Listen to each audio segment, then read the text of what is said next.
A decisive battle took place in the demon castle, during which the last of the dungeons was cleared. The enemy that was inside the building left it, because the entire dungeon began to collapse. The brave warriors who stood against the countless army of monsters fled to save their lives. The chief of the demons ordered his minions to finish off the aliens from another world who destroyed their shelter. One of the members of the superhuman squad was worried, as the enemy was catching up with them in large numbers. Suddenly, So-mun-yop appeared behind the warriors, armed with a spear and shield, and ordered his friends to flee. Comrade So-mun couldn't believe what he was about to do, trying to dissuade him from this idea. Smiling, the Superman advised his friends not to worry about him. The guy kept saying that those of the squad who managed to survive will write his biography. Before the events described, people did not realize that they were not the only ones who built their civilization. Even among ordinary passers-by, there could appear those whose existence until recently was considered fiction. People encountered these creatures in their everyday lives completely by accident. Passers-by, brushing against them with their shoulders, showed their displeasure, hastily accepting them as their own kind. But it was enough for people to see the appearance of these creatures, and they were immediately overcome with fear. They, whose skin was pale and whose eyes glowed with hellish fire, turned out to be demons. Every time they encountered an unsuspecting civilian, the monsters were delighted. An entire people that had lived deep underground until this time finally awakened from their sleep and rose to the surface. One by one, the monsters, of different shapes and sizes, began to leave their haven. The demons, which people saw for the first time, sowed not only fear, but also destruction, destroying everything in their path. Due to a sudden invasion by monsters, humanity found itself on the brink of extinction. The underground civilization was superior to humans in everything, which made it an invincible enemy. However, humanity made an attempt to defeat the enemy, but no weapon created by people worked on him. In addition to inhuman strength, demons also possessed magic, which was capable of much in battle. Thanks to magic, the hellish creatures were able to defeat any offensive of the human army. Already, large creatures turned into even larger monsters that swept away everything in their path. But the moment came that forever changed the situation in the war between the hellish creatures and humanity. The magic that the inhabitants of the underworld possessed inexplicably began to appear among people as well. Those few who became the owners of incredible abilities began to be called superhumans. After this, humanity, having acquired new strength to resist, fought back against the underground civilization. One after another, the superhumans cleared out the demons' dungeons, thereby managing to light a spark of hope for salvation in this struggle. After many battles, the day came when humanity had to close the last gates of the dungeon. In the spring of 2005, 7 of the strongest warriors among superhumans gathered in one team. Together, they cleared out the last demon lairs, thus putting an end to the long war. People with superpowers who managed to save humanity were called the 7 Saviors. After the battle with the demons ended, the 7 Saviors achieved such popularity that no one had ever dreamed of. The superhumans gained enormous wealth and fame, and every person on the planet wanted to meet at least one of the heroes. But not everything was so smooth, and one of the warriors of humanity who participated in the battle never returned to the world of people. The leader of the 7, So-mun-yop, was awarded a posthumous monument in the form of a statue erected in his honor. The survivors became celebrities around the world who enjoyed the lives of the victors. However, the superhumans would not have been able to win if it were not for the sacrifice of their commander, which haunted the team members. While the 7 Saviors enjoyed the public's love, their fallen leader became a legend. 17 years have passed since that event, and the arena in Seoul hosted an international competition between South Korea and France. A member of the French team easily defeated his Korean opponents on their own territory. The guy who did so well in the competition was the blonde Nathan Bernard. With a sharp blow of his sword, the guy dealt with his Korean opponent, eliminating him from the competition. Then, attacking one member of the enemy team after another, Nathan blew the Koreans to smithereens. After a delicate job, the guy, who was practically floating in the air, landed softly on the floor. The French team player managed to make 6 kills of his opponents in one round. Commentators on the competition wondered if there had ever been a player like him in the International Fight League. The men argued over whether the guy would be one of the top 3 players in history, having easily knocked out the local team. Of the Korean members, only one member remained, known to the public as Baek Ha-young. Since her team's victory now depended only on her, the girl immediately rushed into battle. Since Baek Ha's favorite weapon was a whip, She prepared to deal the decisive blow to her opponent with it. The girl's movements were quite fast, but Nathan was in no hurry to move from his place. At that very moment, the audience held their breath, watching the Korean team member with trepidation. Baek Hae-young lashed out with a whip that swept right across the very spot where Bernard had been just a second ago. The girl was the daughter of one of the seven saviors, and so was very surprised when she missed. The French team member was right next to Baek Hae in the blink of an eye, piercing her with his weapon. Having fixed his gaze on his rival, the guy decided that she would not be able to defeat him with such a team. Nathan used his blades to leave a giant cut on the savior's daughter's body, which finished her off. The entire South Korean team lacked the strength to resist Nathan Bernard, who ended the match with a score of 0-11 in favor of France. Fans of the Korean team were both upset and angry at the disgraceful outcome of the game. Once upon a time, there were many talented people in the country who destroyed the demon dungeons, but now the athletes were no longer the same.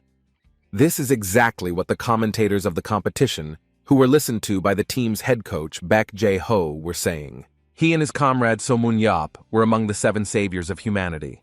However, even now, the last of the nation's strongest superhumans was holding back after losing to rivals from overseas. The event's commentators congratulated France on their victory, but could not help but note that the match turned out to be sad for their people. Spectators from the stands began to chase away the losing team, unhappy that it had lost to rivals from another country with such a terrible score.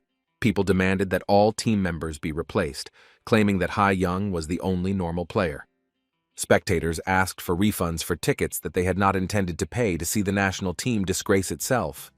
Unable to influence the situation in any way, the coach had to silently listen to the fans' attacks. All he could think about was how the team he led lost in an international competition. The man blamed only himself for the loss, since he was responsible for the actions of his charges. This is the third time the national team has lost since Baek Jae-ho became head coach. The game module was turned off by team member Baek Hae-young, who was the last to be eliminated from the competition. Looking at the team, the coach believed that the people were telling the truth, and that out of everyone, only Hae-young was a worthy player. Jae-ho was truly sorry that the Korean superhumans of the past were stronger and more resilient than the current ones. All the team members had weak skills and strength, and everyone who knew how to do anything had long since left the country.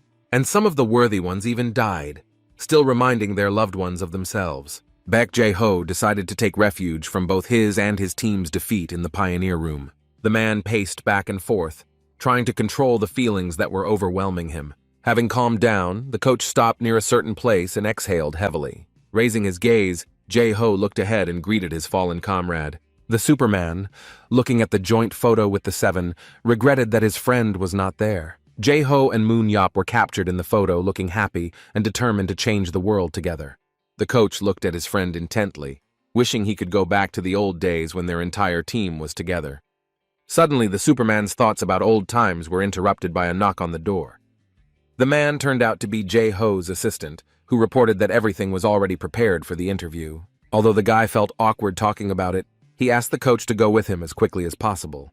The Superman sighed heavily before going after his assistant. Closing his eyes for a moment, the man agreed, mentioning that it was necessary to apologize to the people. Baek Jae-ho assured the guy that this was exactly why he was made the head coach of the international team. The Superman revealed that the team's composition was unable to compete due to physical and mental weakness. A colleague tried to convey to Jae-ho that he had just taken over as head coach and everything was still ahead. However, the man said that during the interview, he would announce to everyone his resignation as coach of the national team. He assured that he would be able to achieve something only if Moon-yap returned from the other world.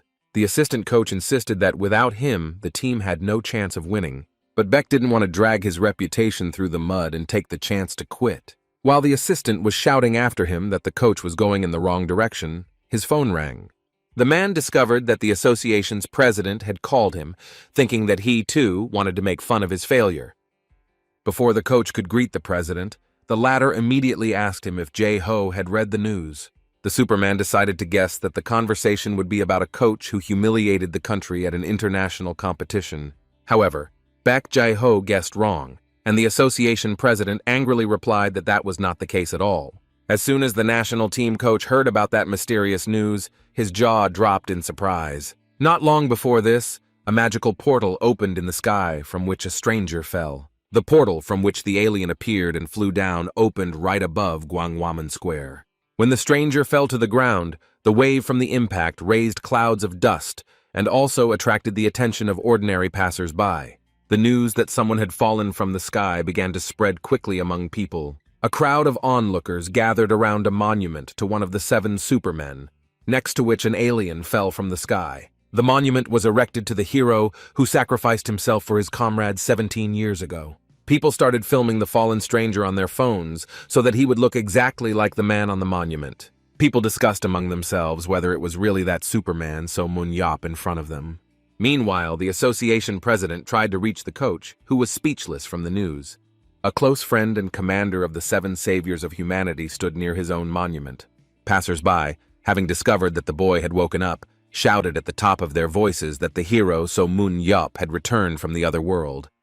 As soon as the portal closed and the Superman found himself trapped, he began to cut down enemies left and right. The enemy wanted to get to the Superman by attacking him from behind, but the warrior noticed the demon. With a sharp lunge, the guy managed to destroy the enemy, leaving no trace of him. However, when Moon Yop looked back, he found that the monster's minions were not decreasing.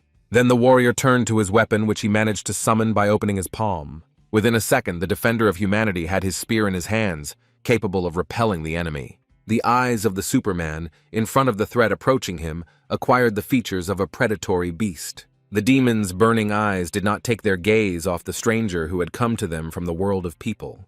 The gates to the last of the demon dungeons were finally sealed for all eternity. Battered by numerous battles, Moon Yop stood before them as a guard. The boy breathed a sigh of relief when the demons lost the ability to enter the human world. But the inhabitants of the dungeon did not like the prospect of being sealed in it as if in a trap. The newly minted guard sensed the mood of his opponents and understood what fate awaited him. The monsters began to surround the Superman from all sides, not giving him the opportunity to escape. Moon Yop had no choice but to fight the demons to the bitter end. But at some point, as soon as he blinked, the guy felt a strange, inexplicable feeling. With a wild cry, the warrior rose from his bed, his clothes soaked through with cold sweat. Having caught his breath, the Superman began to look around, not understanding where all the monsters had suddenly disappeared to. At that moment, a nurse entered the room, discovering that the patient had finally regained consciousness. The guy looked confused and scared, so he asked the girl where he was. The nurse explained that the victim was in the hospital and immediately inquired about his well-being. The hospital worker's words sounded like something unreal, something that the warrior found hard to believe. Moon Yop's surprised voice came from the VIP room when he learned that the year was 2022. The guy asked himself how this could happen, because in his memories he went down into the dungeon in 2005. The nurse asked the patient to calm down and came up with a way to explain the current time. While So Moon Yop was in shock, the girl grabbed the TV remote and turned on the news for the victim. The hospital worker asked the Superman to personally verify everything by watching the report. The news anchor was just talking about the leader of the 7 saviors, who was thought to be dead until recently. The man explained that at the moment the hero was undergoing treatment, and his condition had returned to normal. According to eyewitnesses, the warrior landed on the square at the foot of his own statue and received only minor injuries from the fall. The guy was found in the same armor he wore the last time he went down into the dungeon, and his appearance had not changed over the past time. The presenter continued to talk about the incident, but the Superman no longer listened to him. The warrior explained to the nurse that for him, 2005 was just yesterday, and he was not yet able to accept the new reality. The girl confirmed the news anchor's words, claiming that this outrage was happening because of the guy's appearance outside the window. Looking out the window, Moon Yop discovered journalists who, according to the nurses, were on duty around the hospital around the clock. Sensational article hunters never stopped trying to take a photo of the Superman. The commander of the 7 rescuers did not like the press, which behaved exactly the same as it had 17 years ago. The guy asked the nurse to bring him a mirror, which asked the patient to wait a minute. The girl returned with a large round mirror, wondering if it would suit Moon Yop. Looking at himself, the warrior could not believe that he really had not changed, even though he was supposed to be 47 years old. The Superman decided that a space-time anomaly had occurred, but never before had it lasted so long.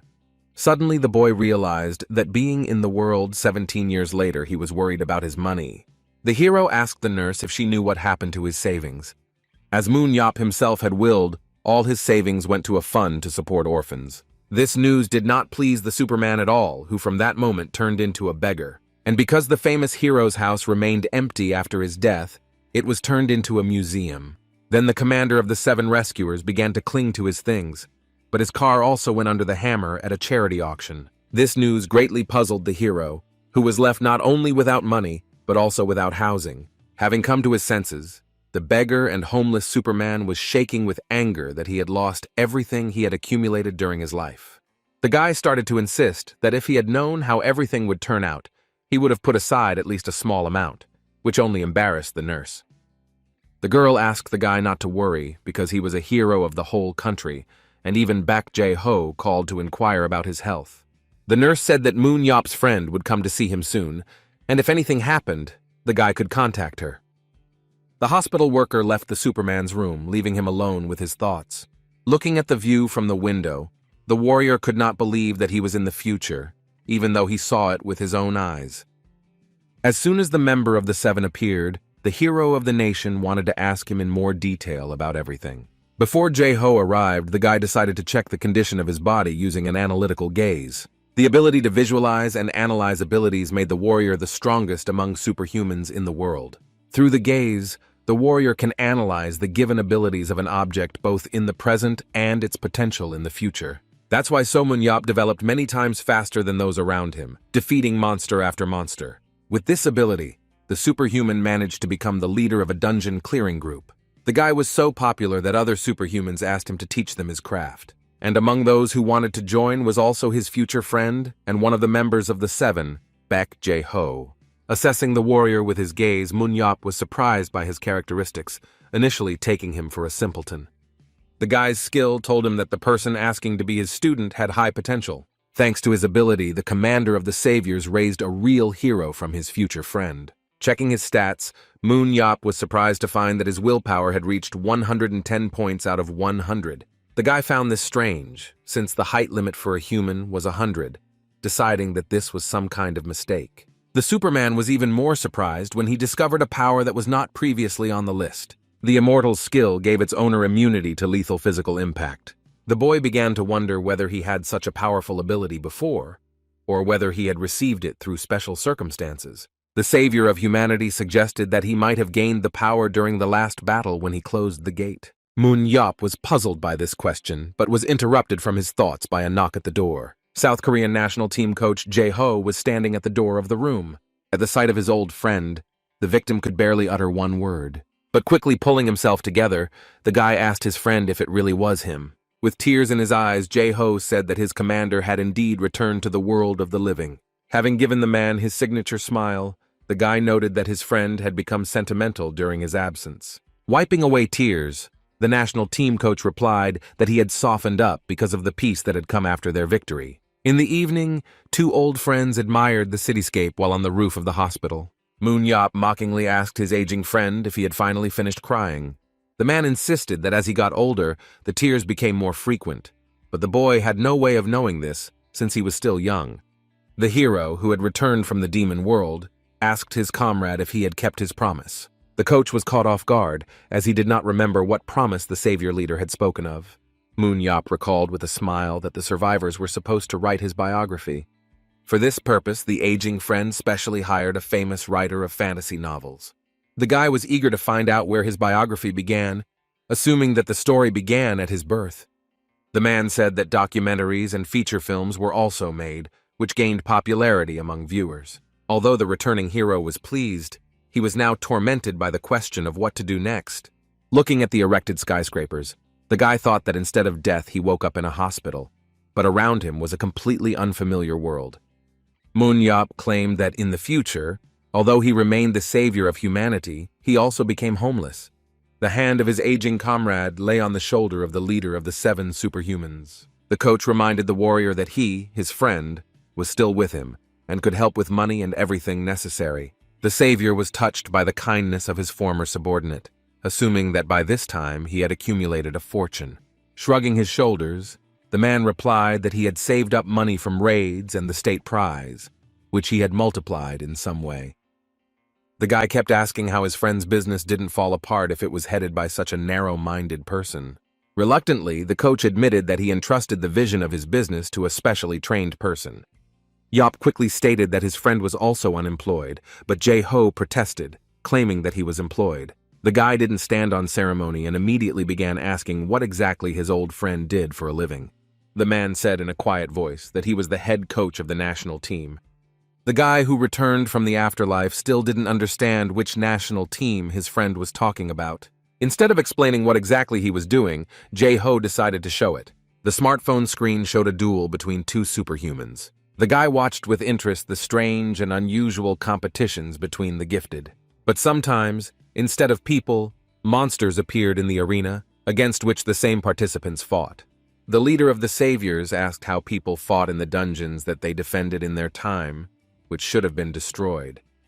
Jae-ho explained that it was an esport called Superhuman Battle that took place in virtual reality. According to the man, the battle took place between two teams, in which superhumans used their skills that were no longer needed in reality.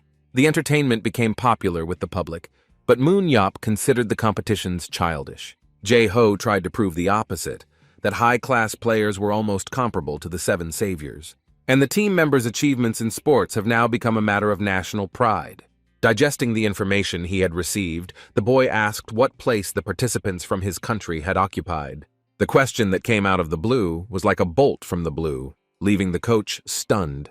The savior decided to find out if his comrade had really become so old that he had begun to have poor hearing. Then So Moon Yop repeated his question, asking where South Korea stood. Because there were many strong superhumans in the country, the guy was sure that the country was not in last place in this game. The national team coach finally decided to answer, telling his friend that South Korea was the last one. I throw it into a coffee cup, and the warrior who returned from the demon world froze in place. The guy stood in this position for some time, stunned by what he heard. When Moon Yop recovered from the shocking news, he saw how awkward his friend was. Looking at him, the leader of the Seven Saviors asked again if he had misheard what position their country occupied. As he raced down the road in his car, Jae-ho thought about how the one who overthrew a great evil would soon become one himself. His friend, who was sitting next to him, did not understand what the national team coach was talking about. The man continued, explaining that it was for this very reason that the country was the weakest in this sport. After the war ended, the authorities saw the superhumans as a threat and feared that the power of these people would turn against them. The battle of superhumans was brutally controlled under the pretext that the participants possessed too much destructive power. Moon Yop also noted that during his time, the strongest Korean superhumans went to other countries to become coaches or players. The savior remembered the people who were hovering around them, wanting to teach them a lesson at that time, which only embarrassed his comrade. Even at that time, Moon Yop was throwing mud at politicians, justifying himself by saying that he was angered by the authorities' attempts to use him for their own purposes. The man concluded that because their wings were clipped at the very beginning, the average level of players in the country was very low. The comrade looked at his former commander, but he guessed what they wanted from him, and therefore flatly refused. Jae-ho tried to understand why his friend didn't want to participate in this sport, because due to his age, he could achieve excellent results. It turned out that Eop no longer wanted to live as a Superman, but his comrade continued to insist that there was no longer any pressure on Supermen. The nation's hero clarified whether he looked like the kind of person who would fight for others. The guy said that when he was little, he fought for his survival and respect, where he was raised after discovering his superpowers. The savior adhered opinion that now is the time to live a little for your own pleasure. Moon Yop did not want journalists to write that he would now save Korea, thereby raising the people's expectations. Then the coach asked if the thought of fighting made the boy's blood play, but he was already tired of being a clown. Having resigned himself to the fact that he couldn't convince his comrade otherwise, Bak Jae-ho decided to drop the topic of conversation. Unexpectedly, the one who returned from the demon world declared that not all Korean superhumans were failures. The guy, pointing his finger at the billboard, explained that not all was lost if there were such people in the country. It was about a girl who, being a superhuman, advertised an expensive brand of perfume. Moon Yop took a fancy to the celebrity who was featured on the advertising banner. The guy immediately felt uneasy when he found out that the girl on the poster was his friend's daughter. The savior didn't understand how Hai Young, who was only 6 years old, could change so much. Upon learning that Jae-ho's daughter was 23 years old, the leader of the seven began to compliment her. The coach asked his friend to be silent, after which the superhumans continued on their way in complete silence. After some time, both members of the rescue team arrived at the house of one of them. As soon as Han Song-hee saw an old acquaintance at the door, she exclaimed joyfully. Jae-ho's wife, looking at the guy, claimed that she had not seen him for a long time, although Yap himself had not seen the woman for only a week. The woman joked that she had aged so much in just a week, to which the savior began to justify himself by saying that Song-hee looked simply wonderful. The wife praised her husband for bringing a friend home, to which the man responded that it was the least he could do for him. Looking at his old acquaintances, the warrior, remembering what they were like once, believed that he had truly returned to life. However, the boy still wondered what he would do in a peaceful future without the struggle for survival. Having changed into his home clothes, the guy opened a bag of chips, which he hadn't eaten in ages. After which, the Superman grabbed the TV remote and decided to see how television had changed during this time. Feeling at home, Moon Yap lay down on the sofa and began to switch TV channels while eating snacks. Suddenly, the rescuer's eye caught sight of one transmission, which made him freeze for a moment. The guy was lucky enough to stumble upon a rerun of the drama he watched during the Demon War. Moon Yap exclaimed that he never knew how it ended in the past, having received the opportunity to make up for lost time. The guy was shaking with joy, and he kept repeating as if fate itself was involved in this. The warrior was of the opinion that it was precisely for this moment that he was brought back. Yap wanted to stock up on food and watch the series until the very end, which only confused Jae-ho, who was passing by. But the worst thing was that the leader of the seven wanted to rewatch all the new dramas that came out after his disappearance. Running up to my friend, I asked him again if he was serious about watching TV series all day long. The guy decided to get ahead of his friend and reminded him that they had left the topic of sports and that he would live for himself for a while. Opening the curtain, the man showed that journalists had been hanging around his house for several days. They had no intention of leaving until they saw the country's returning hero, which angered the Superman. Looking out carefully, the guy discovered that the entire area around the house for tens of meters was strewn with the press. The leader of the Saviors felt uneasy, because he really didn't like it when reporters interfered in his personal life. Eventually, Seo Moon Yap stood up from the sofa, shaking crumbs off his tracksuit. The guy told his friend, who was sheltering him, that he would deal with them tomorrow, which caused concern among the owner of the house. The Superman asked his comrade to gather all the reporters in one place, where he would tell them to leave him alone once and for all. The coach chose a luxury hotel where the long-awaited meeting for journalists took place. Numerous cameras and blinding spotlights were directed at the main stage. While the hero of the occasion was heading to his seat, journalists discussed his hot temper. Appearing before the reporters, the former leader of the Seven Saviors announced the start of a press conference. At the very beginning, the guy talked about his return, that he himself was surprised and shared the feelings of the others. Jae-ho didn't expect that his comrade, whose speech was restrained and constructive, would behave normally during the interview. The very next second, the guy declared that the attention of the press was getting to him and that everyone should ask questions today. And after that, they should not even dare approach him. After Eop's words, the coach realized that his friend had not changed at all during his absence. Over the next couple of minutes, the Superman quickly and calmly answered simple questions from journalists. This continued until one of the correspondents raised his hand.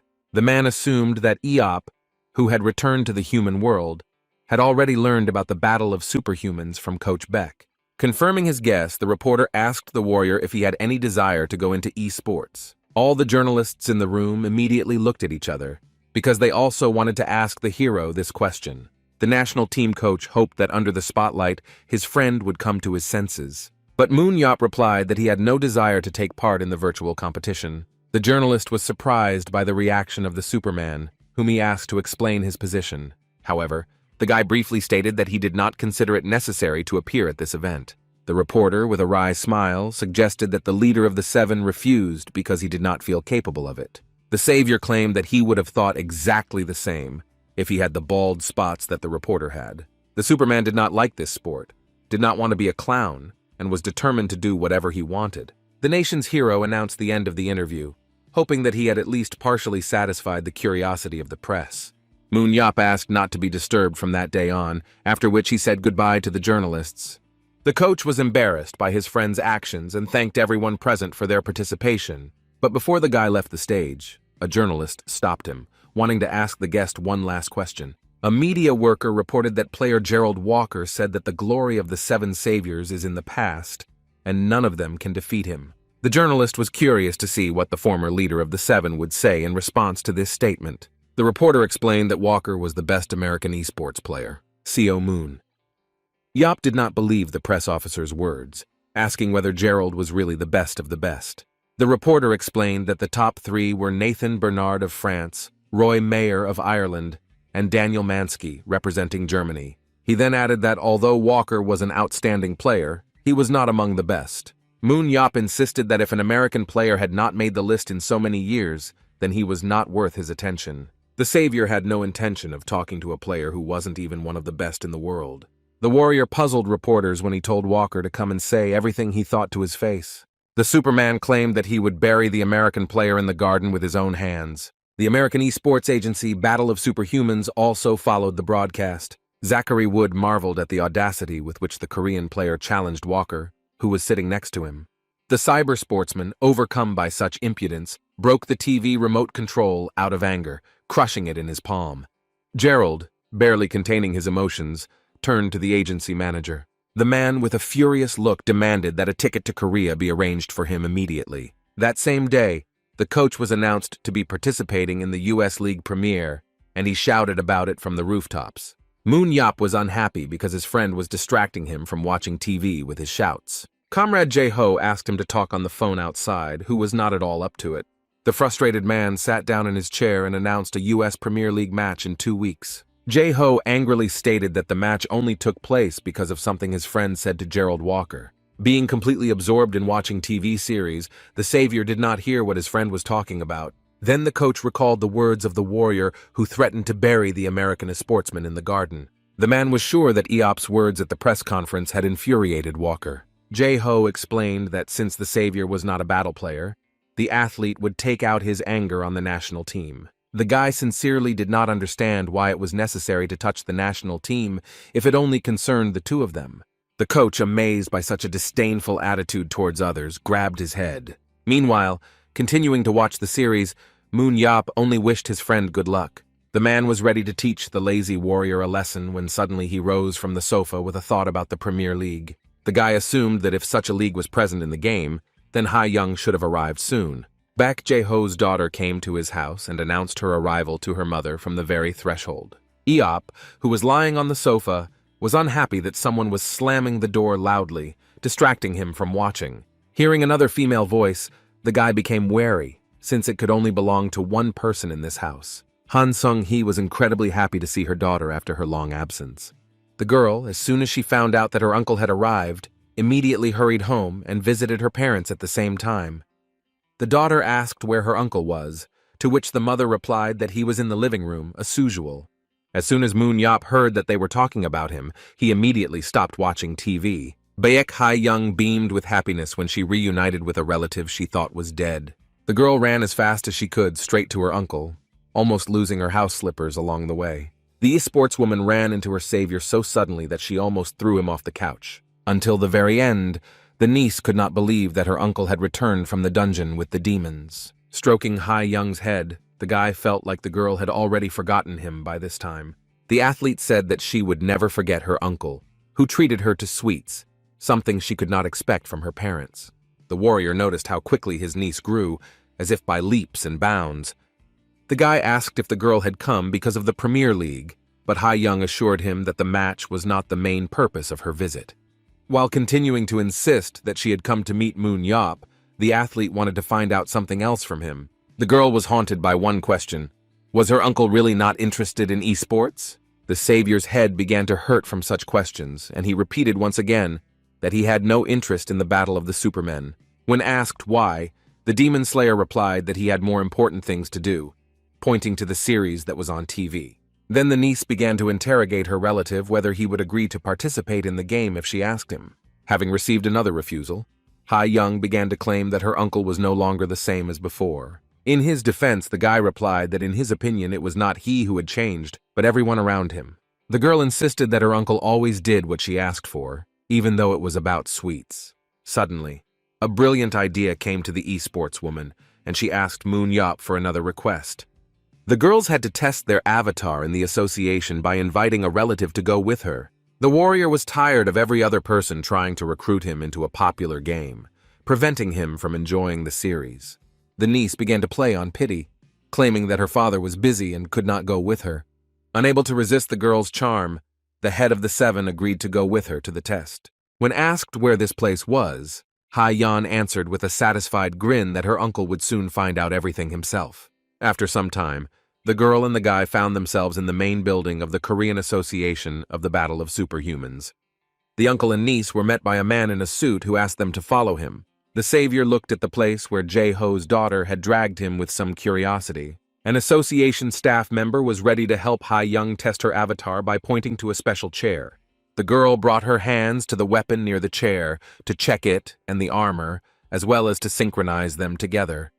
After all the necessary procedures were completed, the national team member grabbed the helmet. After placing it on her head, Ha-Yan gave the association worker permission to connect, after which the girl's avatar appeared on a huge screen, which was watched by the uncle and the room administrator.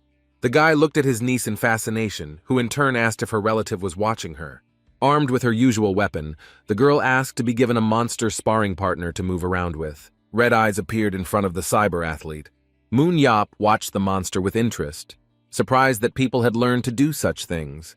An employee of the association said that they used advanced technology to generate monsters, dungeons, and players in virtual reality. The man said that players who come to the association for the first time first create an avatar for the game.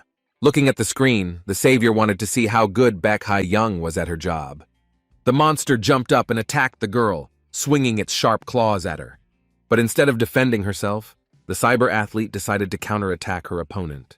With a sharp movement, the girl wrapped the whip around the werewolf's neck in a second, after which Ha-Yan jumped up and pulled the whip behind her, which squeezed the enemy's neck even more tightly.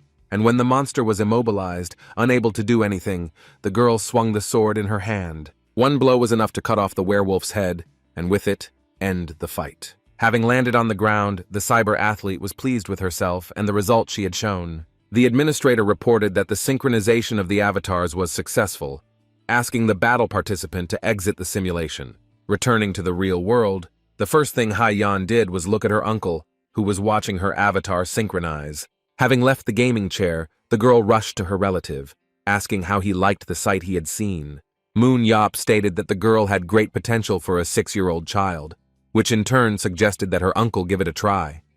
The guy insisted that he would not compete, but the esports woman asked him to just try. The girl began to repeat that she was very curious to see with her own eyes the power that her uncle possessed. The niece was sad that she grew up and never saw the leader of the saviors in battle. Ha-Yan also added that by the time she became interested in sports, her uncle was no longer alive. The guy silently looked at his friend's daughter, who felt awkward from the words she had spoken. Overcoming his reluctance to participate in esports, the warrior decided to make an exception for the sake of his relative. Ha-Yan couldn't believe that she had managed to persuade her uncle, who insisted that he decided to try, but only once and only at her request. An association employee immediately appeared and suggested that So Moon Yop try playing. The man recalled that at first they tested the abilities before creating the player's avatar. However, they decided to make an exception for the national hero, since he did not intend to compete. The administrator stated that if the guy sits down in the game module like that, his avatar will be unarmed and in a tracksuit. The savior was first asked to choose a weapon for himself, which the organization's workers were having difficulty holding. For the guy, the standard weapon was quite light, unlike his past, so he was asked to find something else. Moon Yop did not want to stay in the association for long, saying that there was no need to look for another weapon. The savior claimed that the spear would be enough for him, and exhausted, he would move on directly to the test. As soon as the guy sat down in the game module, his consciousness was transferred to a virtual dungeon. At that moment, a scan took place, on the basis of which the player's avatar was created. As soon as the guy blinked, the association worker asked if Eop had heard him. The administrator explained that the savior was in a copy of the training room while in a virtual room.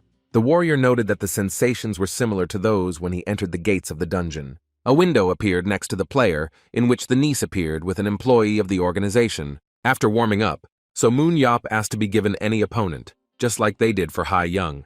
The man pressed the appropriate button to summon an opponent in virtual reality. In an instant, a monster appeared in the copy of the training hall, with her eye in its throat. Looking at the huge monster, the hero of the nation noticed that his opponent looked like a Sularban. The man at the controls explained that this monster could only be hurt by aura. The demon was generated based on the data of the strongest specimen of the Sularban that existed. The enemy did not stand on ceremony with the player and immediately attacked him at great speed. Like the best warriors of the Battle of the Supermen, Moon Yop remained motionless even when the enemy was very close. Suddenly, the guy's entire body began to glow faintly, emitting an aura hidden within it. The warrior threw away the spear, which he felt he had brought with him in vain, and instead breathed his own aura onto his hand. The warrior extended his hand forward, ready to attack, when the Sularban relative was practically at his nose. Then Moon Yop gave the monster a flick, which sent the monster flying to the opposite side of the hall. Those watching the actions of the great warrior were shocked by his strength, their mouths open in surprise. The uncle's strength amazed his niece so much that she could not collect her thoughts after what she saw. The girl asked her relative again if he had really managed to kill the Sularban with a snap of his finger. The association employee claimed that the monster was not the strongest, but it was also impossible to kill it so easily. The savior demanded that something more powerful be generated for him in order to test something. As the new enemy loaded, Moon Yop noticed that he felt no difference between cyberspace and real life. The player was sorry that he never got to warm up with the strongest representative of Sularban. Suddenly, the savior heard a voice that claimed that the demon should not have competed with the strongest of the superhumans. Suddenly, the entire control panel turned red, signaling a system alarm. The employee of the organization tried to correct the error as quickly as possible, which was not his fault. The control panel was covered with warning signs due to an attempt to connect from an external source. The hacking of the system belonged to a person who personally appeared in the virtual space. Suddenly, a man appeared in the training room, waving a weapon in front of him, after which the stranger dropped heavily to the ground, holding an axe and a huge shield in his hands. Gerald Walker asked his opponent if his invitation was still open. Seo Moon Yop, who saw the stranger for the first time, had no idea what the man wanted from him. Seeing the frozen question on the guy's face, Walker explained that he came at his call, not understanding the reason for such a reaction. Then the American athlete put forward the theory that his opponent was scared because he didn't think he would actually show up. Enraged, Gerald declared that he would prove that all the glory that went to the rescuers was worthless. Fueled by the desire to win, the cyber sportsman pounced on Eop just as the monster had pounced on the player before him. True to form, the boy continued to stand in place, even when the blade of the axe almost touched his hair. The American player eventually landed his devastating blow, sending a plume of dust into the air. But when the dust from the impact cleared, Walker was surprised to find no sign of the enemy he thought he had attacked. The man's heart sank when he heard the player's voice behind him asking which of the two was more scared. Moving at the speed of light, Moon Yop claimed that he would never fear any enemy. Gerald knew that they would be able to defeat the leader of the seven, who had already shown incredible abilities. The guy with a wild gleam in his eyes declared that he was simply thinking about one test that he was planning. However, the nation's hero did not attack his opponent from behind, preferring a fair fight. Having pulled his axe out of the floor, the American player prepared for his opponent's next move. Walker tried to read Moon Yop, regretting during the time he had been fighting that he had underestimated the guy. Hai Yan and an association employee watched the unexpected duel between the two players. The warrior's niece still couldn't figure out how her uncle had managed to avoid Walker's attack. Suddenly, a stranger's voice came from behind the spectators, telling them not to worry about what was happening. From the open doors, Baek Jae-ho appeared along with a gray-haired man and a woman next to him. The president of the Korean Association said that the battle between the players took place with his permission. While the organization's employee was worried about the arrival of the management, Hai Young was surprised by the appearance of her father, who should have been busy at that moment. Jin Tae revealed that the event was arranged in advance, regretting that the couple was never informed about it. The man asked the manager if her client would be satisfied with the conditions under which the battle between the players took place. Emma Morse, who worked for Gerald Walker, thanked the president for fulfilling a difficult request. By agreeing to the deal, Jae-ho believed that his friend was indebted to him and should not object after the fight. But more than Morse, Jin-tae was grateful for the opportunity to bring the players together on the battlefield. The president of the Korean Association hoped that in this way he could finally get Moon Yop interested in esports. Meanwhile, Moon Yop crossed his spear with the mighty Gerald Walker's axe. The cyber athletes and national heroes clashed in a duel and spun around as if they were caught in a tornado. However, the opponents quickly dispersed, and there was not a single scratch on the warrior in the tracksuit. The American athlete also stood on his feet, not giving in to the attacks of his opponent. Both participants in the duel moved a long distance away from each other to catch their breath. Moon Yop didn't expect that the best American esports player would turn out to be different from what he imagined. Well, in order to better understand his opponent and develop an effective tactic, the guy applied an analytical look. An unsuspecting Gerald continued to stare at his opponent, whose hidden abilities had been exposed. It turned out that people weren't lying when they talked about the power of an opponent who had 100 units of strength and endurance. The warrior believed that the man in front of him was a hot-tempered upstart, not realizing that he had a fair amount of willpower. The rescuer studied his opponent for so long that Gerald began to get irritated by the way the guy looked at him. The warrior thought that at one time he would have taken this opponent with him on a raid into the last dungeon. While thinking about the style of a cyber athlete, the warrior completely forgot about his new ability. While still in the hospital, the savior received superpowers that he wanted to test on Salarban. But because the monster turned out to be weak, Moon Yop was forced to test it on the brute he was fighting. In a second, the guy tore himself away from his place and rushed like a bullet towards the enemy from America. But even such gigantic speed was no obstacle for the warrior who saw every blow of his enemy. The guy watched the attack and the movement of the cyber athlete as if in slow motion. While looking at the enemy's possible moves, Moon Yop saw for the first time a man stop his attack right in front of him. Despite this, the guy continued to move along the route he had set. The guy deliberately exposed himself to the blow because he wanted to demonstrate something to Walker. The player's blow was so powerful that it threw the Superman back with extraordinary ease. Hai-Yun, watching Walker's hard blow, began to worry about her uncle's condition. The girl asked Moon Yop why he stopped and let his opponent hit him. Gerard completely agreed with his rival's niece, but his desire to be killed alarmed the man. The American player was shocked to discover that his opponent survived the blow. The man managed to dodge the sudden attack of the revived savior at the last moment.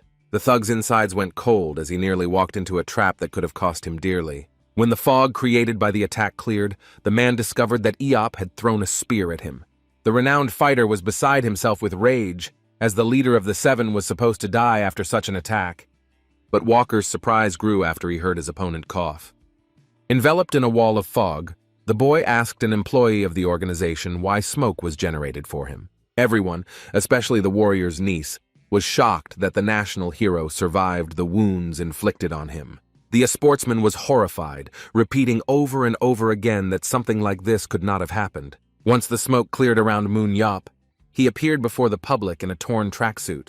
The guy asked if he had managed to surprise his opponent with his unusual move. The immortal skill acquired by the superhuman gave its owner immunity to lethal physical damage. With crazy eyes, the thug tirelessly repeated that all this was not real, because after his blow it was impossible to survive.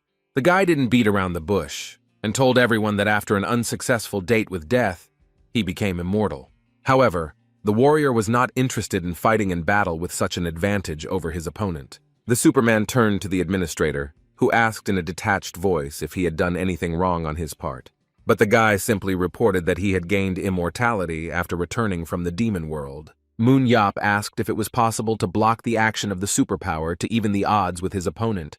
An association employee stated that he had such an opportunity, and then blocked the player's access to it. The guy explained to Walker that he simply decided to test a new ability, which is why he exposed himself to the attack. Despite this, the savior did not want to give the cyber sportsman a chance to justify his defeat. The man took the spear sticking out of the wall, which he had successfully dodged a minute ago. By returning his enemy's weapon, Gerald wanted to see how exaggerated the rumors about the world-famous hero's skills were. Having regained his spear, Eop claimed that the real experience of combat would be different from what Walker had heard. The man was getting tired of the empty chatter, so he ordered the warrior to get up and fight. But instead of attacking, the leader of the Seven advised the athlete to first defeat the top three, and only then attack the strongest. The warrior then added that he was disappointed because his opponent was not in the top three, which only angered Gerald. Seeing the reaction his words caused, Moon Yop assumed that he had pressed the player's sore spot. Gritting his teeth, the thug raced at breakneck speed straight towards the upstart, who was asking for a quick answer. Moving from place to place, the American player tried to break through Moon Yop's defense, but it was all in vain. However, when the fighters crossed the blades of their guns again, Gerald had his opportunity.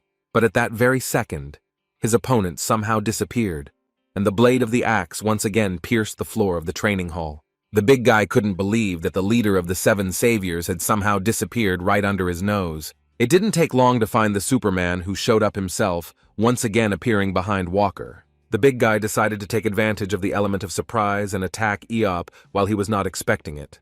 Turning around, the man was met with a spear, which the enemy was attacking from behind his back. Gerald almost ran into the sharp tip of the weapon if it weren't for his reaction. The player immediately jumped back from the immortal warrior, who couldn't help but smile. Moon Yop noted the e-sportsman's good reaction, despite the fact that his view was blocked by the shield. However, the savior decided that it was time to end this already protracted duel. Having taken proper aim, the guy held his breath for a moment to get a more accurate hit. The warrior threw his spear at the American player with all the strength he had. So Moon Yop's weapon hit the center of Walker's shield, causing the man to be thrown into the air. After which, the shield suddenly appeared behind the big guy, this time hitting the target right on target. The nation's hero was so pleased with the trick he had performed that he couldn't hide the joy on his face. Gerald, who had landed on the ground, was still recovering from the sudden attack, which he had barely managed to repel. The man analyzed that the spear changed direction just before impact. The player who had supernatural control over the weapon declared victory, but the foreign guest did not want to accept the loss, claiming that the spear passed tangentially. Moon Yop insisted that he did it on purpose to keep the player alive, adding that with the huge shield, Walker would never defeat him. The guy advised his opponent to choose a smaller shield, but the e-sportsman didn't like the winner's moralizing. The savior, in gratitude, gave his opponent advice, insisting that Walker's huge shield made it difficult to see what was happening. The Superman also suggested that the man had been told since childhood that he had tunnel vision. According to Moon Yop, Walker used a large shield to block blows and to have the opportunity to look around. The guy insisted that against strong opponents, tunnel vision would be his undoing, and in the end he concluded that Gerald should change his shield to a small one, and taking into account his agility, this would be the right decision. The sportsman believed that Eop was deceiving him, but the guy assured him that he had no need to do this since he would still be a head taller than him. In the end, the loser decided to try a change of tactics, which surprised Yahello. The man was at a loss to understand why his comrade was training an already strong opponent. The guy said that now his work was over and he would go back to watching TV series. But before leaving, the demon hunter forgot to mention something that aroused the interest of his rival. Eop, calling himself the elder brother, demanded payment for his tuition when Walker returned to his homeland. Rising to his feet, the cyber sportsman agreed to the deal, but also put forward his own condition. The immortal warrior could not understand how the losing player dared to put forward his conditions. The American fighter wanted another duel with Moon Yop, fighting him in the Premier League in 2 weeks. Reminding him that he didn't want to play the battle, the savior changed his mind about making a deal, who had many unwatched dramas ahead of him. Gerald was willing to pay anything to get the guy to show up for the competition, and he still stood his ground. Moon Yop, looking into the athlete's crazy eyes, listened as he assured him that next time everything would be different. Walker insisted that with such abilities, a guy shouldn't be degrading himself by sitting on a couch, to which Eop objected. An argument began between the fighters about whether the savior should have participated in the game, but no one wanted to give in to their principles. The spectators gathered in the hall for the duel felt awkward as they watched the player beg the warrior to fight him in the game. Park Jin-tae, who had been standing there in bewilderment all this time, suddenly had a thought. The association president, smiling contentedly, decided that he finally had his chance. Upon returning back to Jaeho's house, the hero of the day returned to watching TV series. Watching the characters of the next melodrama, the guy asked himself whether the main characters would get together or not.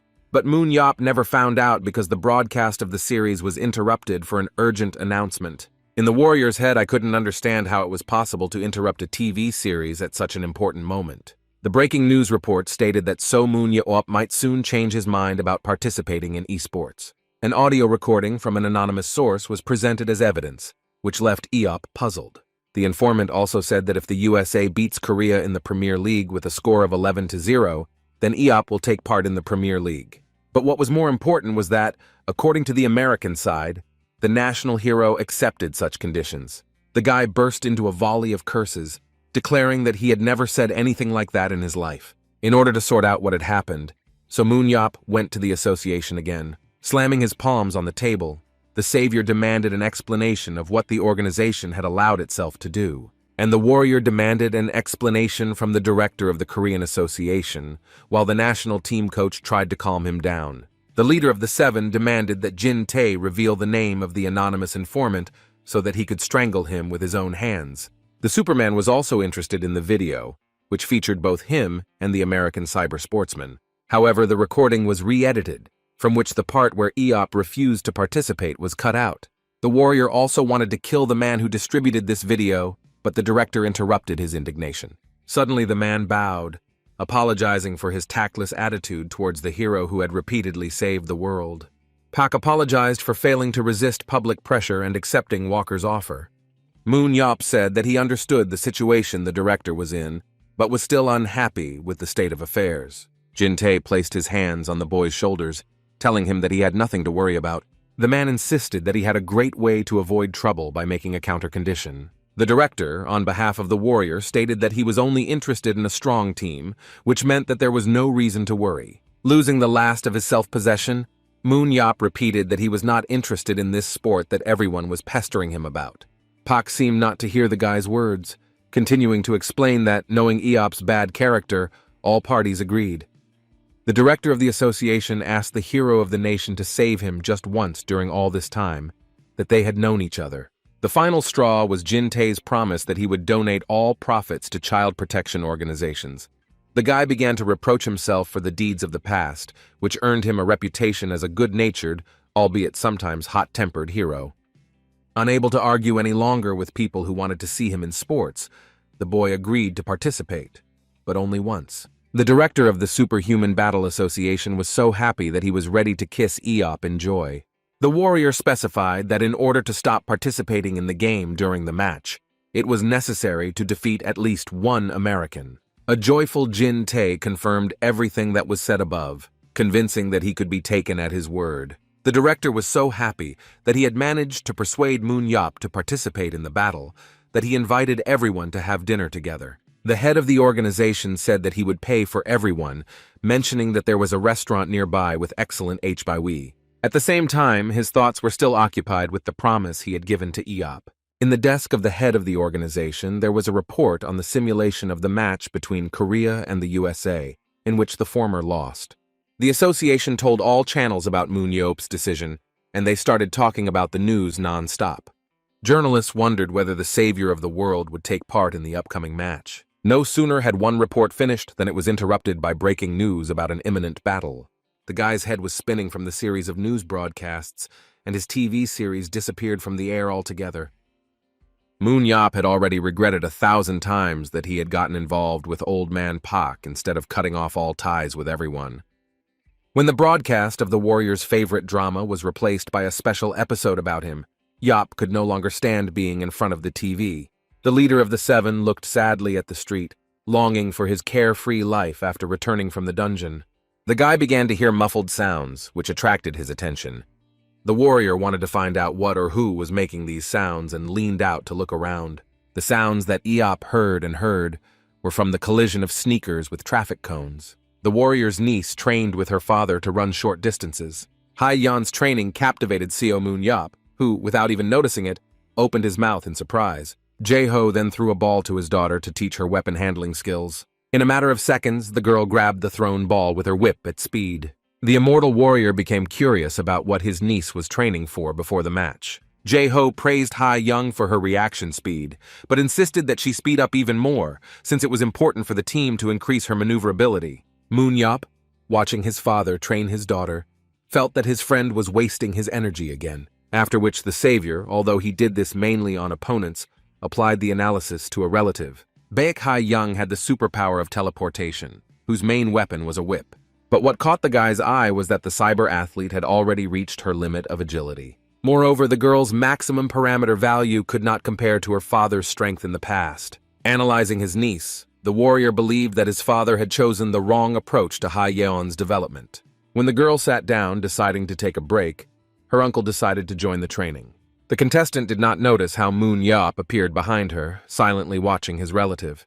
The guy thought that even with such a player, the Korean team might not have beaten a single American in the entire match. The nation's hero said that he watched Ha-yeon's training from the sidelines, advising her not to put too much emphasis on agility. However, the girl's father disagreed, claiming that she did not live up to the ideal standards. The coach's friend said that Ha-yeon was different, but the man did not immediately understand what Yop meant. The guy said that the girl's speed and agility were at their limit, and she would not be able to become what Jae-ho once was. The warrior claimed that in addition to his dexterity, his whip control technique had also reached its maximum. The girl listened as her uncle insisted that she shouldn't train the way her father once did because of the similar types of superpowers. After which, a family friend approached the niece directly, asking her what she did with the enemy after capturing him with a whip. Ha-yeon said that she pulled him towards her and knocked him down, but sometimes she tied him up and threw him to an ally. The immortal warrior, after listening to the cyber sportswoman, replied that she had acted incorrectly and should have finished off the enemy herself. Support was not a suitable style for the girl, because she had no comrades next to her who were capable of dealing with the enemy. The guy insisted that Ha-yeon needed to practice strength and fencing in order to put an end to the fight herself. Picking up his niece's sword and whip, Moon Yop told her to watch carefully, as he would only show her once. Taking a stance in front of the target, the guy assured that there was nothing difficult about it. The immortal warrior made a powerful swing with the hand in which he held the whip tightly. The next second, the weapon's rope tightly grasped the nearby target. As soon as Moon Yop caught the target, the sword came in and was supposed to cut the enemy in two. With a quick movement, the savior moved through the target in front of him, which was divided into two parts. The guy tossed over his shoulder to his niece to ask if she remembered the technique he had shown her. But both the girl and her father were somewhat shocked after the demonstration of the technique. Moon Yop insisted that it was impossible to take the life of an opponent with a whip, and that one had to master the sword as well. The immortal warrior confronted the family with the fact that from now on, he would change Ha-yeon's position from assistant to the main damage dealer. A family friend who replaced the girl's previous trainer decided to start with simple strength exercises. The savior asked if Ha-yeon could handle 500 approaches, but just one number made the Beck family feel sick. Watching the couple freeze, the guy commanded them to immediately begin a new training program. There were 14 days left before the match, and during this time, Moon Yop had to make a first-class player out of his niece. Meanwhile, the U.S. national team arrived at the training hall, which was combined with a dormitory. Walker's agent and manager John Kim was amazed at how his client's abilities improved in just a couple of days.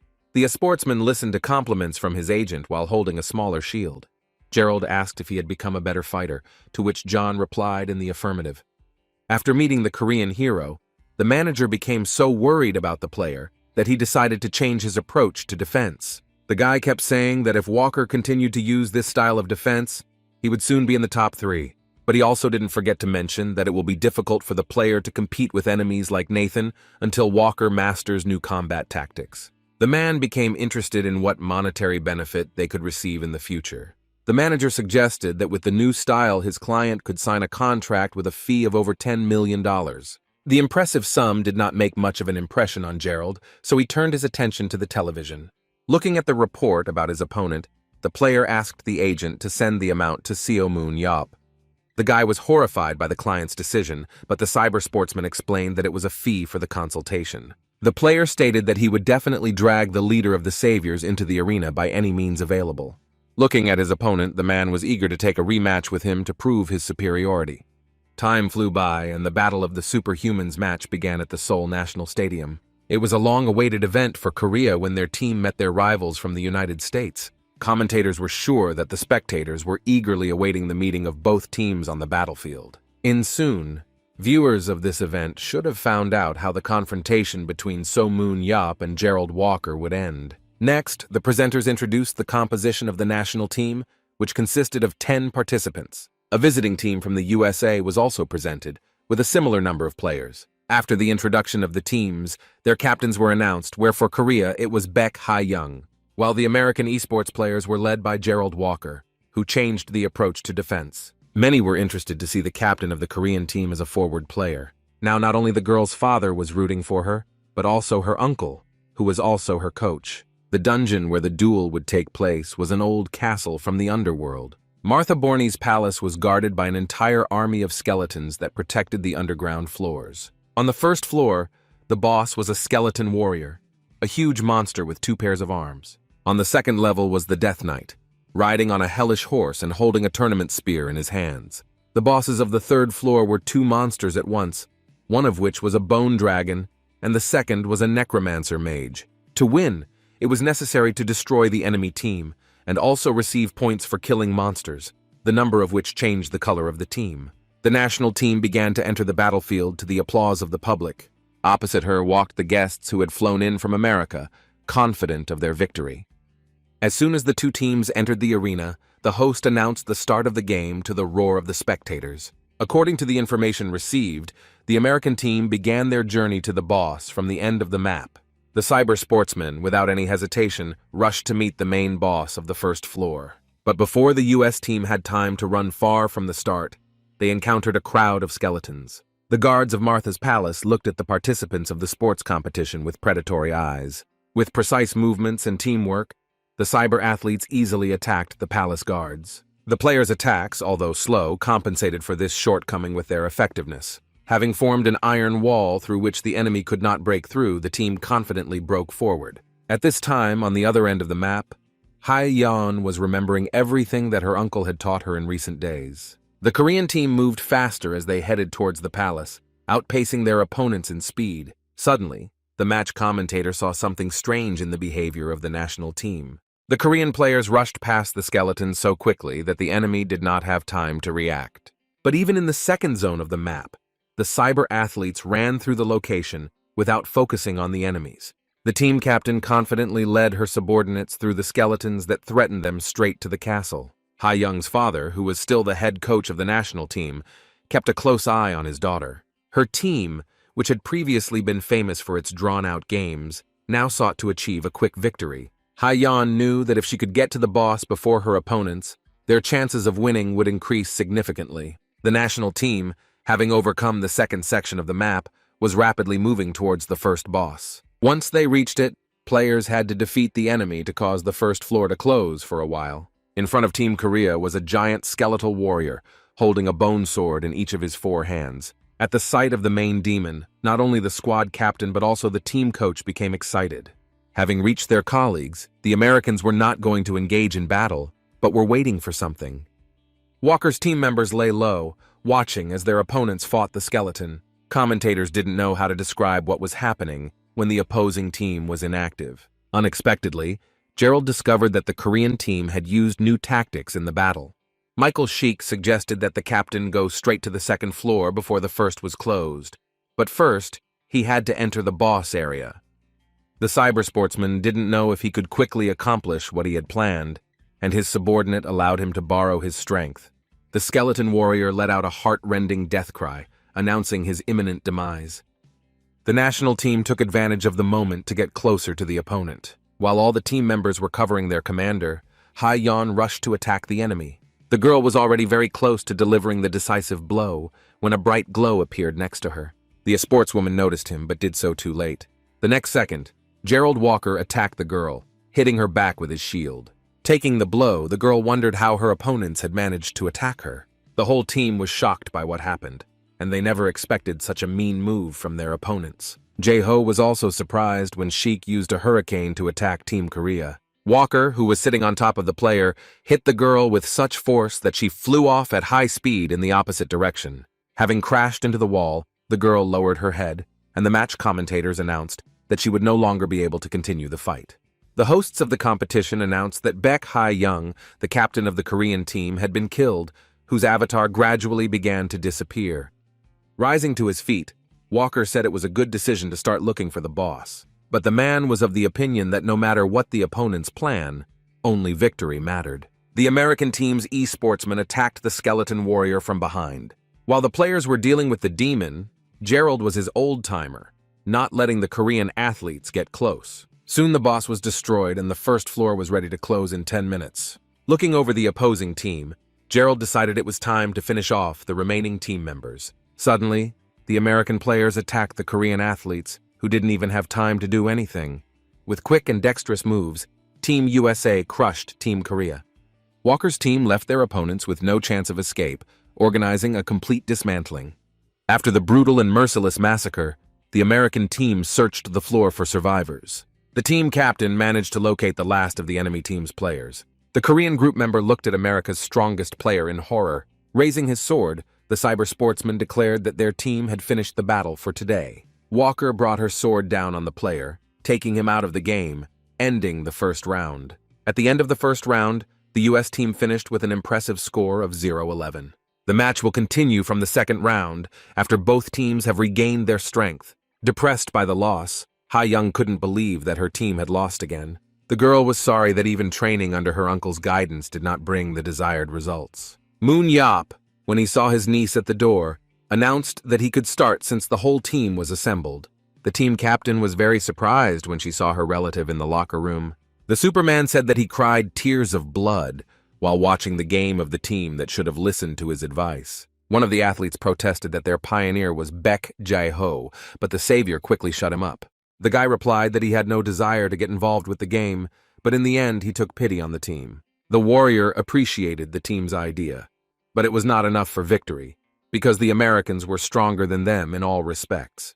Ha-yeon felt awkward when her uncle said that no matter how much the team fought, they would still lose to their opponents. After which, Moon Yap asked the players to prick up their ears, as he wanted to help them at least defeat Gerald Walker. The guy kept saying that he had passed Marta Baroni's palace a long time ago together with the president of the association. The hero assured the team that the dungeon was not difficult and only the third floor posed a threat. Moon Yap explained that with the team's skills, reaching the third level was not difficult. The savior praised the team's initial plan, but wanted to think of a better strategy. The immortal warrior wanted the plan he came up with to be good not only in theory but also in practice. The first point was reconnaissance, because in addition to killing the boss, one could not forget about the main enemy. Moon Yap scolded the team for rushing headlong into the main monster's room without scouting out the situation. The second thing that the players had to remember was to think ahead, because after the battle with the monster, there was a battle with the opposing team. The guy insisted that the team lost because they missed the key points of the game. Uncle Ha-yeon felt sorry for his friend who had to train such athletes, but the guy decided not to dwell on discussing the past, and quickly ended the conversation about the first round. Instead, Moon Yap wanted to talk about how the national team should proceed. The break ended, and the start of the second round was announced, in which the US team was much more active. American esports players wanted split into two teams, so that the fastest can capture Korea's best players. Meanwhile, the rest of the team would finish off the remaining opponents. The match's commentators stated that this tactic best suited Team Captain Walker. Just as the presenters wanted to announce that their team would not be able to win, something unexpected happened. At this point, the national team was approaching the skeletons standing in their way. Baek Ha-yeon, as soon as she appeared on the battlefield, immediately rushed towards the enemy. We wondered what tactics the team would show, which usually played defensively, but this time acted in a new way. Moon Yap watched with a satisfied face as his niece changed position as he had ordered. The immortal warrior hoped that the Korean team would stick to the plan that had been drawn up for them until the very end. After all, only in this case will the team have a chance to defeat their opponents in the match. Team Captain Ha-yeon was of the same opinion and believed that they would definitely win. Near the first boss, there was a hidden scout from the United States team. Michael Sheik, without leaving his secluded spot, informed Gerald that he did not see any rivals nearby. As the player stated, there was only one road to the monster, which meant that the Korean team had to pass them by. Walker reflected on the fact that he had already seen the new tactics of his opponents in the first round, and for him it was only a matter of time before he would be able to meet So Moon Yap again. The man was curious about what the savior leader was like in a real fight, not noticing what was happening behind him. The team captain's thoughts were interrupted by a bright light, which attracted his full attention.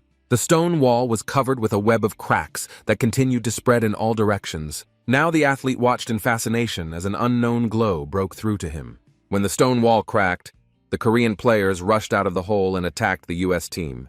The armed national team simply pounced on their opponents.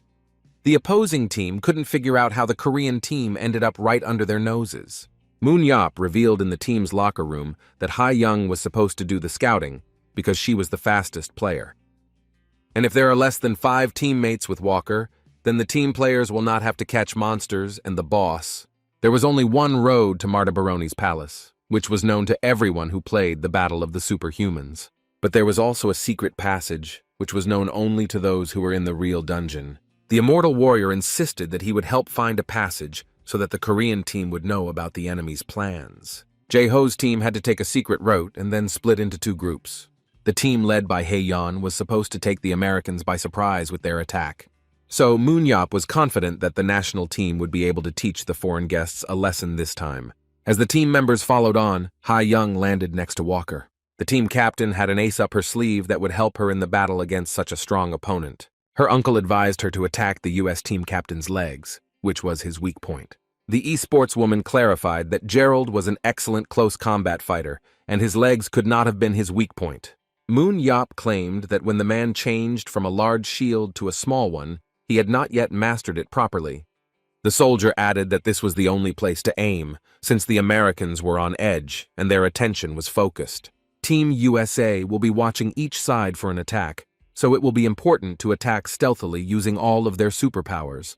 The savior of humanity claimed that such a trick would help to turn the tide of the match, and the inspired Korean national team decided to trust the experienced fighter. The announcers reported on their team's rapid attack, to which their opponents did not have time to react. Ha-yeon gained support from a player on her team who cast a fire focus aura on her. This ability allowed the player who possessed it to make the enemies around him weaker. It was with her that the captain of the Korean national team attacked Gerald Walker. But at the last moment the girl teleported, ending up behind the thug who killed two players. Looking back, the esportsman noted the rapid appearance of his opponents and the plan they had developed. Until this moment, Gerald was confident of his team's victory, but Ha-yeon's passing by made the man doubt it. The girl, thanks to her agility, took two members of the United States team out of the game. The player noticed that the players supporting the opposing team were hitting from behind. Suddenly, Gerald felt someone behind him and managed to turn around before the blow.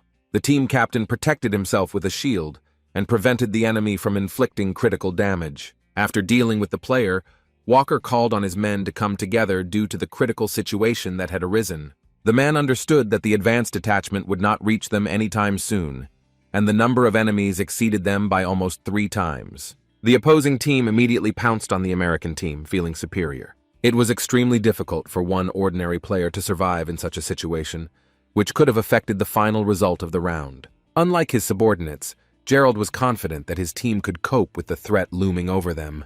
The esportsman threw the axe with all his might at the enemy approaching him, earning his 4th kill of the round. While the team captain was busy with the national team lineup, Ha-yeon was already rushing towards him. Looking back, the man was not happy to see that the most dangerous player of the Korean team was approaching him. The sportsman decided to take cover from a possible enemy attack using a shield. Walker noticed that just a second ago the girl was not there, that she managed to get around his block. As she rushed past, Ha-yeon injured the team captain's leg, leaving him confused, after which the attacker grabbed the opponent's entire leg with a noose and pulled him sharply towards herself.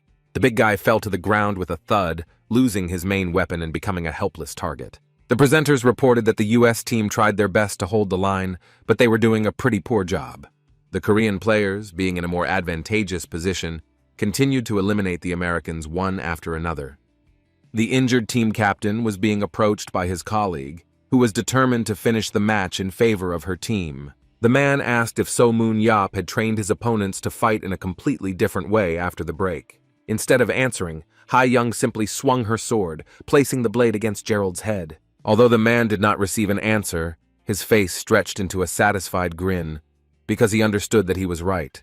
The event's hosts couldn't believe the result when Team Korea eliminated 5 American fighters. Even the national team coach himself could not believe such an incredible result of the match. Pleased with himself, Moon-yop wanted to know his friend's reaction, claiming that he was right. The guy proved that Baek Jae-ho's team would be able to defeat an opponent like Walker. Commentators were impressed that the Korean team managed to surprise everyone. However, unfortunately for the fans, the match ended with a victory for the American team. This round could have been much more exciting if the Korean squad had not been attacked by the rest of the U.S. team. After leaving the game module, Team Captain Walker was unhappy with the state of affairs. The man glanced at the scoreboard, which displayed the match result and the number of kills. Commentators of the event noted that despite the final result, our compatriots managed to do the impossible. For the first time in a long time, the national team killed 5 members of the enemy team.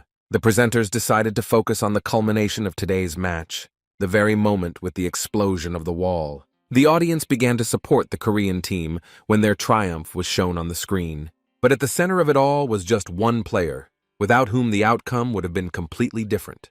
Korean team captain Baek Ha-young personally made 4 of the 5 kills. At the end of the match, television cameras and floodlights were ready for the press conference. A sports TV reporter asked Baek Jae-ho about his daughter and what was the star of the match. The journalist was interested in what the coach thought about today's battle, in which his subordinates showed a different side of themselves. The man replied that he and his team considered the fight a great experience and had no intention of stopping there.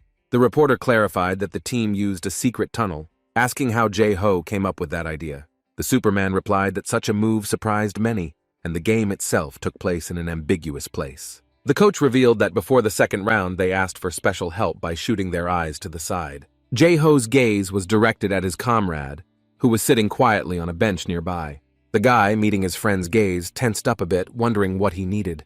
But following the national team coach, the journalist herself also looked at Moon Yap. The warrior began to worry, believing that his old friend was once again up to something bad. The team's coach, Baek Ha-young, came out to greet the journalists and greeted everyone gathered. The athlete was asked whether she had changed her approach to training after achieving such a result in the last game. The girl said that she had been studying with her uncle, and the idea with the secret passage belonged to him, as did the new tactics. Photo and video cameras were aimed at Moon Yap after his name was mentioned by his niece. The immortal warrior was not clear why his acquaintances always mentioned him in their conversations. Suddenly a male voice was heard, declaring that the people who had spoken about him were telling the truth. These words belonged to the director of the association, whom the savior of humanity was not very happy to see. The guy advised Park Jin-tae to join the team captain and give an interview to journalists. The man said he was too old for that, and that he felt comfortable around the warrior. The director claimed that he simply decided to reminisce about the days with an old friend, to which the guy asked if anyone else knew about the secret passage. So Moon Yap admitted that the idea of the tunnel was his, but later regretted it, because it was just a sport, not a war. Considering the parameters of the team, which was inferior to its rivals, the guy decided that this option would be the best solution to the problem. Jin-tae noticed that having studied with the savior, Ha-young seemed to have adopted his fighting style. Although the guy stood up, hinting that the conversation was over, the man continued to talk about how the Superman had a special talent. But instead of objecting, Moon Yap admitted that he really was an amazing person. The association's director then asked Moon Yap if he wanted to put his skills to better use. The guy didn't understand what else Pak wanted from him, since he had successfully won the argument. The old friend promised that he would not ask again if he was refused, but first the warrior needed to listen to him. The new season of the Korean Premier League was supposed to start very soon. Moon Yap asked dismissively if the director wanted to invite him to participate in it. The man immediately objected, explaining that it would be too impudent of him. Instead, Jin-tae wanted the immortal warrior to simply join the team in the very first round. Knowing his old acquaintance, the man predicted his answer, but decided that it was still worth asking. To the director's great surprise, Moon Yap suddenly replied that he would think about his proposal. Analyzing the situation, Pak noted that the Superman could have immediately refused if he did not want to take part in all this.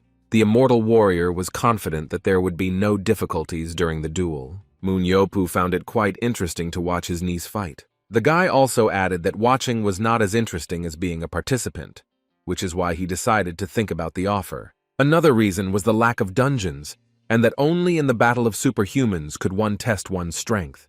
Overjoyed, the director began to scratch the guy's head, praising him and agreeing with his idea. The man said that the video of the national team in the match gained several million views in just an hour. Looking at the video, Moon Yap found 11 million views and a couple of complimentary comments. The guy agreed that things were really going well, if only the director would leave him alone. Freed from Pak's strong grip, the warrior insisted that the old man had almost strangled him, despite his age. The Superman insisted that he did not want to give the director hope, since he had decided to think first. But Jin-tae didn't seem to hear his words and acted as if their deal had already taken place. Moon Yap asked again if the Major League was really supposed to start soon. The director tensed up as the howl began to argue that the best of the best had to be selected for such an event. The guy said that in any case, Even if he agreed to participate, he would put forward conditions. Park Jin-tae looked at the warrior with frightened eyes, not even suspecting what he could have come up with. But quickly pulling himself together, the man said that although he didn't know what they were going to talk about, he was ready to do whatever Aop wanted. The immortal warrior smiled as he realized that he could have anything he wanted. After making the deal, the guy returned to Jae-ho's house to tell him the news as well. With a detached look, the man asked how he was supposed to perceive the information he had received. The angry coach of the national team asked his comrade to explain himself immediately. Moon Yap calmly replied that for the sake of his participation in the Battle of the Best Fighters, the association director agreed to fulfill any request. The savior shared that a new life had begun for him, which he would happily spend watching TV series. But without finishing the sentence, the guy fell silent for a while, choosing the right words. Already shocked by what he had heard, Jae-ho asked his friend to continue what he wanted to tell him. Scratching his head, Moon Yap said that if he decided to take on the matter, he should have done everything properly. Training was not really necessary, but he would have to drag the entire team along with him, something the previous national team coach regretted. However, the man still did not understand how his candidacy was involved in this issue. As it turned out, Jae-ho was the next player who was anything to go by. Moon Yap claimed that he would easily kill his comrade on the battlefield, which caused a storm of indignation among the aging coach. The immortal warrior asked his friend not to worry, claiming that he would get him back in shape in the remaining time. The man still did not calm down, mentioning that he was 48 and that he was not as strong as before. With a smile, the savior of humanity asked his old friend to stop making excuses, after which the superhuman used an analytical gaze, studying Jae-ho's capabilities and skills. Even though Eop found that the man had become weak over the years, he still believed that there would be no difficulty in restoring his skills. With an ominous smile, Moon Yap said that from tomorrow onwards, absolute hell would begin for his comrade. With a doomed face, the man said that now his end had finally come. Moon Yap's first condition was to be on a team with Hai Young, and the second was for Jae-ho to be on it as well. The director of the Battle Association could not even imagine how many sponsors would appear when 2 of the 7 saviors would perform on the same team. Taking the phone, the man called his friends, for whom he had one request. News headlines were all about the reunion of the superhumans who would be working together again at the upcoming championship. Journalists tirelessly reminded that the legendary Bak family was preparing for the battle together with So Moon Yap. During training, the immortal warrior asked Jae-ho what he had taught him before. The boy was pleased that the man remembered to move a split second faster than his opponent. The head coach of the Korean team tried to move faster, causing his aura to change color.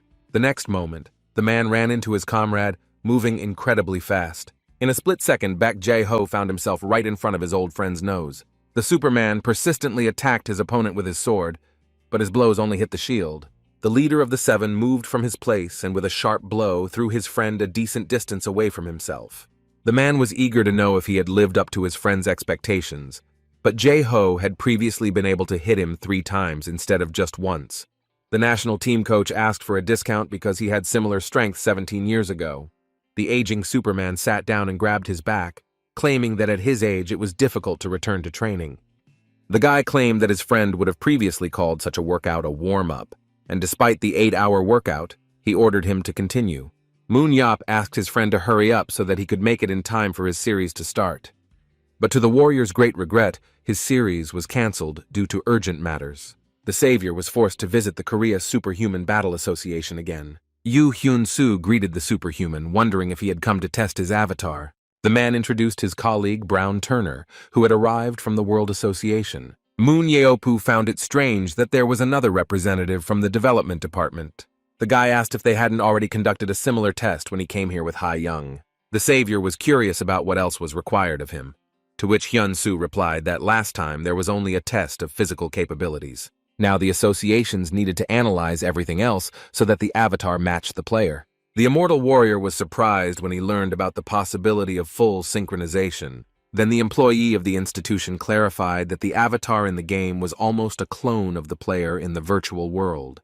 There was also an opportunity to reveal skills that had not yet manifested themselves and which the participant of the battle himself did not yet suspect. Yoo Hyun-soo stated that this was why the system was kept secret, and it was rumored to be based on someone's supernatural powers. Moon Yap felt strange because the association had the power to copy the real world. The guy reasoned that those who created the superhuman battle system could have had other goals besides creating esports. The warrior, despite the protests of the organization's employee, confirmed that if monsters burst into their world, he would be happy to deal with everyone. Hyun-soo wanted to start synchronization as soon as possible due to the difficult nature of the savior.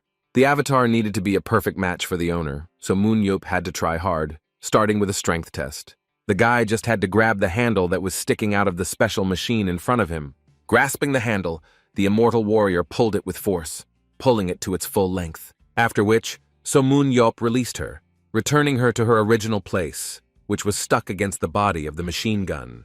The scoreboard showed a result of 813 points, and the association developer asked the player to repeat. Then the leader of the 7 began to repeat this procedure over and over again, but the meaning did not change much. Testing his strength, the warrior found that he was only at the 79 mark, having reached his maximum. Watching the guy, Yu Hyun-soo caught himself thinking that this result was too small for such a hero. The next stage was a test of dexterity, which involved pressing switches located on the walls one by one. Moon-yup was confident that, unlike the show of force, he would cope with this task perfectly. After the sound of the alarm, the rescuer moved with extraordinary speed from one switch to another.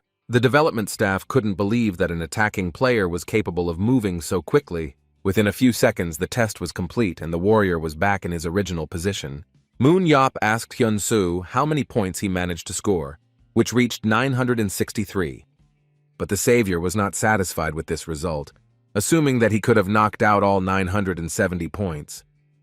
After repeating this test, the player exceeded the desired result by scoring 1 point more. The association's staff, just like the player's friend, could not believe that Eop had achieved such a result. The player was interested in what the best result was among all the participants, which, as it turned out, was 1,007 points. The warrior guessed that they were talking about Nathan Bernard, whom he learned about from the videos shown to Jae-ho.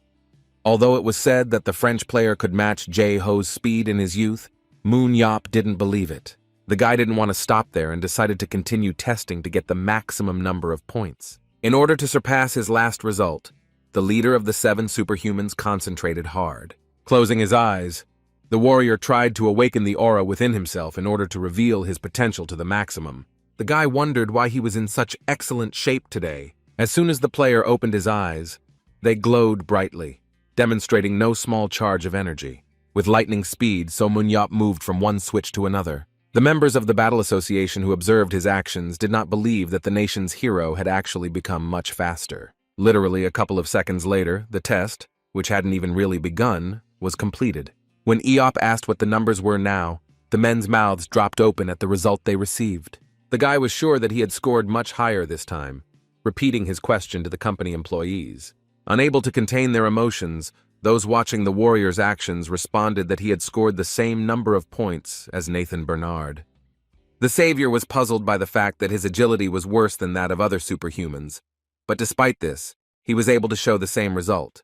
The only logical explanation for Moon-yup was that he could go beyond his own capabilities. Then the warrior had an idea and asked to take the strength test again to check something. The association staff explained that the test would be exactly the same, and that the player had to concentrate before taking it. Having reached a certain level of concentration, Moon-yup pulled the handle of the machine gun with all his might.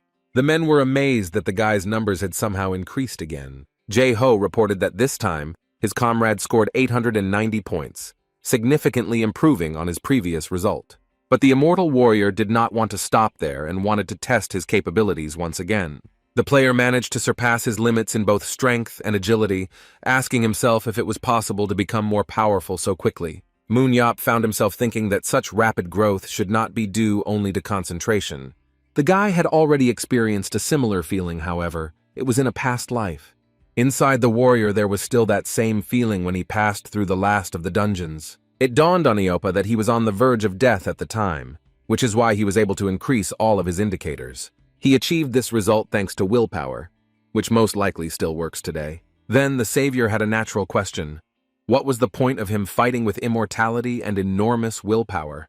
The guy got the impression that someone deliberately wanted him to participate in the battle and win. The next step was to check the aura, and Moon-yup had to touch the sphere in front of him. The association learned to measure the aura with an accuracy of up to a point.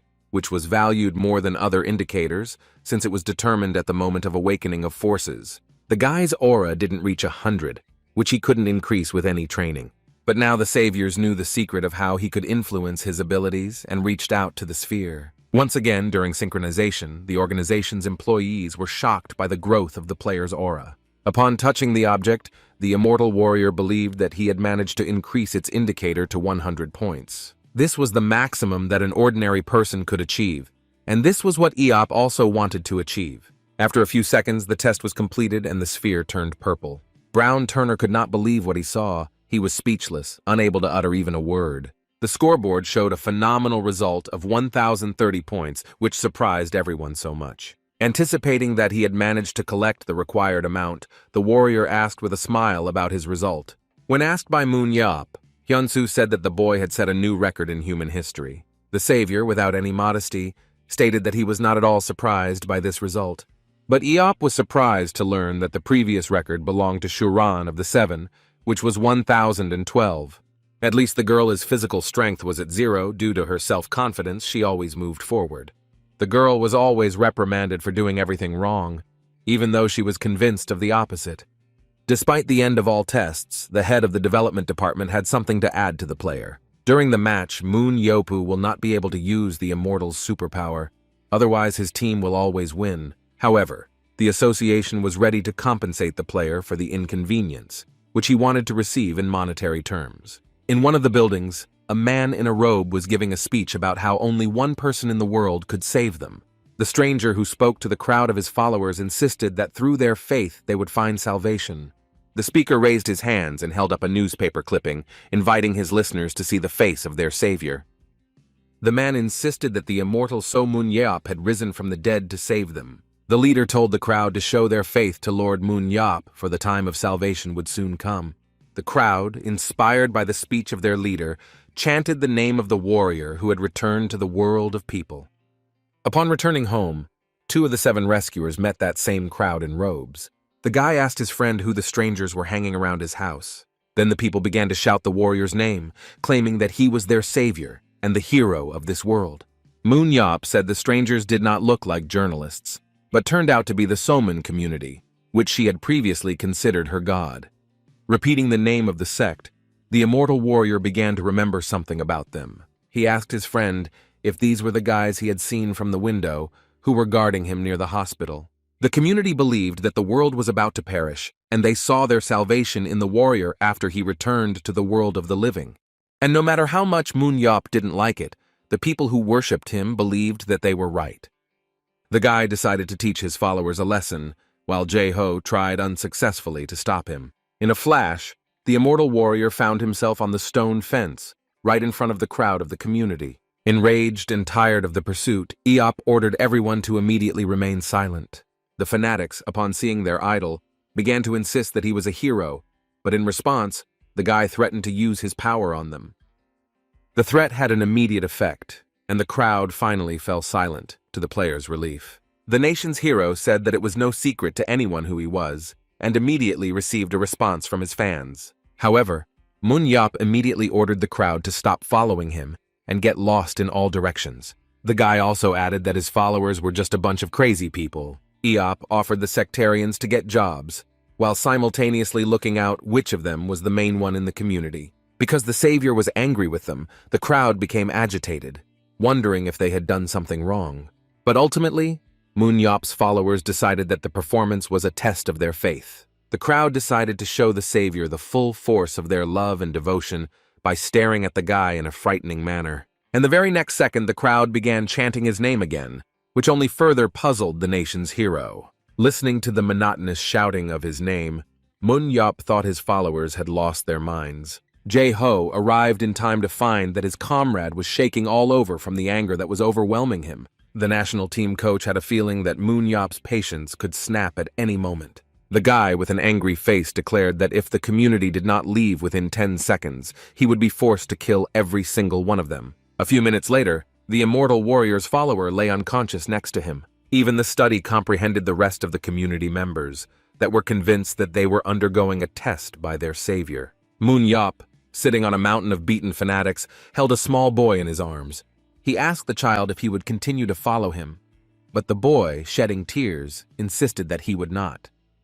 Moon Yop considered the answer correct, reminding the boy to think with his own head and not listen to others. Jumping off the mountain of followers, the savior of humanity told his friend that they could return to training, but Jae-ho said that his comrade was simply crazy to cause such a massacre under his house. Surprisingly, the immortal warrior took the accusation as a compliment.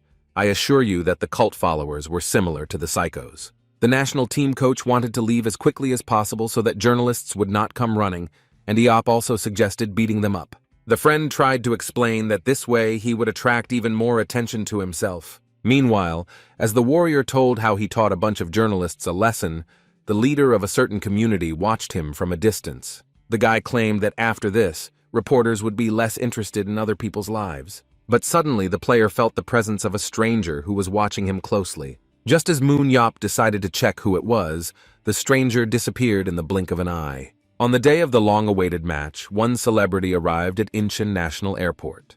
She was Jo Pelman, who was an agent of the United States Association of the Battle of Supermen. The man insisted that he had not been to Korea for 15 years, hoping that the era of superhumans had returned to the country. Pelman's assistant reminded that Mr. Beck did not participate in the Battle of the Supermen, and the Seven Saviors were never interested in sports. Of all of them, only Sharon showed interest, but quickly declined when she learned that the game would impose restrictions on her. The association's agent claimed that he would not miss the opportunity to get hold of the best fighter. So, Moon Yop. The girl asked Joe not to hurry and to pay attention to the unexpected guest. Jake Rand, who was a superhuman and an agent of the European Association, also flew to the match.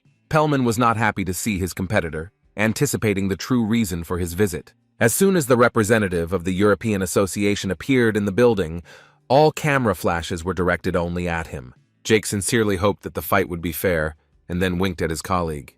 And while the men were figuring out who would win in a silent duel, the recruiter's attention was drawn to other famous personalities. The earrings and rings on her hands shimmered brightly from the flashes of the journalists' cameras.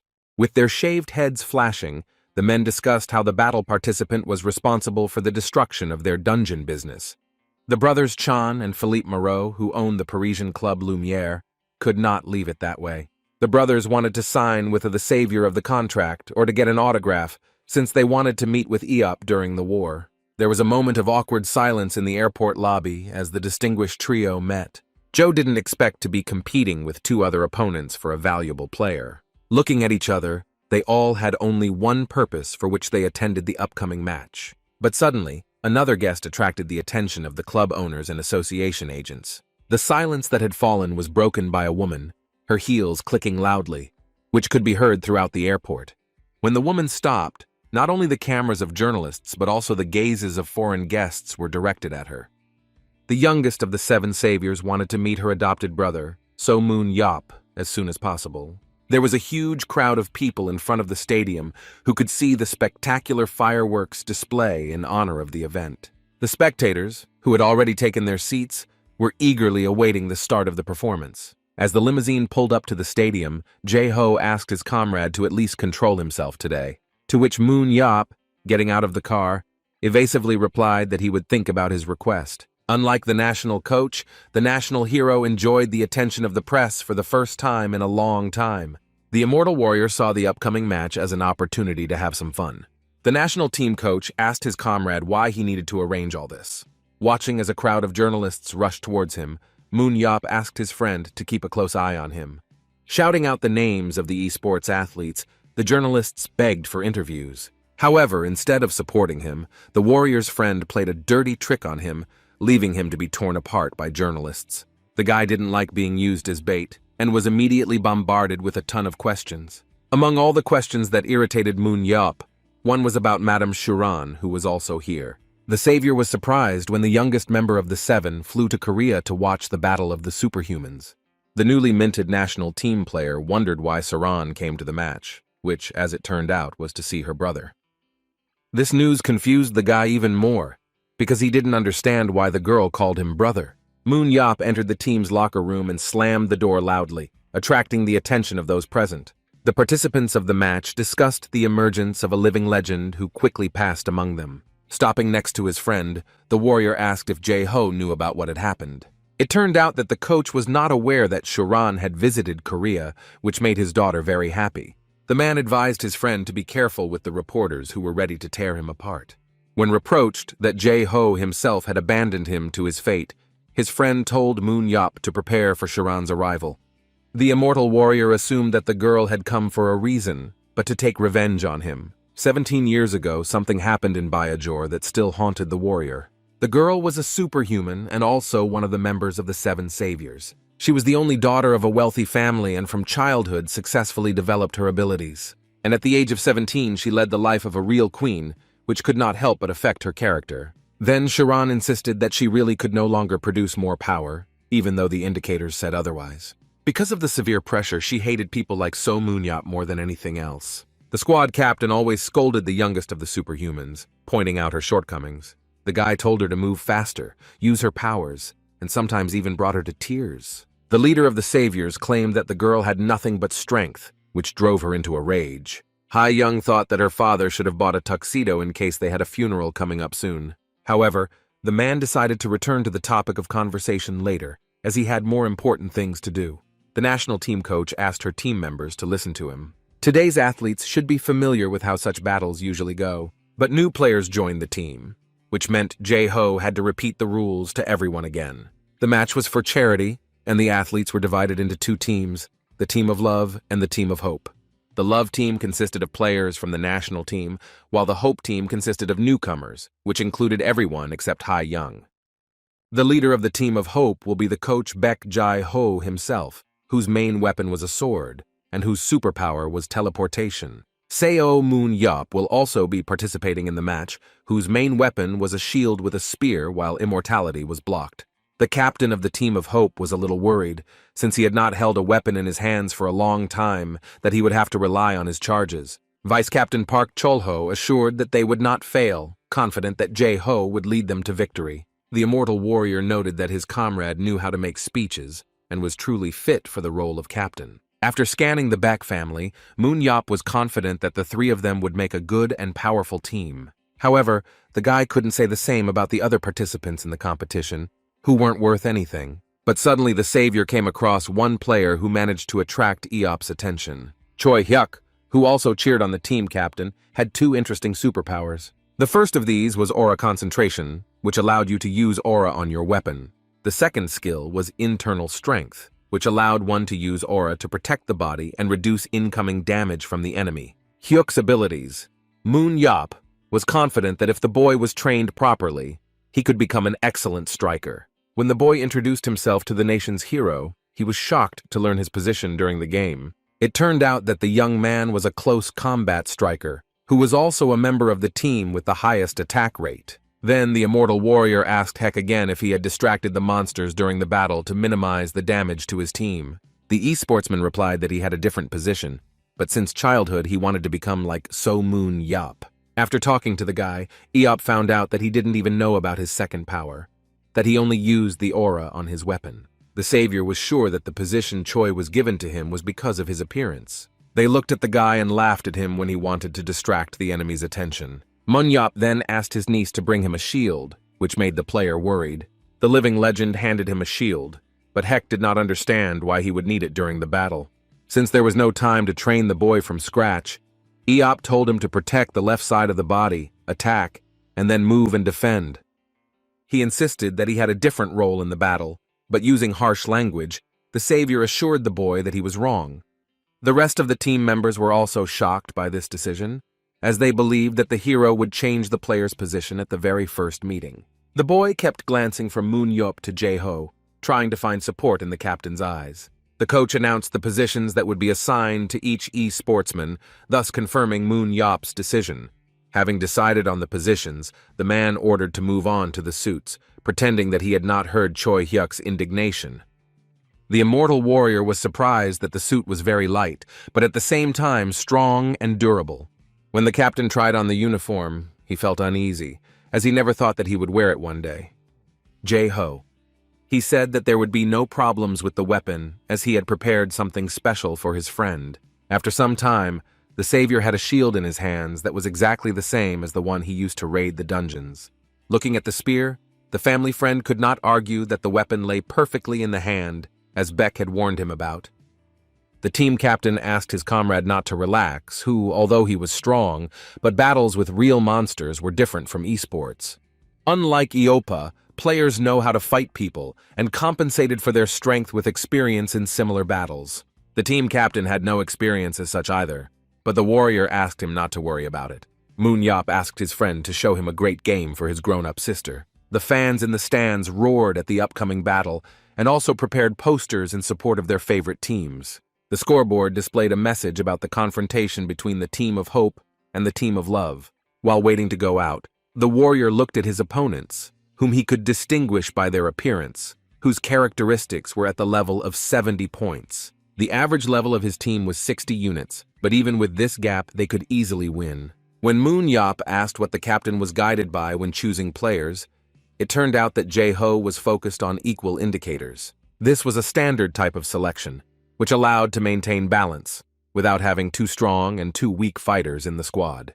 But suddenly the savior of humanity caught sight of a strange specimen who was at that moment blowing up chewing gum. The guy had good stats, but his mental strength was catastrophically low. The limit was 60 points, but Shim Yan-soo only developed his willpower to 26, which raised the question of how he was accepted into the team. Suddenly the boy asked why Moon Yap was staring at him while addressing him as you. Yan-soo knew very well who was in front of him, and therefore was hostile towards him.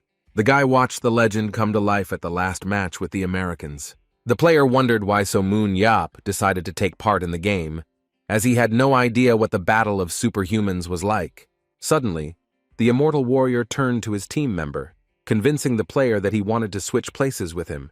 When he caught up with Shim Yan-soo, the nation's hero said that he could see from his face that the guy didn't like the fact that he was there. The guy did not hide his disgust towards the defender, who had behaved just as arrogantly in the previous match. The cyber sportsman found it funny, because the warrior had never participated in a battle of superhumans, which also made Eop laugh. The guy was outraged by his opponent's behavior and asked him why he was laughing so much. Moon Yap found out that Yan-soo's father was the vice president of the association, which the boy was not averse to bragging about. As soon as the warrior said that he had guessed the player's kinship, all the players were asked to enter the arena. But the rival stopped the immortal warrior. I want to find out what he meant, and what he could know about his father. Without mincing words, the savior replied that he was curious how someone like a Superman could raise such an ungrateful son. He also added that it was hard for him to breathe the same air with the arrogant scoundrels who hid behind someone's back. However, thanks to Yan-soo, the captain of the Seven had a wild desire to play a battle and teach the impudent man a lesson. Finally, the moment came when all the participants of the match came out on stage to the wild roar and applause of the fans.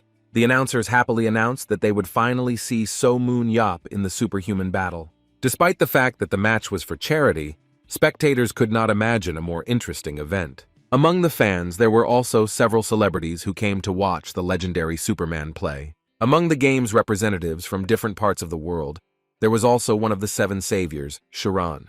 The game's permanent hosts announced that the first match will take place in the spiral cave of Ajas.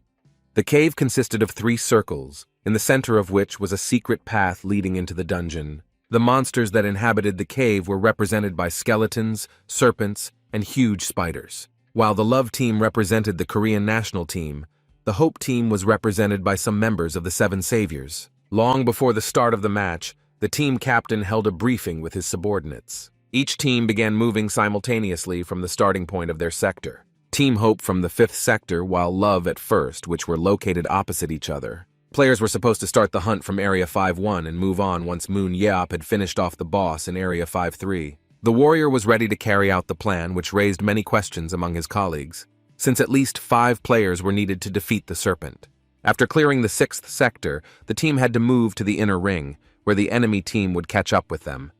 During this period, the Baek family and So Moon Yap will take care of the players, and the 3 of them will be able to deal with any number of players. But the immortal warrior didn't understand why his comrade was so confident. But the guy caught himself thinking that this was a great chance for him to figure out the battle. Soon, Team Hope found themselves in the game, located at the starting point of Sector 5-1. The captain ordered all players to take their positions, where they would remain until the end of the game. Baek Ha-young was at the back with her teammates, while her father walked in the center of the line. It was closed by 3 players, among whom was the star of this match, So Moon-yup. His team, which distracted the opponents during the battle, also included Choi Hyuk. The leader of the 7 saviors greeted the guy who was worried about his new role with a smile. Before the team had time to leave their seats, giant spiders attacked them from above. Dozens of red eyes sparkled in the darkness of the cave, approaching the players with incredible speed. A similar situation happened with the Love team, which was also attacked by monsters at the starting position. Team Captain Chae Woo-yeon ordered Yeon-soo to attack the spiders that surrounded them from all sides. The guy replied with displeasure that he already knew what he had to do without anyone reminding him. Several monsters immediately disappeared behind the huge wall of flame that was released by Shim. Having roasted his opponent, the cyber sportsman could not get the meeting with the nation's hero out of his head. The player could not understand who the warrior thought he was, that he did not understand at all, that is, who in this world. Shim Yeon-soo took out his anger and hatred on the monsters that were quickly approaching him. Attacking with another volley of fire, the guy imagined that instead of spiders, there were 7 saviors in front of him. The athlete couldn't wait to meet Eop and destroy him with his own hands. At the same time, the living legend encouraged his comrade, preparing his shield for him. With his sword at the ready, the man ran and jumped straight onto his friend's shield. A team member threw his captain with all his might straight into a crowd of enemies. While in flight, the man was surrounded by many monsters preparing to attack them. Jae-ho swung his sword, managing to attack several dozen spiders at once with one blow. After a successful attack, the man flew down, saying that he was forced to retreat. The team captain needed some time to recuperate for the next attempt. The national team coach once again pushed off the Superman's shield, working with him as a team as before. Moon-yup, with a smile on his face, told his friend not to worry as he would definitely cover for him. After another jump, Baek Jae-ho once again found himself in the middle of a crowd of vile creatures. Commentators were shocked when they saw the famous superhuman duo in action. Fans couldn't contain their delight at how the players masterfully dealt with the spiders attacking from different sides. In just a few minutes, just 2 players managed to clear the first zone of monsters. However, there was still one side from which hordes of huge spiders were crawling again. Working in pairs, 2 of the 7 superhumans easily dealt with the enemy. Watching from the sidelines, Choi Hyuk was amazed at how much easier this match was than a normal arena battle. Without taking his eyes off Moon-yup, the boy wondered if the hero had always been so good at fighting. The player noted that brute force was not the savior's main weapon, and that he also used tactics. And at some point, the immortal warrior's spear burst into blue flames, which could only mean one thing. A partner who stood in the same position noticed that Eop was preparing to use his superpower.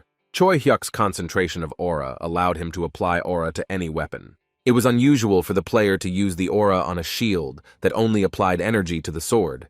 The e-sportsman pounced on the spider, hoping that this combat tactic would work. The guy managed to cut down the first of the monsters without receiving the slightest damage from it. It was important for Choi Hyuk to maintain the concentration of his aura both during attack and defense. Watching the young fighter fight, the members of the 7 wondered when the guy had become so good. Seo Moon-yup turned around at the sound behind him, and his face immediately broke into a smile.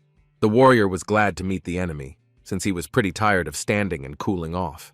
Using his shield as cover, the athlete easily dodged his opponent's attacks. When the enemy took a short break, Moon-yup took advantage of the moment and pierced the spider's head with his spear. At that very moment, another monster attacked the player, but it also didn't manage to catch the guy off guard. With extraordinary ease, the immortal warrior dealt with his enemies one after another. Chan and Philippe Moreau could not contain their delight at the technique demonstrated by Moon-yup. The brothers asked Sharon, who was sitting next to them, whether the meter-long attack that was the warrior's calling card had just been demonstrated. The woman contemplated the meter-long attack, which at first looked like a normal spear attack. In fact, at that moment the warrior used superpower, thanks to which the spear moved towards its target at the highest speed. With this force, without letting go of the spear, Moon-yup made an accelerated lunge, hitting the target within a meter radius.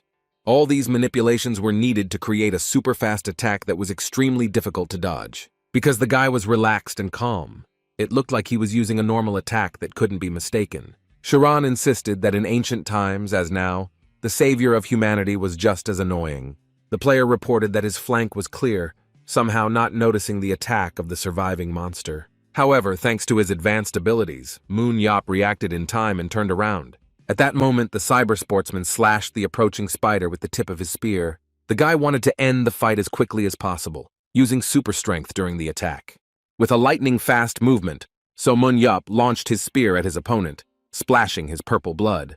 The immortal warrior insisted that now the monster could not hide, even if he really wanted to. After some time, Zone 5-1 was cleared, for which the team captain congratulated his men. Just as Jae-ho reported that they were heading to Sector 5-2, he lost his comrade, who moved on after defeating the spider. The warrior said to head to Zone 5-3 and for everyone else to follow him.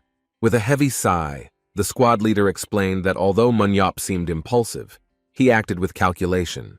Deciding not to dwell on the moment, Jae-ho commanded the players to head towards their destination.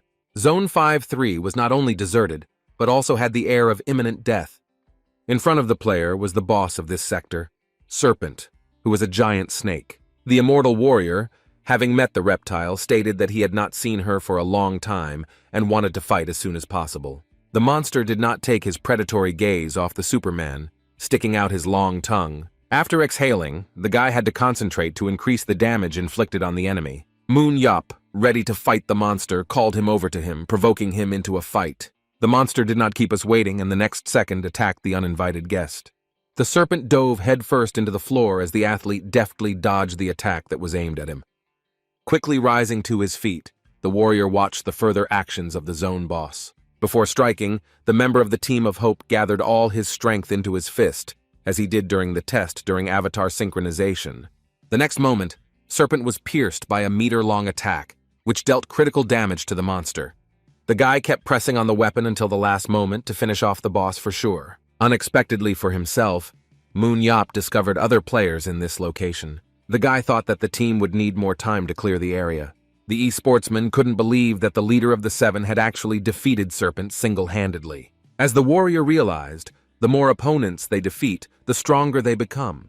And along with this, the color of the aura changes. The guy kept saying that they had to endure at least one round to see changes. Moon Yop entrusted the rest to the team, while he ordered Jae-ho and Ha-young to follow him, which required the help of his friends to implement. While the smaller monsters were being defeated by other fighters, the three main players of the Team of Hope went to hunt their rivals. The savior reflected on the fact that when he fought the monster, he dealt with it with one blow. By killing monsters, the nation's hero could increase his strength in the battle of superhumans. Moon Yop was thinking about how his aura was currently blue when his teammate called out to him.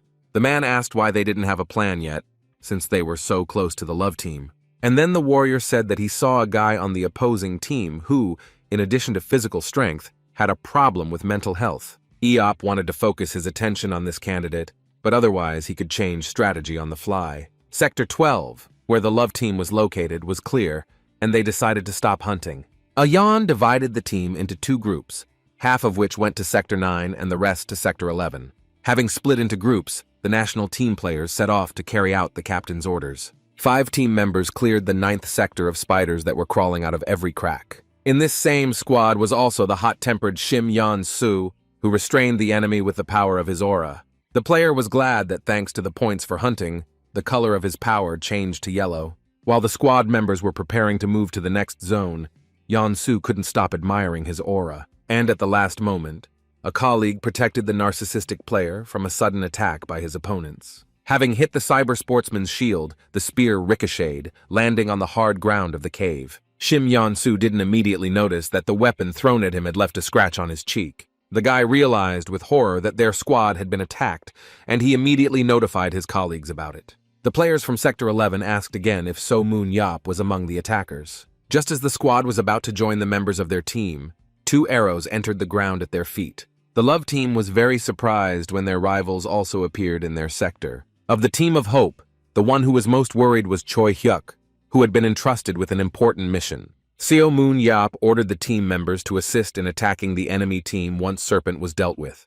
Despite the fact that the national team would be the opponent, the warrior was confident that they would be able to kill every single one of them. The e-sportsman had to hold out until the team's strongest trio came to their aid. The immortal warrior wondered how the players managed to block his powerful attack, to which Jae-ho replied that it was very weak. Gathering all his strength into a fist, the Superman sent his comrade from the shield straight to the enemy. Swinging his sword with force, Manhwa threw one of his 4 spears from his arsenal towards the enemy, after which he decided to repeat the blow, endowing another piercing weapon with the power of his aura. Gritting his teeth, the national hero put his hand behind his back for a stronger throw, and then he threw another spear, charged with aura, towards the enemy squad. The flying weapon almost caught up with Baek Jae-ho, who was already at his target by this time. Team Love was worried that Seo Moon Yap was targeting their strong player Yeon Soo. The guy became worried and confused, because an armed Jae-ho was flying straight at him. Luckily for Yeon Soo, the team captain used teleportation and left at the last moment, injuring his teammate. One of the squad members intended to finish off the enemy captain as quickly as possible. But this was not destined to come true, as the guy was hit by a spear that seemed to come out of nowhere. The enemies decided to take advantage of the moment while the team captain's teleport was recharging. Suddenly, Ha-yeon appeared from above to help, wrapping her whip around her father. The girl stated with complete confidence that she was already on her way to help, and there was no reason to panic. The cybersportswoman spun her father around and threw him back in the direction he came from, after which, together with the whip and sword, she began to fall down but remained calm. And all because the very next moment it disappeared from sight, never reaching the ground. The members of the Baek family soon found themselves near the immortal warrior, clearly following the planned plan. Manhwa decided to tease his friend by asking how he felt, since he hadn't been doing sports for a long time. The trio managed to deal with the strongest fighters who were drawing attention to themselves. The savior was happy with this result, because now the duel could continue 3-on-3. The remaining members of the squad, along with Shim Yeon's son, were worried because they did not believe in their own strength. But Manhwa suddenly suggested that all the players present split into pairs. This idea not only angered, but also scared the guy with the yellow aura to the point of horror, who expected the worst outcome. The commentators were excited to see the duels between the players, praising the team for doing a great job. After the compliments superhumans, the presenters returned to the battle, where the immortal warrior again sent the team captain flying. Shim Yeon-soo almost died of fright when 2 of the opposing team's strongest players rushed past him. With lightning speed, Baek Jae-ho walked over one of the remaining e-sportsmen. The frightened guy insisted that this could not be, but his bitterly hated opponent did not agree with this. Before he could do anything, the son of the association's vice president was hit in the face with a shield. Having given the rich athlete a hard slap, the warrior asked him if he had had enough of crying. With hatred in his eyes, So Manhwa looked at the rich kid who actually didn't know the value of fighting. The beleaguered love team was surprised to hear that 2 of the 7 saviors had worked together to kill their 5 colleagues. One of the squad members couldn't believe that the opponents had managed to kill so many guys. The guy was so angry that he couldn't control his emotions and eventually lost his temper. The player declared that his colleagues should rush into the attack, because if they win this battle, then the overall victory will also be theirs. Choi Hyuk stood in the way of the national team's daredevil, ready to block his opponent. The boy began to remember Manhwa's words, that he should have put away the shield, attacked, moved, and defended. The enraged enemy attacked Heck with a blade, but the player hid from the attack behind his shield.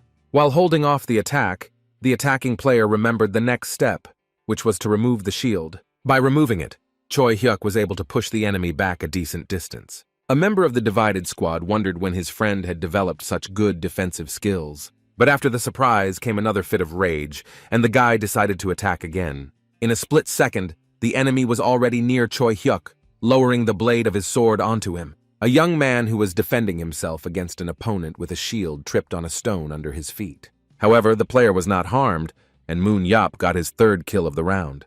The immortal warrior praised Choi Hyuk, urging him to leave the rest to them. The savior wanted to deal with the rest of the national team within 5 minutes. The first round ended with the Team of Hope winning with a score of 8-0, and the best player was Baek Jae-ho. In the locker room of the Team of Hope, the players did not stop praising the coach, who felt embarrassed by such attention from his subordinates. The man reflected that at his age it was awkward to return to the game, although it was worth it to regain the feeling of fighting. Jae-ho looked at his comrade sitting to the side, thinking that this was only possible because he was nearby. However, the immortal warrior was not at all interested in the battle, who was glued to the phone screen. The guy returned to watching a TV series during the break between rounds. Manhwa was surprised when his drama took an unexpected twist. The commentators were already offering viewers a new location, where rooms and stairs in the dungeon were intertwined on all sides. In the labyrinth of death, the player was subjected to 10 times the gravity, no matter what he does and no matter where he is. So ManhwaCapped had already cleared this dungeon once, but before him, many superhumans had left their heads in it. The hosts of the event were curious to see the first liquidator back in action, who Yong-Soo also had a grudge against. The immortal warrior wondered why he was surrounded by so many weirdos after waking up.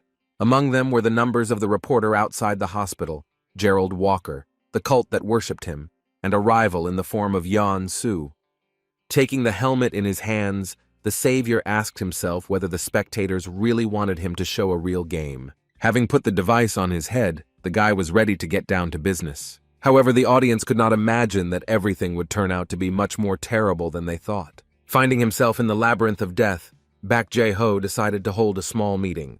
Just as the man began to talk about the difficulty of this dungeon, he was interrupted by ManhwaCapped.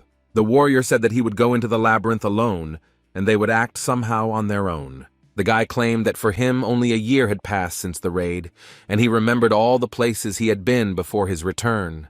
The team captain felt awkward that for his friend, it was as if those 17 years had never happened, reminding him that the dungeons in the battle were not modified. When Jae-ho asked him not to do anything stupid, the warrior promised to put on a show, and had to keep the promise he made. The savior advised his colleagues not to worry about him, and quickly turned around. If the love team starts moving parallel to him, then he will know exactly where they will end up. Hurry to the meeting with enemies. Ha-yeon asked her father if it was okay to let Yop go alone, to which Jae-ho replied that their friend had tremendous combat experience. The man said the family friend most likely had a plan, which reassured his daughter, although he himself had a hard time believing the words spoken, doubting that the warrior had prepared any kind of plan. ManhwaCapped deftly slipped through the winding stairs, knowing them like the back of his hand, after which, having landed on one of the floors, he met with the guards of the labyrinth. They were dead warriors, clad in armor that emitted steam with every breath. The player was glad to meet familiar opponents, just like in the good old days. Covering himself with his shield, the immortal warrior rushed straight towards the squad of dead soldiers. The guards of the floor also in turn pounced on the uninvited guest who invaded their territory. In flight, the cyber sportsman resorted to the concentration method for a more effective attack. With just one blow, ManhwaCapped managed to hit all of his opponents at once, but not kill them completely. The enraged guards of the labyrinth rushed after the player in order to get even for the damage he had caused.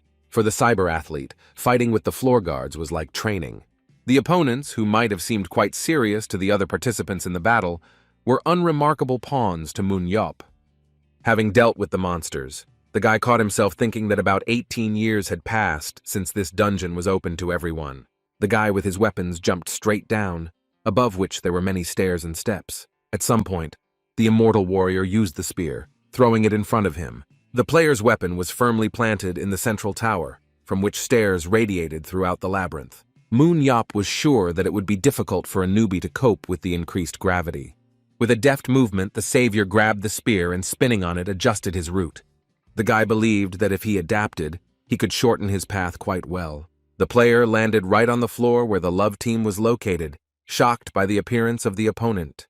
The enemy team's captain didn't understand how ManhwaCapped got to them, since less than 10 minutes had passed in the first round.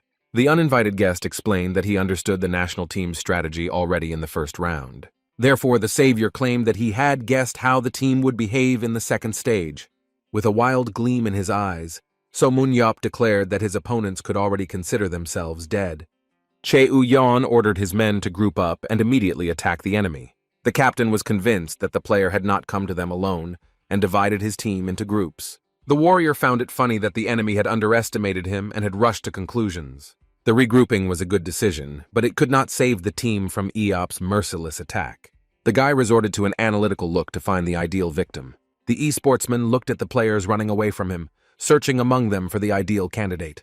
Having decided on his target, ManhwaCapped launched a spear at him, which hit the player in the back. The team captain watched as one of her subordinates, with a spear sticking out of his body, fell into the abyss. Having earned his first kill, Eop stabbed his opponent with little agility, so he would not have been able to withstand his attack. As soon as the savior dealt with the first member of the love team, everyone suddenly ran away.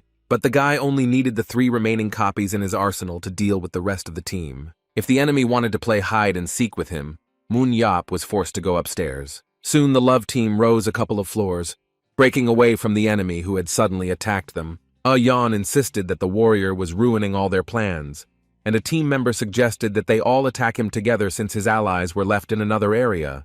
But the team captain was sure that his teammates could be hiding nearby, and in this way they could all fall into a trap. Moon Yop's opponents were on guard, not ruling out the possibility that the boy could soon attack them again. Commentators wondered why, after active movements, the warrior stood motionless on the top floor. The host of the event suggested that the love team, after having traveled a long way, must have gone into hiding somewhere. With a satisfied grin, the immortal warrior didn't know exactly where the enemies were staying, but the only way to find out was to try to guess their location. Having imbued the spear with his aura, the player prepared to use the superpower during the next throw. The gambling component of the battle only added fuel to the fire, forcing the warrior to have a good time. Having read the trajectory, the cyber athlete threw the second spear with all his might in the hope of hitting the target straight on. The weapon flew down the labyrinth at great speed, cutting through the space around it. Moon Yop, knowing the peculiarities of the dungeon, calculated the flight of the weapon so that nothing would interfere with it. Having ricocheted off all sorts of surfaces of the labyrinth, the spear continued to descend to the lower floors. The love team was disturbed when they saw a mysterious glow appear above them, and the very next second, the glow, which turned out to be the enemy's spear, reached the floor, piercing one of the players. Yan looked at the enemy's spear with frightened eyes, wondering how he found them. The commentators unanimously shouted that the technique demonstrated by the savior was simply incredible. After receiving notification of the second murder, Moon Yop was delighted to learn that he had guessed the location where his rivals were hiding from him. The hosts repeated that today, they were expecting the most exciting match in the history of the Korean Battle of Superhumans. For a moment, Team Love stood motionless, digesting the fact that one of their members had just been eliminated from the game. Seething with anger, insisted that they should have attacked in pairs since Yop was not covered by anyone. The guy insisted that by their actions they gave the enemy a chance to prepare for an attack, instead of splitting up and going on reconnaissance. The captain stated that their numbers were too small for such a maneuver, which angered Yeon-soo even more. And while discord began in the team, the immortal warrior quietly descended to the floor, observing the players' quarrel. The son of the association's vice president began to blame his teammates for the future loss, claiming that he could have dealt with Moon Yop with just his strength. But Uyan asked him to conserve his aura reserves. Without stopping wailing, the boy, whose hand suddenly caught fire, turned around. Declaring that he would figure it out on his own, Shim Yeon-soo threw a fireball straight at the savior. A member of the national team watched a powerful explosion that was supposed to destroy the enemy he hated. The player chuckled and claimed to have beaten the great hero, knowing that he was lurking behind them. Suddenly, from behind the wall of dust raised by the explosion, Eop's voice was heard calling the attacker a fool. After the smoke cleared, the love team was confronted by the enemy hunting them. Safe and sound, he explained that if he had really wanted to hide, Yeon-soo would never have found him. The guy advised the cyber sportsman to go for advanced training, after which he instantly disappeared. Both the vice president's son and the team captain couldn't believe that the warrior had managed to block the blow. The attacking player's aura and superpower were top-notch, and the guy deservedly held his position. The captain ordered to split into groups, with half of the players hunting monsters while the rest hunted So Moon Yop. Chae Woo-yeon convinced himself that he would be able to use a deceptive maneuver to lure the enemy into a trap, that he couldn't handle 3 players at once. The points you earn during the hunt will help you increase your chances of winning the battle against the immortal warrior. Commentators speculated that the love team had started hunting for Moon Yop, but they didn't think it was a good idea. Caught off guard, players probably overlooked the fact that the leader of the 7 the Saviors knew the Labyrinth of Death better than anyone else. Watching the members of the national team, the guy decided that they were playing turtles. They moved so slowly. Then the immortal warrior decided to join them, suddenly jumping on top of them. The national hero, swinging his spear, was already preparing to attack 3 opponents at once. By thrusting his weapon into the floor, which thereby shattered part of the floor, Eop managed to disperse the squad hunting him. The savior praised his rivals for their plan, and without wasting a second, they immediately pounced on him. But the guy easily managed to repel the first attack, assessing the enemy's level. Seo Moon Yop stated that the 3 who were sent to hunt him were not as weak as the rest of the team. In the blink of an eye, the player found himself behind the enemy, who had been swinging his sword at him just a second ago. Quick strike to the team member's back. The immortal warrior added his third kill to his tally. Looking around, the team member of Hope kept an eye on the remaining two opponents. Loosening his grip and releasing the spear, the legend prepared for his signature move. The guy made a meter-long throw, knocking off his opponent's head while simultaneously repelling an attack from the side. After getting his fourth kill of the round, Moon turned his full attention to the archer. The shooter, realizing his situation, plaintively asked the enemy not to carry out his plan. A member of the love team made a desperate and risky attempt to escape from the battlefield. But as expected from a coward, he, just like the poor fellow's comrades, were hit by a meter-long spear throw. Upon hearing the notification, Moon was surprised to find that he already had 5 murders in his collection. This meant that there were only 6 opponents left, whom he intended to finish off in one fell swoop. The spectators watching the fight were shocked by the abilities of their compatriot. The sportsman surprised not only the fans, but also the representatives of foreign associations of the Battle of Superhumans. Along with ordinary spectators, the Moreau brothers watched what was happening with the same trepidation. While the commentators were recalling the results of the fight between Eop and Walker, Sharon had an epiphany.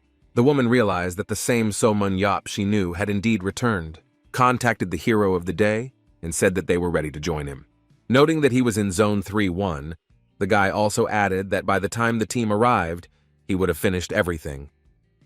The team captain was confused by this statement, but the warrior quickly disconnected the connection. With a spectacular landing, the player descended to the remaining members of the love team. Emanating a red aura, Moon said that he had come to them early as he had promised. Captain Oyan ordered the remaining team members to work according to the planned plan. The cyber athletes instantly split into groups and ran off in different directions. The warrior was pleased that the opposing team had prepared well for the meeting with him. Looking around, the guy discovered that the enemy was running around him on both sides, cutting off his escape routes. The love team split into 3 groups of 2, surrounding So-mun Yop.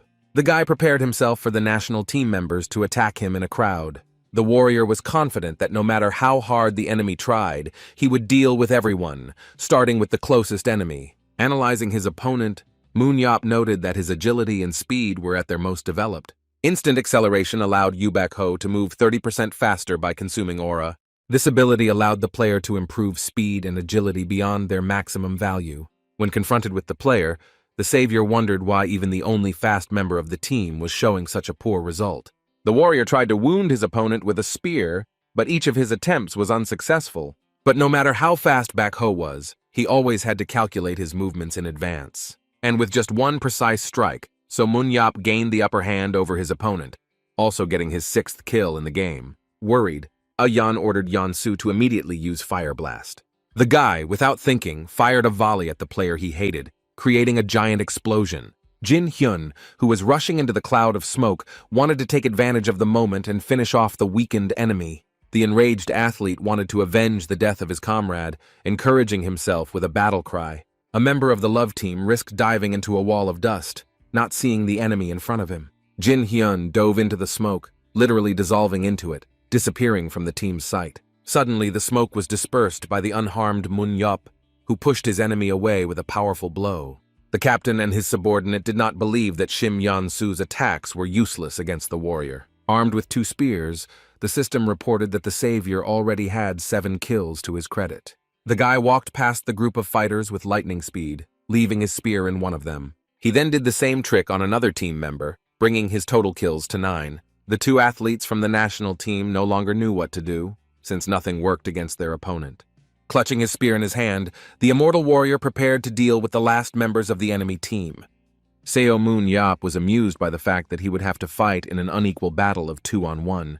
Shim Yong-soo, shaking with fear, kept telling the captain that this had never happened even in the battle with the French.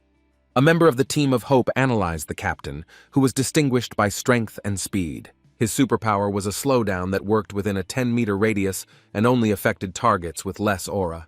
The player noted the captain's good stats, but his superpower was useless, since most had an aura developed to 80. Cheo Yan was so scared that he began to ask his protege for advice. Not daring to tolerate such disrespect towards himself, Moon immediately threw a spear at the team captain. Before the eyes of the association's vice president's son, the captain of his team disappeared into thin air. The scared-to-death player's attention was drawn to his opponent, who stated that now it was only the 2 of them left. Yansu demanded with a trembling voice that the immortal warrior not come near him. However, the guy was unstoppable, and at that moment he swung his shield to attack. The blow landed on the arrogant boy's face, almost breaking his face. The last member of the enemy team flew into the wall, and after leaving a dent in it, was eliminated from the game. Moonyop froze for a moment, having received the last kill for his team. The commentators went wild as for the first time in the history of the Korean superhuman battle, the opposing team was destroyed by one player. The presenters reported that the reaction of viewers online was comparable to a volcanic eruption. Experts claimed that Moonyop would need time to adapt, but they were very wrong. After leaving the game modules, the warrior and his comrade heard the stadium chanting Moonyop's name. The hero of the day asked his comrade what kind of flying objects were right above their heads. Jae-ho explained that the drones filmed the scene from different angles at any height, instantly transmitting the image to the screen. Upon learning that he was on live TV, Moonyop made an obscene gesture, which he found funny. The captain of the team of Hope immediately pounced on his friend, asking him to immediately stop the outrage. Grabbing the immortal warrior by the collar of his jacket, the man dragged him to give an interview. The players, along with host Lee Yeon-hee, found themselves in front of a crowd of journalists, blinded by camera flashes. The superhumans introduced themselves to the host, but the star of the evening, as always, distinguished himself. Interviewer, having praised the athletes for their performance in the match, I first wanted to ask Jae-ho a question regarding the first round. Yeon-hee asked the captain if he knew in advance how this fight would end, but the man could not even imagine such a result. The coach said that during the match he decided to fully trust Moonyop's skills, and he was right. Having finished with the captain of the team of Hope, the journalist moved on to his partner with questions. Yeon-hee asked if Yop himself thought he could defeat the opposing team on his own, to which the warrior replied that the battle was no different from a real fight. The savior said that in the first round during the day the excitement woke up, and in the second he was already able to play to his heart's content. Moonyop was thinking about what advice to give to the losing team, who had problems with both their positions and the use of their superpowers. The guy replied that the problem was with the coach, who didn't see the potential and abilities of the players, and also with the captain, who couldn't unite the team. At the request of the reporter, the superhuman advised other players not to expect high results while their skills were low. However, everything could change at any moment, because they all lived in the era of capitalism. The warrior noticed that the road was not the one that led to the house, and Jae-ho explained that they were going to celebrate the victory. The hero of the day complained that he would miss his favorite TV series, to which the man advised him to watch a rerun on the internet. The national team coach asked his teammate why he said all those words during the interview. The guy explained that he was asked to give an answer, and he gave it, not caring about the athletes and their fame. Moonyop wondered how the players could have such a bad coach that he put everyone in the wrong positions, but Jae-ho asked him to remember himself. For 11 years after saving the world, Eop wanted to become some kind of trainer, which he was really good at. Emre Kasa from the Seven Saviors followed the warrior's advice and became an excellent trainer. The guy said that in this environment they didn't know how to properly teach players, to which his friend suggested that he take the position of coach. The savior was ready to take such a step, but only if he was paid a decent amount of money. The immortal warrior asked his comrade for a favor in exchange for helping his team win the match. Moonyop asked to put Choi Hyuk in the main attack position, which would distract the attention of strong enemies. Secondly, the guy asked to use Yu Baek-ho as an element of surprise, who had poor control over his speed. Put Chae Woo-yeon in the second position together with Hyuk, which will provide him with good cover. And finally remove the nasty Shim Yeon-soo, who was not a team player. Hearing this, Baek Jae-ho became concerned and explained to his friend that he couldn't kick him out. The savior decided that it was because the player was the deputy's son, but there was more to it than that. The man claimed that the guy had more aura than others, as well as good superpowers, while there were few outstanding players in Korea. The leader of the seven noted that Yeon-soo lacked willpower, which is why the love team lost easily. The coach repeated that the player should be superpowers, but the warrior insisted that mental health came first, and then strength. Moonyop ended the conversation by telling Jae-ho to pass everything on to his deputy, and if he decided to hire him, he had to fork out the money. The sportsmen arrived at a hotel called Hunters, where they were going to celebrate their victory. The door was immediately opened for the superhumans, and they were led into the necessary hall, where the celebration had already begun. The relatives were met by Hai Yeon in an evening dress, who was incredibly happy about her uncle's arrival. The girl told Moon Yop that the local bar had amazing alcohol, which surprised the relative. Not wanting to listen to his friend and daughter's teasing about alcohol, Jae-ho headed towards the chairman. The immortal warrior shouted at the top of his lungs that with his joint efforts with his niece, they had managed to defeat the love team. The men in the hall stood up to whisper that the athlete had finally arrived for the appointment, hoping to talk to him as soon as possible. Joe Pellman was determined to seize his chance, despite the whole host of agents who were present at the banquet. The man wanted to gently work on the player if he did not agree immediately, but he was suddenly pushed aside by a colleague. The agent turned to Moon Yop, interrupting a conversation with the daughter of the national team coach. The man turned out to be Jake Rand, who represented the Battle of the Supermen of Europe Association. The guy corrected the agent, claiming that he and everyone else had a different name, for which the man apologized. Watching his rival, Pellman mentally convinced himself that he would not give him one of the saviors. Joe believed that if he couldn't get inside the soul of a man who had returned to his old life after so much time, then neither could Jake. After a short conversation, the agent from Europe handed the cyber sportsman his business card. The niece was surprised that her uncle knew English, and he made excuses, saying that he learned it during business trips. The girl thought that she and her relative had wallpaper that was not very good, which the savior did not miss the opportunity to laugh at. While watching the players' conversation, the American agent saw his colleague leave, giving him another chance. But this time too, Pellman was stopped, being overtaken by two brothers who rushed towards the star of the evening. With their bald heads flashing, the men asked the player if they could speak to him in English. Brothers, without hiding the smiles on their faces, declared that before them was a real hero. Moon Yop was aware that the men owned some kind of club, but Hai Young explained that Club Lumiere was considered the best in the world. One of the club members was Nathan Bernard, the fastest of the esports players. The warrior assumed that the brothers wanted to invite him to Lumiere, but he was wrong. It would have been a great honor for Chan and Philip, but the men knew that the Superman would refuse them. Suddenly, the club owners announced that they had come for the beautiful mademoiselle, pointing to Hai Young. The uncle asked his niece if she wanted to join the club, and the girl was incredibly happy about it. The athlete began to thank the club owners in different languages, which made Yop feel awkward. The savior asked again if Moro really came to take Hai Young to the club and not him. The men insisted that when the girl changed her position, she immediately revealed her talent. The club's owners insisted that Eop's niece would be a great addition to their team, but they also did not give up hope if the great warrior would join them, with whom they would create an incredible team. The men assured that they would not spare any money for such a player, to which the savior promised to definitely think about their offer. The athlete asked again whether the men really had such big wallets that they were capable of taking a player like him. Chan and Philip also added that they had been long-time admirers of the warrior and therefore wanted to give him a weapon.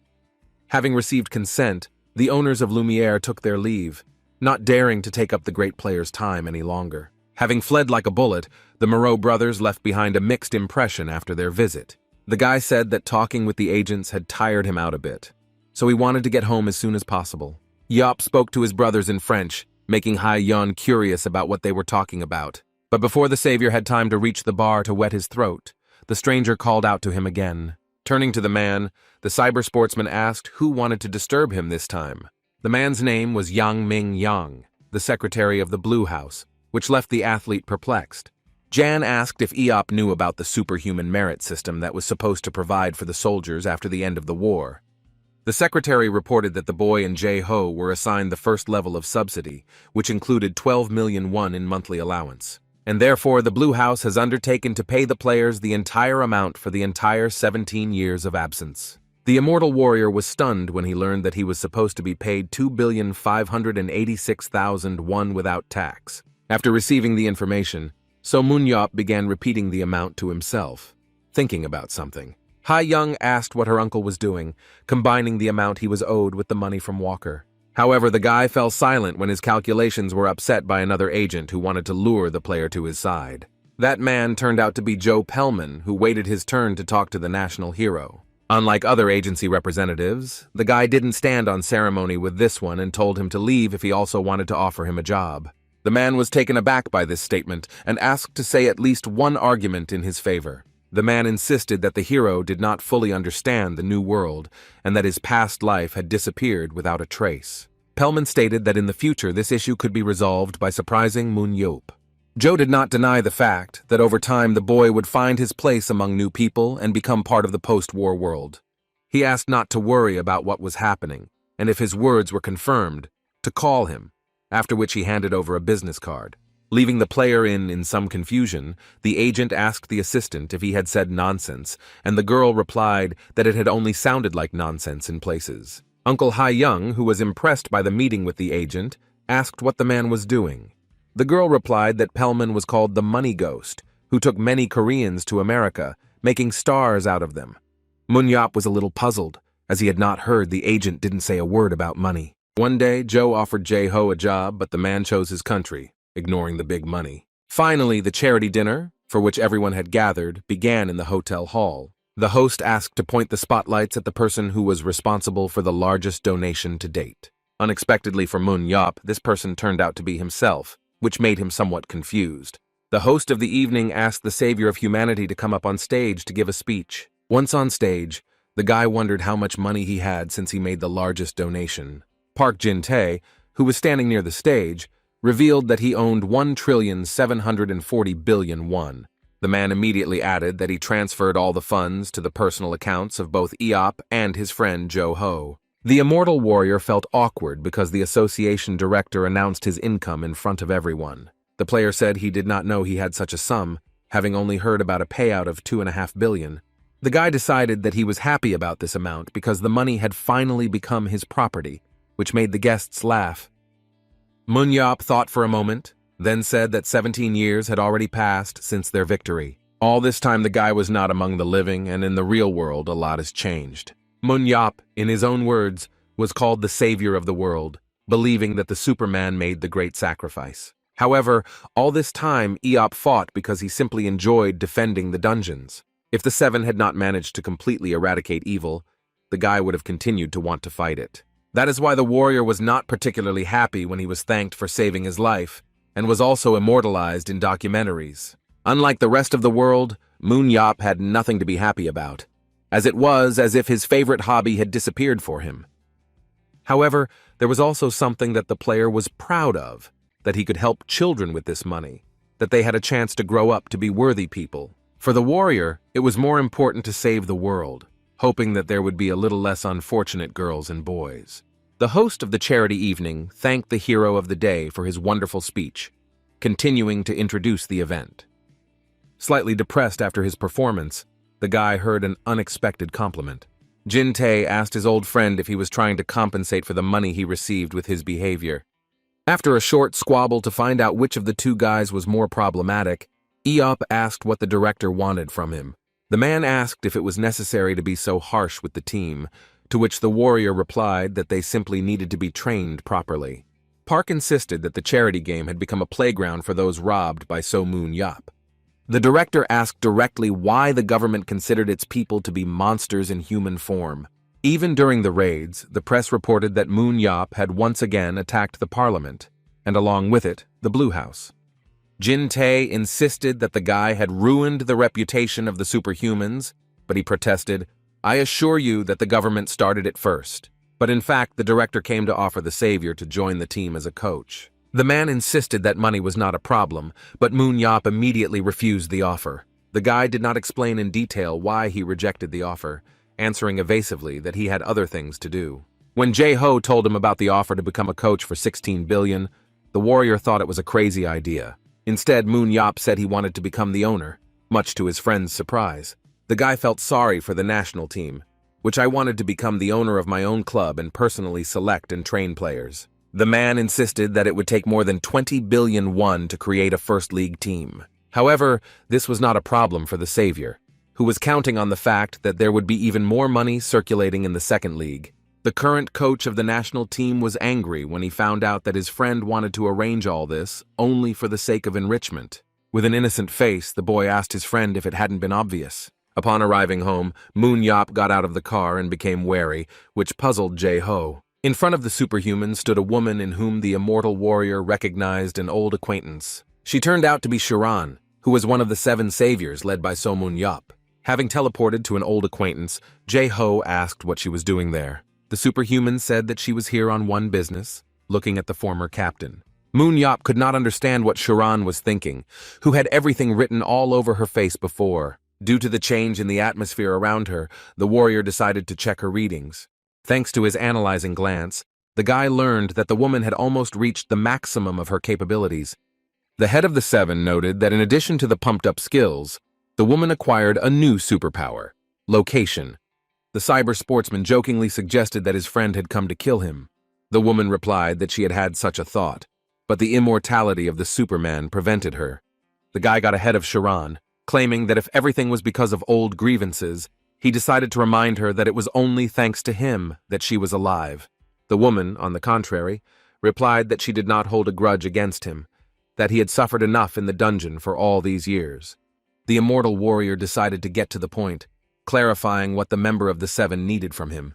The woman replied that she just wanted to make sure that Moon-yop had really returned, which surprised the guy. After being convinced, Sharan said goodbye to the former team members, leaving them in bewilderment. The savior wondered why the woman needed to come to them personally for such a thing. Taking a quick glance at the members of the seven, the Superman was overcome with old memories. Back then, while still the team captain, Eop insisted that the girl could not be relied upon. Saddened by what had happened, Sharan quietly cried, wanting to return home and finish the raids. The savior's cry was interrupted by a sudden knock in the cave, which attracted her attention. Behind the girl, there was a huge stone monster, looking straight at her with its eyes. All that was on Sharan's mind at that moment was the need to use the extinguishing beam. However, when the monster lowered its giant hand onto the savior, she could not concentrate. But despite this, the enemy was caught in a whirlwind that suddenly appeared out of nowhere. So Moon-yop, who came to her aid, stated that the girl was not even capable of this. The hunter of evil spirits, looking at the girl, repeated his question, wondering if she was safe. Instead of answering, Sharan continued to look at the team captain with a mesmerized gaze. With a dreamy expression on her face, the woman stated the fact that Moon-yop had indeed returned. The immortal warrior was pleased with the amount on his balance sheet, considering buying the club. Jae-ho asked his friend if he really wanted to become the owner of the club. The warrior claimed that it was supposed to be fun and profitable, but the national team coach had his doubts. The man wanted to offer to help a friend buy a club who had some savings. The immortal warrior was insulted, since he had plenty of money, and casually asked what clubs even existed. Jae-ho explained that there were two subtypes of leagues, with the winner of one being promoted to the next level. One club had 7 people playing, which was easier to manage, but where there were 11, the fighters were much better. Without thinking twice, the guy decided to take an advanced club with 11 players, without even finding out any information about them. Seo Moon-yop replied that he would find out everything he needed from their mutual friend, with whom they fought against demons. Jin-tae was practically screaming into the phone, claiming that becoming the owner of the club was a great idea. The man said that he had 3 teams to choose from in the future, and one that he could give up right now. The guy couldn't believe his luck and asked the director in more detail where he could look at the flies. Mr. Pak led the immortal warrior into a small stadium that did not inspire confidence. Looking at the confrontation between the 2 teams on the scoreboard, the disguised hero wondered if Jin-tae had tricked him. The future owner of the club arrived just in the middle of the match when the teams were on the battlefield. The spectators sitting in the half-empty hall supported only one of the GT teams in every possible way. Seo Moon-yop decided that his disguise would ensure that viewers would not know his identity. As soon as the warrior took his seat, the fans found his appearance strange and decided to move further away. The savior was worried that the league was not looking very good, hoping that not all team members would be hopeless. When the teams took to the stage, the GT Knights were bathed in a standing ovation from the fans. Meanwhile, their rivals, the Outlaws, were depressed and emotionless. Chanting the phrase forward, the team did not represent future champions due to low parameters. The team's battle cry irritated the future coach, who was meanwhile looking over the players' abilities. Suddenly, Moon-yop's eyes fell on 2 cyber athletes who caught his attention. Namgung Jin-hoon had a high level of aura that had reached its limit. Meanwhile, his teammate No Jung-hwan pumped up his agility to the maximum in addition to his aura. Despite his physical attributes, Jin Hong took a support position, which puzzled the future owner of the club. The guy believed that the player was put in support because of his superpower, which created a protective barrier from the aura. The warrior was sure that thanks to his high skills, the guy could become a good attacker. Eop was of the opinion that if a player was trained correctly, he could be safely sent into battle. While examining Young Hwan, the rescuer noted his physical strength and willpower, which was close to that of the national team's Chai Hu-yon. His super strength could also be useful, allowing him to increase his agility and speed by a quarter for 30 seconds. Deciding that the rest were no good, the immortal warrior decided to turn his attention to the reserve players. The guy almost choked when he discovered the athlete, who for some unknown reason ended up on the bench. Lena Young had her strength and aura maxed out, and her other abilities had high stats. The superpower jump allowed the girl to jump forward 20 meters, which did not look like a strong ability. After some thought, the warrior decided that in the wrong hands, it could even harm the player. An hour later, Moon Yop admired the result of the match, which caused mixed feelings. The Outlaws team failed miserably in the match, which the GT Knights won in a clean sweep. The savior said that he had not seen such losers for a long time, but this way, it was even more interesting to him. Having contacted the director of the association, the guy announced that he was buying the Outlaws. 2 days later, Moon Yop met with the club's former owner at the association building. The man asked the hero to take good care of his players, which he was unable to do. The immortal warrior convinced that he would lead the Outlaws to the top of the best teams in the country. Jin Tae congratulated Moon Yop on his purchase of the club, reminding him that it is non-refundable. The guy said that he was not going to return the money for it, and the director became curious whether the warrior had figured out how to manage the team.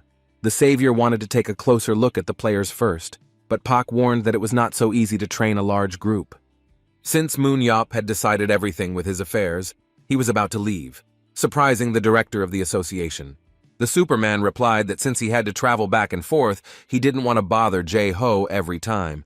The guy said that the owner of the club should have known how to spend money wisely, after which he saddled up a brand new motorcycle. The national hero raced along the Kenbu Expressway at full speed between the rows of cars. One of the drivers started cursing at the careless rider who was driving on high-speed roads without a helmet. However, the drivers soon recognized the identity of the dashing racer, who was smiling from ear to ear. People immediately changed their anger to mercy as soon as they found out that the motorcyclist was the public's favorite Moon Yop. Everyone sitting behind the wheel began to praise the pride of the country, justifying his behavior. Drivers believed that if the savior of mankind drove like this, then it was not a problem.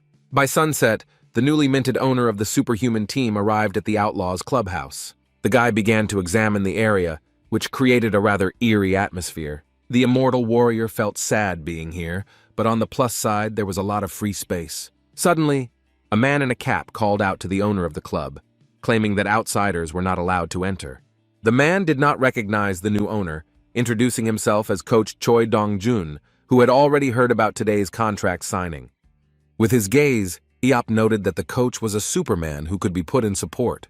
The club owner asked how old the coach was, who slightly hesitantly replied that he was only 43. Leaning against the man, Moon Yop said that he was 4 years older than him. Seeing that Dong-jun didn't get the joke, the guy explained it in detail, after which the man agreed with what was said.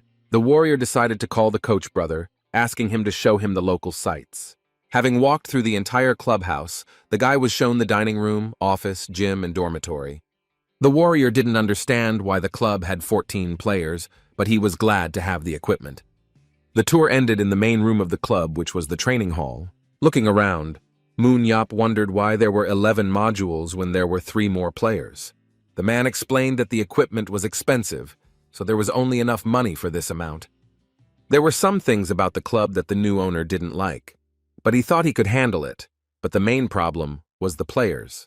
The guy asked the coach to show him the fighters, who didn't expect that the introductions would have to be arranged right away. The new owner of the Outlaws saw no point in delaying this moment, wanting to see everyone who was there. Sitting on the sofa in the break room, Moon Yop introduced himself to the team players. Lena Young expressed her joy at meeting her new owner, to whom the girl reminded him of a flea. Looking at the marks on the athlete's fingers, the immortal warrior asked if she had trained with a bow. The girl immediately jumped back, asking how the owner knew about this, that he reminded her who he was, for whom determining such things was not a problem. Due to the fact that the girl, although she had good agility and speed, completely lacked strength, the guy could not leave her in her previous position. The girl was upset that she would no longer be able to distract her opponent's attention to herself. The girl did not believe Moon Yop's words when he said that he would make her the main character of the team. The owner of the club wanted to make an angel out of Na Young, but the esports woman didn't understand what the owner meant. The girl's new task was to morally destroy the enemy, imperceptibly depriving him of his mind. The immortal warrior wanted to verify that he was right, that after multiple training sessions, the athlete had no improvements. The esports athlete admitted that no matter how hard she tried, she was hopeless. The owner of the Outlaws Club happily announced the girl's dismissal with a smile on his face. But all this was happening in Lee Na Young's head, fearing that if she confessed, her thoughts would become reality. As if he had read the thoughts of the team member, Eop told her not to worry, since he was not going to kick her out. The club owner repeated that he was going to make the athlete the main character, which Na Young didn't believe at first. The guy hinted that the reserve team member had some talent that was visible to the naked eye. The player assumed it was about archery, but the director stated that any superhuman was able to handle it. The immortal warrior insisted that it was about the girl being a good runner. Moon Yop advised the esports woman to focus on running and use her superpower. The warrior wanted the girl to jump like a goat, shoot a bow, and try to cause panic among the enemies. When Na Young was finishing off a monster that was being chased by an opponent, she used speed and a jump to get away from the opponent at the moment of catching it. The esports woman, after listening to the club owner, suggested that she needed to do such a feint, for which she received praise from the guy. The girls had to hold their position no matter what, but they wouldn't be able to catch her because of her high speed. The warrior concluded his speech by saying that he would have to make the opposing team sweat. Nayeon asked if she could really take a leading position, to which Moon Yop replied that with hard work, she could become a member of the national team. The reserve player did not believe in such a possibility, although she was glowing with happiness. The girl attacked the owner of the club, asking several times whether his words were true. All Lee Na Young had in mind was that she would take a leading position and be able to get into the national team. The girl cried with happiness, promising to work hard, and Moon Yop, who still saw her as a flea, asked to call Namgung Jin Hoon. The player announced that he was about to enter, and the immortal warrior hurried him with this matter. The athlete introduced himself to the club owner and said that he was taking a supportive position. The first time he met such a skinny superhuman, Moon Yop wanted to laugh, because all the team members were unique individuals. After asking why he was called, the athlete learned that he was no longer a member of the support team. Jin Hong was frightened by this news, claiming that he could not take such a step since he was in a support position. The owner of the Outlaws began to lose patience, bluntly stating that there could be no mistake here. The guy who had the maximum aura value wondered what the new owner of the club wanted from him, that he was removed from his position without warning. Eop stated that from now on the athlete would attack the enemy, since he had the highest strength indicator. The immortal warrior explained that the player had talents in wielding weapons, claiming that these were not empty words. In his defense, Jin Hong asked if the owner had been watching him play during the match. Having fallen asleep during the team's match, Eop lied that he had found out everything about the team before buying it. The player complained about his strength and agility, to which the club owner responded that the athlete was used to retreating and defending himself with super strength. Jin Hong insisted that this was how support was supposed to behave, which only angered the savior. The guy never liked support players, who usually didn't fight, but stood behind, acting more like furniture. But so Moon Yop solemnly declared that only 1 in 10 was not as useless as Jin Hun. The player will have 2 superpowers, and when they cover the rear, their potential is revealed and their effectiveness increases. The savior clarified whether he was right when he claimed that the guy's superpower was in defense. While this was the esportsman's first weapon, the second one was going to be given to him by Moon Yop. Namgung asked again if the club owner would make him a support player who could even fight. With bloodshot eyes, Eop repeated that the boy would be playing the role of a striker with superpowered support. The warrior asked why Jin Hong was so clinging to the support, assuming that he was simply afraid to go with a weapon in the front ranks. Moon Yop insisted that this approach should not be the basis for everything if the guy wanted to succeed. It was important for the athlete to follow the advice of the club owner, and also to put in a lot of effort during training. The warrior asked again if Jin Hong wanted to stay in support, which could leave him without a head. Then the savior asked in a different way whether the boy wanted to be part of the team that was in last place in the league, or decide to take a step forward in order to change your life for the better. Ultimately, the esportsman agreed to the owner's offer, leaving his support position. After talking with the team members, Eop left the break room and met with the coach. Dongjun suddenly asked the guy if the director had finished introducing himself to the players. The owner of the club asked his adopted brother to find him another coach, as he needed a good swordsman for the team. Moon Yop asked to find someone for Namgung Jin Hoon, who would teach the boys how to handle a sword, which surprised the coach greatly. The warrior stated that Lee Na Young needed to be taught how to run properly, which made Dong Jun doubt the idea. Finally, Eop ordered the players to increase their stamina, as he noticed that the GT Knights had somehow increased theirs during the match. After this, the owner of the club, having already left the building, was about to go home, but was delayed. But before getting on the motorcycle, the rescuer asked the coach if they could change the team name. The next day, at Jae-ho's house, the head of the newly minted club owner was boiling with thoughts. The comrade was concerned about the health of his immortal friend, but he did not want to talk to him.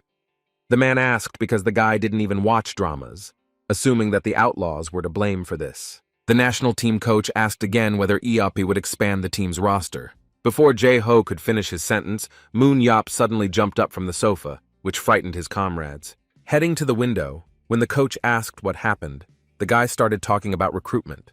The immortal warrior decided it was time to hold a casting for his new team. The guy's gaze fell on the main entrance, around which, as usual, a crowd of journalists was crowded. Looking at them, the savior came up with the idea that reporters would help him with the recruitment. Once outside, Moon Yop called his adopted brother, asking how things were going. After exchanging greetings, the club director suggested that the coach slightly update the team's composition.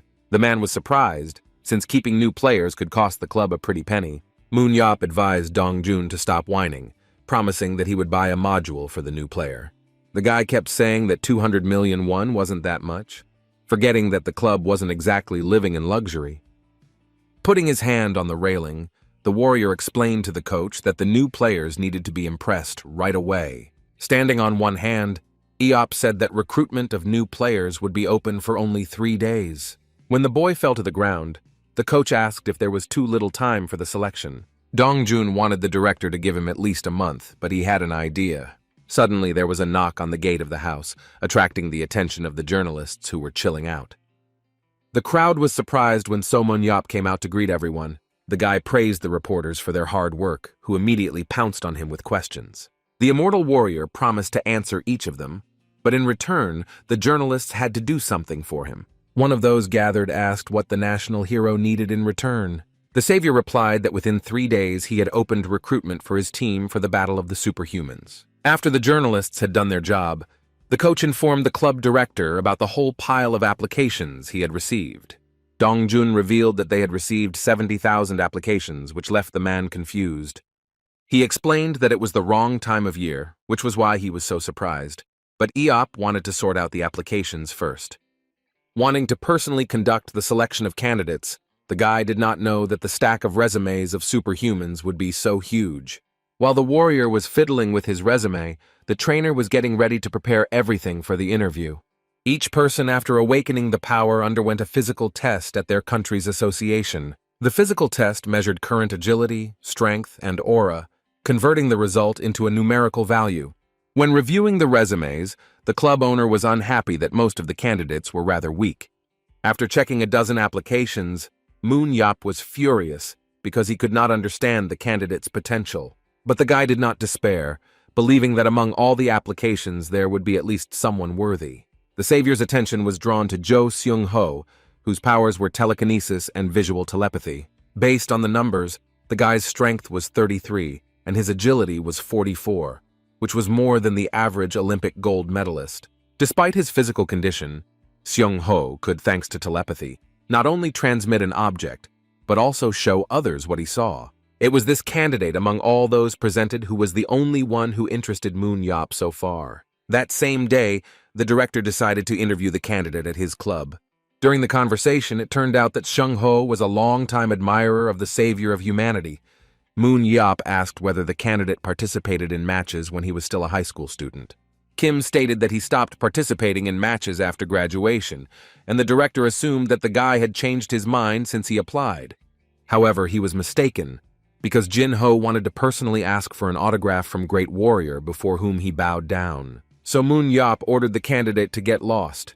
but he did not quite understand what the national hero was talking about. Then Kim began to question why the hero of humanity was doing this to a fan who admired him. Jin Ho received a stapler to the head as a response, and the blow itself sounded more expressive than any words. The team director was indignant, since his fan did not watch the news and did not know about his character, and advised him to tell everyone about this incident. Coach Dongjun tried to reason with his boss, but Moon Yop asked him to bring in the next candidate. The superhumans who were waiting for their turn began to worry, because after hearing the sound of the blow, they saw Jin Ho being carried out of the reception room.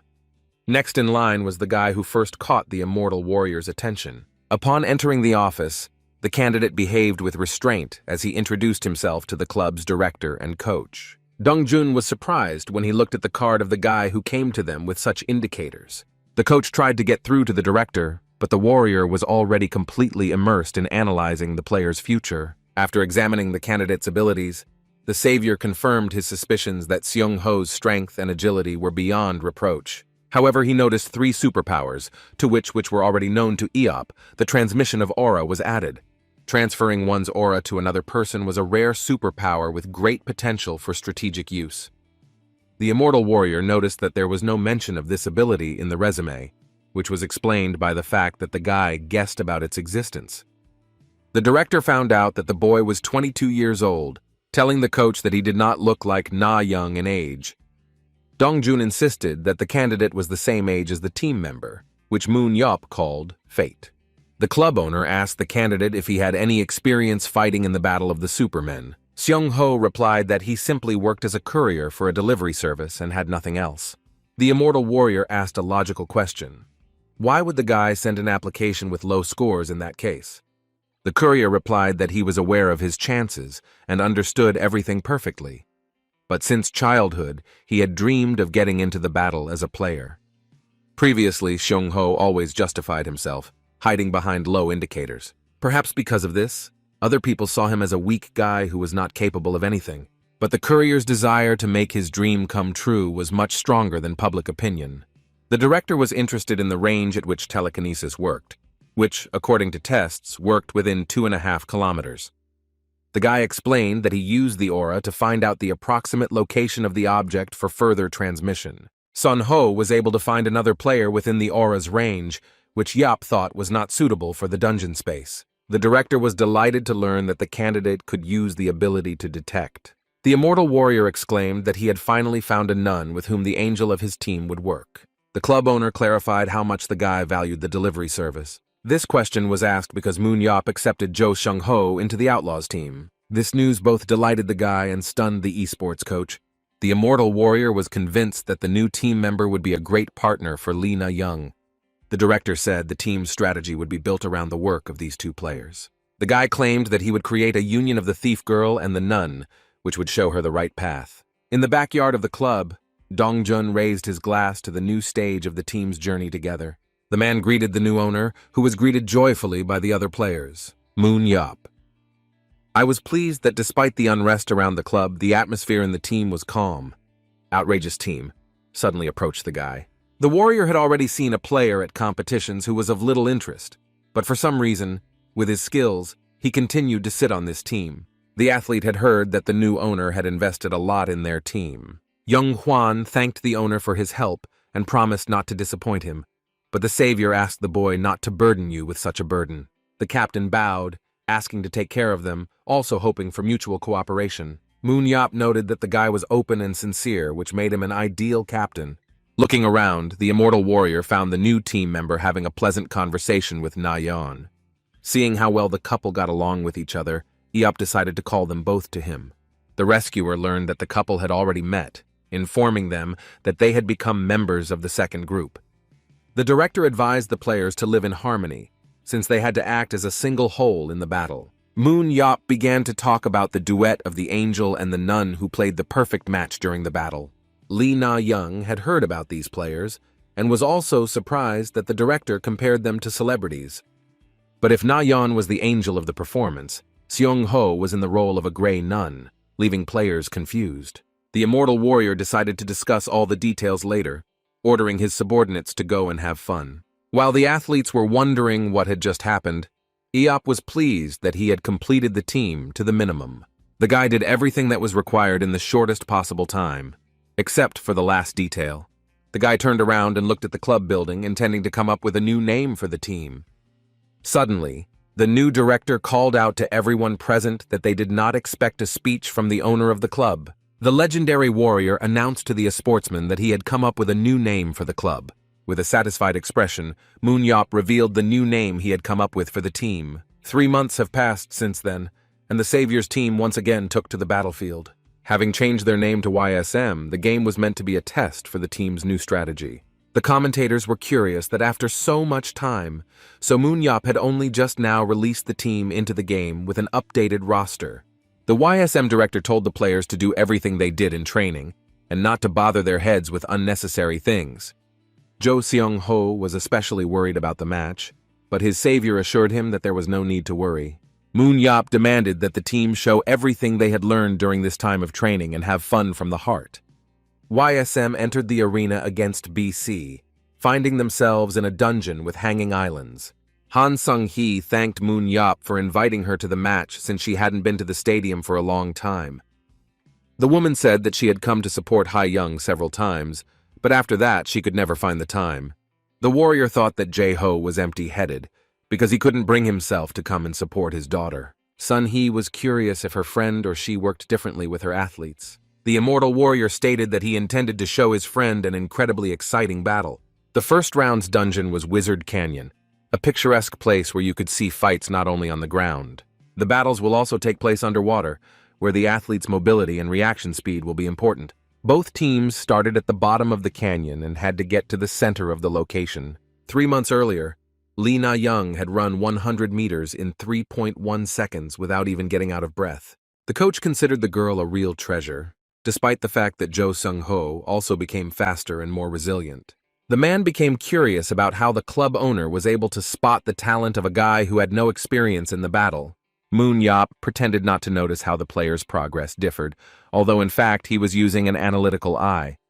The coach praised the club director, claiming that it was he who spotted talent in Jae-ho, to which the guy asked the coach to properly train the guys. The man was confident that once they practiced Lee Na-young's style, they were guaranteed to get good results. When the time came for training battles, the guys complained that the girl had once again taken another monster away from them. The sportsmen were at a loss as to how they were supposed to catch Na-yeon, who was jumping so deftly. In just a couple of seconds, the girl managed to escape the pursuit of her colleagues. Moon Yop was completely satisfied with the athlete's work, claiming that the containment strategy could now be applied. The commander of Squad B reported that the capture rate had dropped by half, and another player suggested that he had developed neurosis. The club director wanted to know what angered the players the most, but he still praised Lee Na-young. Although the girl thanked the director with a smile every time, in reality, she was incredibly worried. The words that he would turn the man who had been sitting on the bench for an eternity into the main character made Yop a real hero for Na-young. The athlete also kept thinking about the possibility of becoming a member of the national team if she trained hard. Until the very end, the girl did not believe that with all her talents, he would actually be able to do this. Lee Na-young began to have a panic attack, convincing herself that she was doing everything right. Suddenly, the girl was brought to her senses by the team captain, which made her ask in fright if someone had called her. Young-hwan figured out that his partner was worried, but the girl protested about it until the very end. The player assured that there was no need to pretend that everything was fine, because for the first game it was normal. The team members began to support the debutante, saying that the guys felt sick during their first appearance on the field. Young-hwan told the girl to be as nervous as she wanted, but not to dare doubt her abilities. The captain claimed that the leader of the Seven Saviors himself believed in them, and that Na-yeon would become the best game thief. A fire flared up in the girl's eyes, and she felt faith in herself and her strength. The captain stated that they were a team, which was assembled and trained by national hero Moon Yop, and therefore the players did not have to disgrace the name and honor of their director in order to fight with dignity. The warrior and his girlfriend watched as the YSM players split up and began moving through the dungeon. From the start, the 3-man team rushed past the monsters using containment, which might be the team's special style. With deft movements, the cyber athletes moved from one island to another. The Immortal Warriors team was in the middle of the Wizard Canyon, showing a good result. However, as commentators noted, the trio suddenly stopped after moving rapidly. Team newcomer Jo Seung-ho asked his teammates to wait for a while. The guy walked up to a nearby stone and bent down to pick it up. Judging by the weight of the cobblestone, the player assumed that such a piece should have been enough. The athlete used his telekinetic powers to scout out the situation. From the island where the team members were located, a signal went out in all directions. Using the stone as a scout, Seung-ho determined the enemy's location. By concentrating on transmitting the aura to the object, the guy could then use it to determine the enemy's position. Thanks to the fact that telekinesis allowed the image to be transmitted, the player could move freely around the map. And having climbed onto one of the levitating islands, Juo discovered the enemy team. A YSM team member revealed that he was able to find Young-hyuk, Young-gil, Yoon-tae, and Ji-wook. All the opponents moved in one group, which made it much easier to catch them. After receiving the information from her colleague, Lee Na-young crouched down, preparing to jump. The girl was focused so as not to fail while using her superpower. Suddenly, the cyber athlete flew high into the air, using almost all of her strength to jump. As soon as Na-yeon found herself on the levitating patch of land, she immediately pushed off from it, following further. And when the athlete jumped high into the sky again, she was able to get a good look at the area. At this moment, the YSM team member's eyes widened as she discovered something on the nearby island. The opposing team fought off a dragon that was spewing a gout of flame at the players.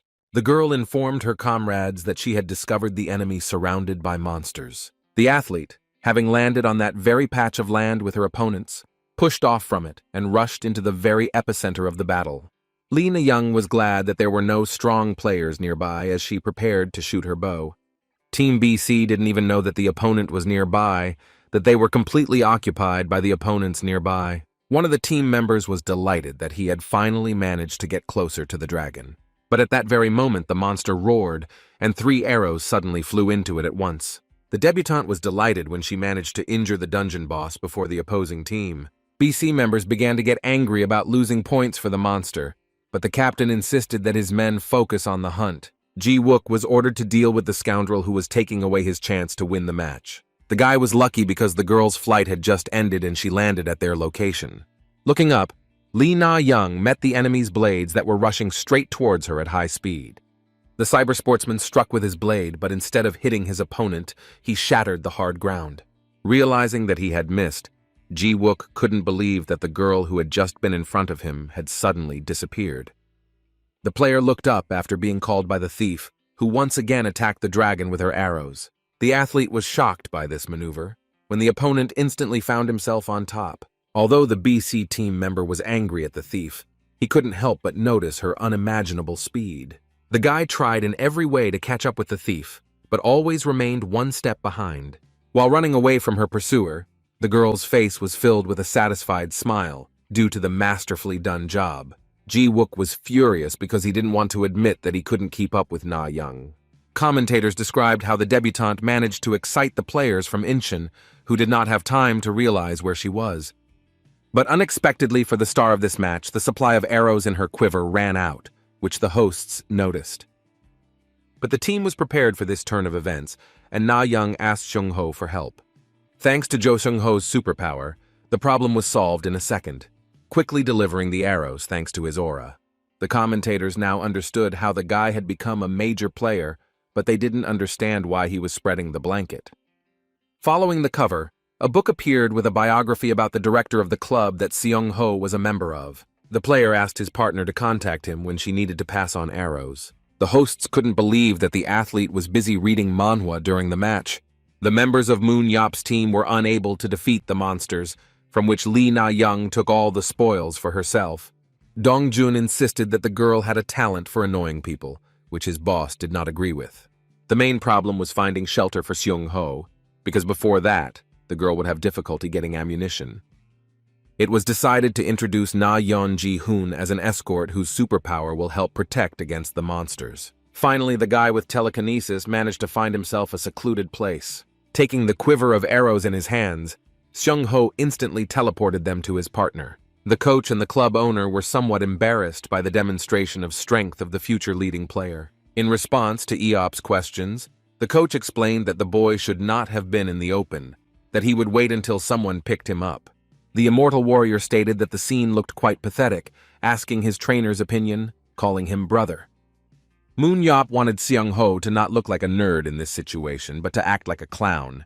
And while the guy was absorbed in reading the manhwa, a real duel was unfolding behind his back. At this time, Jin Hong was fighting off the monsters that had flown to their island, making every effort to prevent them from reaching Seung Ho. Commentators noted that they were able to witness spectacular fights thanks to the members of the YSM team. The hosts of the match were surprised that the telepath was not going to stop reading and help his colleague. The fans, unlike the commentators on the contrary, did not take the team's tactics well and were not happy with their play. Jo Seung-ho was disturbed by his partner, who needed additional arrows. In an instant, the esportsman handed Lee Na-young another quiver filled to the brim with arrows. Despite the reaction of the spectators, the team director was moved to tears of laughter while watching the match. Han Sung-hee asked the family friend if he had suggested that the boys play in such a way that the warrior found it funny. The guy insisted that he knew how to find talents where no one else saw them, to which Jae-ho's wife noted that he helped her husband too. The nation's hero asked his friend to put Choi Hyuk on the main team and to immediately kick out Shim Yeon-soo. Moon Yop asked if his old acquaintance had followed the advice he had given him. The woman replied that her husband had not spoken to her about work, but had heard him mention the name Choi Hyuk, with whom there had been some friction. The savior stated that when problems arose, the coach should have known which ones to solve, which made Sun-hee laugh. The close friends' conversation was interrupted by a commentator who said that they had to take a break from Jo Seung-ho. Two more players joined Team BC, creating a dangerous situation for the thief Na-yeon. The angry rivals attacked the girl, but even with their numbers, they could not overcome her. After finishing reading the manhwa, Jo Seung-ho advised his partner to wriggle like an eel in a frying pan. The player ordered Na-yeon to use a specific escape route. The owner of teleportation clarified whether the debutante would be able to escape from her opponents, chased after her. The girl, having met her opponents on the battlefield, realized that the real fight was different from the training ones. However, the words spoken by the club director and the team captain gave her hope. The thief, feeling a surge of strength, was determined to do everything in her power. Once again, right under the enemy team's nose, Na-yeon managed to escape. The girl, jumping like a flea, managed to make fun of her enemies, claiming that they were too slow. The opponent's patience was already reaching its limit, and they tirelessly repeated that they could not let Na-yeon go. At some point, the cyber athlete switched from jumping to running in order to renew the energy of her superpower. The 6 members of Team BC pursuing the thief all pounced on her at once, but even with their combined efforts, the players were unable to contain such a clever opponent. After leaving the patch of land, Lee Na-young breathed a sigh of relief, as she had successfully escaped pursuit. Suddenly, the athlete discovered that her pursuers were not lagging behind, continuing to hang on her tail. The enemy team members insisted that if they hesitated, the difference in points would become too huge. When the girl's strength ran out, she stopped, and the islands that had been floating in the air suddenly ended. Turning around, Lee Na-young's opponents appeared in front of her, armed with weapons, and declared that she had nowhere else to run. With a satisfied grin on his face and drenched in sweat, the team captain asked the thief to look back. Looking carefully ago, the YSM member admitted that she was stuck on a piece of land that was too high. The cyber athlete tried to take a step back when a stone broke off from the edge of the ground. The enemies were convinced that no matter how cool the girl was, she would not be able to jump from such a height, which only made Na-yeon laugh. After which the thief began to ask again whether she really had nowhere to run and was driven into a dead end. The team's main star, Moon Yeopa, puzzled her opponents with her behavior, which cast doubt on her mental health. Suddenly, something loomed in front of the players, casting a shadow over the entire enemy team. In front of the BC team, a whole squad of YSM came to the aid of their partner on a small island. The girl happily greeted her comrades who had arrived on time thanks to Seung-ho's superpower. The excited athlete kept telling her rivals that they would never let them get away. Team captain Young Hwan couldn't wait to give his enemies a proper punishment. Lee Na-young said that even if she was not okay, there was nothing that could be done about it. Han Sung-hee's mouth fell open in surprise. The match was so exciting.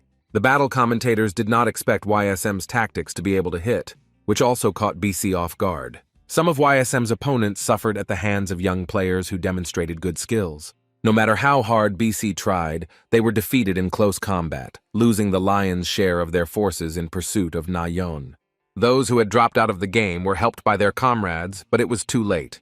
YSM, who had always been in last place in the league, won with a stunning score of 9-0. The match turned out to be interesting thanks to Lee Na-young and Jo Seung-ho, whose union was tirelessly praised by the event's commentators. The presenters placed great hopes on the newcomers, and the entire sports complex chanted their names. While debutant Seung-ho felt awkward, his partner was beaming and was basking in the rays of glory with joy. The girl noticed the director that she and her friend were watching the match from the VIP zone. With just his lips, Moon Yap said that he was telling the truth to Na-young by making her the main character. Pleased not so much with himself, but with the work of his team, the main savior supported his guys with a gesture. The girl couldn't tear her dreamy gaze away from the owner of the club, while her partner, on the contrary, got used to the public's attention. Having declared the IOPA team the winners of the first round, a hologram of the two outstanding players was brought to the center of the stadium. For the opponents, the clear victory of the outsiders was a complete surprise, and they could not come to terms with the loss. While BC were starting to get worried, the leading team's confidence only increased with their win. The Na-young and Seung-ho couple played a holdback, which demoralized the enemies, leading to their defeat. With a huge margin, the triumphant return of YSM crushed BC, leaving them no chance of winning. After the match, Lee Na-young expressed her gratitude to the club's director Moon Yap for first spotting her potential. After the interview given by the team's star, the internet community exploded with a multitude of articles. Under the video highlights of the match, people left angry comments about the debutante. But the girl also received praise from viewers who liked her performance. The hidden game thief Jo Seung-ho also did not go unnoticed and was recognized by viewers for his abilities. It wasn't the first time two rookies became superstars, with their director So Moon Yap strategizing for the internet-shattering union. Several days passed after the match ended, but talk about it still did not subside. Jae-ho kept asking Immortal Friend where he dug up such talented players. However, the national team coach was tormented by doubts about whether the union of newcomers would be able to handle the level of his league. Moon Yap offered to talk Choi Hyuk into it, but it turned out that Jae-ho had already convinced the player to move to a new position. It also emerged that Heck had agreed to try only if it carries national symbols, which has caused a lot of controversy. The man insisted that other coaches in the country did not like him because he was neither a professional nor a coach, and had received his position based on his past achievements. Moon Yap wanted to see how these coaches would sing in front of him, the greatest coach of the century. While convincing his friend that no one would say a word to him, Jae-ho felt that he was in deep trouble. Suddenly, he heard the immortal warrior ask him how much he wanted for Choi Hyuk. Seeing that the national team coach had not heard his question, the guy repeated it, specifying how much money had to be paid for the player. All the tabloids kept talking about the 5 consecutive victories of the renewed YSM team under the leadership of Moon Yap. Dongjun was simply crazy when he learned that the director and his team had achieved such results. Shedding tears of joy, the man could not believe that a holiday had finally arrived on their street. The club owner did not understand such joy, asking whether 5 victories were some kind of record. The coach was grateful to the director because he was right, and the online community almost idolized their Lee Na-young. Moon Yap shamed the man for constantly complaining about his selection methods, for which the subordinate apologized. The savior explained that all teams now knew the basis of their strategies, which was Jo Seung-ho, causing Dongjun to become confused. While thinking about what the team needed to do now, the man insisted that they would have to protect Seung-ho in any case. The director praised his protege for being smarter than he seemed, which only angered him. But when Moon Yap turned his gaze on him, the coach began to whistle a tune as if nothing had happened. The guy asked when the results of Jin Hoon and Young Hwan's training would appear, and whether they would lose their fighting spirit and power. Dongjun assured the club owner that everything would remain as before, and he liked his younger brother's confidence. However, after that, the guy said that he would be satisfied if they reduced the win rate by 50% by the end of the season. The man began to tremble and almost spilled the drink, since the winning odds of the new team were 31%. The team captain was surprised by this number, but he knew one thing for sure. The director did not say anything he was not sure of. Watching Yup act stubbornly like a Baran, Young Hwan still saw how the boss carefully considered every word and decision. Thanks to the outlaws, the guy was able to participate in the Battle of the Superhumans, although the name of his team changed. Now, he could repay the team for everything they had done for him under the leadership of the savior of humanity. Tired of talking to the coach, Moon Yop asked him not to bother him with his stupid questions. Standing on the bench, the immortal warrior asked the team to pay attention to him. The club owner stated that if YSMA wins half of all matches, he will personally invest in the team. The warrior claimed that the players showed their potential and were worthy of the award. After a rousing speech, the director said goodbye to everyone, insisting that he was not the girl to see him off. Jo Seung-ho could only transfer objects within a radius of 3 kilometers, but if he was found, then Na Young would be defeated without any problems. Moon Yop decided that he needed to diversify his tactics, since his chances of winning would be greatly reduced without a game of containment. Thanks to the warrior's name, the club received sponsors and funding, but it was necessary to transfer more capable players to the team. Then the guy decided to negotiate for Choi Hyuk when the phone in his pocket vibrated. Jae-ho sent his friend a list of Battle High School so that the young principal could take a closer look at the juniors. Moon Yop believed that since the first wave of matches in the league was over, it was necessary to find new talent. As the club owner expected, YSM's winning streak ended in the 6th match when other teams found a way to counter the players' alliance. Meanwhile, Young-hwan proposed a new plan, which consisted of increasing the athletes' endurance and physical strength. Starting from last place in the standings, YSM eventually rose to 11th place, finishing the first season with a win in half of its matches. With the arrival of summer, the season ended, and the time began to search for new players for the savior team. Kim Jong-moon, the coach of the Yongmyeon team, welcomed Yop, who came to his school as the director of YSM. The guy asked permission to look around, as he had come without any specific purpose. The immortal warrior was surprised to be introduced to the school's club activities. Suddenly, the savior's attention was drawn to one of the players, which also attracted the coach's attention. The national hero pointed to the fast-moving athlete, claiming that he was not bad. The man insisted that the boy was planning to join the Phoenix team in the first league in the future.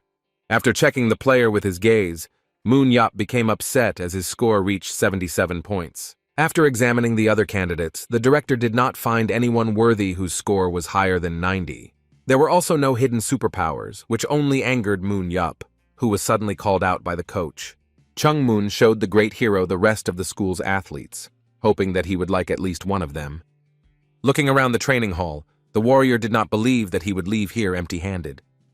The club owner believed that children were like twin fishing boats that were only useful when paired with someone else. Suddenly, another student burst into the hall and apologized for being late. Yunbum, that was the name of the guy who arrived, was delayed due to preparation for the entrance exams. When the aspiring athlete discovered the legend in the training room, he couldn't believe his eyes. The warrior asked the boy if he skipped training for the sake of studying, and that he made this decision because of his performance and strength. Moon Yop confirmed his theory that no teams had contacted Bomb, but it made no sense to the guy who, being an ardent fan of the savior, was honored to shake his hand.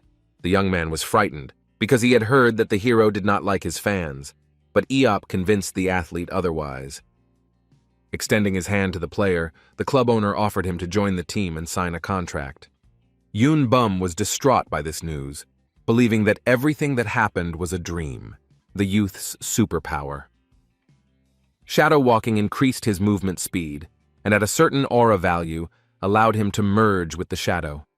At the level of the Korean League, this kind of strength was enough to keep the team afloat. The immortal warrior wanted to get his hands on the junior before anyone else knew about his abilities. The guy was flattered by such an offer, although Moon Yop didn't even know about his abilities. Warrior tried to embellish the story by claiming he saw the guy on TV in the youth league, but Bohm said he was sitting on the bench at the time. Getting off topic, the club director began to talk trash to the player, telling him that he was looking for him at school.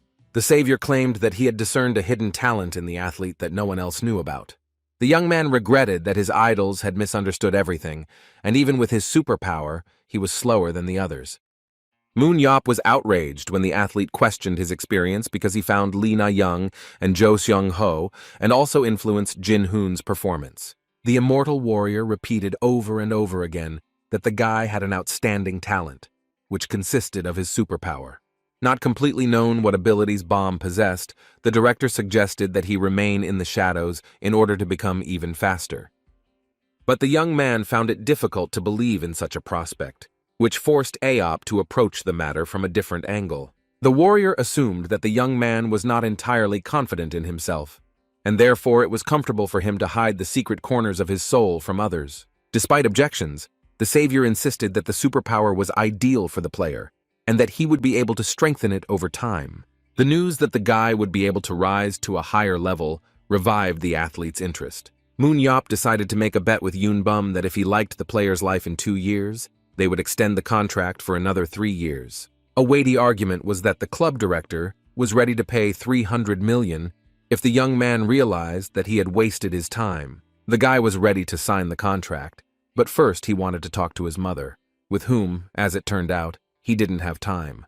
The warrior invited the new player on his team to jump right onto his motorcycle. After some hesitation, Bom got on the vehicle, which almost blew away the man sitting on the back seat of his motorcycle.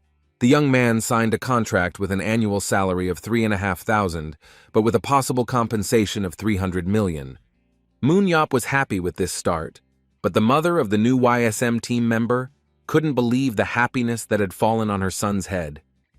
The immortal warrior was delighted to find an uncut diamond in the very first school he visited. The guy wondered how many more talented athletes he would be able to gather to make first-class players out of them. However, at the next institution, the savior was refused, claiming that all the students had already signed their contracts. The owner of the club did not despair, as he believed that he might be lucky at the next educational institution. The national hero was subsequently rejected, and he traveled from school to school, only increasing his disappointment. The guy wondered how it happened that all the clubs took in talented juniors. The warrior decided to try his luck at Chongwon High School, which was last on the list. And during an interview with a potential candidate, Eop heard from him that he did not want to be a professional player. Choi Jong-min claimed that the battle was like a hobby for him, something to have fun with. In addition to the maximum pumped-up willpower, the candidate had a superpower of observation, which allowed him to identify the weak points of his opponents. The coach sympathized with the savior, explaining that the young man had refused many offers and was quite stubborn. Moon Yop cited his parents as possibly being against the game, but that was not the reason for his refusal.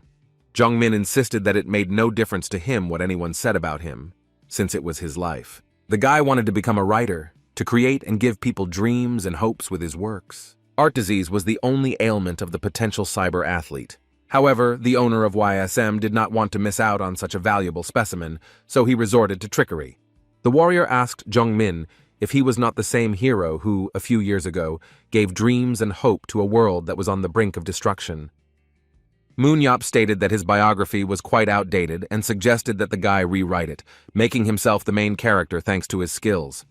The savior claimed he wasn't bragging, but there was no denying that his life was like a novel that could be turned into a dark fantasy series. The director mentioned that he might have a story up his sleeve that no one had heard yet about the last dungeon. The warrior was ready to tell it to the junior if he signed a contract to join the team, which he immediately agreed to.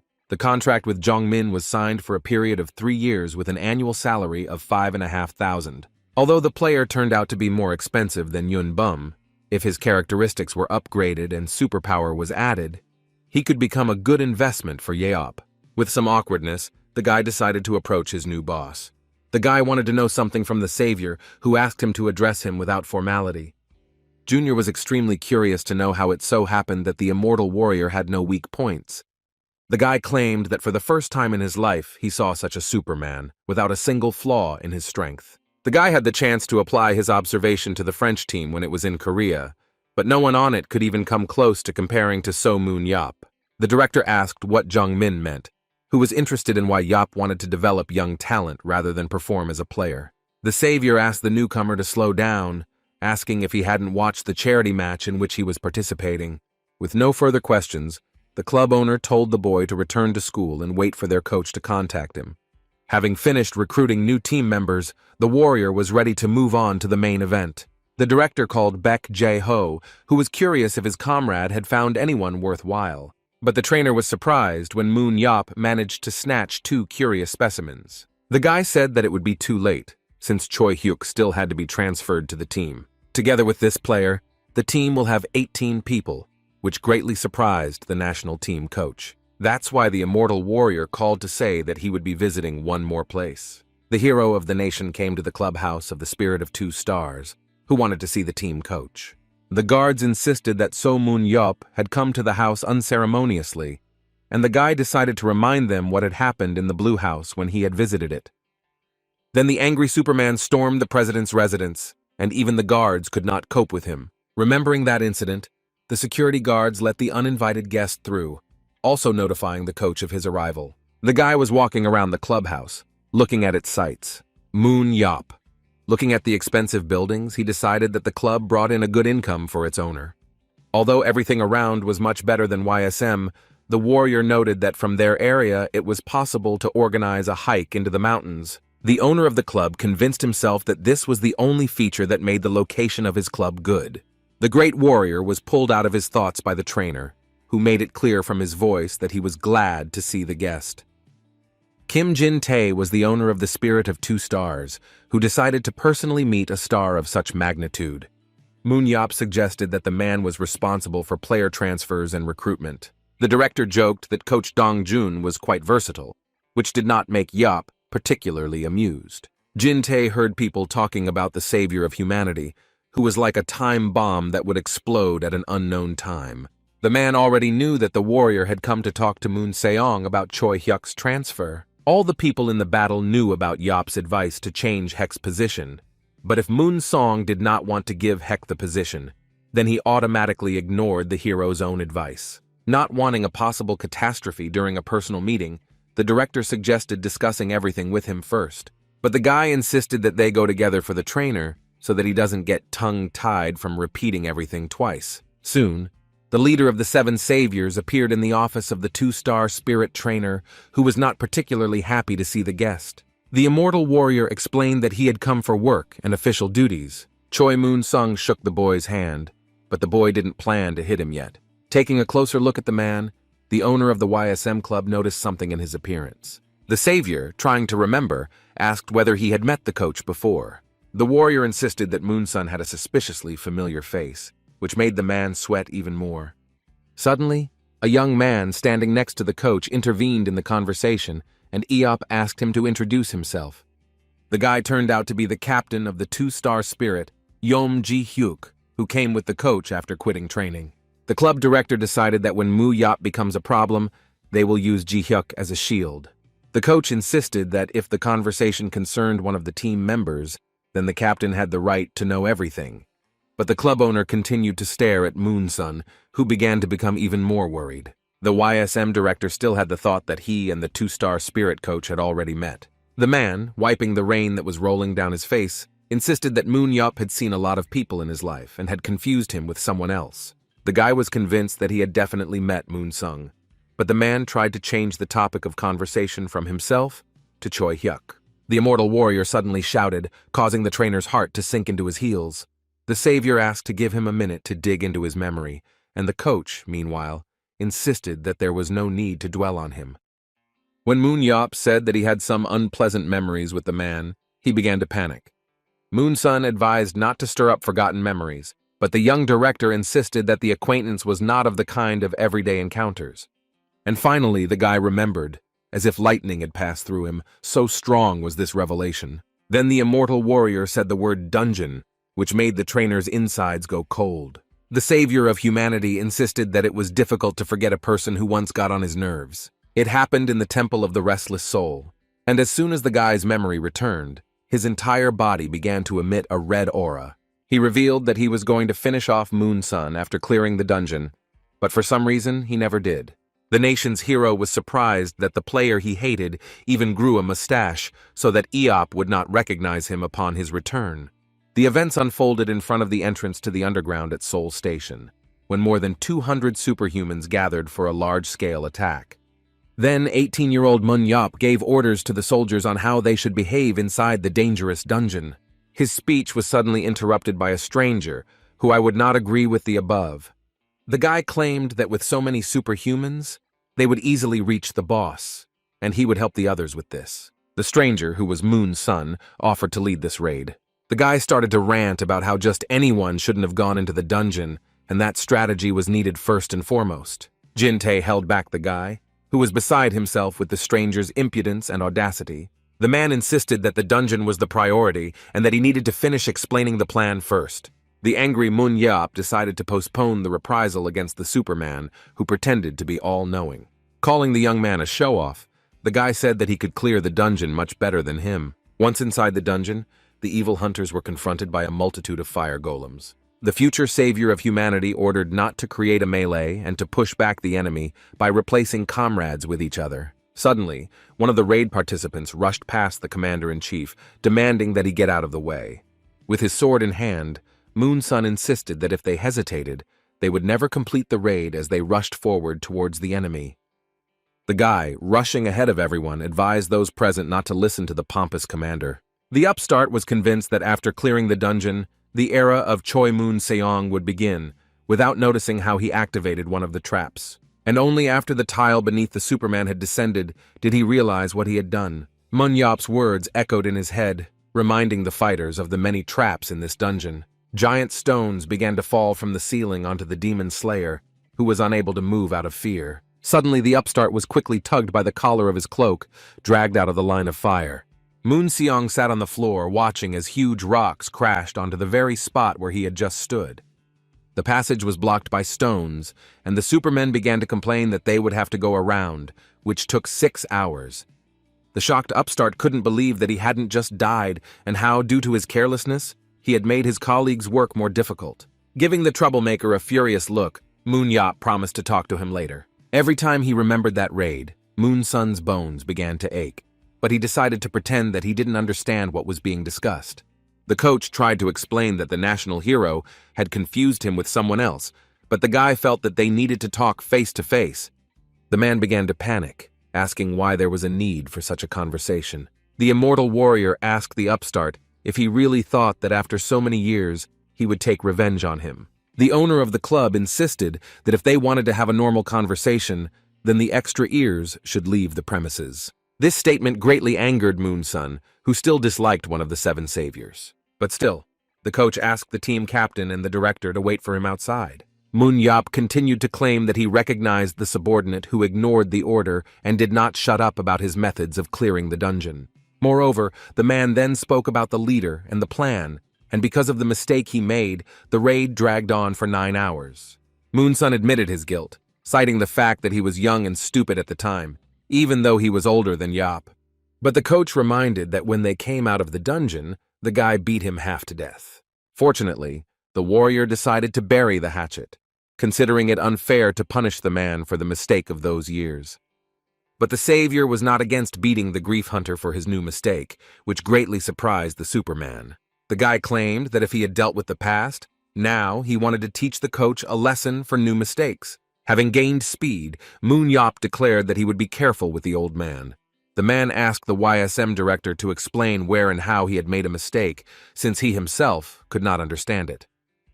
The coach was the first to speak out against Choi Hyuk's change of position, although he knew perfectly well who advised Jae-ho to make the changes. Moon-yop decided that Moon-seong should stop doing business haphazardly from now on, so that he would not be sent to the dentist. The guy wanted to tell the news to his reporter friends, because one word from him would be enough to put an end to the spirit of Two Stars Club. The man threatened to sue, but the warrior was not afraid of a slander lawsuit and would resolve everything using his own methods. Realizing that he was in deep trouble, the coach tried to understand why the national hero was treating him like this. The savior of humanity demanded that Choi Hyuk be given to him, even though he only had 1 year left to play on the team. The warrior insisted that no one would pay for the guy in 6 months, while Moon-sun was irritated by the chaos going on around him. The owner of the club did not understand what kind of chaos the coach was talking about, because he was the one who had caused it. The guy was talking about how the player was nearing his expiration date, and the man shouldn't have opposed the athlete's change of position because of his personal beliefs. Moon-sun agreed, thinking that there were still many players who could replace Hyuk. The price per player was 1,200,000,000 won, but the guy didn't even bat an eye when he heard the amount. On the contrary, instead of being scared, the club owner stretched his mouth into a satisfied grin. The immortal warrior drew attention to the equipment, which meant that the club had no problems with money, and the coach simply decided to raise the price tag. Because of the attempt to rob him, Moon-yop suggested that Moon-sun name a different amount, and if the new price for the athlete suits the director, then the guy will save the man's life. The coach was at a loss to understand how such a demon could be carried on the earth, but he knew that he was not throwing words to the wind. Moon-sun carefully said the amount of 1 billion, but upon hearing the slightest objection, he dropped it to 800 million. The club owner didn't think this amount looked like a discount, which made the coach think again. After going through several more options, the man settled on the amount of 100 million, but he couldn't settle for less. After shaking hands, Moon-sun demanded to start a relationship without any hostility and old grievances. The guy, tightly squeezing the coach's hand, politely addressed him, calling him sir, and promising to keep his word.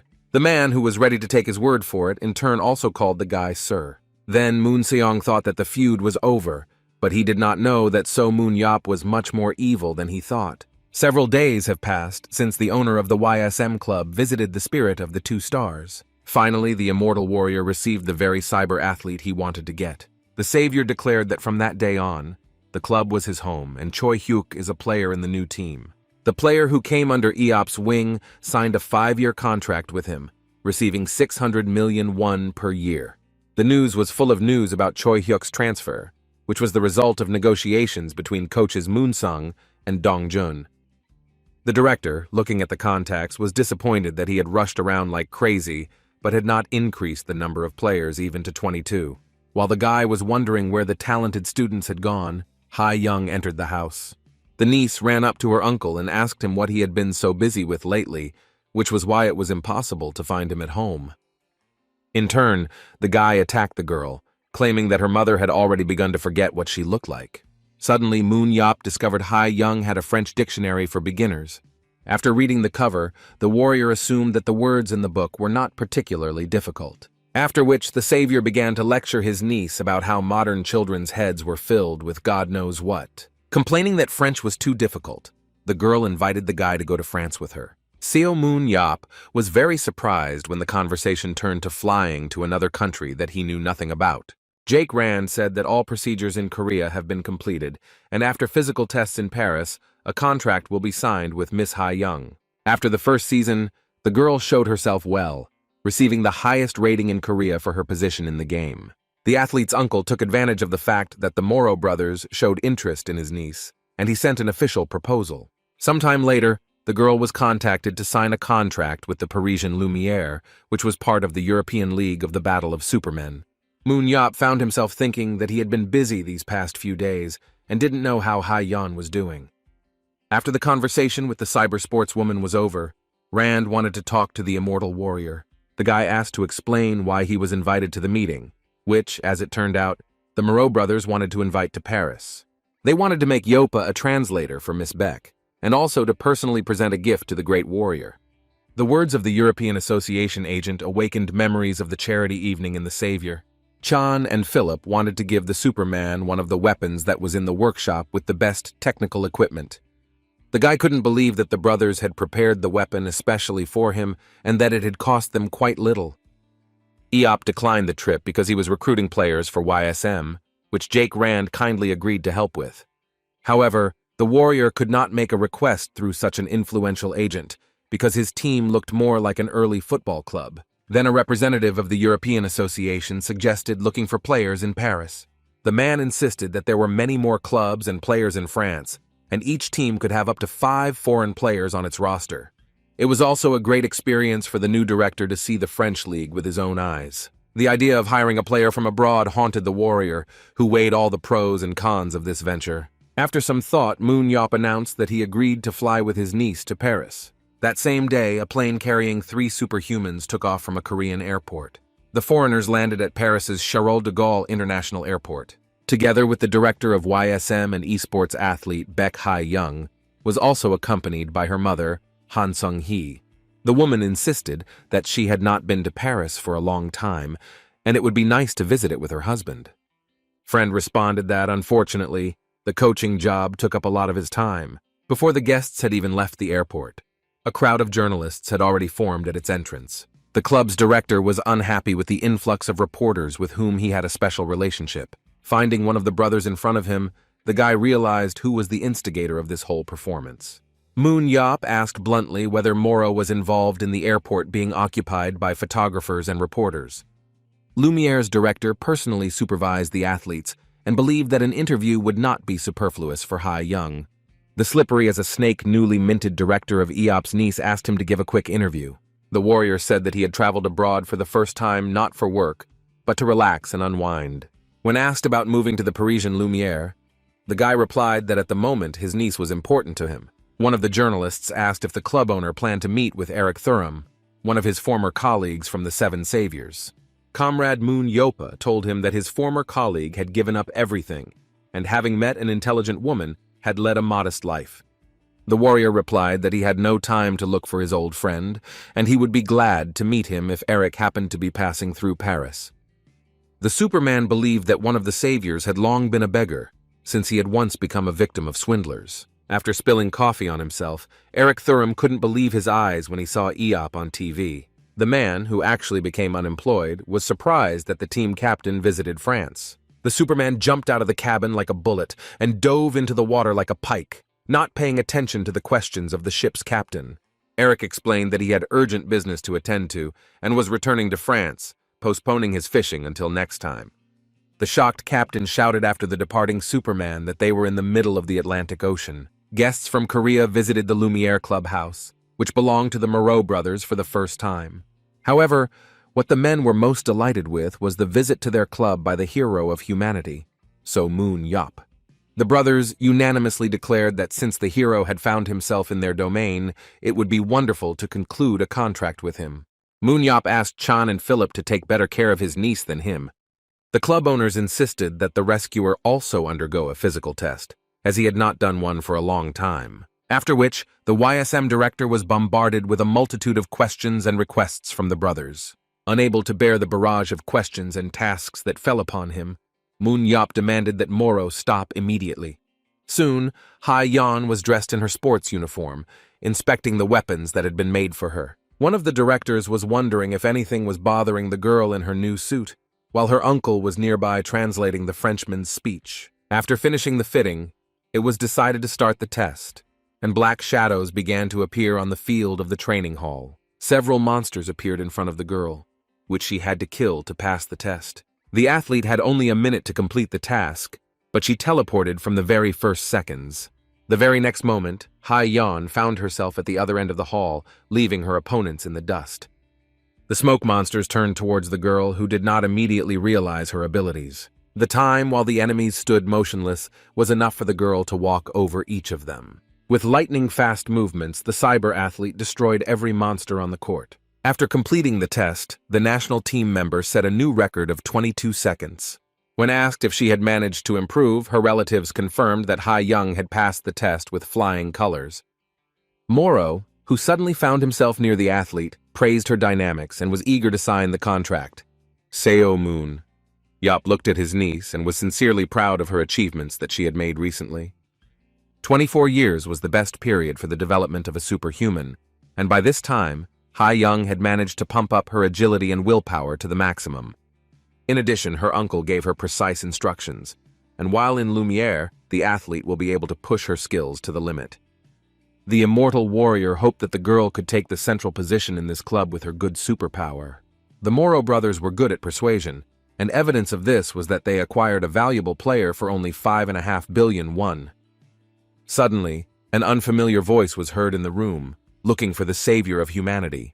The female half of the Beck family was struck by the unearthly beauty of the mysterious stranger. Standing in the doorway, the guy, just by his silhouette, allowed those present to guess who he was. Without taking his eyes off the Superman, the club owner couldn't even think of meeting him like this. In 2005, after the last dungeon was cleared, the war with the demons ended. Many superhumans laid down their arms and retired, starting to live ordinary lives. After the birth of the new sport, the battle of superhumans, heated debates began over who should be considered the strongest man after the death of So Moon Yop. Unlike other superhumans who changed their position in the ranking of the best, there was one person who was always mentioned in every argument. This player was in the French national team, a member of the Paris Lumiere, which was among the top teams in the world. He became the best player of the year 3 times in a row, beating all competitors with unprecedented ease. That man was the fastest esports player in the world, Nathan Bernard. Chin and Philip were surprised that their player came to the club on his day off, which could not help but miss the meeting with So Moon Yop. When Nathan came closer, the immortal warrior, looking at the guy's hair, assumed that he dyed it. Besides meeting a living legend, the esportsman also wanted to greet his new colleague. The girls were touched by the attention from such a handsome man that they greeted him in broken French. Ha-young asked her mother what the athlete was talking about, but Song-hee did not understand a word of French, admiring how Bernard was beaming. Returning again to one of the saviors, the player stated that he was glad to have met them together. The warrior noted that unlike Walker, the fastest superhuman had manners. Moon Yop didn't want to think badly of his colleague Ha-yeon until he saw the athlete's hands glow with an aura. The first thought that came to the Superman was that Nathan had decided to attack him. But when the Frenchman took the savior in a grip, Eop noted that he was too weak for such a strong player. However, after that, the athlete hugged his idol tightly, which made the warrior freeze like a statue. Literally a second later, the stupefaction disappeared as if by magic, and the director of YSM asked himself why the player had come to hug him. The sportsman was sincerely glad to welcome such a great figure to his city. Moon Yop revealed that he knew who Nathan was, praising his abilities, which confused the guy because Seo was his idol. The warrior believed that if you didn't praise someone like Bernard, then no one deserved praise at all. After using his special gaze on the best player in the world, the savior discovered that his agility, speed, and aura were all maxed out. Nathan's superpower, the double, separated his copy from a person by using half of his aura, and upon reunification, returned 30% back. Moon Yop noted that the athlete's indicators, with the exception of endurance, exceeded 90, not to mention super strength. The Frenchman's skills had not reached their maximum, but at this level, he was already superior to Jae-ho when he was at the peak of his form. In this case, the use of a double with his combat skills gave the owner unlimited possibilities. Bernard's stamina was the least developed of all, but his indicator was higher than the average indicator of strikers in the Korean First League. The national hero compared the fast athlete to Walker, who had already developed his potential by increasing his endurance and strength to 100. The owner of the club had a thought that if two athletes faced off in a duel, the spectacle would be impressive. While Eop was pondering why people were attracted to the Battle of the Supermen, the Frenchman asked if he had made peace with Gerald Walker. The guy explained that since then the American had been praying to the savior, even though until recently he had been at odds with him. The immortal warrior did not consider the altercation to be anything serious, claiming that he had simply given a couple of separate pieces of advice. Moon Yop explained that after the battle he gave the e-sportsman advice worth $10 million. Nathan asked if his idol had made a decision that day, to which the Korean replied that he had almost gone crazy because everyone was talking about it. The Moro brothers wanted to know if the fight was over after a few rounds, to which Eop replied that the kill hadn't happened, but he still won. Nathan Bernard didn't believe that America's best player could really be beaten one-on-one. The savior did not understand why the Frenchman was so surprised by this fact, because Walker was a man. Chin and Philip now understood why Walker had become so good lately, because he had received valuable advice from So Moon Yop himself. The brothers' bald heads glistened as they figured out the warrior's plan, making the player stronger, who could become his own enemy in the future. The owners of Lumiere began to shout that this was a real act of a brave hero who saved the whole world. And while the YSM director fought off Moro, Nathan began to analyze his idol. With all his strength and endurance, even the fast player did not dare to fight one-on-one with Gerald. Without taking into account the conditions of the suitable map and the lack of time limit, Nathan could not compete with So Moon Yop in skill. Since the warrior was considered dead all this time, the Frenchman thought that he would not be able to measure his strength with him. The immortal warrior was struck by the player's appearance, confident that the guy charmed the girls with his eyes. The uncle advised his niece to stay away from Nathan, to which the girl replied that the athlete was not his type. Then Ha-young's mother quietly arrived, interested in what kind of guys her daughter liked. Without thinking, the cyber athlete answered that she preferred brave, strong, and daring men. Ha-yeon's gaze turned dreamy as she lingered on Moon Yop, who was thinking about his niece's words. Han Sung-hee insisted that such men got into trouble, but her daughter believed that when a person got into trouble, he would definitely do great things. The woman wanted to use Jae-ho as an example, but the Lumiere member was able to handle her personal life on her own. The savior wondered if Walker could fit the description of brash and strong, while Song-hee glared at him. After getting acquainted and passing the test, the guests from Korea left the Lumiere clubhouse. Ha-young told her uncle that she was going to go shopping with her mother and buy something for him too. Nathan asked his idol not to worry, as he would personally look after his close friends, which made Eop even more worried.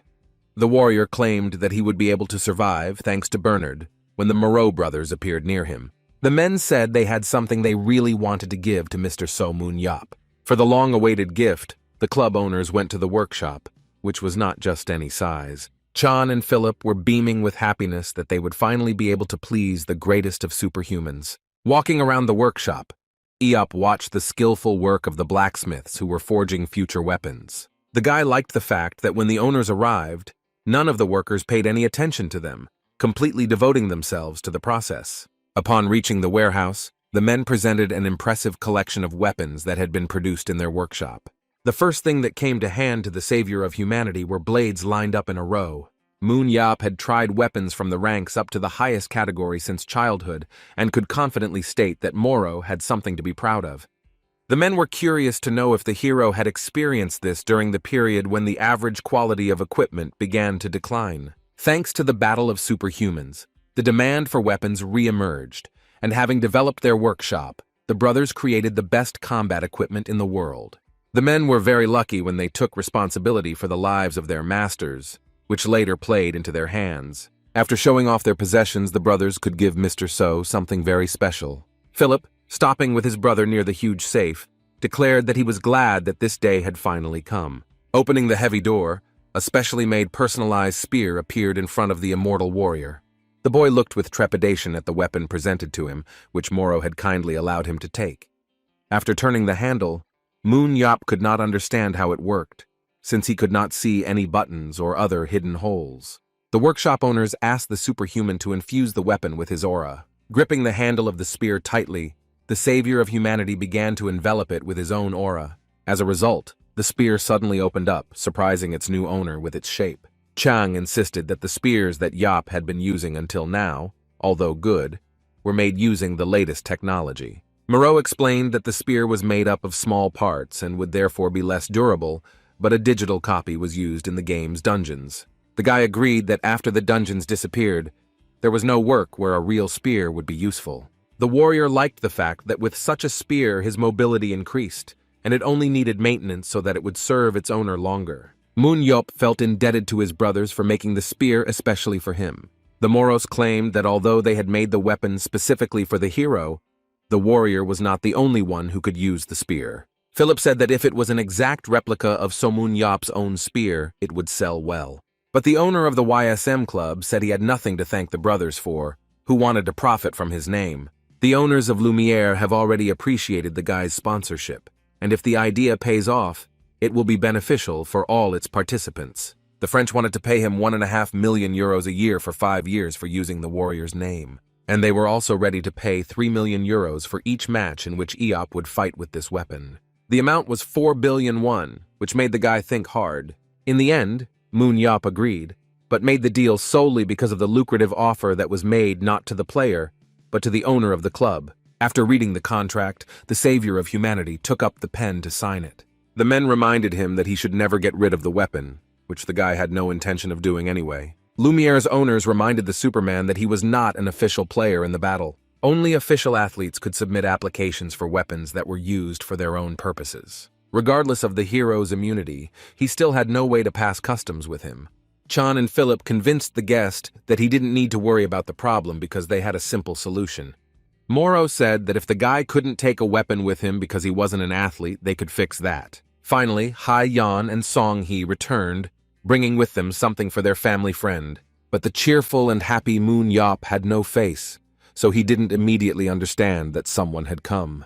The boy turned to his friends in a detached voice, and Hai Young immediately noticed that something had happened to her uncle.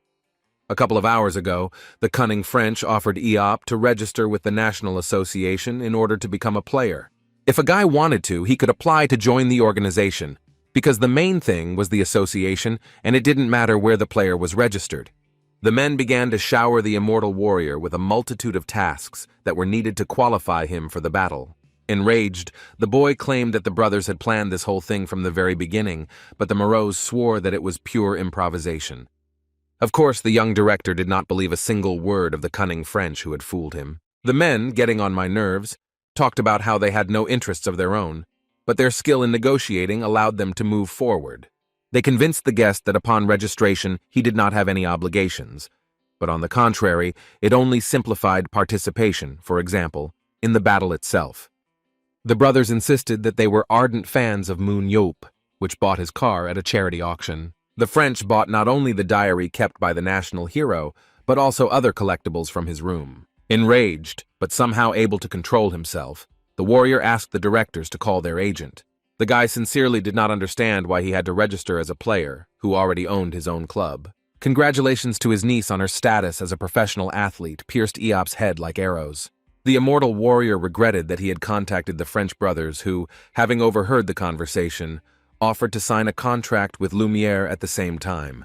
The guy reacted sharply to this statement, intending to try out his new weapon on Moro. Hai Yan wanted to play on the same team with her uncle, just like he once participated in battles with her father. For Moon Yop, it wasn't that romantic, because for him, he had fought side by side against the demons in Jae-ho's company a couple of months ago. The leading player of the Lumiere Club also learned that the nation's hero had received a new weapon. After learning that the Moro brothers had given Moon Yop a new spear, Nathan agreed to help test it. Even though the player was on vacation, he was ready to have a training fight tomorrow, as he was trying to stay in shape. The guy assured that if the living legend kept him company, she wouldn't be bored. Looking at the cyber sportsman, the immortal warrior noticed that he didn't even try to hide his curiosity. This desire to test his strength aroused the YSM director's interest in the athlete. Without thinking twice, Moon Yop accepted the Frenchman's invitation to play a friendly match. The next day, the Korean battle players visited the Lumiere in Paris for a training battle. Inside the club, the team members were discussing the end of their vacation, the last days of which they tried to spend usefully. Seeing her teammates, Hai Yan convinced her uncle that she would destroy every athlete in the room. Moon Yop asked the girl to relax, since it was bad form to show off one's fighting spirit excessively in such circles. When Jae-ho first entered the dungeon, he immediately wanted to fight hard, and from intense concentration he fainted, after which the newly minted battle player pointed to the members of Lumiere, who were as calm as boas. But the small talk was suddenly interrupted, and all the public's attention was riveted on the two newcomers. When looking at the couple, the cyber sportsman paid attention only to the person of So Moon Yop.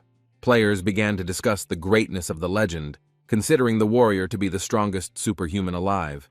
One black member of the clubhouse also drew attention to the foreign guests. Hai Yan decided to pull herself together and stop being nervous, because her relatives were outstanding people.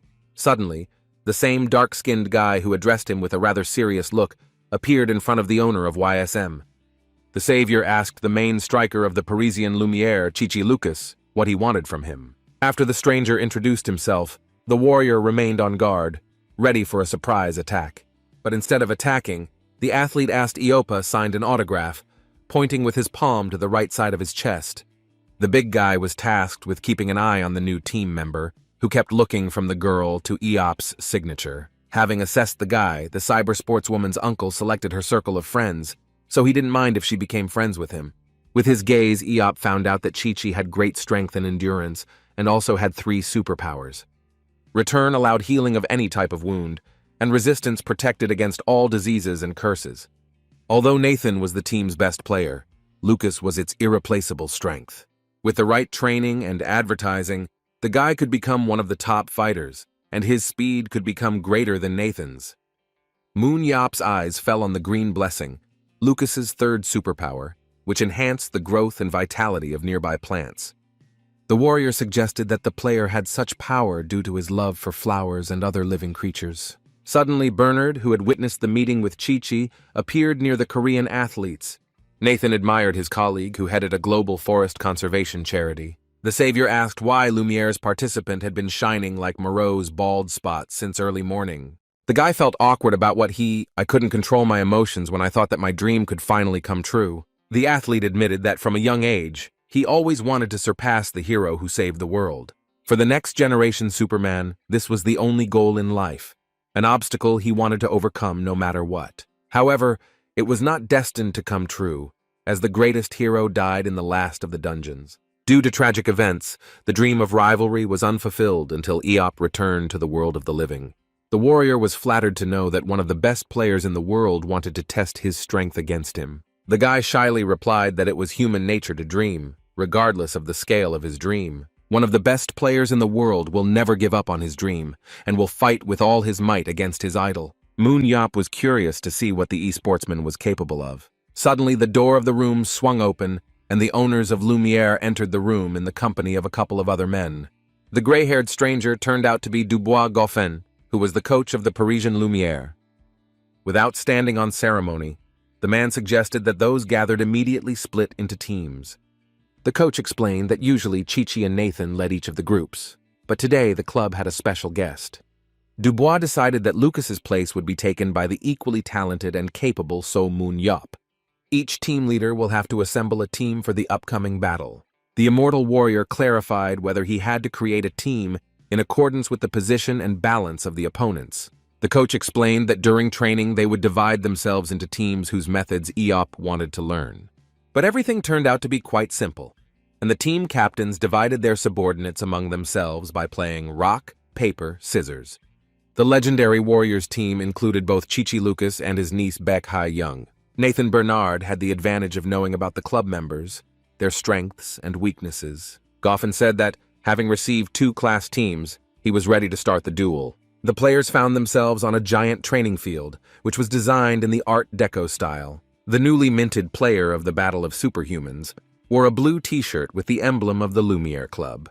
The enemy team's uniform was white, and their captain couldn't help but smile at the upcoming battle. Moon Yop noticed that they were fighting in a spacious temple, where the landscape features would not help in the battle. The guy was ready to give his opponent a warm welcome, guessing that the club's owners and coach were deliberately trying to pit him and Nathan against each other. The teams were given exactly 1 minute to discuss battle tactics, and after the time had elapsed, they would see a countdown timer. With an analytical look, the warrior wanted to check who could be put in what position. The savior left Chi-Chi in his usual position, as he saw no need to move the strong player. The hero put the girl with colored hair on the attack and appointed the guy next to her as her partner. The team will focus on the player who will stand on the attack line, while Chi-Chi will actively change positions according to the situation.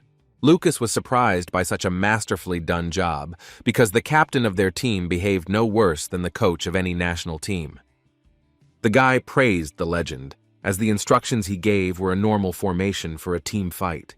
The strong fighter insisted that Moon Yop was interested in the Parisian Lumiere, but the warrior was skeptical about this information.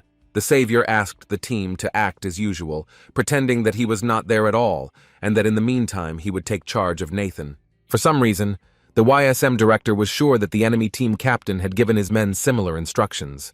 While Chi-Chi took the situation calmly, the other players were excited by the confrontation between Bernard and his idol. Having dealt with the positions of his subordinates, the savior wanted to look at his main opponent. The first thing that caught Eop's eye was the dual weapons, and this style of fighting during the battle was a little annoying. Even if there are 2K links, a person will use the one in the leading hand more, while the other will remain a support. This fighting style had its own system and a certain order, as did the rules of breathing. The nation's hero was curious whether Nathan was left-handed or right-handed, which would play an important role. The countdown to the battle began, and the battle participants, along with Hai Yan, began to prepare. There were 2 seconds left before the teams collided and before the French athlete's dream came true. In the hands of the living legend was a spear given to him by the Moreau brothers, which the warrior was obliged to use according to the terms of the contract. When the siren sounded and the battle began, Moon Yop's weapon opened, as did his mouth in a satisfied grin. While watching a training battle, the coach asked the directors about one detail. Dubois Goffin asked the Moreau brothers if So Moon knew that Nathan was ambidextrous from birth. Because the player used dual weapons, it was quite difficult to learn his patterns, which he constantly changed on the go. Only the most observant fell into this trap, but there was also the threat of a double, which increased the number of simultaneous attacks to 4. Since the immortal warrior didn't know about Bernard's special ability, Goffin wondered if So Moon Yop's loss would make headlines in the news. Both teams clashed in a duel, with each side wanting to win. And while the main force was fighting against each other, the captain of the Blues attracted the attention of the nimble enemy. Nathan ran opposite his idol, thereby proving that he was not inferior to him in speed. Suddenly the boy pounced on Moon Yop, flying towards him from his place in a split second. The Frenchman tried to close the distance so that his opponent would not have the opportunity to use the spear. The blonde's blades hit the new immortal warrior's spear, courtesy of the Moreau brothers. The guy tried to approach from the other side, but this time he also failed, hitting the savior's shield with his dagger. Not wanting to mess around with his opponent for long, the leader of Lumiere began to press hard, using two blades at the same time. Bernard struck the national hero twice with his blades, hoping to cause at least some damage. But Moon successfully blocked this double attack, expecting the guy to be incredibly agile. After Nathan's blade hit the shield, he was thrown back several meters. It was the perfect moment for the club owner to use his signature 1-meter throw. The spear hit exactly the spot where the Frenchman who had escaped the fatal blow had been just a second ago. Although the guy dodged the attack, he quickly realized that the distance between him and the enemy had increased significantly. Nathan instantly solved this problem by moving close to his opponent again. Lumiere's leading player was unwilling to give his idol a break and set him up for an endurance test. The cybersportsman showered his idol with multiple blows from his blades, but it was all in vain. No matter how hard the guy pressed, he couldn't break through the defense of the greatest hero on Earth. What confused Nathan was the fact that So Moon looked at his opponent appraisingly during the battle. But at some point, the player managed to discover a gap in the immortal warrior's defense. The Frenchman immediately attacked his idol, since he might not have another chance to choose victory. However, the blade of the sword again rested against the spear of Manhwa, who looked at Bernard with a satisfied look. For a split second, Captain Lumiere lost his concentration, not expecting the savior to block his blow. As if mockingly, the YSM director asked the opponent if he had a good reaction, as Captain couldn't believe that the immortal warrior had intentionally revealed himself to him. The momentary pause in the battle was interrupted by Moon, who separated the weapon that he had clasped with Nathan. Skillfully wielding blades, the guy was of the opinion that his advantage was in speed. But the opponent, as if reading the Frenchman's thoughts, immediately attacked him, moving even faster. Bernard, of course, did not get hit, but quickly jumped away from the enemy. While the rising star was putting all his efforts into the duel, the dungeon veteran found the battle amusing. Covering himself with a shield, the savior pounced on the Frenchman, wanting to start a real fight. Using a 1-meter throw, Moon tried to catch up with the guy, who deftly dodged every attack. The pressure of the newly minted battle player could not only be felt, but almost touched in real life. Dodging the aura-charged spear, Nathan was amazed at the force with which rushed into battle. The guy noted to himself that the shield and spear worked as a single organism, replacing each other during the battle. The Frenchman wanted to prevent the enemy from leaving his attack zone, but despite this, he still managed to keep his distance. Bernard found himself thinking that, just as he had imagined, So Moon skill was amazing. All the athlete had to do was not allow his opponent to inflict damage on him, which would be followed by an avalanche of blows. At the start of the battle, Lumiere's player naively believed that he had found weaknesses in his opponent that in fact simply did not exist. The esportsman's self-confidence played a cruel joke on him, so he decided that he could not cope with his opponent alone. Suddenly, Nathan's eyes glowed with a bright white light, and his body began to disintegrate into pixels. Literally a couple of seconds later, his enemy demonstrated his superpower in front of Moon. Two identical athletes, connected by an aura, looked at the savior of humanity. The Moro brothers, who were watching the fight, although they noted the skills of their fighter, spent the rest of the time praising So Moon. The administrator of the training hall was interested in the fact that the warrior hardly trained and did not prepare before the battle. The savior fought many monsters during the war, but he did not have much practice fighting people. Nathan was a professional player who knew how to behave in a fight, but the result of the battle was surprising. While Dubois spoke about the zone of superiority that Moon had entered, the administrator insisted that the appearance of the double could have changed the course of events. The difficulty was that the Korean player would be confronted with 4 blades, the blows of which were almost impossible to predict. The savior of humanity will have a hard time, because from now on, he will have to block 2 strong attacks from different places at once. One of the Bernards approached the enemy from the right side, while his copy approached from the opposite side. Eop's reaction, which he had already demonstrated in battle, helped him to discover the second Frenchman. A flurry of sharp blades struck the immortal warrior, but none of them hit him. No matter how both opponents circled around, changing their positions, the savior's defense was never broken. The French players managed to move the nation's hero from his place, but otherwise there was no success. This was the first time for Nathan. He couldn't break the distance, because So Moon blocked all his attacks, not allowing him to act. Analyzing hundreds of attacks, the guy did not understand why none of the blows reached his opponent. In a duel with a true legend, one of the best cyber sportsmen in the world fought to the best of his ability. But Nathan couldn't comprehend how it was possible to never deal damage in close combat. At some point, Moon began to have a fit of rage, and his spear was once again filled with the power of the aura. The blade of the weapon was heading straight for Bernard's head, who, fortunately, noticed it while still in flight. After avoiding a critical hit, the player wondered if his opponent was even human. The warrior breathed a sigh of relief when he managed to drive away the team captain and his clone. The Frenchman was embarrassed to admit that during the entire battle, he had not come one step closer to victory. But there was hope, because the mark left on the floor by the savior proved that he also had a hard time. Bernard, relying on his super strength and speed, decided to continue to press the enemy so that he would have a chance to gain the upper hand. Watching his idol, the guy was haunted by the fact that the player remained restrained, that he could easily be plotting something. Watching the great warrior's movements closely, Nathan couldn't help but admire him, being sure that nothing else was to be expected.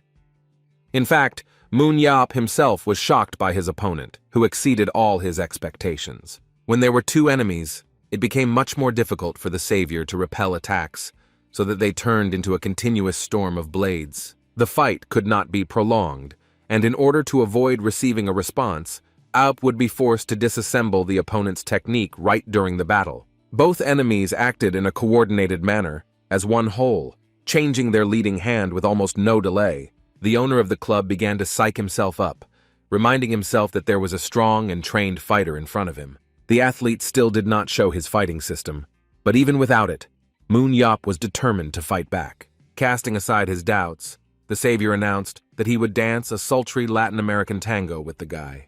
Getting ready for the so-called dance, Nathan took a stance, breaking the floor of the training room with his feet. In the blink of an eye, the French athlete found himself next to his invincible opponent.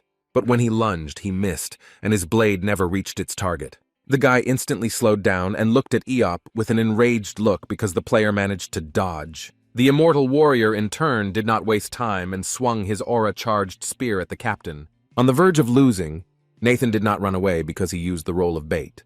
The savior did not take into account one small detail. There were two opponents in the arena. The double who ended up behind the Korean cut off his hand, thereby saving the original from certain death. Moon turned to look at his opponent, which deprived him of the opportunity to use two types of weapons in the fight. Chan and Philippe Moreau, along with Coach Goffin, were amazed that their fighter managed to injure Moon. The gym administrator also couldn't believe that Nathan had the opportunity to defeat the legend. The French player was already anticipating victory, as he had deprived his opponent of his right arm. The warrior insisted that he was waiting for the moment when the boy would let down his guard to deliver the decisive blow. The captain of the blue team shared a secret, that if he waited for a short moment, he could attack a person who was faster than him. And immediately after that, he demonstrated a powerful blow with his shield, knocking him to the floor. Moon thanked his opponent for his predictability, which allowed him to change the course of the fight. The association's new player defeated Nathan Bernard's double, also leveling the scores of both. Saying that the fight was not over yet, the boy rushed at the idol, whose dagger blade stopped a couple of centimeters from Eop's face. A member of the Savior's team stopped Nathan, who was offered to agree to a draw. The YSM director immediately added that Bernard was so carried away by the battle that he forgot that it was a team competition. After leaving the game module, Moon immediately heard his opponent ask him if he intended to sacrifice his hand.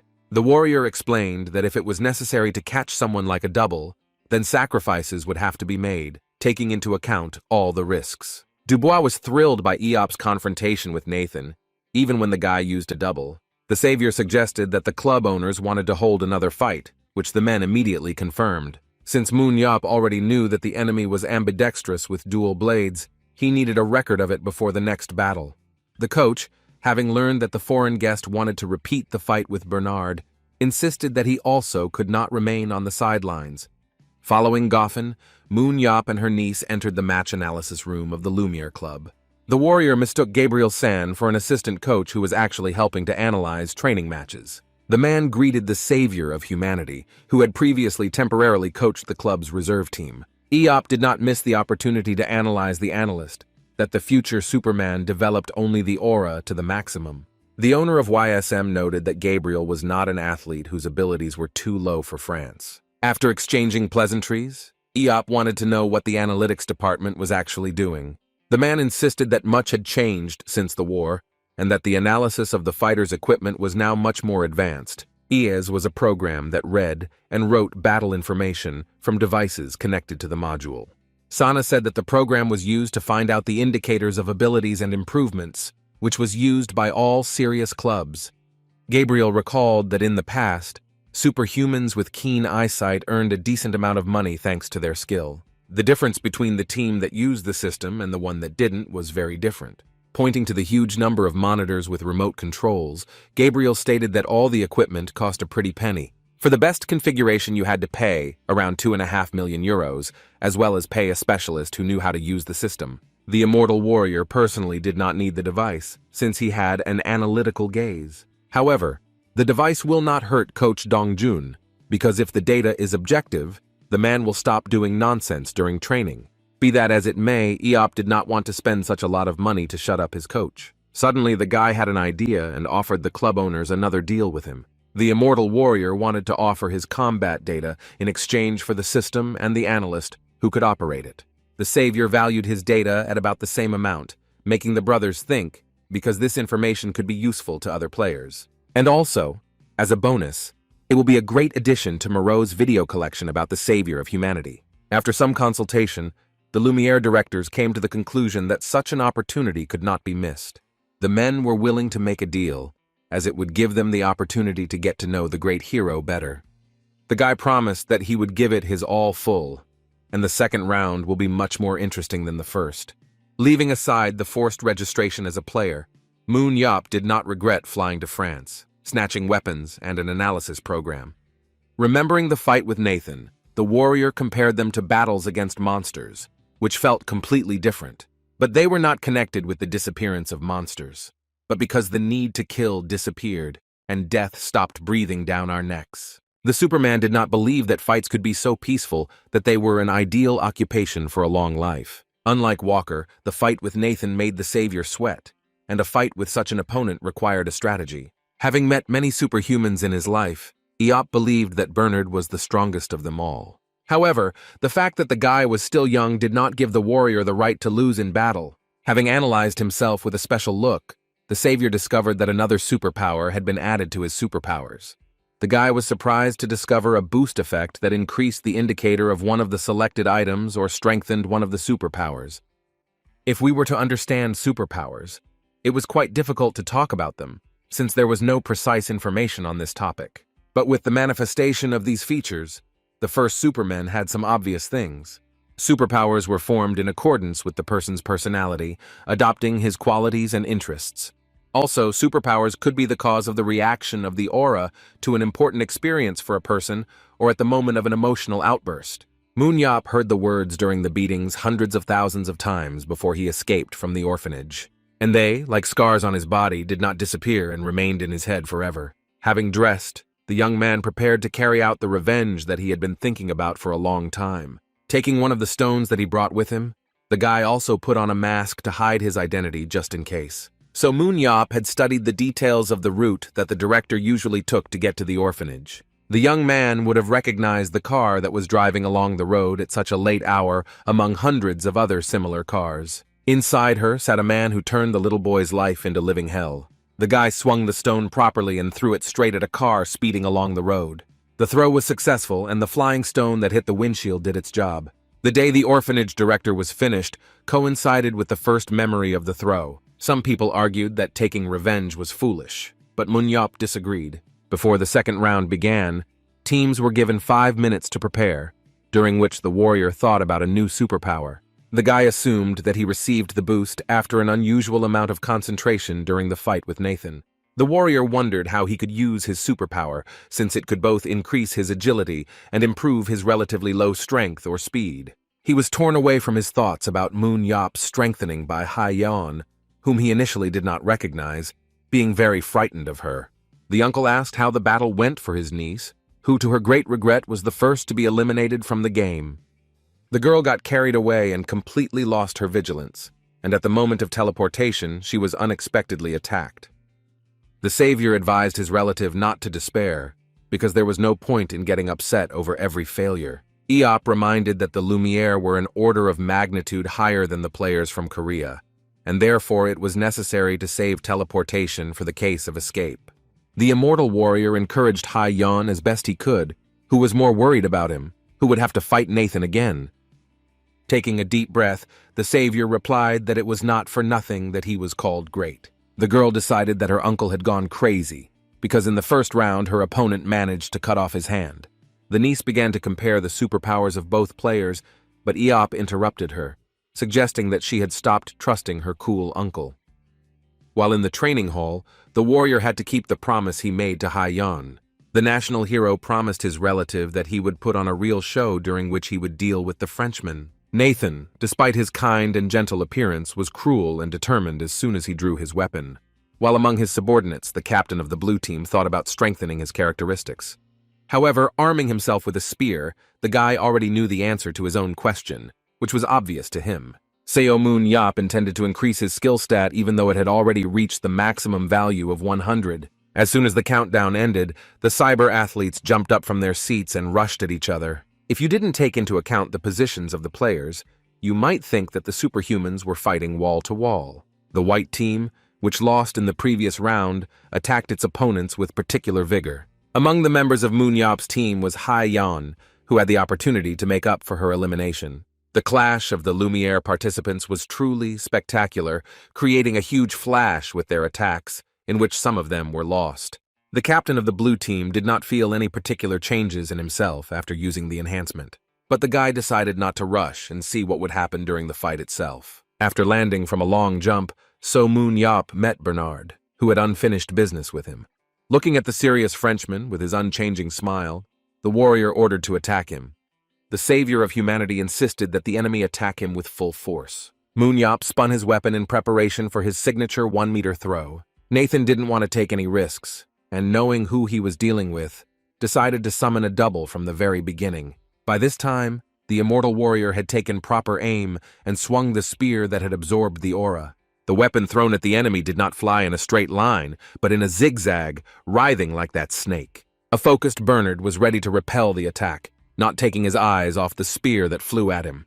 The boy noticed that the spear was flying fast, but he did not stop relying on his abilities. Just as the Frenchman was about to think that he could evade it, Eop suddenly voiced his thought. Hearing his thoughts from his opponent's mouth, the captain of the white team was taken aback. At the same time, the released spear began to accelerate, gathering air currents around itself. In a split second, the warrior's weapon turned into a corkscrew that continued to fly, but in a straight line. Bernard instinctively flinched as the spear was right at his nose, but the weapon suddenly changed course, which greatly surprised the guy.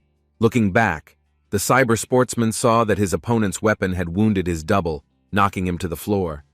Moon Yap immediately explained his trick, claiming that Nathan would have dodged the attack without any problem, but the double's movement was a little late. The Frenchman began to think that the spear had changed its trajectory because he thought it was not flying at him. While looking through the materials, the guy did not find the moment when the warrior's spear accelerated halfway to the target. Such a sudden attack by the immortal warrior changed absolutely all the tactics that the player had thought out before the start of the fight. The fastest Superman had no choice but to try to escape. Since the guy lost part of his aura with the death of his double, he needed to increase the distance. The savior assessed the opponent's train of thought, but decided not to give him a head start, and followed after him. Having fallen on the athlete's tail, Eop began to egg him on, claiming that when he lost his trump card, he threw away his pride and immediately returned to the team. Taking aim at his opponent, the warrior asked him if he expected to lose his double so soon. Without waiting for an answer, the YSM director announced the end of the second practice match. Back in the real world, Nathan asked his idol to play a third round. Moon Yap was surprised by this offer but was forced to refuse as he was tired from the battles. Almost stuttering, the boy asked the legend to give him another chance, that this time he would still be able to defeat him. Observing the cyber sportsman's tenacity, the savior took pity on him and agreed to another battle. As soon as the start of the fight was announced, Bernard immediately used his superpower to call his assistant. His opponent appreciated the idea of using all the possibilities rather than limiting yourself and trying to look cool. Two identical players looked at their opponent with a hateful gaze before going into battle. As he rushed forward, Nathan kept telling himself that this was the last fight. and therefore the last chance to prove his superiority. The French player believed he could handle it, this time by attacking the enemy head-on. But the immortal warrior looked quite terrifying, inspiring fear and strength with just his appearance. The Frenchman's random attacks, speed and punches in combination with a double were a threat. Ready for the attacks, ManhwaCapped activated the power-up and began to spin the spear above his head. With the help of such simple movements, the fighter could keep his opponent away for some time. But this did not last long, and two personalities of one player soon attacked the savior. The Frenchman fought with all his might, and at one point even forced his opponent to move. While the real cyber sportsman took all of Eop's attention, his double found himself behind. However, there was no longer the element of surprise as the first time, and the warrior confidently fought back against the French players. The immortal warrior respected his opponent for his assertiveness, but he would not tolerate it if he will suddenly decide to attack from behind again. The savior had to keep the enemy in sight at all times, otherwise he would fall into a trap if the enemy came behind him. Eop's main goal was to spend a minimum of strength and wear out Bernard so that his body and aura would weaken. But in order to catch the owner of YSM, being fast was not enough if you did not calculate your movements. That's why ManhwaCapped was so sure that the Frenchman would never be able to get close to him. No matter how the nation's hero jumped around the training hall, Nathan and his shadow were right there. During the sudden joint attack, the immortal warrior managed to get away from her, although the boy was still moving quickly. With each attack, the guy's movements became more precise, but he lacked focus. Driven by the thirst for victory, the Frenchman and his double missed something important. This battle was not a sparring match between two superhumans, but a team competition. With a long jump, ManhwaCapped found himself in the center of the enemy team, confusing them with his appearance. The savior of humanity wanted to shake up his rival by attacking his people. While the white team wanted to react to the appearance of the opposing team's captain, one of the spears was already heading their way. The weapon pierced one of the opponents, who left the battle forever after the attack. Nathan, watching what was happening from two angles at the same time, was worried about the change in tactics of the main enemy. The immortal warrior armed himself with two more spears, which were waiting to be revealed using aura. So, ManhwaCapped was of the opinion that when you are in a hurry, there is a gap in your technique. The savior of humanity wanted to create a real riot, for which he had already prepared everything in advance. Nathan and his double rushed to help the team, hoping to intercept the dangerous player. Armed with two spears at once, ManhwaCapped was already waiting for the rapidly approaching Frenchman. The guy had to surpass himself and defeat his idol at all costs. The immortal warrior was ready to use his weapon as soon as the enemy came closer. Only Nathan and his double were ready to attack Eop, when a warrior, passing them, attacked a member of the white team. Bernard was shocked that his idol managed to beat not only him, but also his double. The Frenchman watched with terrified eyes as the savior, having removed the arrow from a member of his team, turned towards him in the air. The living legend was curious to see if one of the fastest players in the world could dodge it. However, the point was to evade the attack right in the air, which the Superman demonstrated by throwing spears. The weapon, manufactured in the Moreau brothers' workshop, flew straight at the members of the Lumiere team. Nathan and his version looked at each other and instantly decided on how they would escape the attack. In just a second, the team captain and the double brought their feet together, hitting each other's souls. The players then pushed off, thereby managing to avoid the spears that flew past. But Bernard miscalculated, and the enemy's weapon found its target, destroying two more team members. ManhwaCapped praised the Frenchman for helping him kill two members of the enemy team at once. The warrior praised the boy for the method that helped him escape the attack, but it turned out to be not so useful for the rest of the participants in the battle. The savior claimed that the player was so focused on speed that he didn't even see his teammates. The nation's hero called his opponent to him, and the members of the clubhouse watched his actions with fascination. Dubois thought ManhwaCapped was running away from their player, but it turned out he was just trying to limit Nathan's maneuverability. The Moreau brothers insisted that the savior had skillfully beaten Bernard, which left the coach perplexed and unable to understand whose side they were on.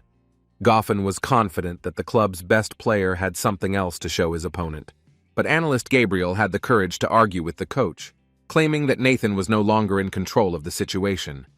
The man was haunted by ManhwaCapped's spear, wondering what could have happened in such a short period of time. Watching the deciding round, Dubois was amazed at how the legendary warrior fought against their best fighter. Thanks solely to his super strength, the Frenchman was able to attack his opponent from all sides. Nathan was talented from birth and strengthened his talent through training, so even after a series of endless attacks, he still breathed evenly.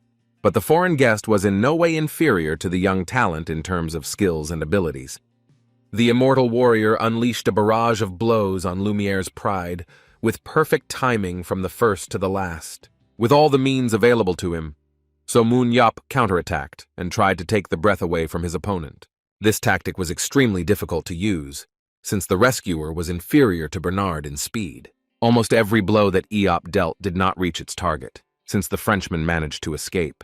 But there was a possibility that if the warrior continued to act at this pace, he would be able to calculate every step at the level of foreseeing the future. Feeling the enemy approaching from behind, the savior turned around, simultaneously swinging his spear. Even before landing, the double met with the blue captain's weapon flying at him. Standing firmly on his feet, the participant in the battle successfully avoided the attack that was directed at him. Both opponents once again pounced on the immortal warrior, still trying to defeat him. Observing a worthy opponent, the Superman, assessing the situation, thought about his further actions. Not wanting to be trapped, Moon Yup began to retreat, moving in a zigzag pattern. The analyst wanted to show the recording to attacking players so that they could learn to use the shield more effectively, just like the great warrior did. Just as the savior was about to fall into the trap, he immediately changed his position and counterattacked at the first opportunity. And on top of everything else, the Superman used the uniform not only as protection, but also as a full-fledged weapon. A blow from the shield was enough to throw the enemy back a long distance. Just as the double was about to get closer to Moon Yup, he pierced him with a spear right in the chest. Nathan was shocked to find his double once again killed by the greatest warrior. The guy's insides sank with the realization that he would have to continue fighting his idol one-on-one. With a grin never leaving his face, Moon Yup announced that there were only two of them left. The smoke from the blow cleared, and with it, the clone of the cyber sportsman disappeared. Shaking the spear in his hand, the savior of humanity seemed to be teasing his opponent, beckoning him to come closer. However, no matter how strong the opponent was, the Frenchman did not give up trying to defeat him. The guy attacked his idol again because could no longer yield to him in battle. But as soon as Lumiere's player appeared nearby, Moon Yup took a defensive stance. The captains of both teams clasped their weapons, not wanting to give up victory to each other in the battle. Soon, Bernard was rubbing his head in frustration, not understanding how he had simply been smeared across the field. The nation's hero decided to cheer up the loser by stating that the guy was much better than Walker, which is why the big guy wasn't among the top players. The warrior decided to give Nathan some free advice, insisting that the boy try to hone his strength a little more. Moon Yup saw the player's performance was far from peak, and he still had room to grow. Also joined the participants in the battle and began to praise the fighters. Goffin insisted that at one point he thought Nathan could win, but with each new attack, the hero proved his superiority. The man was curious as to how the warrior managed to calculate the movement of his player when he used a double. The lack of consistency in the attacks made Eop work hard, especially when working with his partner. However, thanks to the enhancement, the savior improved his performance, and it was not difficult to deal with the enemy. The guy naturally did not reveal all his secrets, and in answer to the question he stated that he was simply being himself. The uncle and his niece left the clubhouse late in the evening after a protracted training match. Dubois thanked the Superman for the honor of taking part in the training. Moon Yup had a fun time, asking the coach to train Hai Young for his next visit. The Lumiere employees insisted that they did not pay the players for their pretty eyes, but today the girl alerted her uncle. She hasn't killed a single player in all her matches, and after she was taken out of the game for the first time, she became overly cautious. Although overall the training was still beneficial, because in the second round, Hai Young made one pass, and in the third, already 3. Stroking his niece on the head, the savior convinced her that it was just training and there was no need to hang her head. Unexpectedly, the athlete, with hatred in her eyes, declared that for the first time she had not shown herself as badly as she could have. A member of the French club asked not to worry about her, that in the future she will train more. When the girl began to repeat who her relatives were, Moon Yup breathed a sigh of relief. The immortal warrior was glad that he finally had some free time. In the hotel room, he wanted to properly test the new superpower that had opened up within him. The guy was bothered by the part of the ability description that said it could enhance one of the existing superpowers. The moment in case of enhancing physical abilities was obvious, but the player did not know what would happen when he improved the superpower. Smiling at his own thoughts, the savior of humanity decided not to delay and find out.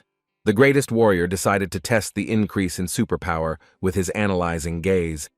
An enhanced version of the ability allowed one to see the characteristics and superpowers of living beings, which were available in video format. With the expanded capabilities, the boy was able to discern new characteristics such as leadership and tactics. And along with this, he had the opportunity to view certain descriptions of skills. With an expanded list of characteristics, it will be much easier for the YSM director to find new talent. But the guy didn't stop at the look and decided to find out what an enhanced version of his throw would look like. The savior was given the ability to regulate the distance and speed of the throw, and the thrown object itself returned to its owner like a boomerang. ManhwaCapped decided to test the possibilities on the brush that returned to him, leaving the aura value in the same place. The guy admitted that with a spear in battle, this enhancement would be a great find. Having tested 2 of the 3 superpowers, there was only one left, something that granted the owner immortality. The cyber sportsman became scared of what exactly the enhancement of such an ability could give. After applying the enhancement to this superpower, the savior's arms and legs began to be enveloped in a strange glow. But this glow began to quickly spread throughout the Superman's body. ManhwaCapped didn't understand what was happening to him, trying to resist the complete absorption of the energy that was enveloping him. When the absorption process was complete, the warrior opened his eye to scout out the situation. Looking around, the guy discovered that he was in the air, completely covered in aura. An enhanced version of immortality would turn the subject's body into a stream of aura for 2 minutes, rendering all enemy attacks null and void. The Superman was shocked when instead of a raft and then the blood for some time consisted entirely of aura. Looking around, the guy wondered how he would be able to test his capabilities in such a state. The only action available in this state was the ability to pass through objects. Without wasting any time, so ManhwaCapped headed towards the wall of his room at full speed. Literally a second later, the immortal and now also incorporeal guy found himself on the street. The Eiffel Tower was in front of the club owner, which made him incredibly delighted. Levitating above the ground, the warrior was amazed that he could actually fly like a ghost, while the attacks of his enemies were useless. Upon returning to his room, ManhwaCapped wanted to try the toothbrush trick again when something caught his attention. Having felt a certain energy, the savior of humanity was convinced that it belonged to the creature from the dungeon. The warrior's eyes lit up with the realization that there was a monster somewhere nearby, and his mouth spread into a satisfied smile, which definitely felt the presence of the demon. Like a bullet, the Superman set off in search of the monster, following the trail it left behind. ManhwaCapped scanned the streets, looking for the very creatures he had thought destroyed. The trail led to the Eiffel Tower, which the immortal warrior clearly saw with his own eyes. His face turned mad as his former enemies came back into his life.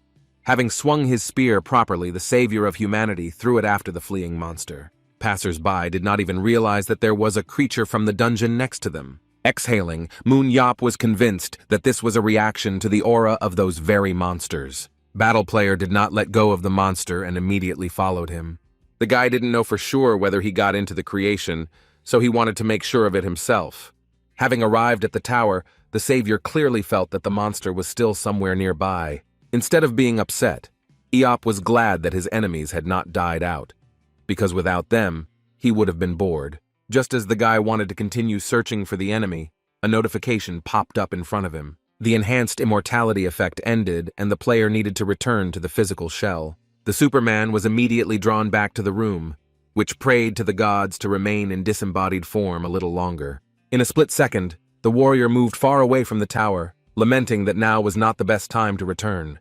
Before ManhwaCapped could come to his senses, he once again felt the flesh and blood flowing through his veins. Upon his return, the savior of mankind descended to the earth, landing on one knee. Everything happened so quickly that as soon as he returned to his previous appearance, ManhwaCapped fully realized what he had seen. Cursing, the Superman slammed his fist into the wall, leaving a huge dent in it. With regret, ManhwaCapped asked himself why he couldn't return back a few moments later, after which his head was filled with questions about how long it took for the enhancement to recover and how quickly he could become a ghost again. Suddenly, the Superman realized that for some unknown reason he felt nothing. At this time, in a secluded lair, the secret personalities discussed the failed case due to the hero's intervention.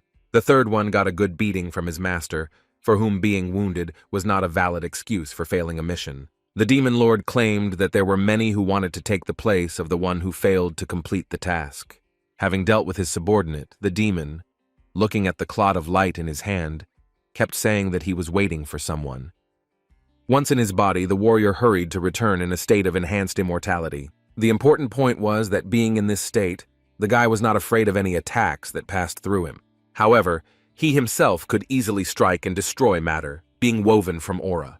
But the sad thing was that this time the savior did not feel the energy of the creature from the dungeon. Whether the guy imagined it or not, he was unable to find the spear, which meant that Eop had hit something. Returning back to his physical form, the savior could be absolutely sure of one thing. When the creature reappears, he will not miss the opportunity to finish it off. Sometime later, the Moreau brothers and their analyst arrived at the immortal warrior's room. After greeting the guests, Moon Yop said that he remembered the man he had seen during training. Philip recalled that the hero of the nation asked for a person who could manage EAS in exchange for his data. One of the owners of Lumiere stated that Mr. Sana would go with the Superman. The savior immediately decided to test his new employee with a stronger gaze. Having checked the analyst again, as he had done with himself, Eop discovered abilities that he had not noticed before.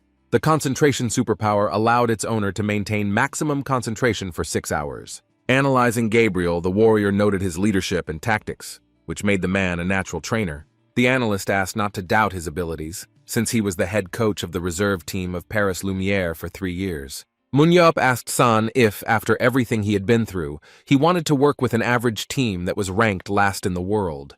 The savior of humanity reminded that his team YSM belonged to the 2nd Division. But the man was not afraid of such a prospect. He would gladly work both in the country and with players from the 2nd Division. San was eager to get into Lumiere because of Nathan Bernard, but after seeing the battle, he didn't want to miss the chance to get into So Moon Yop's team. The analyst was simply interested in even observing the players, which the immortal warrior did not dissuade the professional from doing. The guy insisted that the pay would be decent and also mentioned all sorts of amenities, but for Gabriel this was not the main thing. Eop decided that the man did not want to leave and become a coach, meaning that all this was not enough. The specialist understood that with his abilities, it was logical to take the post of head coach or manage the team. However, if Sana wanted to become the head coach at Lumiere, the trip to Korea would be a big minus for his career. If YSM moves up to the 1st Division within a year with the arrival of an analyst and wins the championship, then this will only help the man's career. But at the same time, Gabriel had conditions under which he would agree to work for So Moon Yop. Having explained everything in detail to the future employer, the analyst waited for him to make a decision. The great hero spent a lot of time on it, weighing all the possible risks and consequences. And after much deliberation, Moon Yop accepted the conditions put forward to the new members of his team. Having shaken hands, the men intended to sign a cooperation contract as soon as possible, filming the entire event on their phones. The Moros claimed that this event would connect So Moon Yop with Lumiere even more. The brothers admitted that they had already posted a photo of the hero on their team's official social networks. The Moros were happy to have the opportunity to boast that the great warrior was wearing their uniform, albeit for a practice match. Heading to Paris to find new players, the director YSM made a surprise acquisition of EAS and coach Gabriel San. In addition, the guy improved his analytical gaze thanks to the enhancement effect. With his help, the savior became even more confident in his abilities and returned home earlier than planned. But even after arriving in Korea, photographs of him continued to be published online for some time on the official Lumiere pages. The news of So Moon Yop's registration as a player in the battle served to displease Lumiere's rivals, which grew into outright hostility.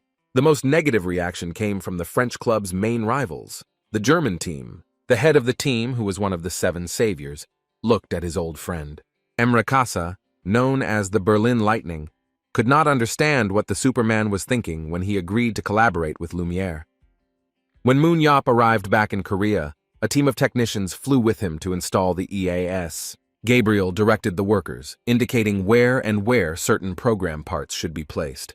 From the outside, the reserved and organized Mr. San appeared to the club members as an intelligent man. The peeping players heard that the man would be their new coach, also surprised by EAS, with whom no one in the country knew how to work. The athletes thought the director was very cool, since not all teams in the 1st Division had such a program, let alone the 2nd. After some time, the director himself came to the club, hoping that the team had been training properly all this time. Gathering all the players together, so Moon-Yop announced that he had a dream last night. It was about some old man who was the guy's ancestor, and he also told him 6 numbers. The news that the old man had given the director a set of numbers greatly surprised his subordinates. The warrior told the old man to get lost, but his ancestor still told him those 6 numbers, which still stuck in his head. Yop thought that it was God's gratitude for saving the world that he won the lottery prize, and Lena Young immediately asked for the lottery ticket. The savior replied that he didn't do such nonsense because his lottery ticket was his team YSM. The warrior said that the athletes will have to try hard this season and prove that everyone underestimated them. Also, Moon-Yop brought one person from France to further grow the team members. The director introduced the new coach, Gabriel San, who agreed to come to the mountainous backwater only after much persuasion from Eop.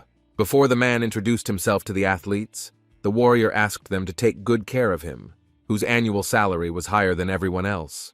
Having introduced himself, the man stated that he would temporarily take over the position of head coach. Current coach Choi Dong-jun will act as an advisor to Gabriel, who was eager to talk about new challenges. The first new goal of this season was to get promoted to the first division, and the goal of the next one is to stay there and lead. The interim coach assured that if the team followed his plan, they would definitely achieve success. In return, the club director will take part in the match 3 times a year, which the athletes were very impressed with.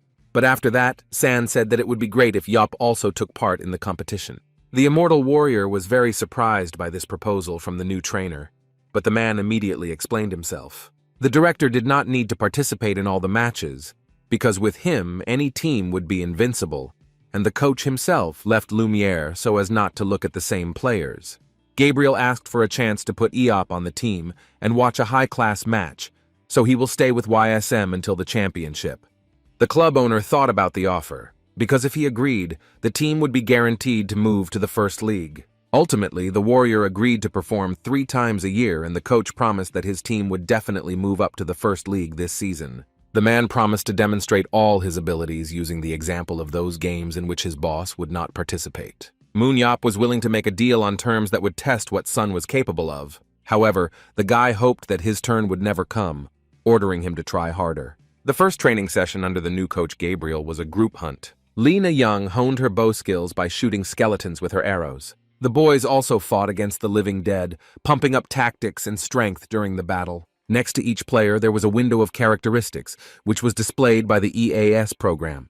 However, Moon-Yop could examine all the indicators of the cyber athletes without the help of this device. The analyst assured that the trio of players Lee Na-young, No Jung-hwan, and Nam Gung-jin-hoon made good use of their strengths. Sana was worried about one guy, Jo Seung-ho, who he thought was bad at everything. Moon-Yop was slightly surprised and said that the guy had already leveled up a bit, but Gabriel didn't see any potential for development in him.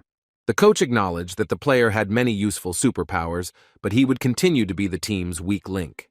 Meanwhile, the warrior saw something different, as Seung-ho had a high leadership limit, and his tactics stat could be developed to 90. The director wanted to train Seung-ho as a second tactician, claiming that the boy was focused and smart, responsible for the location of the opponents. Sana wanted to send the chief tactician, Young-hwan, into the thick of the battle while the second analyst would work out the detailed strategy. The coach also wanted to mention the newly acquired players, Jong-min and Yun-bum, who were pleased with their prospects. Moon-Yop made deals with them because he liked the boys' superpowers. Choi-jung had great moves and a satisfying superpower that was worth the time, but it was unclear to the analyst what he was looking for when he chose Yun-bum. No matter how much the man looked at the guy, he could not see anything special in him. The immortal warrior knew that the EAS program would not show what he noticed in the player. The guy who was running away from the crowd of skeletons had a high aura value that was almost at its limit. He also had the superpower of shadow walking, which, with an aura value above 70, allowed the player to merge with the shadow. The immortal warrior convinced the coach that his eyes had never been wrong. The man did not quite understand what the club owner was getting at, asking him to explain. With a mysterious smile on his face, Moon-Yop insisted that he just had to wait a little while. It was necessary to wait until the player's aura increased by 1 unit for the warrior's lottery ticket to hit the big jackpot. Mr. Sana held the YSM training plan in his hands, asking who had been doing the work so far. The guest from France considered it a real miracle that the club achieved such high results despite such ineffective work. However, The analysts believed that this miracle was Somun Yop, and not Dongjun, who trained the athlete. The team's new coach wanted to change the training schedule before the start of the second half of the season. The second training session that took place under Gabriel's guidance included speed testing. Lee Na-young took first place by a huge margin among all the players during the race. Yoon Bum, who was out of breath after the test, came in 14th place, for which the girl moved too fast. Team captain No Jung-hwan insisted there was no reason to worry because the new coach had a doctorate in sports medicine. In addition, Sana adapted the training system of the Parisian Lumiere to the YSM level, who trained in a similar way every day. The cyber athlete sped up and rushed forward, asking his colleague to keep up. But very soon the guy stopped, no longer able to continue training. Bohm considered it madness that he could not catch up with his comrades, asking them to run together. In the coach's office, Gabriel watched videos of past training sessions over and over again. The average characteristics in training systems were typical for a second division team. But the man was haunted by the question of how the YSM players had achieved such results so quickly. But Jung Hwan and Nam Gung Jin Hoon were different from the other players, one of whom began to win more often, and the other was extremely useful in the created link. Lee Na-young and Jo Seung-ho became famous for their strike and hold strategy, while Choi Hyuk showed an explosive growth in physical strength. But the coach couldn't deny the fact that So Moon Yop had a hand in all of this. With these 5 fighters, it was possible to reach the playoffs, and since the director would also participate in the matches, victory was guaranteed.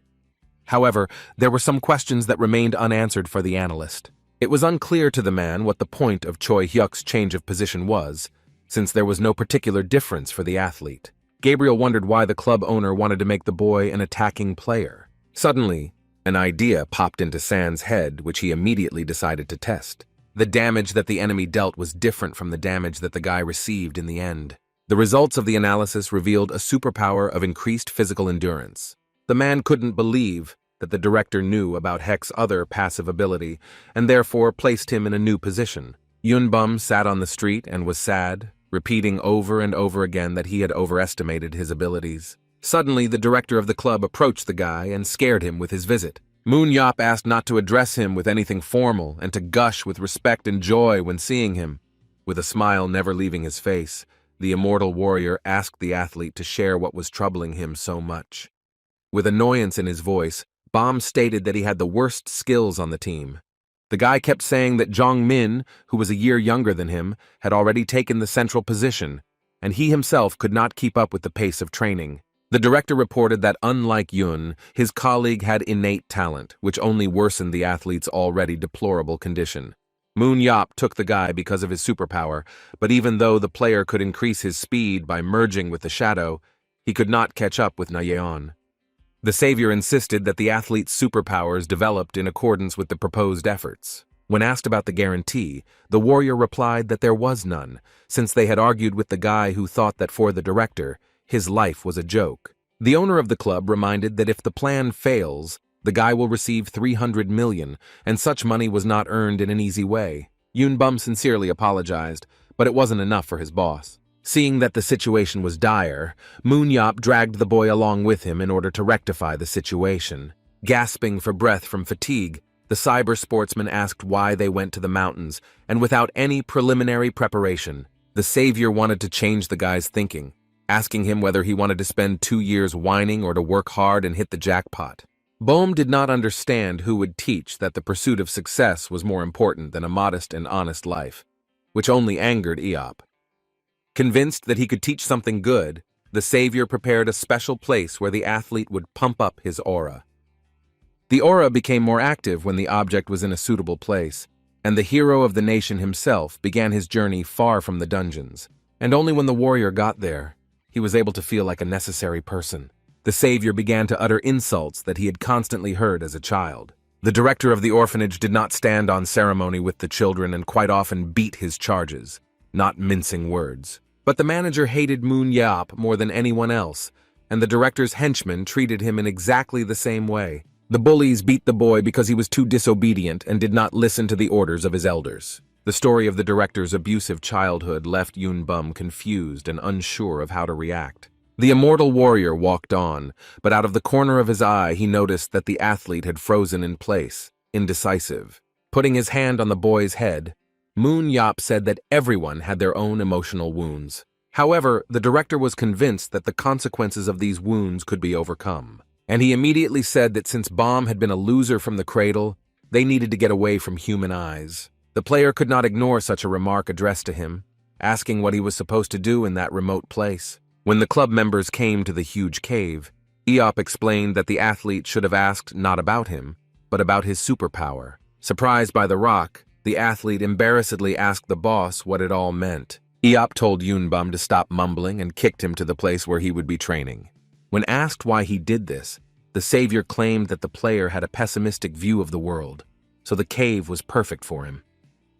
The immortal warrior informed the boy that he would be released in 10 days, which greatly frightened Bomb. The outsider was interested in what he would eat and where to go to the toilet, but the club owner demanded that he stop whining and get down to business. In order to improve his training, Moon Yop demanded that his protege give him his mobile phone. An idea appeared in the guy's head to escape so as not to die of hunger in this cave. Finally, Yop added that if Yun tried to crawl out before the deadline, the savior of humanity would personally skin him. The dejected cyber sportsman instantly changed his mind about escaping, because he feared So Moon Yop's wrath more than hunger. After everything he had said to his team member, the director said goodbye to him, wishing him luck in training. Sprawled on the ground, the athlete exhaled heavily, analyzing the situation he had found himself in. Yunbum couldn't believe that the greatest savior of humanity was capable of such a cruel act. The boy convinced himself that he would not succeed, since during his school days he was always on the bench. But even when he managed to get out on the field, no one paid any attention to him. Few people knew that the guy was actually quite active and wanted to become a first-class player in the Battle of Superhumans. But even when he had the chance to prove it, Bohm realized that it was absolutely impossible for him to do so. The player recalled the director's words that if he put in the effort, he would be able to develop and improve his superpower.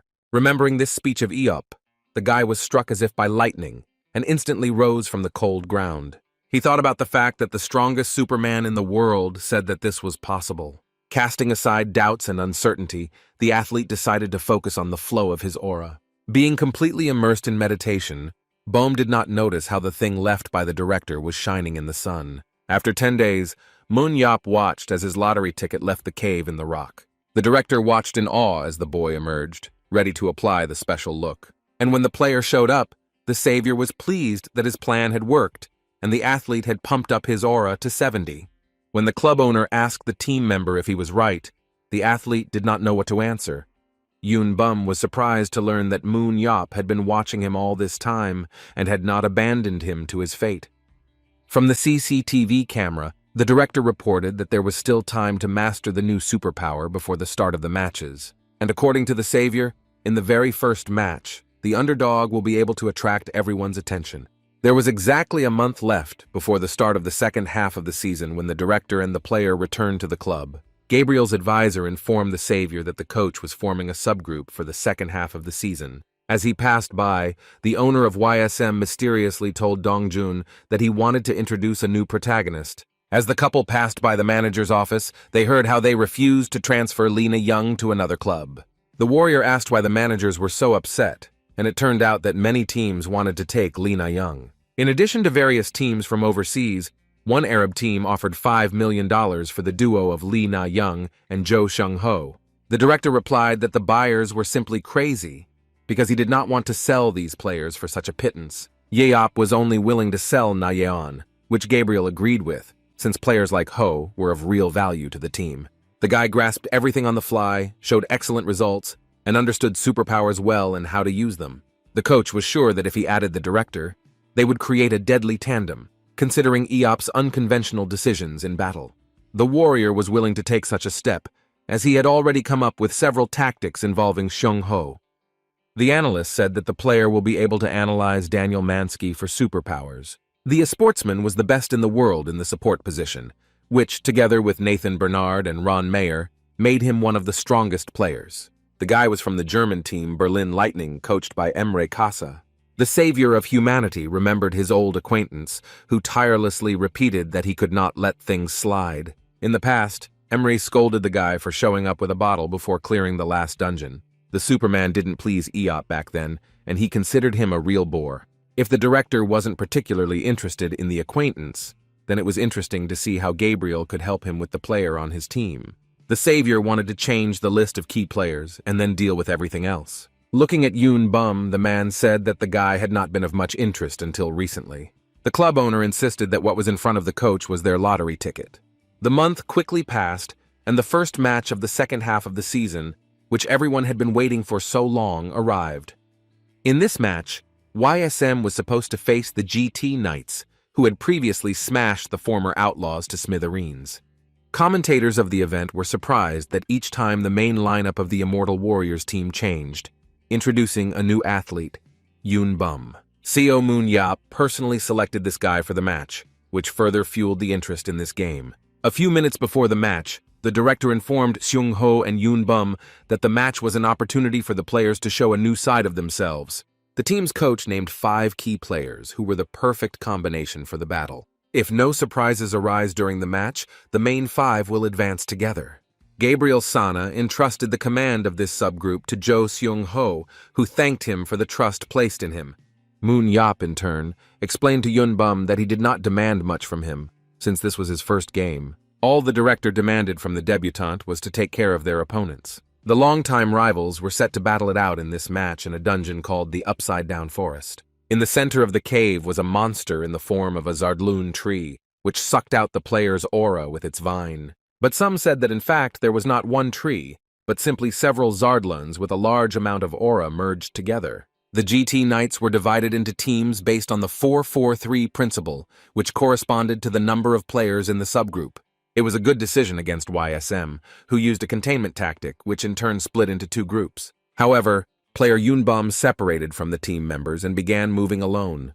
Commentators wondered whether this was a deliberate division or a tactical error by the team, which greatly surprised the viewers. The presenter noted that hunting in a dungeon where Zardlun himself could attack at any second was sheer madness. The newcomer was prepared for such a risk that he used the superpower of shadow walking from the very beginning. The first subgroup of GT Knights encountered Zardlun, who was still small and would become more active in attacking as the players delved deeper into the cave. The squad was taken by surprise when an arrow flew to their feet, meaning that Lee Na-young had already caught up with them. The subgroup leader told his subordinates not to get lost, because the most important thing for them was to find Jo Seung Ho. But the Knights were not discouraged, because it was to their advantage that the duo was heading in their direction, for whom they had prepared something. The squad began to run, minimizing the opportunity for the shooter to inflict the slightest damage. One of the team members used his superpower, which was similar in principle to sonar. The player's perception allowed him to detect signs of living beings in the space around him. The arrows continued to pursue the cyber athletes, who were not going to stop even after receiving minor damage. After a short search, one of the GT Knights finally found the enemy. The guy announced to the team that Lee Na-young was jumping around them, shooting arrows from different points each time. 3 of the YSM team met with Zardlun, fighting back in every way possible.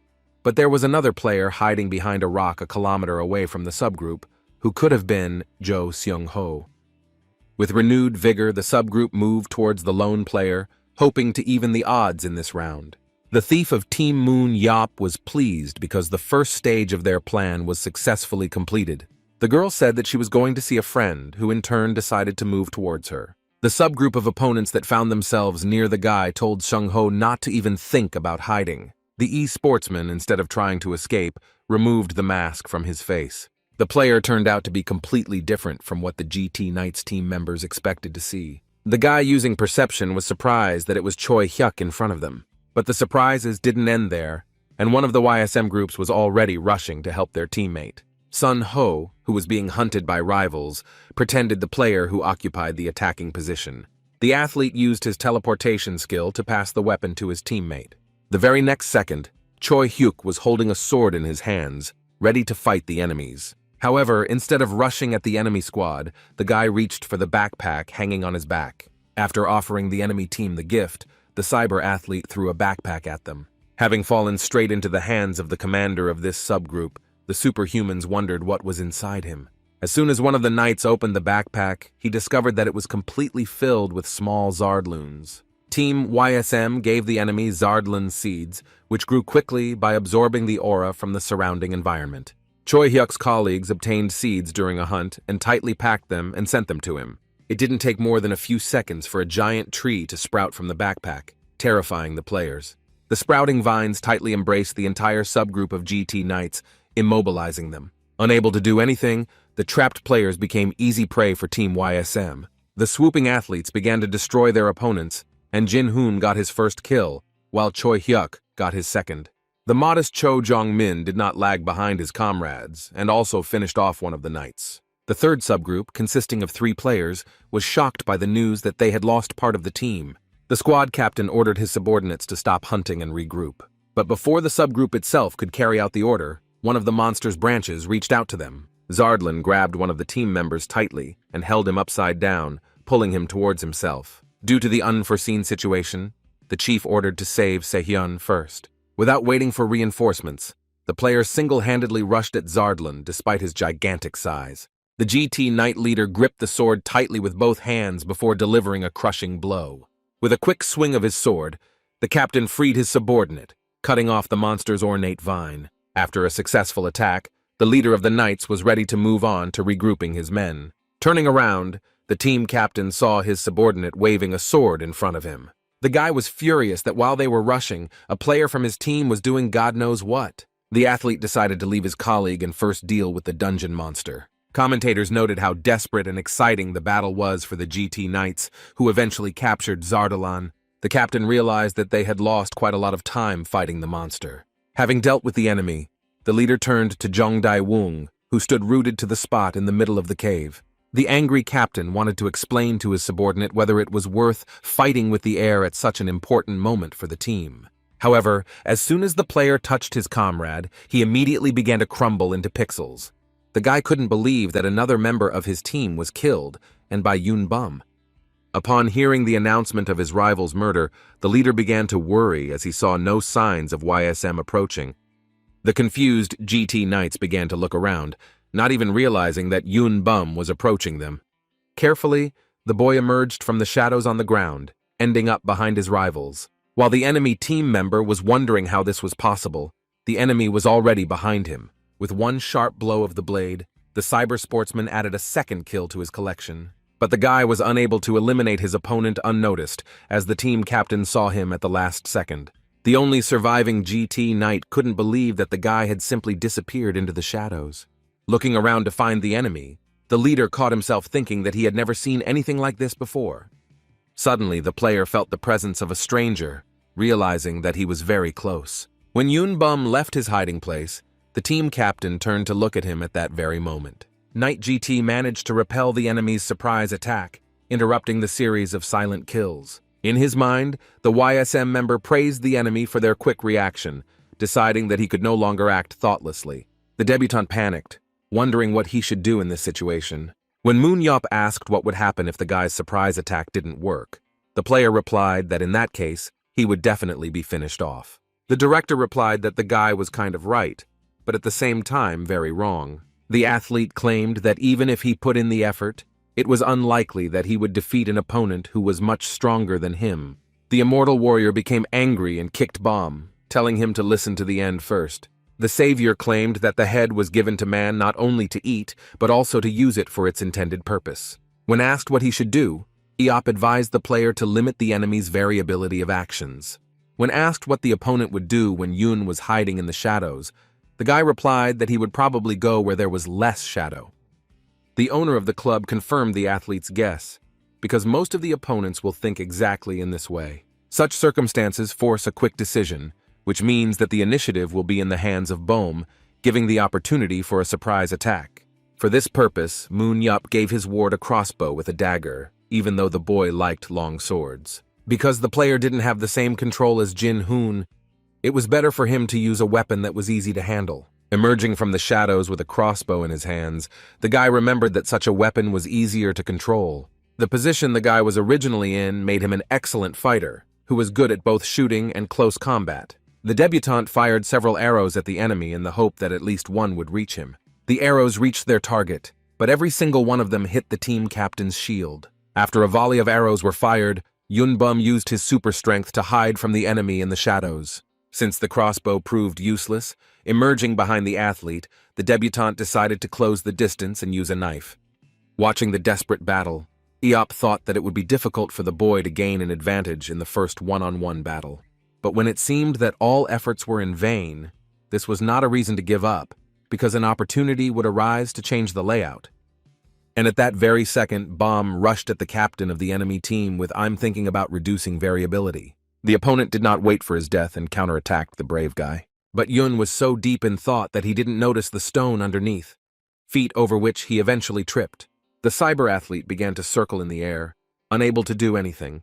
The next moment, the YSM team member fell right at the very feet of his enemy. The leader of the GT Knights was so disconcerted by the killer's clumsiness that he got rid of his entire team. Bomb took advantage of the moment while the enemy was confused and slipped away from him, going into the shadows. The debutante grabbed his head, asking himself how he could have appeared so absurdly both before the spectators of the duel and before the enemy himself. The captain wondered if the enemy team's trump card had been revealed too quickly, after which the cyber sportsman expressed his surprise that Bomb could merge with the shadow, which surprised the player.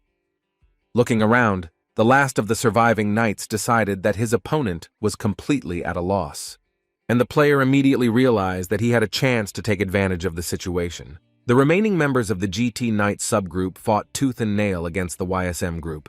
Victory could have been in the bag for Monyop's charges, but Zardlun went on the offensive due to the previously scattered seeds. The 5 superhumans were tied hand and foot by the monsters that surrounded them, unable to come to Yunban's aid. The course of events could change dramatically, because if the YSM team loses to the monster and Ban loses in the battle to Suho, then the match will end in victory for the Knights. From now on, the outcome of the match depended on who would emerge victorious in the duel between the warring teams. The entire time the battle was going on, Young Suho held up well, not allowing his opponent to injure himself. Due to weak performance, the debutante was unable to inflict damage on his opponent, but he himself was still intact. The Knight Captain noted that, apart from the enemy's super strength, he did not pose a threat. Thanks to his reaction, Suho was finally able to get ahead of the player, who had always eluded him. The athlete shouted for the guy to stop jumping and accept his death with dignity. The blades of the sword flew right past Yunbum, who managed to jump away at the last second. But the guy's face was distorted by a grimace of pain. He was not so dexterous, and the enemy's blade still managed to hit him. Suho couldn't believe his luck, deciding that he would finally be able to change the course of the fight. But the leader immediately wondered why the guy didn't dodge, assuming that he wouldn't be able to hide in his shadow now. And now, too, the powers were also limited, and its owner could only disguise himself in the shadows, but not become them. Knight GT believed that the newcomer wanted to rehabilitate himself after his fall, which Suho could not help but take advantage of. Yunbum looked at the enemy with a frightened look as he inexorably approached him. The guy kept thinking that he wanted to find a gap in the enemy's technology, but in the end, he stupidly exposed himself. The YSM team debutante looked up as the enemy team captain's blade came down on him. The blade of the sword was a couple of centimeters from Bomb's face, who looked at it with frightened eyes, unable to move. As Suho delivered what he thought was a crushing blow, he heard his opponent's voice. The debutante kept telling the knight that if he struck with a sweeping motion, he could drive the sword deep into the ground. The squad leader froze in place as Yun described the situation that had happened to him and how he had somehow managed to disappear.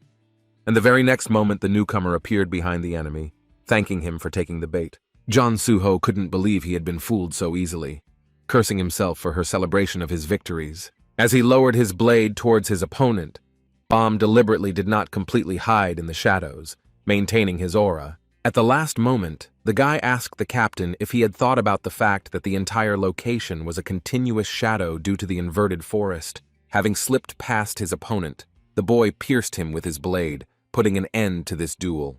Looking back, Yunbum confirmed that he hadn't made a mistake this time, watching as Suho disintegrated into pixels. The system notified that the debutante of the Battle of Superhumans already had 3 kills to his credit. Only some time later, when the shock had passed, the player fell to his knees, exclaiming that he had succeeded. Watching his protege Moon Yop was proud of his achievements and how he managed to overcome his self-doubt. The sportsman was so happy to win the game that he couldn't hold back his tears of joy. Following YSM's stunning victory, a video of the most impressive moments from the match went viral on the internet. After leaving his refuge, Moon Yop insisted that the work he had done was enough to boast about to others. The savior was pleased with the perfectly executed substitution of players, hoping that if things continued like this, then getting into the first division would not be difficult. The club director felt that his team's lunch was too easy, causing him to think. Looking at the news, Eop wondered whether it was possible for a team with such success to set a goal of becoming first on the world stage. For the first time in a long time, being at home, the YSM director suffered from boredom instead of entertainment. After Gabriel took over the leadership, the guy had nothing to do, because before he controlled and sometimes scolded Dongjun. Looking at the TV screen, Moon Yop noted that at some point, new series started playing in a loop. The immortal warrior did not give up hope that there was another series in the world that had escaped his attention. In search of something interesting, the Superman continued to scroll through TV channels without stopping. But in the end, it all ended with the club owner turning off the TV. A gloomy Somun Yop wondered what he could do with his new free time. The boy howled with grief, not even realizing that a guest was waiting for him on the threshold of the house. The old acquaintance broke into a contented smile, which would brighten up his friend's loneliness for the time being. Pressing the intercom button, the man began calling the greatest warrior of humanity. Unhappy with the disturbance of strangers, Moon Yop looked out of the house and could not believe his eyes. The stranger turned out to be a former member of the Seven, who was called the God of Axes, Eric Thurum. The immortal warrior asked his old acquaintance how fate had brought him to Korea. The man replied that he knew about Eop's visit to France and was upset that his old friend had not even bothered to meet with him. The guy justified himself by saying that he explained to the reporter the conditions of the meeting with Eric, who had just seen the interview on TV. Thurum said he was fishing in the Atlantic Ocean at the time and had to swim to Paris. Well, upon arriving home, I got a good scolding from my wife, who temporarily forbade her husband from fishing. Smiling, the leader of the Seven noted that his old friend had not changed at all. The man denied it, saying that his wife, with whom he was in general very lucky, was simply very worried about him. The God of Axes had two superpowers, survival instinct and fate, which manifested themselves in critical moments, helping the owner avoid death. Analyzing his friend, Moon Yop was sure that with such powers, Eric simply could not die of old age or illness, when Han Sun-hee appeared behind him. Jae-ho's wife was very happy to see her old friend, who in turn complimented the hostess of the house. Since the woman did not know that their mutual friend would show up, she prepared everything she could quickly. Thurum said he never thought he would ever again be able to eat at the same table with the leader of the Seven. The man wondered why his friend hid his immortality, who explained that his superpowers came to him after his return. The Superman was surprised to realize that the warrior was truly ready to die in order to save all of humanity. Although Eric wanted to postpone this moment, he decided to give Eop a small present at the table. The man took out a return stone from his bag, which was used to escape from the dungeon, the effect of which was 12 seconds. The immortal warrior, who was partial to such items, was surprised to learn that his friend still kept the stone to this day. The God of Axes insisted that the stone was useless, since it could only be used in dungeons. Eop was interested in the price of the stone, which was valued at about 10 million, since at one time almost every Superman had one. Giving the artifact to Thurum as a souvenir, he reminded him that this one could be activated about 7 more times. For the savior of mankind, the stone was an invaluable gift that could allow him to return to the world he was accustomed to. The warrior was grateful to Jae-ho for taking him in, but he was still drawn back to the familiar places of his heart. 2 days later, the old friend was getting ready to go home, inviting Eop to go fishing with him, but the owner of the club kindly declined, citing a lot of things to do. When asked to help lift the ban on fishing, the warrior advised Eric to go on a trip with his wife. The man suggested that then his wife would stop being angry with him, inviting the savior to visit her in France sometime. Having sent his old acquaintance away, the excited Superman clapped his hands. Having looked at the house in which the valuable thing was located, Eop declared that it was time for him to set out on his journey. The national hero quickly packed his backpack for the upcoming trip. The savior also answered his comrade, who was interested in where the warrior was going early in the morning. The coach asked how short the savior's journey was, guessing that it would last no more than 3 days. The man recalled that the boy had disappeared for a couple of days before without saying a word, which Eop confirmed, revealing that he had a secret place. Jae-ho was confused, not understanding why he didn't know about this, but his comrade still didn't answer this question. So leaving this unresolved moment, the owner of the club said that he would see his friend in 3 days. The guy mounted his motorcycle, started it, and then put the helmet on his head. When leaving the city, the warrior did not want anyone to know about his adventures, so he remained silent. The savior of humanity, weaving between cars, headed to Gangwon-do. So Moon-Yap, as usual, carelessly left his vehicle right on the road. Having entered the wilderness, finding himself among high cliffs, the Superman was sure that the place was somewhere here. The warrior could not believe that Thurum had given him the Stone of Return, without which it was impossible to exit without destroying the core. In that very place, a decent amount of various treasures from the dungeons had accumulated.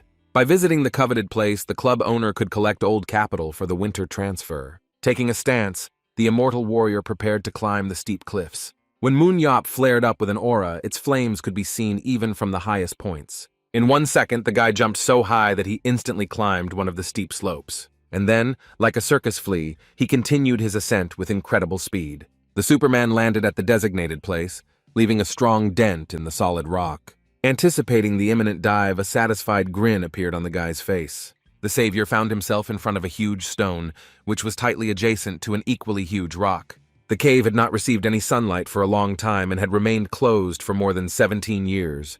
Without much effort, the owner of the secret place moved the giant stone aside and looked inside. For a second, the Superman froze, looking at what was deep in the cave. At the end of the tunnel, a pink clot of energy was writhing and burning brightly, which was a kind of portal. The savior, having descended to the energy, began to reach out to it, which clearly followed his planned course. The closer the guy got to the energy, the stronger its flame flared up around him. Touching the portal, the immortal warrior said that he had not seen him for a long time. The next moment, the energy transferred the Superman from the human world to one of the temples of the dungeon. A satisfied smile never left So Moon-Yap's face as he looked around his secret dungeon. The savior of humanity threw back his head, opened his mouth, and took a deep breath, after which he exhaled deeply, dispersing the dust that had settled around him, once again becoming imbued with the local atmosphere.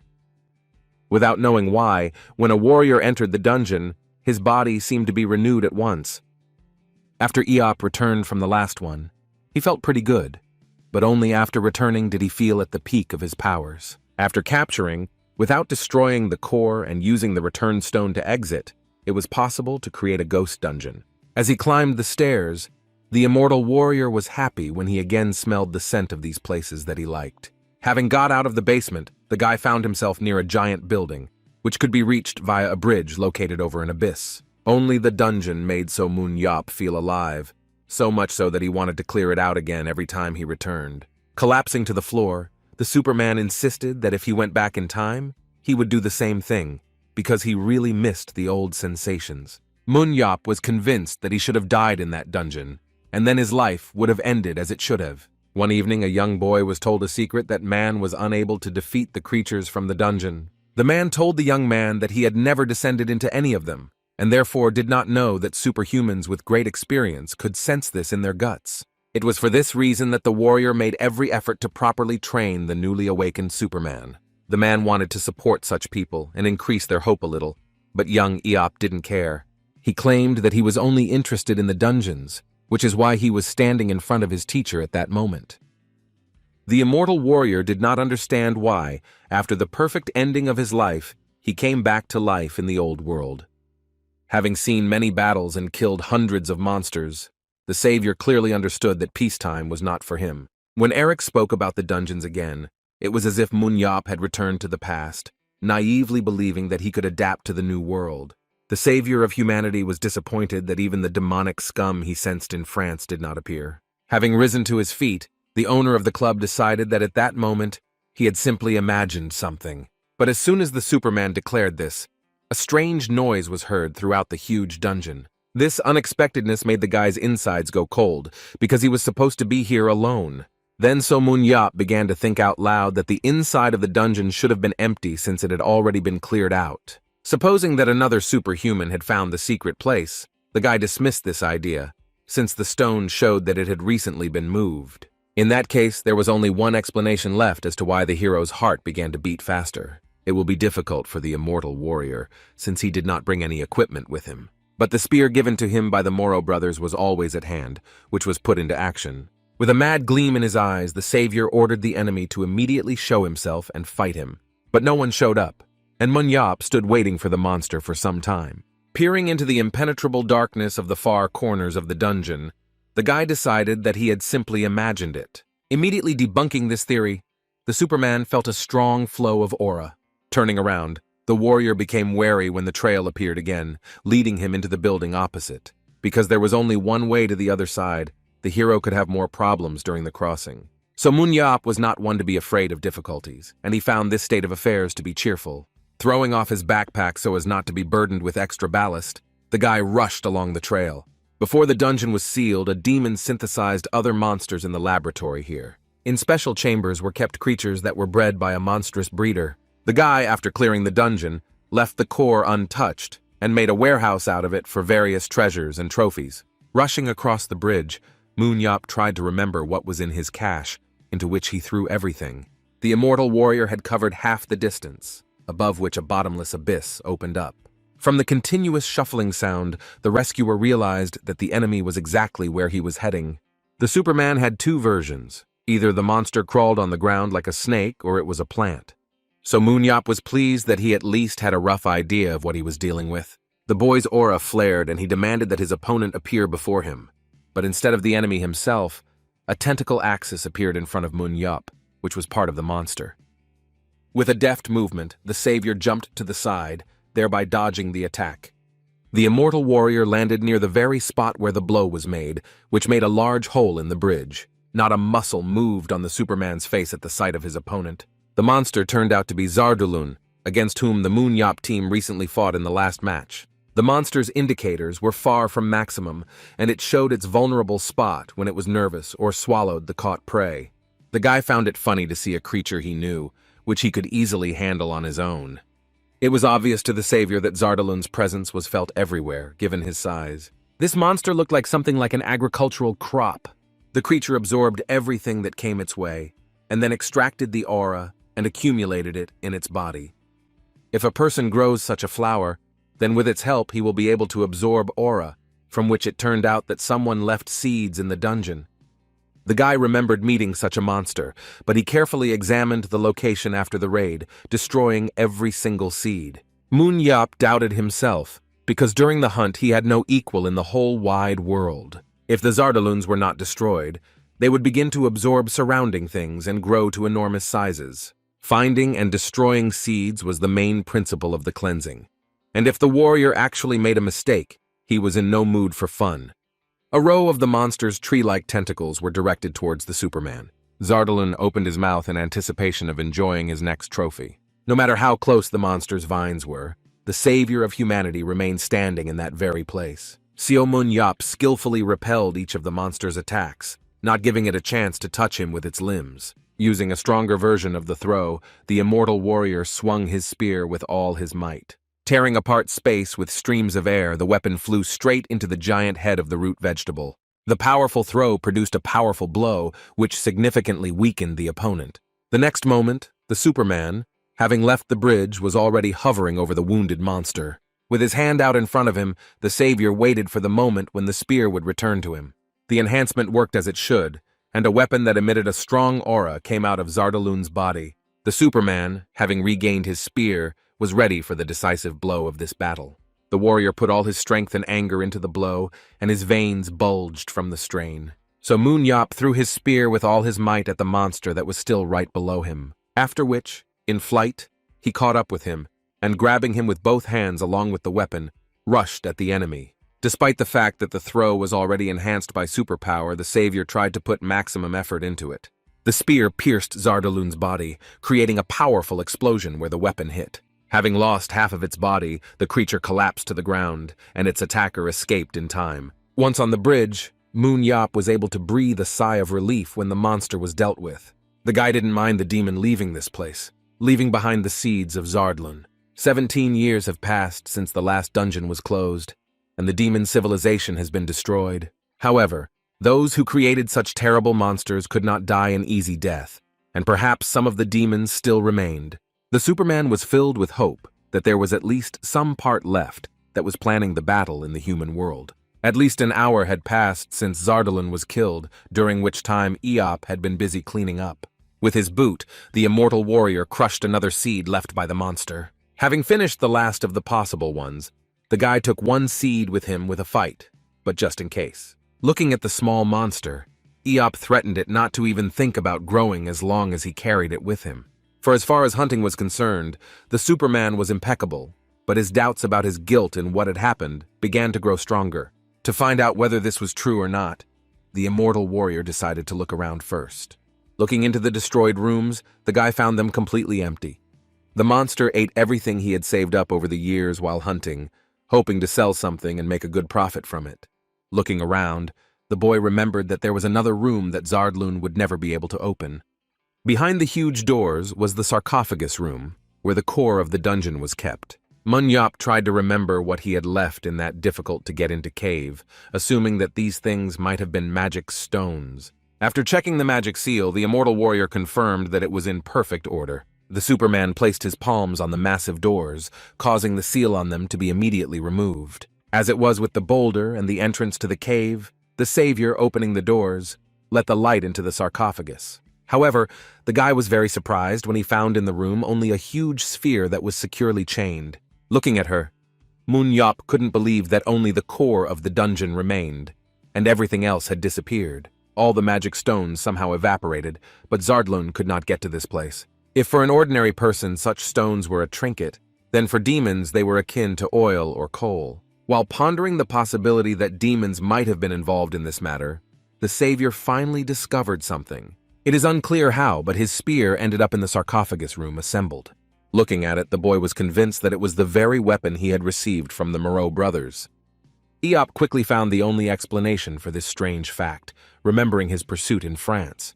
The Superman's eyes lit up with a mad gleam, realizing that he had found the very entity he had been hunting for. The savior was absolutely sure that the creature he had wounded would come to this place to take Zardloon. But if the core had been destroyed before the monster could have been taken away, it would have been a huge loss for Manhwa. Suddenly, the immortal warrior felt demonic energy that literally immobilized him. Turning around, the boy watched as a demonic aura spread outside the room. The savior of mankind felt his insides tighten again, as he felt a painfully familiar feeling. Following the demonic energy, the Superman walked out into the building's corridor. The creature he saw made Manhwa smile with satisfaction. In front of the guy was a demon, from which an incredibly powerful aura emanated. The creature with fiery eyes looked at the uninvited guest with an angry gaze. The immortal warrior stated that he was right when he believed that not all of the inhabitants of the dungeon were destroyed. The demon was emitting a red aura, which was quite high, ranking 3rd out of 5. The system of changing the color of the aura from the results of the hunt in the Battle of Superhumans originated from the demons. Energy was divided into groups, and which one a demon belonged to could be determined by the shade of its aura. A rather serious opponent addressed the fighter, saying something in his own language. Manhwa replied that he was also glad to meet them, as he had often heard this word from demons. The guy began to scold the enemy for not answering him when he spoke to him, which most likely was just learning to speak. Eop explained to the demon that the creatures mastered the human language quite quickly, but for the people themselves, the demonic language was extremely difficult. The monsters could get used to it by exchanging only a couple of phrases, and at that very moment, the demon pronounced the word man syllable by syllable. The savior was pleasantly impressed that the enemy was able to utter a whole sentence, asking him if he was here alone. Not hearing an answer, the enemy repeated the question, to which the guy nevertheless replied that he liked to work alone. The creature claimed that it was familiar with the human language that the slave spoke, and the demon was annoyed to use it to speak.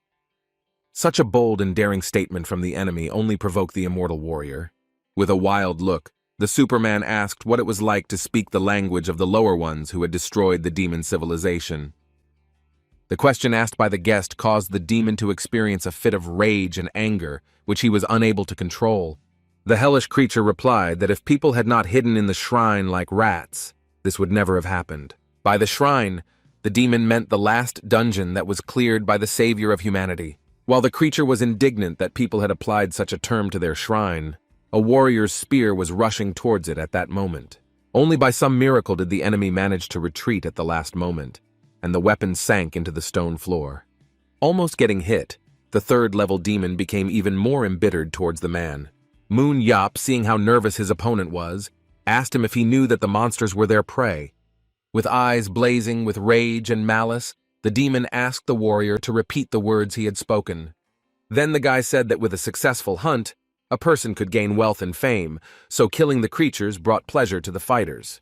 Eop drew an analogy with the devouring of the aura, claiming that people could also enjoy food and drink, for which the dungeon was a gold mine. And the savior summed up his story by saying that just such a prey was in front of him. The creature asked itself how people, who were just cattle, dared to go against them. The Superman objected, arguing that his enemy was too talkative for someone who had been robbed and destroyed by that very same cattle. Then, not wanting to tolerate the man's antics any longer, the enemy summoned demonic snakes. In its own language, the creature ordered its subordinates to rush to attack the man. With extraordinary speed, the crawling creatures headed towards the immortal warrior. However, for such an experienced fighter, some summoned animals did not pose any threat. Within seconds of the snake's attack, the smoke cleared, but the Superman had magically disappeared. The demon, who was confident of his victory, was deeply impressed by what he saw. The hellish creature wondered how and where his opponent had disappeared to. When the demon heard the voice of the Superman again, he was right next to him at that moment. After avoiding the attack with his enhanced agility, Moon Yop asked if the core in the shrine was twice his size. Thanks to provocative questions, the Superman knocked down the enemy's fighting spirit, forcing him to run around the dungeon. At the moment of the meter-long throw, the demon asked the savior how he knew about the size of the core. But instead of answering, the immortal warrior jumped high into the air, preparing for another attack. Looking at the smile that never left Eop's face, the hellish creature began to guess about everything. Burning with rage and malice, the demon ordered the man to be silent, unleashing his minions of snakes on him. As the enemy's minions were already approaching, the boy gripped the spear in his hand tighter. Munyap, actively swinging his spear above his head, crushed the crawling creatures that had crept up on him. And then he went to their master, claiming that the demon did not dare to shut his mouth. Having landed, the Superman asked his shocked opponent if he finally understood who was standing in front of him. The enemy said that they had not shown these places to any of the lower races, but there was only one person who could know about them. The boy praised his opponent for thinking correctly, declaring that he was that same So Munyop. As soon as the demon realized that it was his blood enemy in front of him, his eyes turned bloodshot. The savior of humanity thanked the enemy with all his heart for coming to him. The news that the superhuman was worried that he would no longer be able to fight monsters finally drove the demon crazy. By provoking the hellish creature, the warrior ensured that the enemy lost his vigilance during the battle. And so it happened. The veil of rage that obscured the demon's vision allowed Eop to pierce all the snakes with his spear, to cut his way through the crawling creatures to his opponent.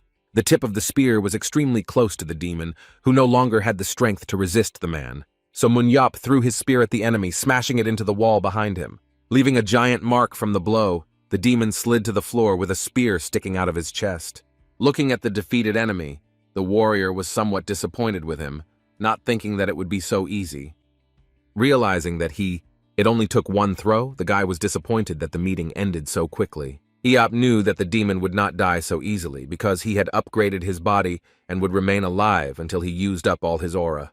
The savior, having conducted an analysis, asked the enemy whether he was ashamed to talk about the lower races. The demon, who had no name and was responsible for searching the aura, had average stats. The superpower of this creature was to search for aura, which allowed its owner to see the reaction of that very energy forces. Despite the red aura that placed the opponent in the middle class, he was nothing special. Suddenly the demon spoke, addressing his sworn enemy by name. But while the monster was gathering his courage, the savior of humanity wanted to ask him a counter question. The fallen creature refused to speak, but Eop firmly grabbed the spear protruding from the enemy's body. The warrior stated that he was not sure that the demon would remain silent, having begun to shake the weapon. The fighter against evil spirits was interested in whether all the demons had been destroyed or whether there were still survivors. The demon seeker sincerely did not understand what the man was talking about, claiming that all his relatives were dead. The guy explained in more detail whether the demons were left to lick their wounds or whether civilization was beyond restoration after the war. Moon Yeop mentioned an albino demon he fought in the Holy Land. I want to know if there are any more like him left. The immortal warrior was moved to remember the name of his opponent, who was eventually called the Master.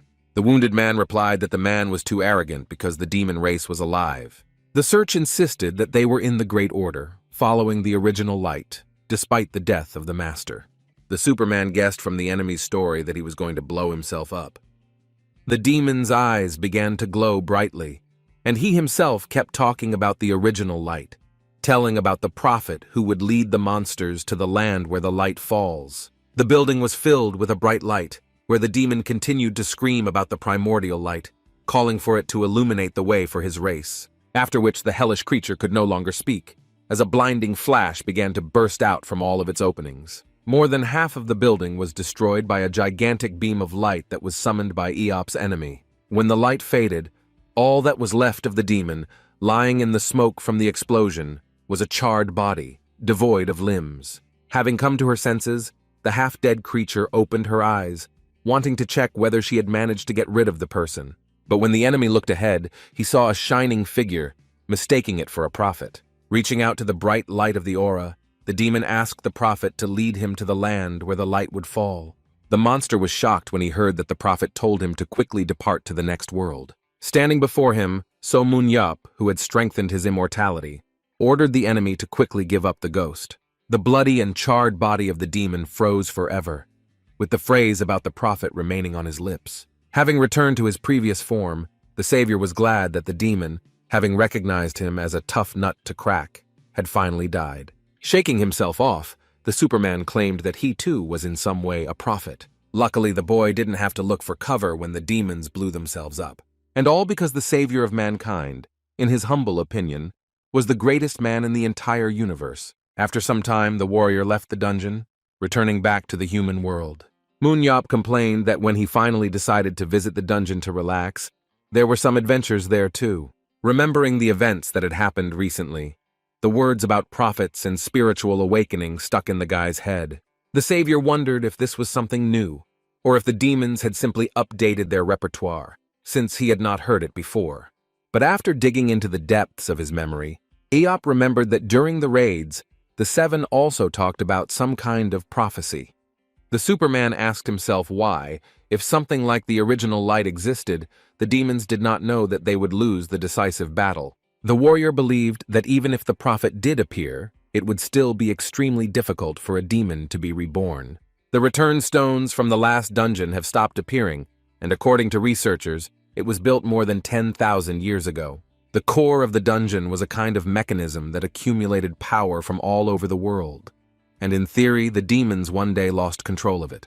It remained unclear why the beings who created a high-level civilization decided to invade the human world. There were several different hypotheses about the reason for the invasion, but no one was ever able to determine the exact cause. There remained a possibility that the demon seeker was accumulating strength to return civilization to its former scale. Moon-yup had high hopes for the demons he had not seen for so long. The enemy that the Superman had to meet in the dungeon exuded only fear and despair. The guy noted an interesting detail that in the old days, before detonating himself, the demon would take his time to call his friends. But this time the enemy had no opportunity to call for reinforcements, which the savior of humanity was unhappy about. Having decided to finish visiting the dungeon, the club director hurried back home. However, the warrior's head was so full of thoughts about demons that he subsequently forgot to lock the passage, leaving it open. The portal that had been glowing bright pink took on a red tint, which was not good. Finding himself near his subject, the demon was sorry that the search had returned to the light. The Lord insulted the loss of Zardaloon, which was ripe and ready for harvest, although it was not the only place where one could profit from the aura. But what was more important, the chief of the demons learned that the hated So Moon-yup was more alive than all the living. The albino demon declared that this time the warrior who had thwarted their plans in the past would definitely die. The ruler ordered his subordinate to begin preparations for the reception of the prophet. The man who was in the service of the hellish creature obeyed the order, turning to his master the third. Yahello was surprised that his comrade had returned so early, assuming that the guy had left the mountains immediately after arriving. The national team coach asked if his friend had brought back at least some mountain ginseng from his trip. The immortal warrior handed the man the flask, asking how much they were willing to pay for it. Taking the transparent bottle, Yahello asked the savior what he had given him. But the very next second, the coach's eyes widened from what he saw. Still in shock, the man asked where the boy had managed to get Zardlin's seed. Yop replied that he had taken it from a warehouse in the dungeon. Then the angry Yahello asked him not to say that for this, the warrior had to kill him first. The Superman reminded that even one grain was enough to plunge the entire city into chaos. The man insisted that most normal people would become food for the monster, which had no idea how to fight it. The coach tried to convey that even in the game, Zardlun was in the role of the final boss, but decided to close the topic. Since his friend was not letting up on the grain issue, Jae-ho was willing to give him as much as he needed, just to avoid causing panic among the planet's inhabitants. It turned out that the fighter wanted to give the seed to the institute that studied demons if it would somehow help in their study. Suddenly, Munyap declared that it was too early to write off the demonic civilization, that he was sure that they were lying low for a while. The coach replied that the organization most interested in studying demons in the world was the International Superhuman Battle Association. After the conversation between the two friends, a match took place in which Moon Yap's team again participated. Lena Young was the center of attention as always, and had no equal in jumping. The girl used her superpower to attack the monsters from above. At the same time, the opposing team remained on the ground, facing the dungeon boss. Thanks to the tough containment of her opponents, the athlete managed to take victory from them at the last moment.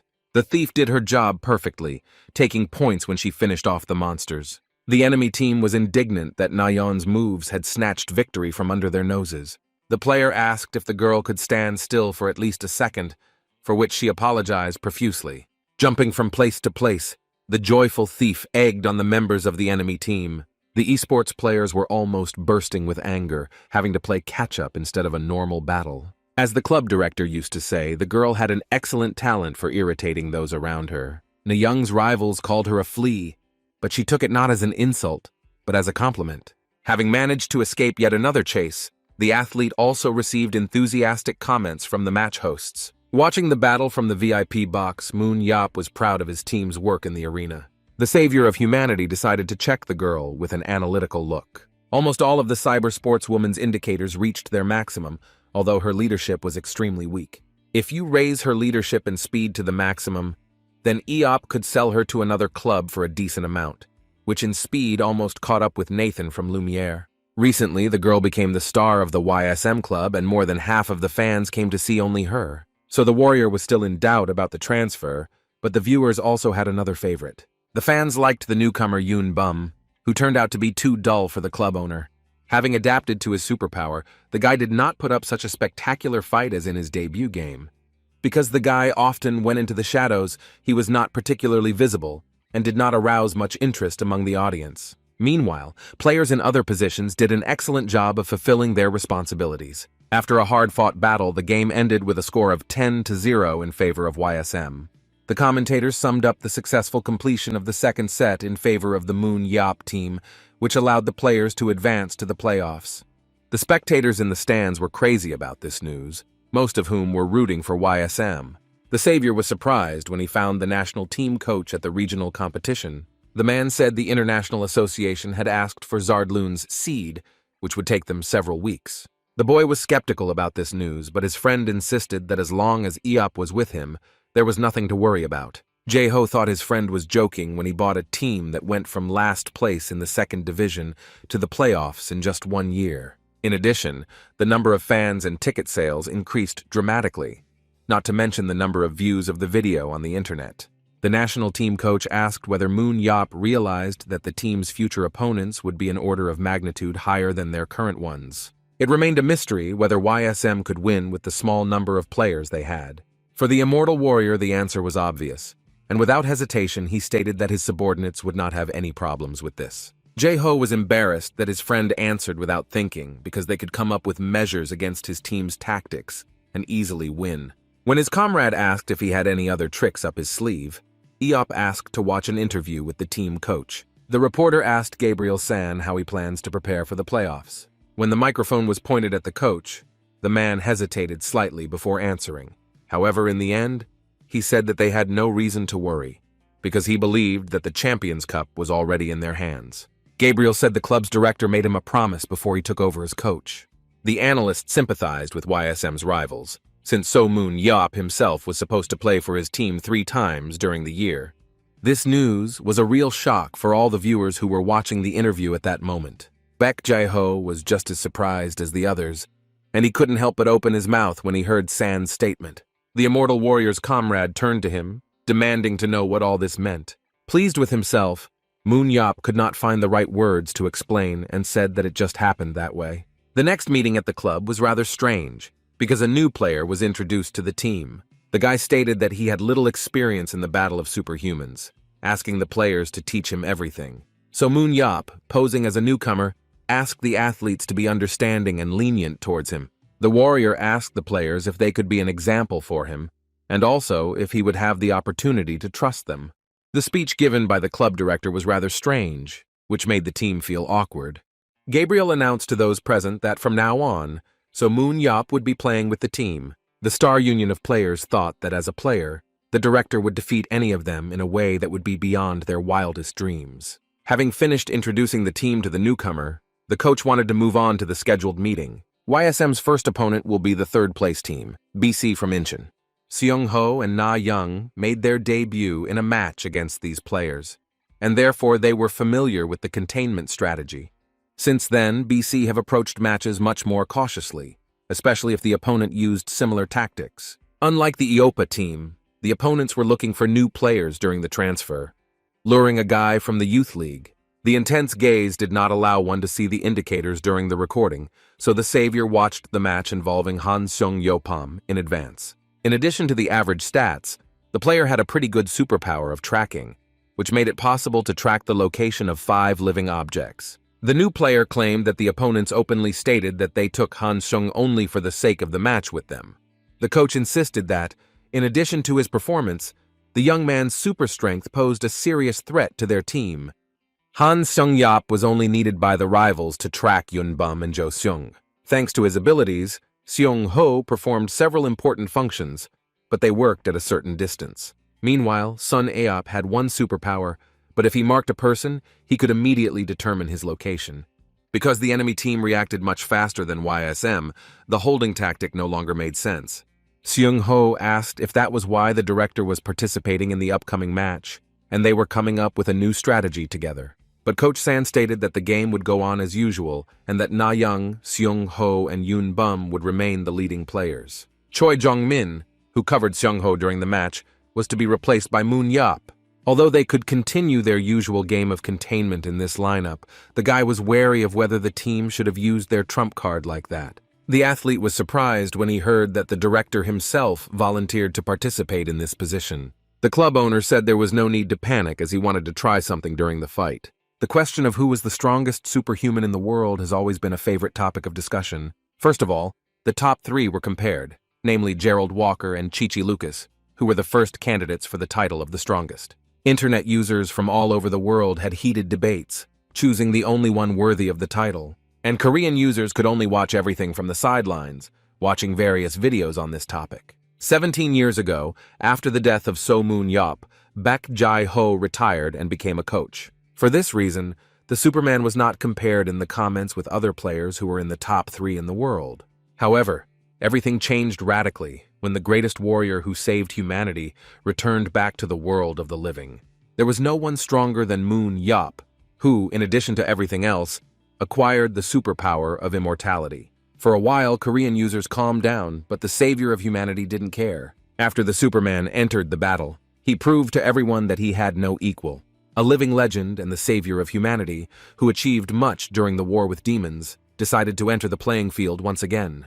In the past, no one would pay attention to a South Korean second division game, but not when Seo Moon Yop himself played for the team. During the match, the crowd went wild, and most of the spectators were shouting the name of the YSM team or the name of their director. Basking in the rays of glory, the warrior was dissatisfied with the noisy atmosphere in the arena, but he could do nothing about his popularity. Jin Hong dreamed of getting at least 100th of the director's popularity, who was very tired of the hype around him. When the two teams met face-to-face, BC from Incheon were the only ones who tried to hide their excitement. YSM's opponents were so worried about the upcoming match that they were afraid of both the national team players and the club director who played for them. The Moon Yop team had the opposite mood, with a win that would earn them a spot in the first division. The savior of humanity decided to take advantage of the moment while the entire enemy team was in front of him. The guy decided to test the abilities of the athletes from Incheon with an analytical look. Fortunately or unfortunately, the immortal warrior did not find a single interesting player. But suddenly, the Superman came across Han Seung-yup, whom the team had discussed at the meeting. When the players were asked to enter the modules, Seung-yup began to memorize the characters of YSM, and when there was still one participant left, the warrior was surprised when the person he needed approached him. The sportsman playing for BC greeted the savior of humanity with noticeable excitement. The club director claimed that he could hear everything perfectly well anyway, trying to get rid of the ringing in his ears. Moon-yup asked his opponent if he had time to identify targets to track. The guy initially hesitated, but soon responded positively, saying that he had also taken aim at the main star of this match. The warrior replied to the young man that he, in turn, had also taken for himself a target, which was Han Seung-yup. The greatest hero of the earth specifically warned the boy not to cry later if he lost. The first location of the playoff match was Wizard's Canyon, which played into the hands of the YSM team. The director asked Seung-ho, who had brought binoculars, to remember the training and work on the same principle. After the team members went through their roles, they immediately rushed into battle. Left alone, So Moon-yup also decided to prepare for the upcoming battle. The match commentators reported that YSM were on the move, and that their actions suggested they were going to use the holdout tactic again. In the six-man sub-team, Moon-yup played the role of Cho-jong, so that he would still stand in place and warm up. The presenters reminded that not a single monster would appear at the starting point under any circumstances. Based on this, staying in place would not allow him to gain hunting points, and Eop's actions became increasingly mysterious. The first subgroup from Incheon fought hard with the dragon, earning bonus points. Han Seung-yup informed the team that Na Young and Yoon Bum were approaching the second subgroup. The leader was alarmed by the fact that his rivals, knowing that they could be tracked, still acted according to the old scheme. But be that as it may, the player was glad that they didn't run into So Moon-yup at the very beginning. Having assembled the squad, the captain ordered the players to take their positions, and for Seung-yup not to go far. The newcomer reported that the savior of humanity remained at the starting point, not following the rest of the team.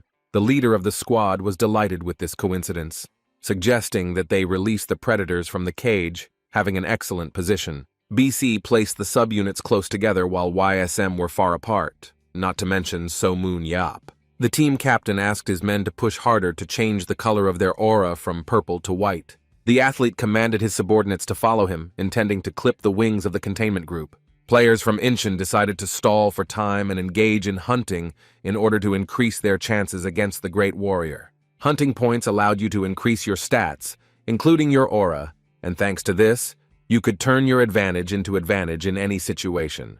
In order to take the containment group out of the game, BC needed to track its members. In connection with this, a counterintelligence operation was developed, which required acting according to plan and avoiding So Moon-yup.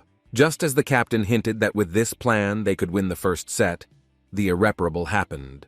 A spear flew straight at him, as if it came out of thin air, but the attack was detected too late to defend himself. The weapon launched at the enemy team member flew past as the target dodged at the last second. Looking back, Team BC discovered that their prized player had been pierced by an enemy spear. Han Seung-yup screamed, and his comrades could not understand what had happened. While the opposing team was trying to figure out how the enemy had managed to attack, Moon-yup stood with his arm outstretched, having just thrown one of his spears. With a power throw, the immortal warrior hit his target without even seeing it, earning his first kill of the match.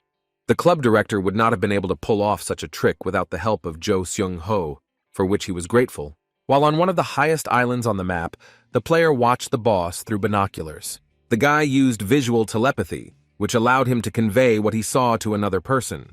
Captain BC wondered how the spear managed to reach them, since Moon-yup was at the starting point. Suddenly, terrible thoughts about what was happening crept into the squad leader's head. Before the athlete could voice them, another member of the team was hit by an arrow launched by the enemy. The stunned players in Incheon watched as their teammate dissolved as the system announced the second kill of Moon-yup. The captain decided to contact the second group to warn them of the impending threat. Suddenly, the system announced the third murder of an immortal warrior, although the spear did not hit anyone. When asked if the group had fallen asleep while being watched, the players responded that So Moon-yup had managed to get close to them. The leader of the squad was furious, as he could not fully understand how the warrior was destroying his people. A few days before the match, the savior and Seung-ho discussed that he was able to hit the target from a distance of 2 kilometers. The director claimed that despite the rather large distance, Such a throw would have lethal force. Seeing the delight on the boy's face, Moon Yop ordered him to stop and instead focus on his mission. When the greatest warrior discussed the nuances of the task, he wanted to analyze in detail the moment where the target was visible. Not immediately, but the athlete understood that the director was talking about the nuances of visual telepathy. Moon Yop wanted Seung-ho to use his superpower to transmit what he saw. The athlete supported the idea and said that he would go to a place where their rivals would be clearly visible. After praising the player for his intelligence, Moon Yop told him to climb as high as he could. Soon, Jo Seung-ho found himself on one of the islands near the waterfall and reported his readiness to the director. As soon as the savior found out that the guy was there, he asked to use his telepathy. Obediently obeying the order of the elder, the athlete began to concentrate on his superpower. Within seconds, he managed to achieve visual telepathy, transmitting everything to Moon Yop. The warrior was very surprised when he suddenly began to see a view of the area being transmitted to him. When asked how far away the island was, the owner of the club asked to bring it closer if possible. The savior then asked the team members to pass the binoculars to Seung-ho so that he could try to convey what he saw through them. After some manipulations, the guy looked at the same island, but through the lenses of binoculars. When visibility improved, Moon Yop was asked to make a throw, which the team members were very eager to see. The immortal warrior chose as his target a lonely tree that grew on a patch of land. Although the athletes had great respect for their director, they were skeptical about this idea. However, this whole event brought more than just a little fun to the savior of humanity. After throwing, So Moon Yop's spear moved in a zigzag pattern towards its intended target. Seung-ho, who was watching the events, was shocked by the way the director's weapon behaved. In a matter of seconds, the spear reached the island hanging in the air, but it was far from the tree. Rubbing his shoulder, the warrior insisted that using telepathy was different from when he was looking for something. You see with your own eyes. Although the athlete insisted that the result was not bad, Eop wanted to make a few more throws to get the hang of it. At the command of the Superman, the spear instantly left the location and returned to his hand. The player asked the director what he had just seen, to which the warrior brushed it off, saying that it was one of his techniques. The savior was capable of much more than that, but he decided not to use the enhanced superpower of immortality in the battle. Without wasting time, the new team member swung hard, trying out the next throw. This time the spear, which left a small crater where it hit, ended up a little closer to the tree. Seeing that he was approaching his intended goal, Moon Yop demanded that he continue training. The next blow was more accurate because the spear was only 30 centimeters away from the tree. The direction of the wind and its speed, as well as the optimal angle, all this information was transmitted to Yeopu Seung-ho. All this data was quite sufficient to derive the formula for sensory perception. Being as close as possible to the target, the great warrior decided to try again after making his calculations. The powerful spear throw absorbed a large portion of the aura, which was directed straight at the target. This time it was successful, because the spear hit exactly in the middle, cutting the tree in two. So Moon Yop was so childishly happy about his successful throw that he was having fun rather than preparing for a serious match. Who observed the director's actions noted that he had literally divine talents. Gabriel, watching the proceedings, was pleased with the result, convinced that the team was guaranteed success this year. And now, in the arena, the strongest of the superhumans demonstrated his talents, earning a third kill. Jae-ho was amazed by his friend's skill, but his wife explained to him that Seung-ho was able to convey what he saw to another person. However, the man was confused by the fact that the viewing point and the throwing point were in different places, and accordingly, the direction of movement was different. Believing Yop to be dead, Jae-ho praised him, embellishing the story of him hitting a monster from 2 kilometers away, which was blown out of proportion online. The biography of So Moon Yop, written by his comrade, recounted events that the author had witnessed with his own eyes.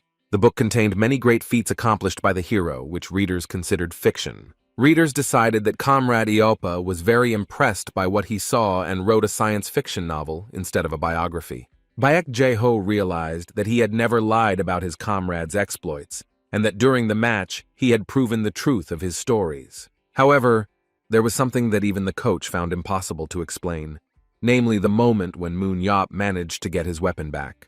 The same opinion was shared by commentators who did not believe that the weapon of the great warrior returned to its owner on its own. An excited So Moon Yop said with a sinister smile that he intended to continue the fun. The second subgroup of the BC team from Incheon was fully focused on hunting.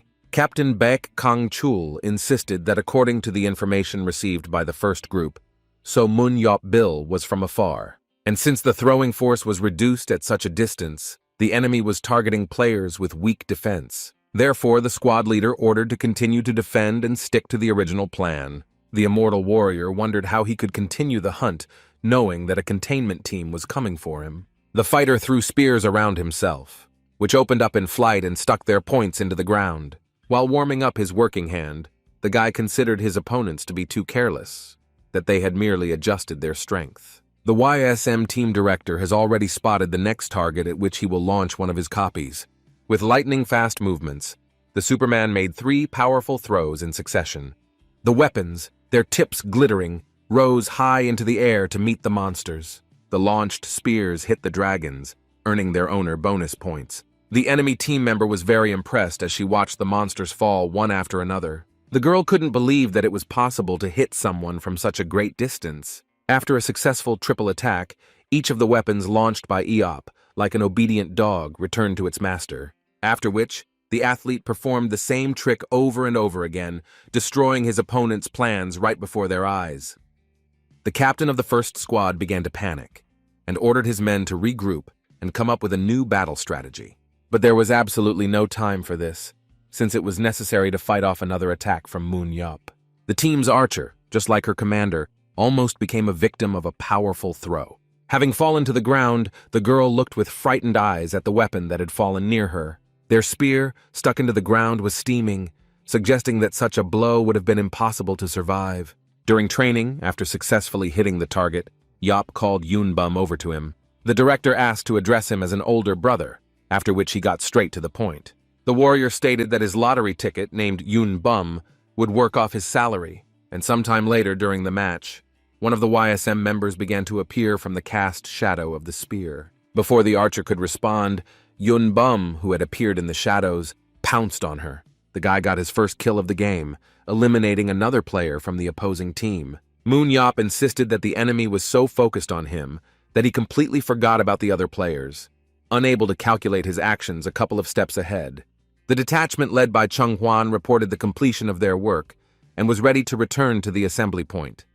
The club director ordered the player to return while he himself would hold off the enemy with long-range attacks. The first round ended with a flawless victory for YSM, who were able to outplay their old opponents. It was no secret that the best player of the round was So Moon Yop, who earned himself 4 kills and helped other players get 7 more.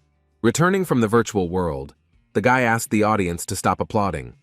The club director was immediately met by Gabriel Sana, who praised him for his excellent performance. The reaction to the match was very strong, which pleased Moon Yop, who initially wanted to put on a great show. However, the guy insisted that it was time to end the show, because a real massacre awaited the guys from Incheon. Thousand Bridges Dungeon was a cylinder with countless suspension bridges running inside it. They were so dilapidated that they could crumble at one touch, and some of them were just an optical illusion. The teams first had to determine which bridges were real and then move towards the monsters. YSM quickly dealt with the hordes of spiders that were crawling out of every crack. However, as the match commentators noted, the spiders were not the only threat in the dungeon. It also included alpha spiders, which posed a real danger to the teams. The monster opened its mouth and emitted a bone-piercing scream. The giant alpha spider used its web to capture and kill its prey, after which, a zombie completely under his control emerged from the monster's cocoon. Club director I remembered with nostalgia how Alpha collected corpses and put them to use.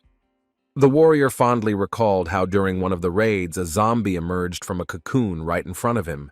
Moon Yup. He was very scared then, and now he was scaring his subordinates with his story. The savior decided to count the number of enemies, explaining that there were approximately 4 to 50 ordinary spiders. The immortal warrior stated that he would take on the giant spiders, of which there should have been about 8, while the rest of the team got zombie minions and smaller spiders. The club director was true to his character and chose a powerful spear throw as his attack. With incredible speed, the Superman threw the aura-charged weapon at the vile enemies. The spears of the immortal warrior flew not only in a straight line, but followed exactly where their target was. One by one, the spiders died at the hands of Mua Eop, who thereby increased his aura. His squad members were taken aback by how the director was having so much fun during a serious fight. A few minutes later, So Moon-yap finished the hunt, leaving not a single monster alive. Jo Sung-ho asked his colleagues if they thought it was strange that the director dealt with the enemy too quickly. The warrior asked the guy with the superpower of teleportation to share his aura with him. The superpower of a player whose aura reached red color allowed it to be transferred to another person. After recovering, Moon-yap said he no longer needed the aura, thanking the athlete for his help. Suddenly, the entire team's attention was drawn to someone's voice, which ordered everyone present to freeze. The voice belonged to a member of the opposing team who claimed that YSM had nowhere to run. Seung-ho was worried, asking the director what they should have done in this situation. Overjoyed, Kang-chul claimed that luck was now on their side. But before the captain could finish speaking, Eop interrupted him, asking whether his opponent had had to work hard to come up with this plan. Since everyone was gathered in one place, the warrior suggested that they experience the full charm of free fall. Such a strange statement confused the captain of the enemy team, so he didn't immediately ask what was being discussed. The savior, holding out his hand, explained that he had not yet returned all of his spears. If the same amount of aura was used during throwing and returning, the weapon would fly back at the same speed as when launched. Kang-chul didn't understand what all this talk was about until the ground beneath his feet began to shake. The returning spears smashed into pieces the place where the YSM team had been just a second ago. The athletes began to fall into the abyss through a giant hole in the floor, accompanying their fall with wild cries. However, the instigator of everything that happened flew down with a satisfied smile on his face. The team members scolded their director for his crazy and thoughtless actions. Choi Dong-jun claimed that the director was the coolest superhuman on the planet, but he was afraid for his team. Moon-yap advised the coach not to worry, assuring him that he had everything under control. The warrior explained that due to the specific structure of the bridges, it was easy to stumble and die, and the enemy would try to take advantage of the situation. The team's coach began to fantasize about all sorts of dangers during the match, which only angered the Superman. And then So Moon-yap began to list the numbers of the bridges, giving them a determination as to whether the bridge was real, filled with traps, or an illusion. And after the warrior finished listing all the bridges, he asked Dong-jun if it was possible to shake the boys up. The commentators were very surprised when all the YSM players landed on real bridges. Looking down, the rescuer stated that the BC team from Incheon had managed to fly well. The esports players were not prepared for the fact that, having driven their enemies into a trap, they would end up in it themselves. Unlike their rivals, the team members did not know which bridges were illusions, and which were not. Watching his opponents fall into the abyss, Moon-yap wondered who he should start with. Jumping after BC, the guy kept saying that he wouldn't let the players die a stupid death, and that he would make sure that none of them crashed into the ground. Clutching the spear tighter in his hand, the fighter expected to finish off 6 opponents in the air. Getting closer to the athletes, Moon-yap threw his spear at the one standing next to him. Once the weapon pierced the player, the next one followed suit, bringing its owner a second kill. Leaving behind a trail of red aura, the Superman almost caught up with his enemies. But at the last moment, he bounced off the rope and landed on the hard surface of a real bridge. Not even a second passed before the guy disappeared, flying again, joining his rivals. Being as fast and agile as the wind itself, the warrior took out 2 more cyber athletes from the game. The Superman's eyes were like that, and they were glowing the entire time he attacked the enemy team. The savior made a soft landing for himself, landing on one of the bridges while riding his opponent, adding his 5th kill. Moon-yap then jumped so high that he hit the rope and used it to catch up with the remaining players. In flight, the warrior caught up with Han Seung-yap, whom they needed for the final part of his air show. The Superman jumped on his opponent and rode him along the nearest wall. And after he reached one of the bridges, he jumped off, leaving the guy to crumble into pixels. On that note, the immortal warrior ended his aerial show by falling down like a stone. The greatest hero landed right next to the surviving members of the enemy team, which scared them. The guy, looking at them with a crazy look, was pleasantly surprised that some of them managed to land successfully. The esports players were afraid because they were not ready for the second round with a living legend. With a frightening smile, So Moon-yap said that it was now the turn of the survivors to join their comrades. The savior attacked the closest player, but his attack was suddenly repelled. But the BC participants also failed to injure the attacker, who deftly dodged the blows. Running away from his opponents, the club director couldn't help but laugh at how much fun he was having with what was happening. The immortal warrior, assessing the enemy, came to the conclusion that the team overestimated their capabilities. It was safe to say that the boys had trained, but the effort they put in was still not enough. Only Moon Yup, who was the only one who fought in the dungeon and in the battle, knew that a human was much easier to catch than a demon. And to prove it, the warrior decapitated another enemy, getting his 7th kill of the game. An aura was pouring out from the Superman, showing the enormous power that was inside the player. The athlete who lost his head began to return to the real world, and his comrades landed roughly on the ground. Taking a good swing, the YSM director decided to inflict more damage on the enemy team. Having driven his spear into one of the players who had fallen to the ground, Moon Yup sent him to the bench with the others. When the warrior added the 8th kill to his tally, 2 enemies attacked him at once. However, the cyber athletes were not as nimble as the indestructible dungeon cleaner. One of the BC squad players went towards Yup, who, having pushed off the ground, was preparing to counterattack. The very next second, his heels met the chin of the self-confident athlete. As soon as the savior struck his opponent, the next moment he was behind him. While the fighter was getting his 9th kill, the team captain snuck up on him. Kang Chul and his subordinate were ready, influencing the weapon with their aura. During the enemy attack, the owner of the club remained calm, asking the boys why they held out until the very end.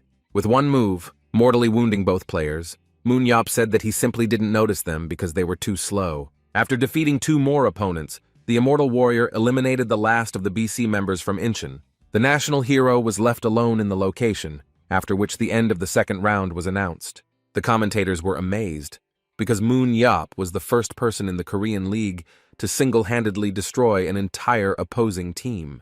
The warrior had demonstrated something similar at the charity match, but now it was an official game, in which no one had ever shown themselves like that.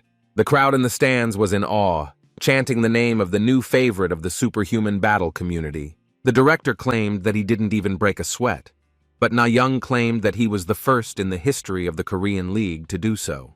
The girl insisted that no one had done this before Moon Yup, suggesting that the warrior could easily defeat a team from the 1st division. The guy confirmed the cybersportswoman's suspicions, saying that there were players from the major league at the charity match. Looking at the losers, the savior even felt sorry for them, because they were like children who were sent to fight with adults. The hero of the day decided to leave the team from Incheon alone, who looked too upset. Gabriel, who appeared, noted that the opponents were morally broken, so he wanted to put out players who had little experience in battles. Moon Yup supported the coach's idea, but if the team starts losing, he will go out in the 5th round. Sana asked the director not to worry, confident that this would not happen. YSM also emerged as the winners of the 3rd round, as they managed to suppress the opposing team with Choi Hyuk even without their strongest player. When the savior was asked how he assessed his successes in the past game, the guy replied that it was just great. The warrior stated that he had not demonstrated even half of what he was capable of, feeling guilty towards the BC from Incheon. The reporter managed to find out that it was for this very reason that Moon Yup did not enter the field after the 2nd round. The journalist then asked if the player had anything to say to their next opponents, Team SP. The immortal warrior asked his future rivals for forgiveness, claiming that they never had a chance. In the 1st game of the playoff season, YSM won a clean victory, defeating BC from Incheon. Seo Moon Yup showed the world the range of his spear and scored the team's first ever kill by a single player in an official match. ISM was unstoppable as they continued their winning streak in a stunning match against SP. Before the match had even begun, the enemy team's members were killed by the greatest player in the battle. The immortal warrior took opponents out of the game with his signature long-range throw. As the savior said in his interview, SP didn't have the slightest chance of winning. The 1st round ended with 3 kills, and there were 7 instances where Moon Yup helped his colleagues finish off enemies. The 2nd game of the playoffs ended with the Living Legend's success, which increased the number of kills from 3 in the previous round to 8 in the final one. The entire internet was buzzing about the achievements of the Superman, and the Parisian Lumiere was ready to pay any amount of money for him. The clubhouse was buzzing with talk about Moon Yup's brilliant performances. The Moro brothers watched with interest the best moments of the match involving their idol. The men were surprised that the great warrior had the idea to use the ability of the support player Jo Sung-ho. Philip had no idea that visual telepathy could be used like this, wanting to see Moon Yup's incredible throw in his club. However, this was a small thing compared to the fact that the brothers had the opportunity to get the savior of humanity into their club. The director dreamed that the throw would become the player's trademark, and thanks to the fans, businessmen would be able to appreciate the warrior's greatness in monetary terms. Chin agreed with his brother, who dreamed of seeing Yop play in their team's uniform. Previously, the savior said that he would not take part in the battle, but now he has joined the professional league. For the club's owners, this meant that he could be hired as a player, but there needed to be good motivation to do so. The men wanted to invite both to and from their team, betting absolutely everything on the winter transfer. There were countless different teams in the Battle of the Supermen. Of all of them, only 3 stood out, the first of which was the Morrow Brothers Club. Nathan Bernard and Chichi Lucas were part of the team's star-studded lineup that was admired by millions. They represented the so-called Flame of Europe, known as the Paris Lumiere. The second team was the United States, captained by Gerald Walker. And after the recent change of shield, the cyber sportsmen seemed to have found a second wind. The players referred to the team among themselves as a moving fortress, which spectators knew as the New York Bears. The last team of the trio was trained by one of the 7 saviors, using a flawless strategy of suppressing the opponent. The Iron Legion's main focus was on support player Daniel Mansky, who was part of the Berlin Lightning. Although all the teams competed for the title of the strongest, Lumiere and the Berlin Lightning were sworn enemies in the European League. Meanwhile, the long-awaited meeting of the members of the local association took place in Berlin. John Berman was flattered that Casa came to him to discuss the subject of player recruitment. The coach of the Berlin Lightning informed the director that he wanted to recruit So-moon Yop to the team. The club owner was not thrilled with the idea, although Emery insisted that the opportunity could not be missed. Berman stated that Yop was constantly improvising during matches, which was not appropriate for the team's status. During the war, Moon Yop and Emre were like cat and dog, unable to find common ground. In response to his colleagues' comments, the then still quite mortal warrior constantly mimicked him. The superhumans could not come to an agreement. One claimed that going into the dungeon was madness, while the other proved the opposite. The members of the 7, watching another quarrel between the warriors, did not separate their colleagues, who were amused by what was happening. Jae-ho was offended that as soon as the conversation turned to dungeons, the couple was ready to tear each other's throats out. The club director suggested doing without So-moon Yop, who did not recognize anyone's authority. John insisted that Berlin Lightning was one of the strongest teams, and not only in the European League. The former member of the 7 Saviors asked his superior if he was sure of his decision. In 2021, in the World Champions League, Lightning lost to Lumiere and took second place. The following year, history repeated itself, and the team again missed out on victory, finishing second. Casa countered, arguing that up until that point they had been on equal footing with their rivals, and that the New York Bears were gaining momentum. Unfortunately, the club's director was forced to admit that things were not going very well for them. Emery asked the chief where he thought So-moon Yop would go if they let him go. However, Berman insisted that the warrior would continue to play for Korea, which is unlikely to be as active in the big league as the European one. The coach continued to insist on his own, claiming that his friend would be the best in the big league and was even ready to argue with the director. Realizing that there was no point in arguing with Casa, the club owner asked what the price was.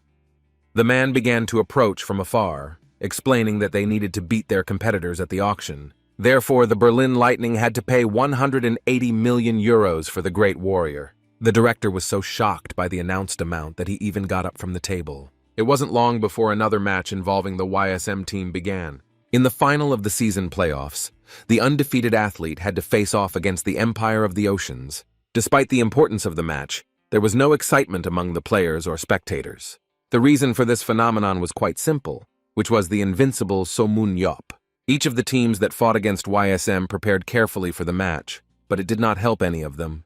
The main question of how to defeat the immortal warrior still remained unresolved. The savior of humanity entered the field in the first round, repeating his triumph of 11 kills. During the break between rounds, Gabriel asked the director not to go out with the team anymore. The coach took advantage of the opportunity to test something, since the team did not have much experience. The warrior agreed that every chance should be taken, saying that he would return after the second or third round.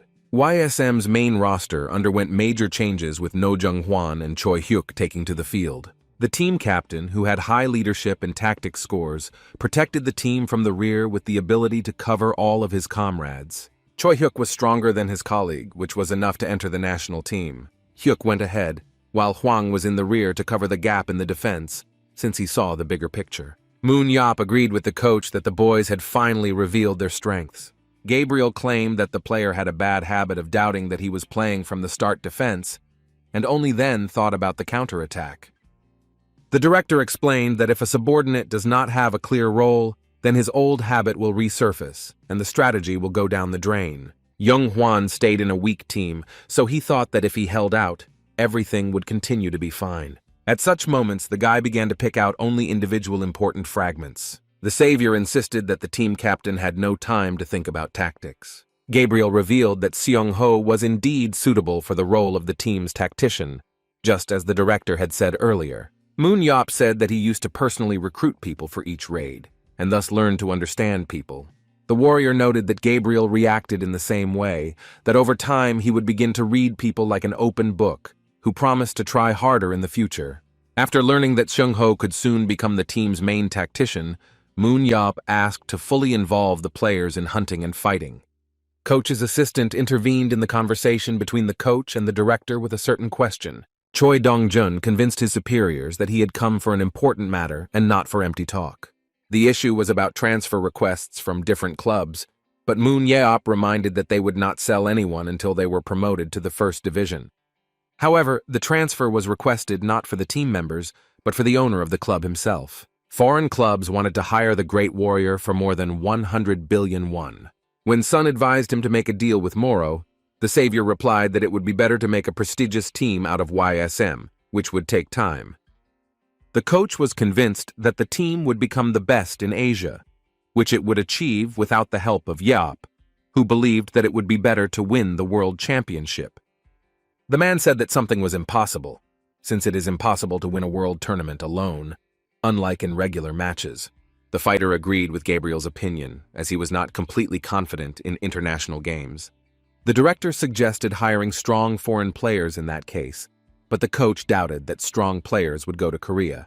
Much depended on the level of the team, the terms of payment and housing, and even having hired a promising player, the chance of staying in the Korean League was too small. The immortal warrior guessed that he was being asked to ensure that Korea would have no equal in the battle of the supermen. So Moon Yeop's move abroad allowed provide the team with many benefits, as well as attract good players regardless of their position in the league. The savior thought about it, but Gabriel clarified that such a decision could not be made hastily. The man insisted that they had more important things to do right now, pointing to the draw in the match. The battle went more or less smoothly, although the Ocean Empire was superior to Eop's charges in skill. The fighter reflected that despite winning the first round, their opponents pulled themselves together and regained their fighting spirit. The Ocean Empire was relegated from the first division, and this game selected those who could show themselves with dignity even in the first league. The coach assured him that So Moon Yeop would have to try hard, but the guy insisted that he would be back before they could blink. Gabriel, watching his boss return to the arena, realized that the savior stood out from the crowd. The man was curious about how exactly his people's battle rating would change with the arrival of the immortal warrior. After the 5th round, the playoff season ended and the YSM members returned back to the clubhouse. The director selected 7 key players for the team with whom he signed a recontract. In addition, 3 people moved to the 2nd division and 1 of the players to the 1st. Sana summed it up by saying that they sold a total of 4 esports players from the team. Moon Yeop was pleased that they got more than they originally planned for by working on the club's weak points. The coach reminded that they urgently needed to replenish the squad so that new players could replace those who left. There was a need for a player who could replace Na Yeon in her position, who, although good, did not do that much damage. Dong-jun thought about the fact that in a high-level fight, every hit counted, and therefore he had to deal as much damage as possible. The director asked the coach to look at the list and add to it if necessary. Gabriel and his assistant looked curiously at the list prepared in advance by the boss. One of the esportsmen that was inside it greatly shocked Choi Dong-jun. Shaking with fear, asked again whether the director was going to hire a specific player. The guy guessed which candidate Jung was talking about and tried to assure him that he would be the perfect fit for them. While racing along the highway, Moon Yeop's thoughts were occupied with the future of his team. In the guy's head were San's words about the transfer, thanks to which the club will receive huge revenue and along with it, players. The warrior agreed with the coach's words, thinking about joining the Parisian Lumiere. All these ideas made Eop's brain boil, and it was important for him to know how to promote YSM. As the savior had expected, Gabriel unerringly pointed to the position that seemed necessary to him, club director. I watched quite a few games in the second half of the season, and all divisions did not have the best attitude towards the players.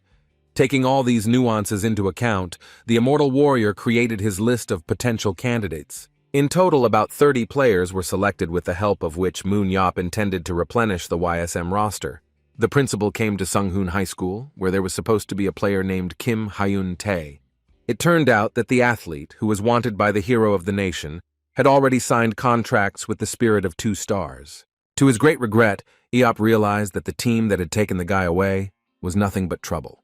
The director then asked about Lee Tae-young, who was supposed to help his team wipe out their opponents. Scratching his head, the coach announced that the guy had resigned, which greatly surprised the club owner.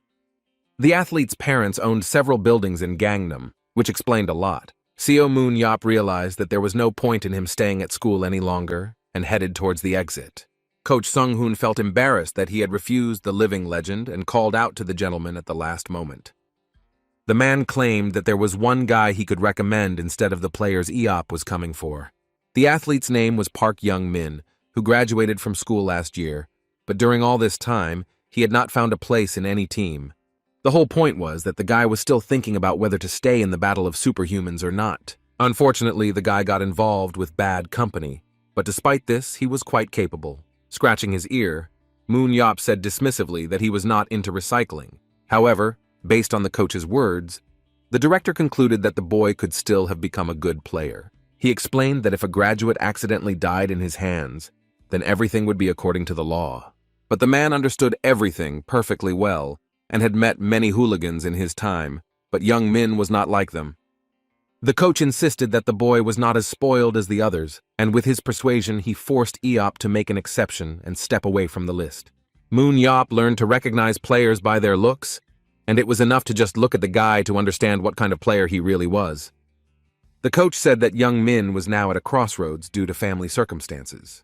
The player was truly talented, and his close-range position caught the attention of the club's director.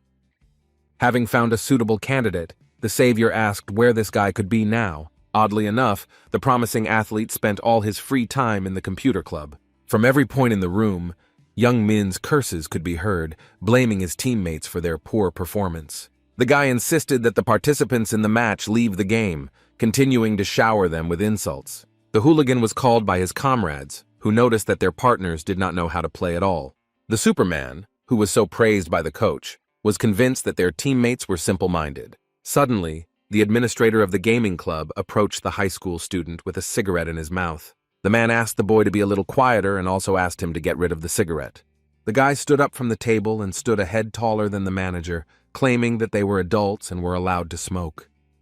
The club employee insisted that smoking was prohibited in the premises, after which the client pushed him hard. Speaking condescendingly to the administrator, the boy asked him if the old man had been looking for his death. The big guy began to hide behind his friend, who was a Superman, and one blow from him was enough to put the old man in his place. Young Min told his comrade to sit back down in his seat, as all this fuss was starting to tire him out. Having put out his cigarette, the former athlete's friend agreed to take his place, and he ordered the administrator to disappear and not bother him with stupid questions anymore. Looking at the abrasions on his hands, the old man thought that soon his horses would start moving because of such hooligans. The man wondered at what point his club had become a den for such scoundrels. Suddenly, a stranger approached the administrator and asked if this was where the naughty children spent their time. The administrator couldn't believe his eyes when he discovered who the stranger was. Meanwhile, Park Young-min continued to scold his teammates, saying that, according to him, they didn't know how to play properly. The guy didn't have any strong skills, which didn't even reach 90, having only one superpower in his arsenal. Suddenly, the bully's comrade was grabbed by the shoulder, thereby forcing him to break away from the game. The next moment, the guy, who didn't have time to say a word, was taken away from the place where he had just been playing. The stranger who appeared in his place wearing a motorcycle helmet complimented Young Min on his good performance. The Superman turned to the motorcyclist and was surprised as he had not even heard him approach him. Nodding his head, the uninvited guest happily greeted the school graduate. The group of shocked hooligans was joined by a big guy who had previously been rude to the administrator. The guy started to get angry at the motorcyclist, which is why he got hit in the face with a mouse the next moment. One such sudden blow was enough for the bully to go to sleep with his face buried in the keyboard. The stranger was surprised at the bad manners of the company, who addressed him as if he were their familiar friend or brother. Getting up from the table, the stranger asked if the hooligans had decided to pester him too. The guy insisted that he didn't want to attract attention from others, which is why he put on the helmet, but he couldn't pass by such rude people. Having taken a cigarette from one of the hooligans, the motorcyclist was sure that they had not been taught at school how to talk to elders properly. To teach the scoundrel a lesson, the stranger in the helmet put out his cigarette in a not very humane way. The guy pointed to a sign that prohibited smoking indoors, suggesting that the hooligans might not know the letters. While the motorcyclist was busy lecturing, one of the groups of high school students attacked him with a keyboard. The next moment, the computer accessory shattered into pieces, smashing against the motorcycle helmet. Pleased with himself, the hooligan insisted that this would happen to anyone who decided to go against their company. But the impudent fellow who was scolding the hooligans still remained conscious, which surprised the attacker. A second later, the guy dropped the remains of the keyboard and flew to the opposite corner of the room. His comrades, past whom the boy flew, remained standing motionless, not taking their eyes off the stranger. One of the hooligans, having met the wall, passed out, following the big guy who was sleeping on the keyboard. Adjusting his helmet, the guy claimed that he wanted it to be good, and all his actions were just self-defense. The motorcyclist said that, to his great regret, the company did not know how to choose its friends, and because of this, absolutely everyone had to bear collective responsibility for what they did. The hooligans did not agree with the stranger's words and prepared for a fight. A pair of scoundrels pounced on the helmeted stranger, hoping to teach him a lesson. Meanwhile, young Min peered into the stranger's eyes that sparkled through the glass of his helmet. And at some point, the guy realized where he could have seen these eyes before. The frightened graduate asked his friends not to get involved with the motorcyclist. The Superman convinced his friends that they would all have a hard time, but the guys who thirsted for justice did not listen to him. With a glare, Moon Yop was convinced that it was already too late to change anything. Before the bully could blink, the enemy standing in front of him suddenly appeared behind him. Turning around, the guy met the gaze of a fist that was heading straight towards his face. In an instant, the hooligan, having received blows strong enough for a human, had already assumed a horizontal position. The victim's friend, armed with a butterfly knife, rushed towards the motorcyclist, screaming at the top of his voice for him to go to his ancestors. The savior of humanity stood motionless, although the hooligan with a knife was already very close. The guy openly stated that it was too easy for him, swinging his palm at his opponent. One slap was enough to make the high school student spin around his axis. And then he collapsed to the floor, joining his comrades, unable to finish what he had started. Having dealt with the whole company, Moon Yop decided to take off his helmet and reveal his identity. The club director asked the troubled athlete if he would like to chat with him alone. Stuttering slightly, the boy called the motorcyclist by his name, which he already knew, after greeting young Min. And while the two superhumans were communicating, a visitor to the gaming club was broadcasting what was happening on her phone. The girl, having started filming herself, reported that she had just witnessed a brawl. But what was remarkable was that the guy in the helmet who scattered the hooligans like kittens was Moon Yop. An entire hour had passed since the fight, and its participants were still in the club. The savior asked the scoundrels whether they had thought about their behavior, that they were afraid of every word spoken by the warrior. The bandaged and swollen boys responded in fear that they had thought about it carefully and realized everything. The bully was surprised when Moon Yop said that they weren't going to become new people just because they got beaten up. While the company of rascals was under the impression, the Superman jumped up from his place. It seemed reasonable to him to give the hooligans a few more blows as a preventative measure. And after the seniors had once again fallen to the floor of the establishment, the warrior asked all of them to leave except for Park Young Min. But the immortal warrior warned the hooligans to leave the building crawling on their knees like insects. Leaving the Superman, the director YSM began to scold him for smoking in the wrong place, for which the player immediately apologized. The savior argued that if the boy had something to regret, then an extra couple of lessons wouldn't hurt him. Before young Min could come to his senses, he suddenly received a blow to the stomach from the strongest warrior on the planet. To the hooligan's surprise, Moon Yop said that the sensation from the blow was amazing, because the person in front of him was not ordinary. After hearing about this, the athlete considered the famous warrior crazy. The guy couldn't understand where Moon Yop came from, and what interested him more was how the warrior found out about him. Putting two and two together, the hooligan began to guess where the savior of humanity found out about him. Young Min suggested that the club was told by a former coach. which the owner of YSM confirmed. Wiping his chin of drool, the graduate declared that he had no intention of taking part in the battle. Moon Yap considered the bully's words to be mere nonsense and asked him to continue the conversation seriously. The athlete didn't think that a person like Moon Yap would beat him for not wanting to play esports. The boy knew that the warrior was rumored not to resort to violence without reason and that he must have had at least some dignity.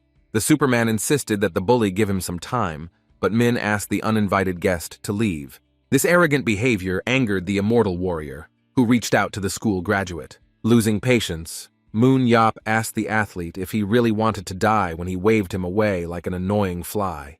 The guy immediately began to make excuses, but the director didn't want to hear anything, forcing the scoundrel to shut up.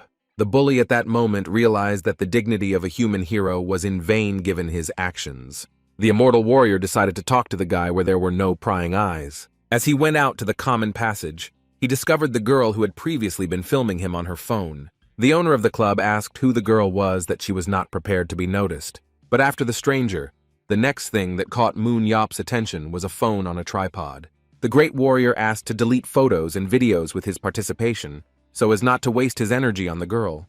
The content maker felt awkward talking about the fact that there were no recordings and that everything she filmed was broadcast live on the internet.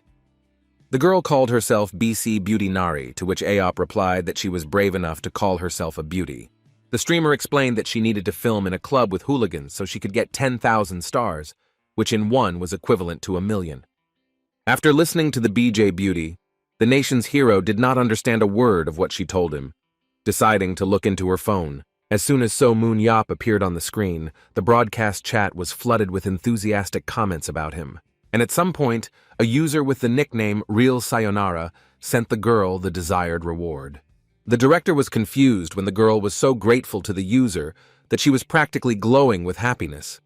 After which Nari began to behave quite strangely, showing various emotions. Users of the broadcast noticed Moon Yap, whose face showed cultural shock from what he saw. When the warrior asked if this was really the case, the girl replied that taking into account the commission, she would receive about 700,000 won. For the BJ Beauty, this was quite a large sum, because her family lived on money from the broadcast. In order to earn money on the internet, he also had to complete tasks, which Eop did not quite understand. He remembered the words of his mentor, who told him that he was too small to fight. The young Superman insisted that he had nowhere else to go, and at any cost, he had to survive, using any opportunity. The Savior's thoughts were interrupted by donations to the streamer of 10 and 100 stars, and subsequently, a donation of 10,000 arrived. The girl was immensely grateful, almost losing consciousness from receiving the same amount again. After observing the beauty for a while, Moon Yap came to the conclusion that she was simply crazy. But suddenly the broadcast ended, and Nari decided that her phone battery had run out. But instead, she received a call from an American television administrator, which seemed suspicious to the girl. The club director silently watched as his new acquaintance communicated with the management of the streaming company. The news that Nari had been banned left her horrified, as she would also be unable to stream for 3 months. Hearing from the girl's voice that she was sad, Moon Yap asked her what had happened. Nari explained that the administration blocked her for showing violence on camera, something she had already been caught doing before. Then, the immortal warrior demanded from the girls gave her phone number, but she decided that she was just imagining it. Then the Superman repeated his demand, extending his hand to the girl. The savior of humanity began a conversation with the site administration, trying to find out what the reason for the blocking was. The guy was told that the recent broadcast showed violence. The great warrior was asked whether he could be condemned for publicly punishing hooligans. The warrior said that the administrator would have to answer for his words, since he already wanted to go to them. After the rescuer tried to identify the administrator's name, it was decided to limit the user to a warning instead of blocking. Finally, the owners of the streaming platform asked the Superman to maintain decency and avoid foul language. The same applied to the display of violence, and Moon Yap noticed that he was still holding Young Min's leg. Having released the hooligan, the national hero informed the administration that he had taken all necessary measures. Less than a minute later, the girl returned with a live broadcast, receiving enthusiastic comments from viewers. Nari explained that the broadcast was interrupted due to a ban, but So Moon Yap helped her resolve the conflict that arose with the site administration. Dozens of comments immediately poured in on the national hero, mostly praising the Superman and mocking the site's owners. The savior was unclear as to why the audience was having so much fun, asking whether they would continue to laugh if something similar happened to them. After dropping the matter, Moon Yeop apologized for the commotion caused by his parenting methods. The fighter tried to convince the audience that he had resolved all issues with young Min by talking, but the audience continued to make fun of him. The Superman also addressed journalists, who, if they decide to write an article about him, will have to mention his apology. The hero asked Nari to turn off the broadcast if she was also finished with her explanations. Eop advised the girl to stop with such broadcasts and come to YSM trainings for better quality content. Left alone, the immortal warrior asked the boy what the problem was that made him refuse to participate in the battle. The problem was a lack of money, to which Moon Yeop replied that participating in the battle would help solve this problem. However, the father was constantly drinking and gambling, not helping with the treatment of his grandparents. From what he heard, the YSM director understood that only the mother worked in the family, which really hurt him. The Superman claimed that young Min was just like his father, who instead of working part-time, spent his days at the computer club. The former athlete thought hard about the accusations against him before giving his response. Looming over him, Moon Yeop asked the boy to think carefully about what he was going to say. The warrior asked whether Ming wanted to return to battle and become a professional, or continue to waste his life. With the pain that was hidden somewhere deep in the soul of a bully, young Min turned to the Superman. He shouted that he left the Battle of the Supermen not because he wanted to. The guy was embarrassed to admit that he missed the matches and training that he had before. The immortal warrior was taken aback, as he did not expect to hear such an answer from the scoundrel. As soon as the guy started his career as a player, his father got drunk and accidentally set the house on fire, and went to his friends without realizing what he had done. Because his grandparents were badly injured, the boy had to stop training to take care of them. Min started talking about how hard it was for him mentally, but Moon Yeop got tired of the bully's chatter and asked him to finish quickly. The only thing that was really interesting to the club owner was whether young Min was going to play or not. The athlete answered positively, but he had one small condition. Looking at the boy's gloomy and battered face, Moon Yeop asked what the condition was. Min wanted his father to stop drinking, and for this the savior needed to teach him a lesson in the same way he taught his son a lesson. After making an agreement at the computer club, the owner of the club went to Chungyeon High School. Seo Moon Yeop met with a student there, Kim Jin-soo, who had average results. The guy had 2 superpowers, regeneration and sacrifice, which allowed him to take on the injuries of another person. Analyzing the athlete, the warrior noted that despite his weak strength, his agility, endurance, and willpower indicators were within 90. Having found the very candidate that Gabriel wanted to find, Eop asked the guy what was special about him. The guy replied that he compensated for his strength with a shield, which he used as protection, and also had good technique. The athlete could not believe that he would represent the country under the leadership of Moon Yeop, and without hesitation, he joined YSM. As he left the office, the immortal warrior announced that he would contact the new player next week. Taking with him the contract signed by the athlete, the savior said goodbye to him. Jin-soo couldn't believe that he had received an offer from a second division team. The guy's thoughts were suddenly interrupted by his new director, who forgot to clarify one thing. He wanted to know if the player had any problems that needed to be solved. Looking at the puzzled Jin-soo, the warrior asked again if any of the relatives needed a scolding or something like that. The Superman kicked down the door of the billiard club, attracting the attention of those around him. Having looked over the visitors, looking for the person he needed, the immortal warrior greeted everyone. The players informed the superhuman that they had heard from the news that the hero had been having trouble in the area. Seo Moon. Yeop was happy when he learned that he wouldn't have to explain anything to the billiard club's patrons. Looking around the Superman, he wondered which of those gathered was Park Young-min's father. The man, whose face was flushed from the alcohol, immediately responded, confirming that Young Min was his son. The drunkard was asked whether he really had taken up gambling and drowned in alcohol, which he had been doing for 15 years. Without waiting for an answer, the nation's hero congratulated the man on the fact that his son had become a professional player of the Battle of Superhumans. Young Min's father was so drunk that he didn't immediately understand what he had heard, repeating what the Superman had said. And for this very reason, Moon Yeop came to fulfill the young athlete's wish. The gentleman's comrades began to egg him on, also claiming that the man was deliberately hiding this information from them in order to avoid being exposed. The cyber sportsman's father became curious about what wish of his son the nation's hero came to fulfill. Taking a bottle out of the bag, the guy replied that young Min had asked him to give the man a good scolding, which would have been the end of Mr. Pak's friendship with the green snake.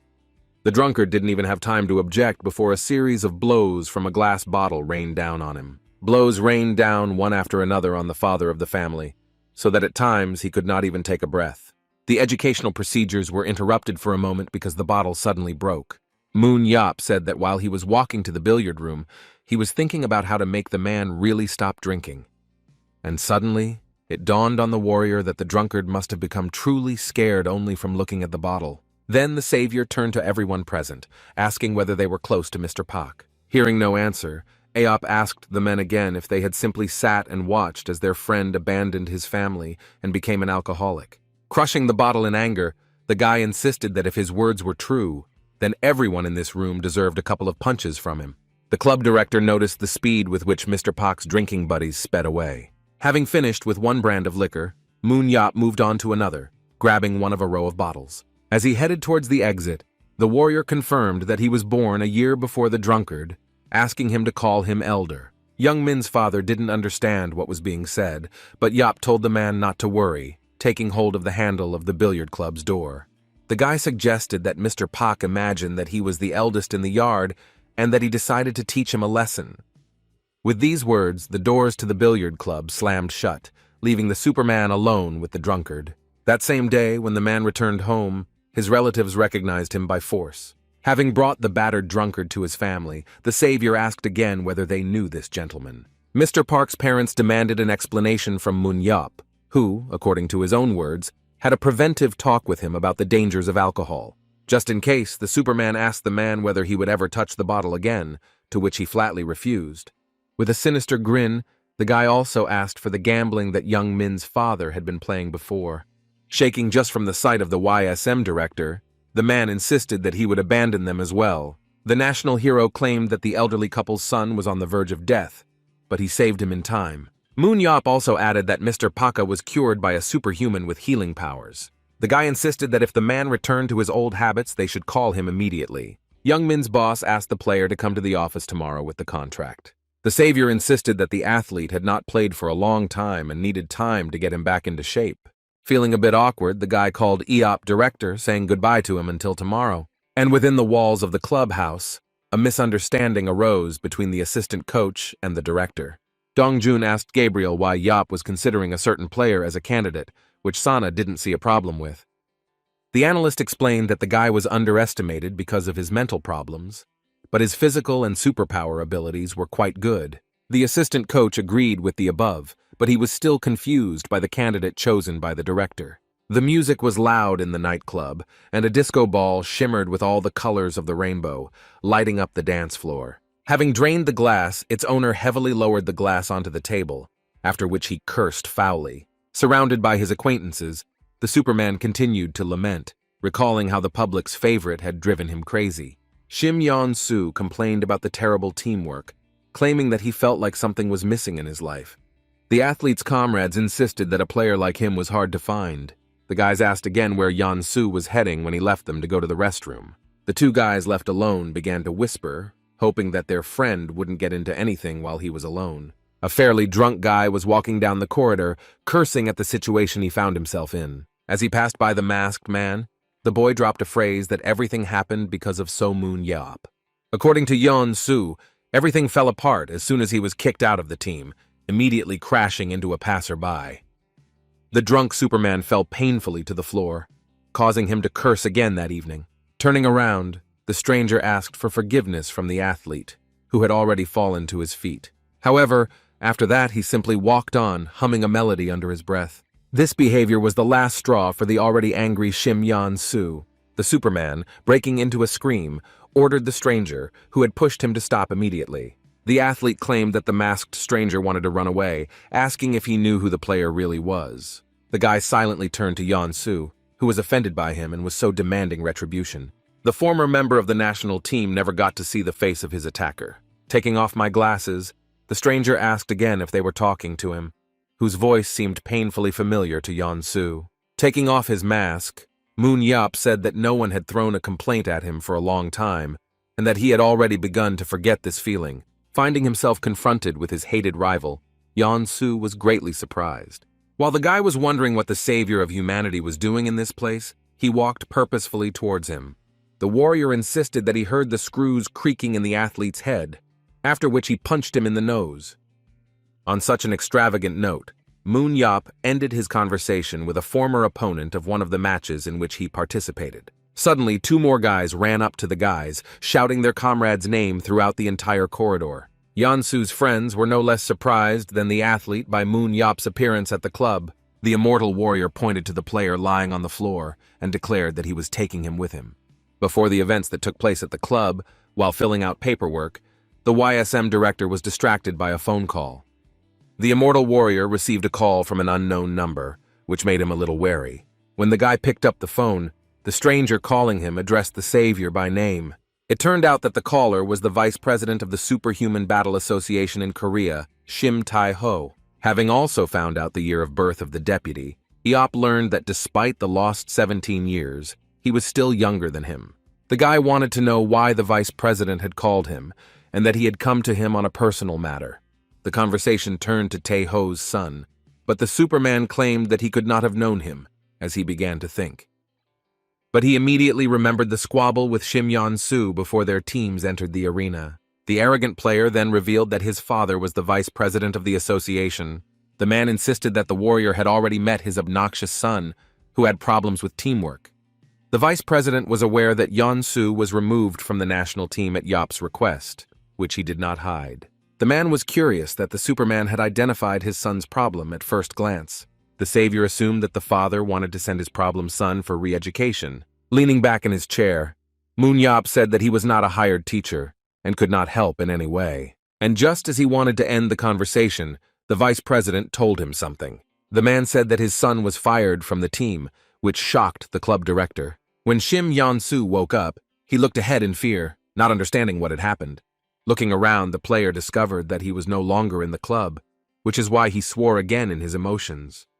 Seo Moon Yap, who was sitting opposite him with a sour expression, shamed the guy for swearing. The athlete demanded an explanation as to why he was there, to which he heard a counter-question as to why they were in a dark alley. Fearing that the immortal warrior would try to kill him, Yeon-soo began to justify himself by saying that he didn't start the fight. The savior suggested that the player imagine a news story in which he, who had been kicked out of all teams, beat up a legendary warrior to let off steam. The sportsman claimed that no one would believe this lie, even though he himself was excited. Leaning over Yeon-soo, the director began to imagine what kind of comments would appear under this news item. The guy kept saying that he would tell everything to the journalists, but Moon Yap upset him, because without a good reputation, hardly anyone would believe the player.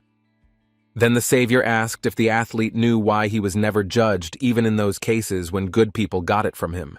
The Superman explained this by saying that everyone he beat up was not against having their brains put back into their heads. But Yeon-soo's case was special, and the warrior wanted to give him a chance to end his worthless life.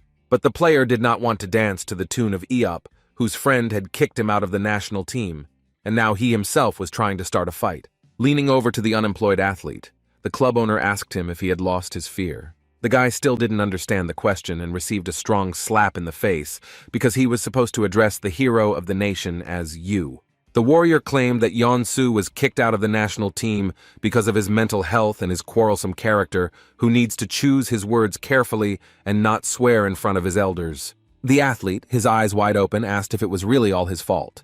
The immortal warrior was outraged that the vice president's son had once again started poking him in conversation. Moon Yap wondered how much longer he would have to punish the boy before he started to address him with respect.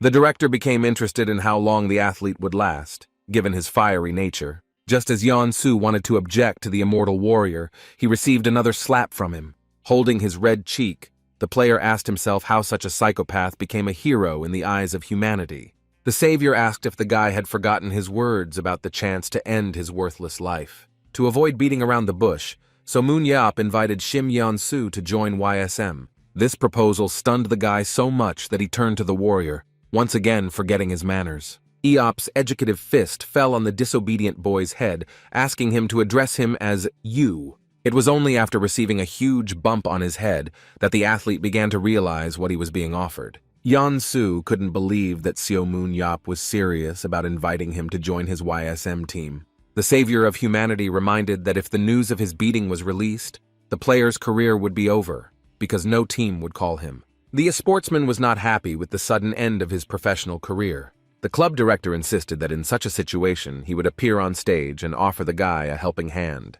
And since Moon-yop had a good reputation, the public would think that Yeon-soo could be given a chance to improve. The guys will post a joint photo on social networks and will remember this evening with a smile. The rumors about the athlete will get better if people see that the guys get along with each other, and Jae-ho pretends that the exclusion from the national team never happened. Having heard Moon-yop's entire brilliant plan, the athlete asked what would happen if he refused. The guy called the immortal warrior a gray cardinal who had created a tyranny, but quickly corrected himself, addressing the savior as you. Moon-yop asked Shim Yeon-soo to speak more quietly so that no one would think that he had special power. The athlete had no idea how many arrogant people like him the savior had encountered during the war. However, at that time there was a problem with an unbalanced girl who possessed colossal strength. A team member could start attacking her own comrades out of fear, which would greatly irritate the entire squad. Then, So Moon-yop, being the leader of the seven, finished off one of the many opponents. The greatest warrior was called out by his teammates, behind whom was a giant monster. But looking straight at the enemy with a crazy look, the guy claimed that his attack was expected. The enemy never managed to capture the captain of the team, who died at the hands of one of the members of the Seven Saviors. Moon-yop ordered his men to move on and clear out the last dungeon while he dealt with Sharan. After telling the story of Sharan, the director began to ask Yeon-soo if he had ever won any league, but it turned out that the player had not succeeded in any. The immortal warrior promised the boy that if he was on his team, he would win all the leagues, because difficulties did not frighten him. Handing the athlete a business card, the warrior said that he had until tomorrow to think about it. The next day, Shim Yeon-soo argued with his father about joining YSM. The boy was convinced that his father had a grudge against the Seven Saviors since he opposed the appointment of Baek Jae-ho as the national team coach. The deputy president of the association was against the appointment so that in the event of the team's loss, the hero's reputation would not suffer. Tai-ho revealed that they tested Jae-ho for fitness, but they knew about Seo Moon-yop's coaching skills, who essentially raised the national team coach. Eop's ability as a leader was still questionable, but if he taught the team the same way Eop would have taught them, then there was nothing to worry about. At that time, Yeon-soo had the opportunity to learn directly from the great warrior, and the team's coach was Gabriel Sana himself. The guy kept denying it, claiming that the director hated him, but Tae-ho objected, because the hero had a bad relationship with both Shuran and Emre Kasa. And despite this, both warriors went on the final raid for Moon-yop, who later put their lives above his own. Therefore, the savior of humanity had colossal experience working with superhumans, to which Yeon-soo did not know what to answer. On the same day, the director of YSM came to the Future Hypers Club base with a business proposal. Moon-yop asked for some coffee before he got to the point. After placing his order, the guy told the head of the club, Park Chul-ho, that he didn't like to beat around the bush. The immortal warrior offered 1 billion won to get Shim Yeon-soo. Chul-ho exclaimed that it was impossible, but the savior of mankind asked him not to react so violently. The head of the club claimed that the Arabs were giving 3 for the guy, to which Eop replied that if the Arabs were giving that amount, then it meant they had already changed their minds. The owner of the YSM club offered to come again when the player is excluded from the national team and buy it for 100 million. Chul-ho insisted that although Yop was a national hero, he could not negotiate in this way. Since the warrior was unable to negotiate a purchase, he decided to call the owner of this club. Even before his disappearance, Eop, while attending a banquet at the Future Hotel, heard the screams of a girl. Right in front of the demon hunter, some guy was pestering a girl, offering her to retire to a quieter place. But at that very moment, Moon-yop's face immediately blossomed, because he saw something that he had been looking for so long. The boy was oblivious to the stranger's quarrel, and his gaze was fixed on the bottle of alcohol behind them. The leader of the 7, heading towards the found nectar, pushed the couple aside, demanding that they not stand in his way. The demon slayer, unlike the guy he had knocked down, was incredibly happy holding the bottle in his hands. The hotel staff immediately started running to the guy on the floor, worried about his well-being. Rising to his feet, the stranger turned to Eop, asking if he knew whom he had hit. Not being very quick-witted, the tipsy warrior assumed that there was a guy on the floor in front of him. The future group president's grandson said that once he told his parents, people like Yop would no longer be able to set foot in Korea. However, in this situation, the one who was most outraged was one of the saviors who grabbed the company's heir by the face. Introducing himself to everyone, Moon Yop revealed that he grew up without parents, while the guy in front of him was the third-generation grandson of the director. And after that, the Superman grabbed the vice president and held him hostage. And it all ended with the savior forcing the company to donate at least $50 billion to the children's fund. Chol Ho should not have allowed the vice president to meet with Moon Yop, who would have a fit whenever he heard the warrior's name. The head of the company had no choice but to agree, but the warrior suddenly said that he had named the wrong price. The guy wanted to take Shim Yeon-soo for $500 million, asking Chul Ho to sign the contract. It's been a few weeks since the trio of new players joined the YSM ranks. Gabriel told the director that Jin-soo was weak in physical attributes, but at the same time had excellent shield control. Sana insisted that the main issue was working on the body, and they would be able to pull up his numbers through intensive training. But the coach could not rate Yongmin's performance highly, to which Moon Yop replied that it was normal because the boy had not trained for a whole year. The guy had to work a little harder to become one of the best players in all of Korea. The analyst had already become accustomed to trusting the director, so all he could do was watch the new players' results. However, none of the players except Shim Yeon-soo were currently able to participate in matches. Feeling someone's gaze on him, the guy decided to turn around to check if he was imagining things. The owner of the club showed with his whole appearance that he was watching Yeon-soo, who immediately turned away. More players needed to be found, but this would not be easy as many of them had either reached their limit or would cost the club dearly. So Moon Yop made the decision to invite 1 or 2 players from another country while the transfer season was open. After so much time, the national team coach's daughter, Hai Young, showed up at his house. The girl was met in his usual manner by her uncle, who was surprised by his niece's sudden arrival. The warrior was curious about how long Hai Yan would be staying, and she, in turn, was curious about why her uncle was planning to go to Paris. Eop insisted that it was difficult for the girl to adapt to the team, to which the athlete replied that she participated in many matches, where she earned a lot of points. Lumiere made the right decision when he signed Baek Hai-young, who easily scored a passing grade. Despite her successes, the girl still could not claim the position of team captain, but she often had to save the situation when the team found itself in a difficult situation and needed an urgent change of tactics. Moon Yop decided to check with his own eyes how his niece had grown while training at the best club in the battle. Almost half of the athlete's skills reached their limit, while the rest were close to their limit. The savior of humanity was proud of his niece's achievements, and in his opinion, she had grown up very well. The guy especially noted an increase in strength and endurance, which went up by 6 and 8 steps, respectively. There was also leadership, thanks to which the girl will be reckoned with everywhere, and if she works out tactics, then Hai-young will become a world-class player.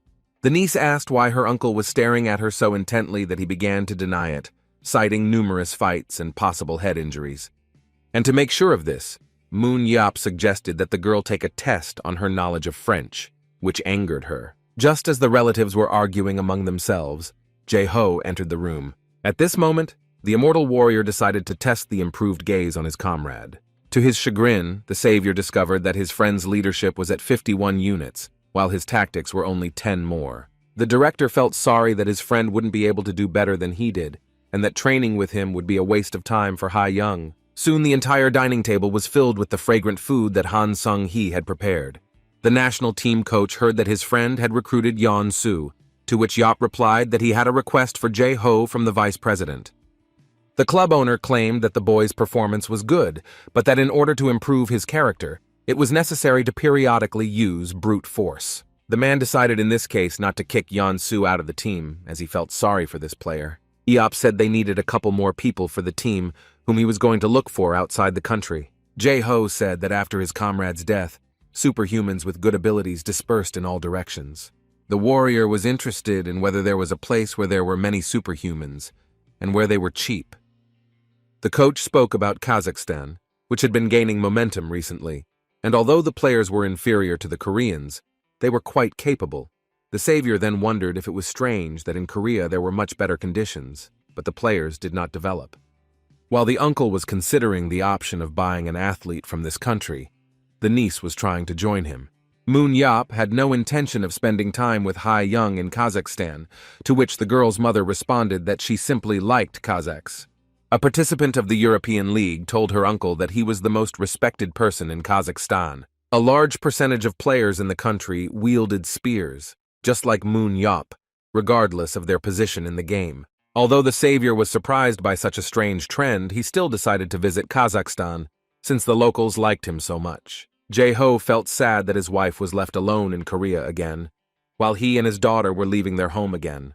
But Ha Young immediately corrected her father, claiming that this time he would stay with her mother, and she would fly to Kazakhstan with her uncle alone.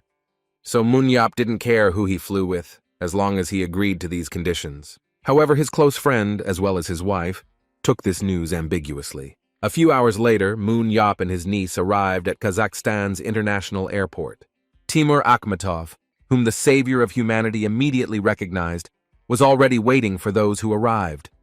Timur was a comrade of the world hero during the war with the demons when they cleared the dungeon in Russia.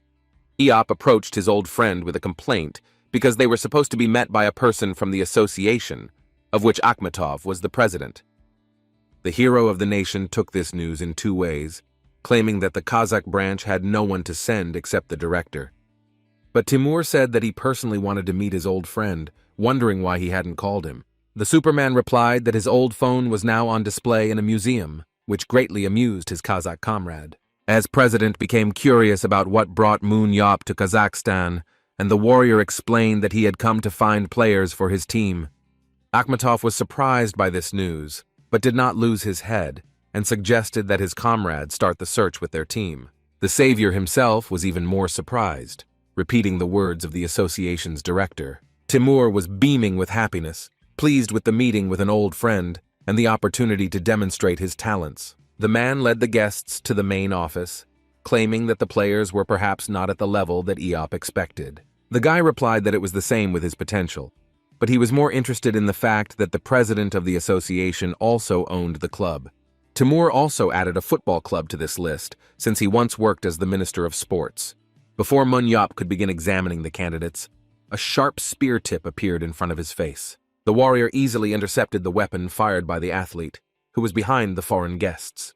Turning to the Superman, the guy asked the girl who suddenly attacked him what just happened. However, instead of answering, the Kazakh woman jumped up and attacked the savior of humanity. After a series of unsuccessful attempts to inflict even the slightest damage on Eop, the girl jumped away from him. The cyber athlete asked again whether the guy in front of her was that same great warrior. The girl introduced herself as Sanya Akhmatova, offering herself to the savior as a sparring partner. Looking at Timur's daughter, who received a scolding from her father for such a meeting with a guest, Moon Yopu could not believe that this was the daughter of the association's president. The guy assumed that she was adopted, but with a satisfied smile on his face, the Kazakh convinced his friend that the daughter was his own.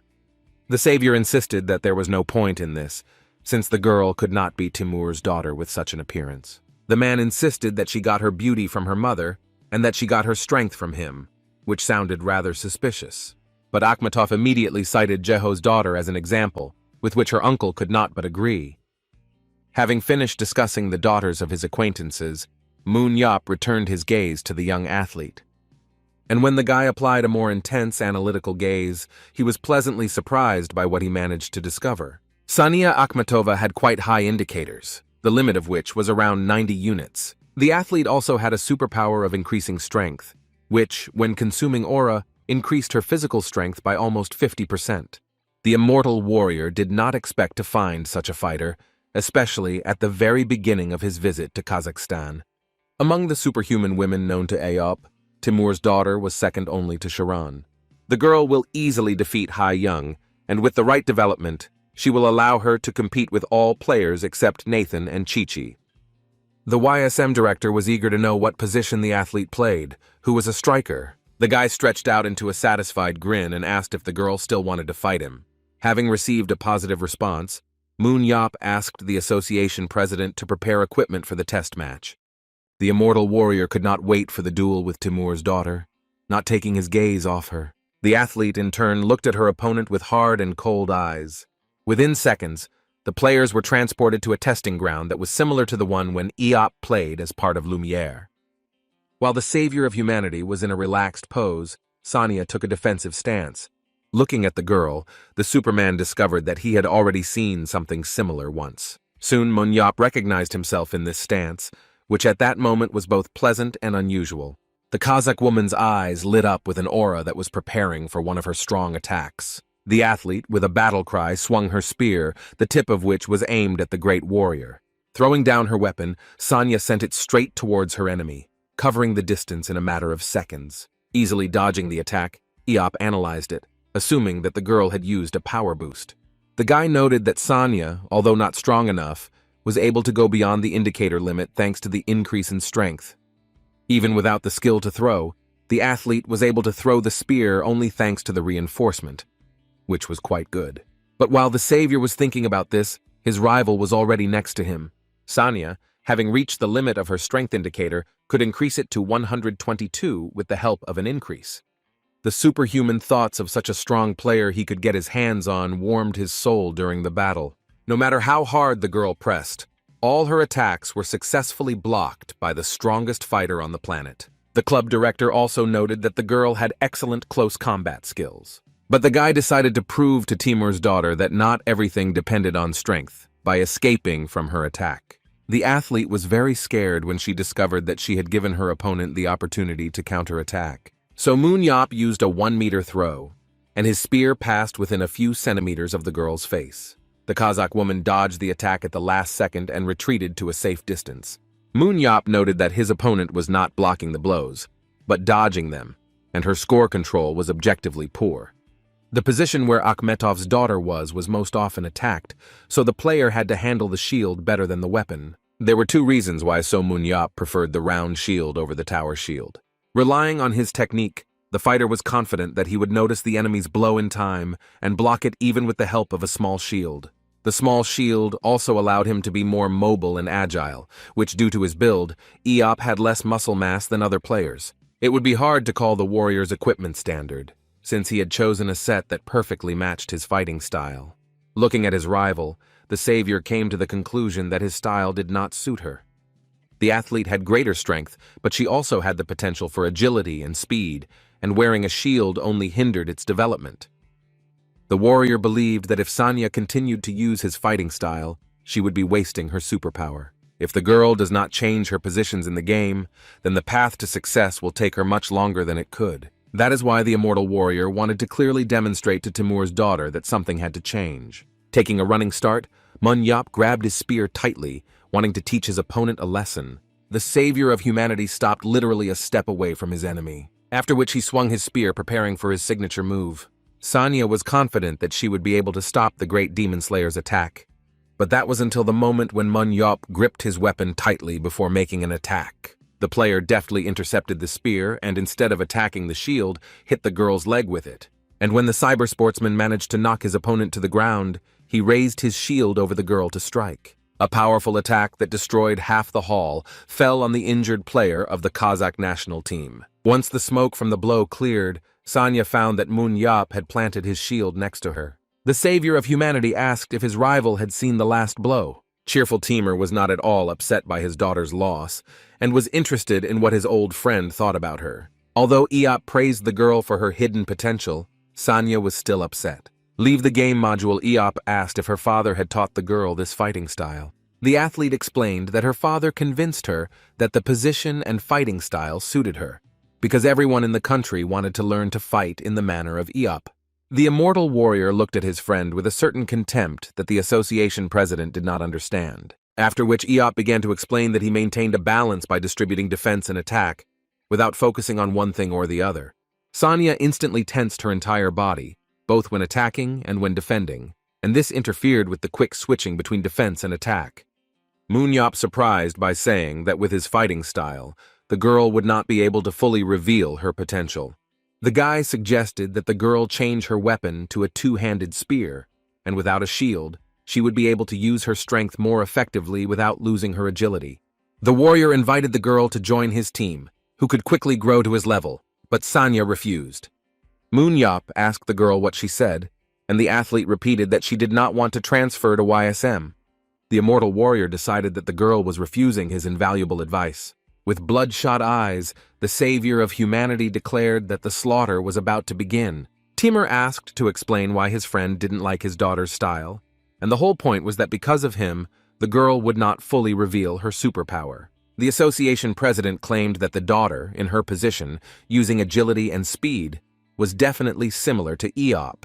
The guy disagreed, as he believed that the girl needed to change position and take a two-handed spear, which would allow her to knock anyone down. Akhmatov stated that his comrade simply did not understand the female heart, which required a certain approach. The man then added that it is the dream of every striker in the game to be like the great So Moon-Yop.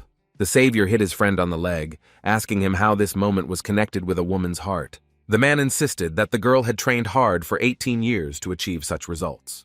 The president of the Kazakh Association asked not to say such words, to which Moon-Yop agreed without any arguments.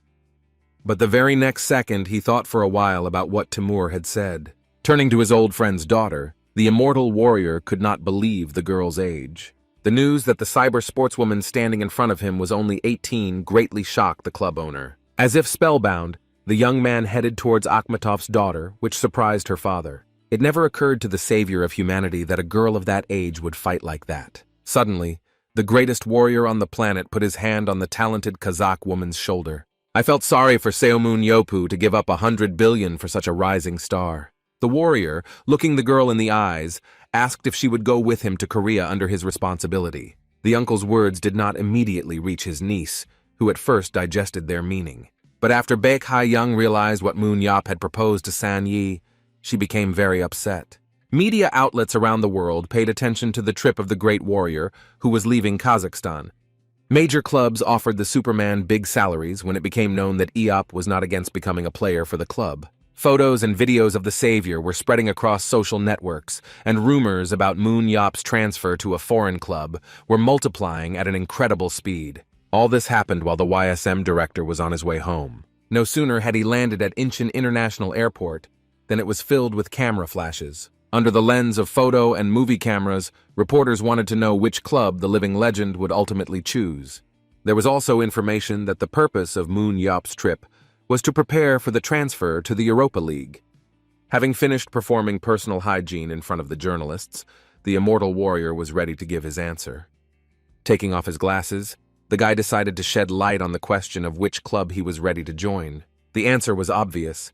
So Moon-Yop preferred Lumiere, but was not ready to go there immediately. As the director stated, showing his companion to the press, he had one project that required special attention. Back in Kazakhstan, Sanya asked the warrior why she should go to Korea if he would be in one of the European clubs at that time. The girl argued that since both their countries were at the same level by World League standards, wouldn't it have been better to go straight to Europe? The athlete's proposal made the immortal warrior think for a moment. The guy hadn't even really decided whether he would leave or not, although there were some advantages to this trip. If the savior decides to join a foreign club, he will receive a lot of money for the transfer. However, on the other hand, Sanya could become an athlete of such a level that in the future the price of 100 million euros would only make her laugh. Moon-Yop faced a difficult choice. Choose the transfer fee or a potential world-class star. Without thinking twice, he decided that he would not go anywhere, and if he ever decided to go to Europe, he would definitely take Sanya with him. The guy claimed that he would keep his word, but he himself could not understand what had happened to him when he refused such a sum of money in favor of the athlete. The girl blushed and demanded that her future boss promise her that he would keep every word he said. Moon-Yop ended his story by saying that he considered the deal to be a great success. Although Jae-ho was curious, he was more interested in the fact that his friend returned without his daughter. The guy explained that Ha-young had returned to France citing an unexpected urgent matter. Sometime later, the warrior introduced the rising star to Maxime Blanco, a fencing coach straight from France. The club director also acted as a translator, dubbing the coach's words for Sanya. The athlete, bowing to the teacher, showed that she had been brought up properly. Blanco considered himself a meticulous person, and his student had to prove that she was worthy of coming to his country. Moon Yap asked the new club member to demonstrate all her skills to the coach. The girl nodded silently, completely confident that she would not let the great warrior down. A couple of minutes later, Sania Akhmatova found herself in the testing room with her usual weapon in her hands. As soon as the girl was ready, the director promised to release any monster she wanted. While warming up, the girl wanted to ask her superiors something before she started the fight. The Kazakh woman was curious about who So Moon Yap fought with when he first participated in a battle. The guy replied that if we take the report from the moment of testing the avatar, it turned out to be a deadly shooter. The future star of the Battle of the Supermen said that he would also fight this monster. And in a matter of seconds, a giant flying monster appeared in front of the girl, not taking its eyes off her. While the enemy was preparing to attack, the YSM team member didn't even think about moving from her place. Suddenly, the death shooter released a beam that was aimed straight at the Superman. When the smoke from the impact cleared, there was only a deep ditch on the floor of the training hall from the shot. The monster was confused as to how the player managed to avoid its attack. And while the monster was busy with this question, the young athlete was already in flight, aiming a spear at him. Despite her age, Sanya looked at her opponent with a cruel and cold gaze. The spear blade entered the death shooter's main organ, causing critical damage. And literally at that very second, the monster's head exploded, shattering into tiny pieces. The girl's eyes were shining with an aura, and the test, which hadn't even really begun, was over. Maxime Blanco was at a loss for words after Sanya's brilliant performance. When the coach regained his speech, he described the athlete's performance as elegant. After the test, Moon Yap advised the newcomer to improve a couple of things, but the girl demanded that she be praised in such moments. Unexpectedly, Sanya asked whether Monsieur Maxime would continue to conduct training sessions. The warrior asked the girl not to worry, since the coach from France would simply be replacing him while he was away. The savior added that as soon as training begins, the athlete will see that Monsieur Maxime is a much better coach than he is. There was exactly 1 month left until the new season, during which the guys had to make the girl a breakout star. After this period, the spectators were at the stadium, rooting for their favorite team. The commentators announced that with the arrival of spring, it was time for the first match of the season opening. The undefeated YSM will face BC Seoul, who have made it to the playoffs year after year. Not only the team coaches, but also the club director were watching the upcoming battle. This game was not to be missed as the YSM athletes were personally selected by So Moon Yap, who was nicknamed God's Eye. Commentators saw many familiar faces, but also discovered some newcomers. The hosts were curious to see how the new team members would perform, and whether they would be able to put on an incredible performance. Looking at the updated roster, the immortal warrior couldn't be happier with the players he managed to find. The YSM lineup for this game was a 3-4-3-1, but with a 3-player turnover strategy. Yoon Biom could not only attack, but also play as a melee or ranged containment player. Choi Hyuk also included 2 abilities that could both attack and go on the defensive. And Namgung Jin-hoon, being a melee player, was able to switch to support mode and back. The next trump card was Shim Yeon-soo, who, although weak in terms of pressure, could hit a huge area due to his strong aura. The director was curious whether the team would be able to beat the players from Seoul, to which Gabriel gave a comforting prediction. But the main event that turned the whole of Korea upside down a month ago was Sanya Akhmatova. The girl abandoned the shield and exchanged the short spear for a 2-handed one, achieving fantastic results. Commentators claimed that the higher the athlete's performance, the more difficult there was to be raised. However, no one knew that it took Eop 3 days to persuade the girl to change her playing style. Sana insisted that he hadn't seen anything like this since Nathan Bernard, to which the director replied that he had given up 100 million euros for Sanya. Maxime Blanco was the most fascinated by the girl's talent, who so wanted this flower to blossom. The savior was tired of feeling awkward because if anyone heard the fencing coach, they would think that he had learned such phrases from him. However, putting aside the bad thoughts, Moon Yap concentrated on the rising star. The guy wanted to be right that he made his choice in favor of the girl by refusing money. Before the match itself, the team coach gave a parting speech to the players. Seung-ho had a question for the coach about how they hadn't heard a word about the strategy for this match the entire time. As it turned out, there was no strategy at all, which simply horrified the players. Sana responded that it was time for YSM to show their power play in the arena for the first time. The warrior's tomb was a place that was called an inaccessible dungeon until Moon Yap cleared it out. The dungeon had a replica of an inverted pyramid, and on the lower floor there was a core guarded by unusual monsters created from human corpses. The holly was an elongated tree that would press its edges against the ground, or a wall, and then attack. It also had a parasitic plant called mistletoe, which was in symbiosis with the first monster, capable of manipulating other creatures. As soon as the team entered the pyramid, they immediately encountered hollies. But the YSM players did a great job of covering each other, protecting the team's weak points. It was also surprising that none of the athletes tried to play on containment as they had done before. While watching his charges fight, Moon Yop told Jae-ho that it brought back memories of the past. The guy explained that he remembered the times when there was no information about dungeons, and no one knew what kind of monster would jump out the next moment. At the end of the raid, Mistletoe latched onto one guy and put down its roots, which began to manipulate the man. The savior had to cut off the unfortunate man's head, who should be grateful to him that he died before he felt pain. The assistant coach was horrified by the director talking about such things so casually. The superhuman pointed out to Jae-ho that both teams were finishing their hunt. The first group of YSM included players such as Jung Hwan, Jong Min, Jin Hoon, Jin Soo, Young Min, and Yeon Soo. If you look at the mini-map of the dungeon, Eup's team was on the right side on the second level of the pyramid. Team captain Jung Hwan informed his opponents that they had finished hunting monsters. Meanwhile, the BC group from Seoul also reported that they had finished destroying the monsters. According to the mini-map, the group of opponents was one level closer to the dungeon boss. The second BC group from Seoul, with one less man, allowed for slower but more thorough reconnaissance. This tactic reduced the risk of a surprise attack and protected against a game of containment, since the group was on the same floor as the enemy team. The leader of the second squad ordered his men to move on to the next area, unaware of the surprise attack. As a counterattack, 2 arrows fired by the enemy team entered the ground next to the player. They belonged to the YSM team Thief, who was racing at full speed towards the BC squad. The opponents immediately stood up in defense, ready to fight the athletes who attacked them. Lena Young was surprised to see that the squad had quickly prepared, possibly expecting their arrival. The captain ordered the hunt to cease, and all forces to be directed at the YSM vanguard. The leader ordered his men to find Jo Seung-ho in order to avoid any unpleasant surprises for themselves in the future. And while the athletes from Seoul were distributing roles, other members of the Eopa team were watching them. Sania Akhmatova and Choi Hyuk arrived at the planned position, waiting for the signal. Seung-ho contacted the boys and asked them to wait a little longer until he gave the signal.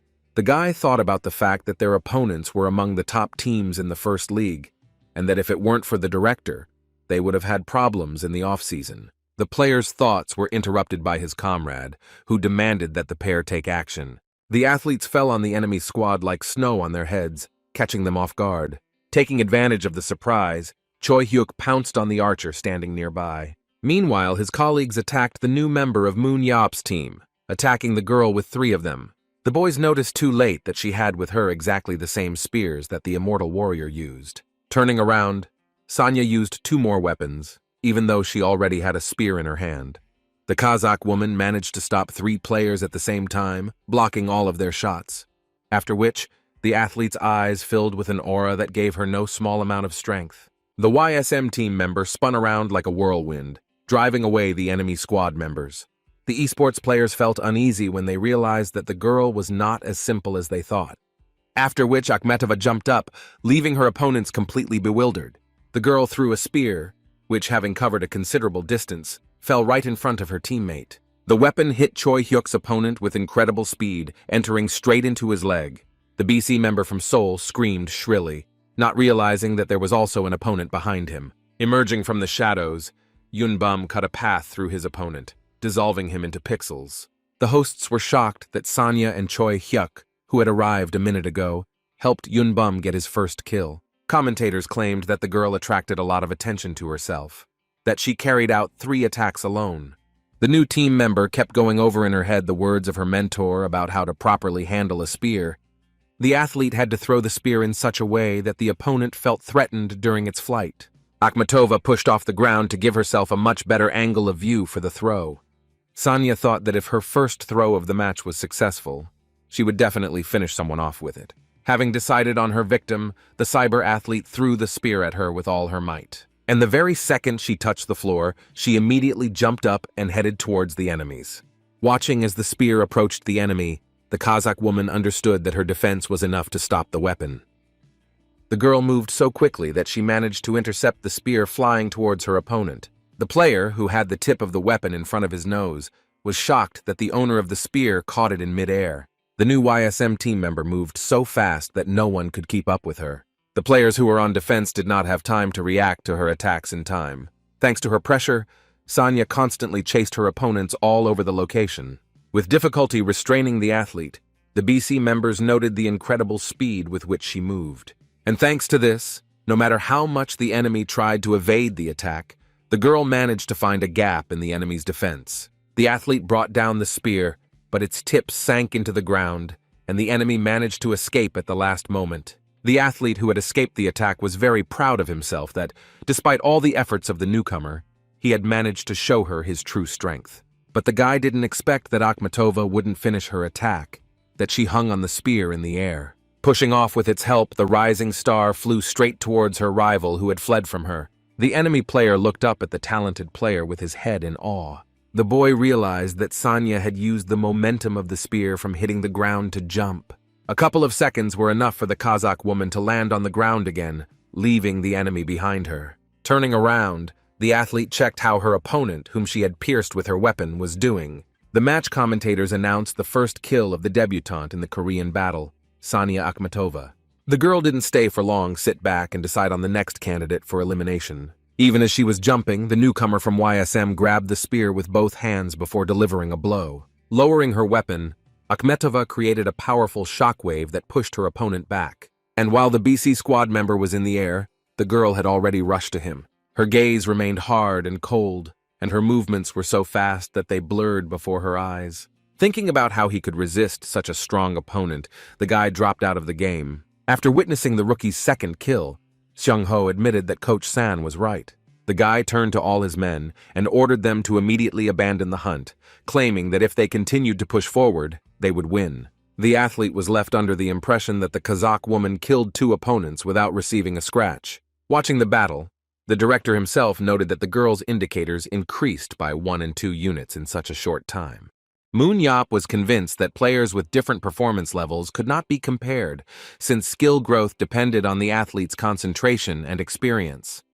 Sonya, at the moment of the battle, was thinking only about how similar it was on his mentor. At some point, the girl began to laugh at the fact that she insisted on her previous position. Akhmatova had no idea that being an attacking player was still so much fun. The savior's voice sounded in his head, reminding him that the player's priority should have been his teammates, not the last blow to the enemy. Clenching his fist tightly, Moon Yap insisted that he had spoken the right words, and if the new player was greedy, he would receive the appropriate punishment. Easily dodging the enemy's attack, Sonya turned around to check on her partner. Choi Hyuk, meanwhile, was having difficulty defending himself against one of the enemy squad members. The daughter of the association's president repeated to herself that team play was most important. Jumping up, the girl shouted to her colleague to prepare his back.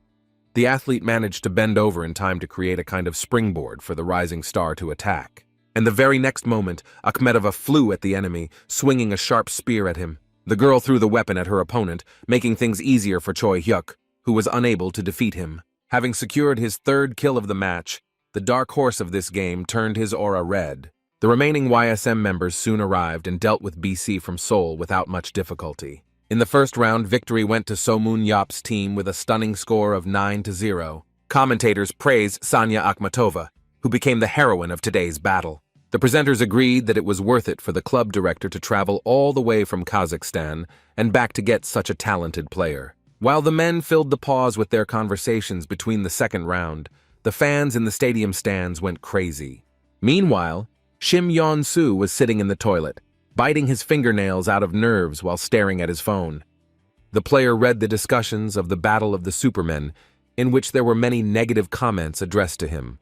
The guy was angry that people, not knowing the whole situation, could write such nonsense. The BC athletes entered the restroom, admiring the foreigner's performance while considering the rest of the team members to be mediocre. While praising Akhmatova to the fullest, the guys thought that they were very lucky that Shim Yeon-soo had still not shown up. One of the athletes said that the hot-tempered player's pride was hurt, which was the last straw for Yeon-soo. Unexpectedly for his opponents, the vice president's son left the booth and asked them to repeat what they had said. One of the Seoul athletes was worried, but his teammate assured him that everything was fine. The guy, knowing about Yeon-soo's hot temper, decided that they could use his temperament against him. The player began to egg his opponent on, trying to get him emotional, since using force outside the match could result in disqualification. The boy's eyes turned bloodshot and he ordered the scoundrel to stay put and wait for him. At the moment when the athlete passed by one of the booths, a chuckle came from inside it, after which a loud laugh was heard, leaving the BC team members confused. Before Shim Yeon-soo could find out who was laughing so hard, the door to the booth suddenly swung open.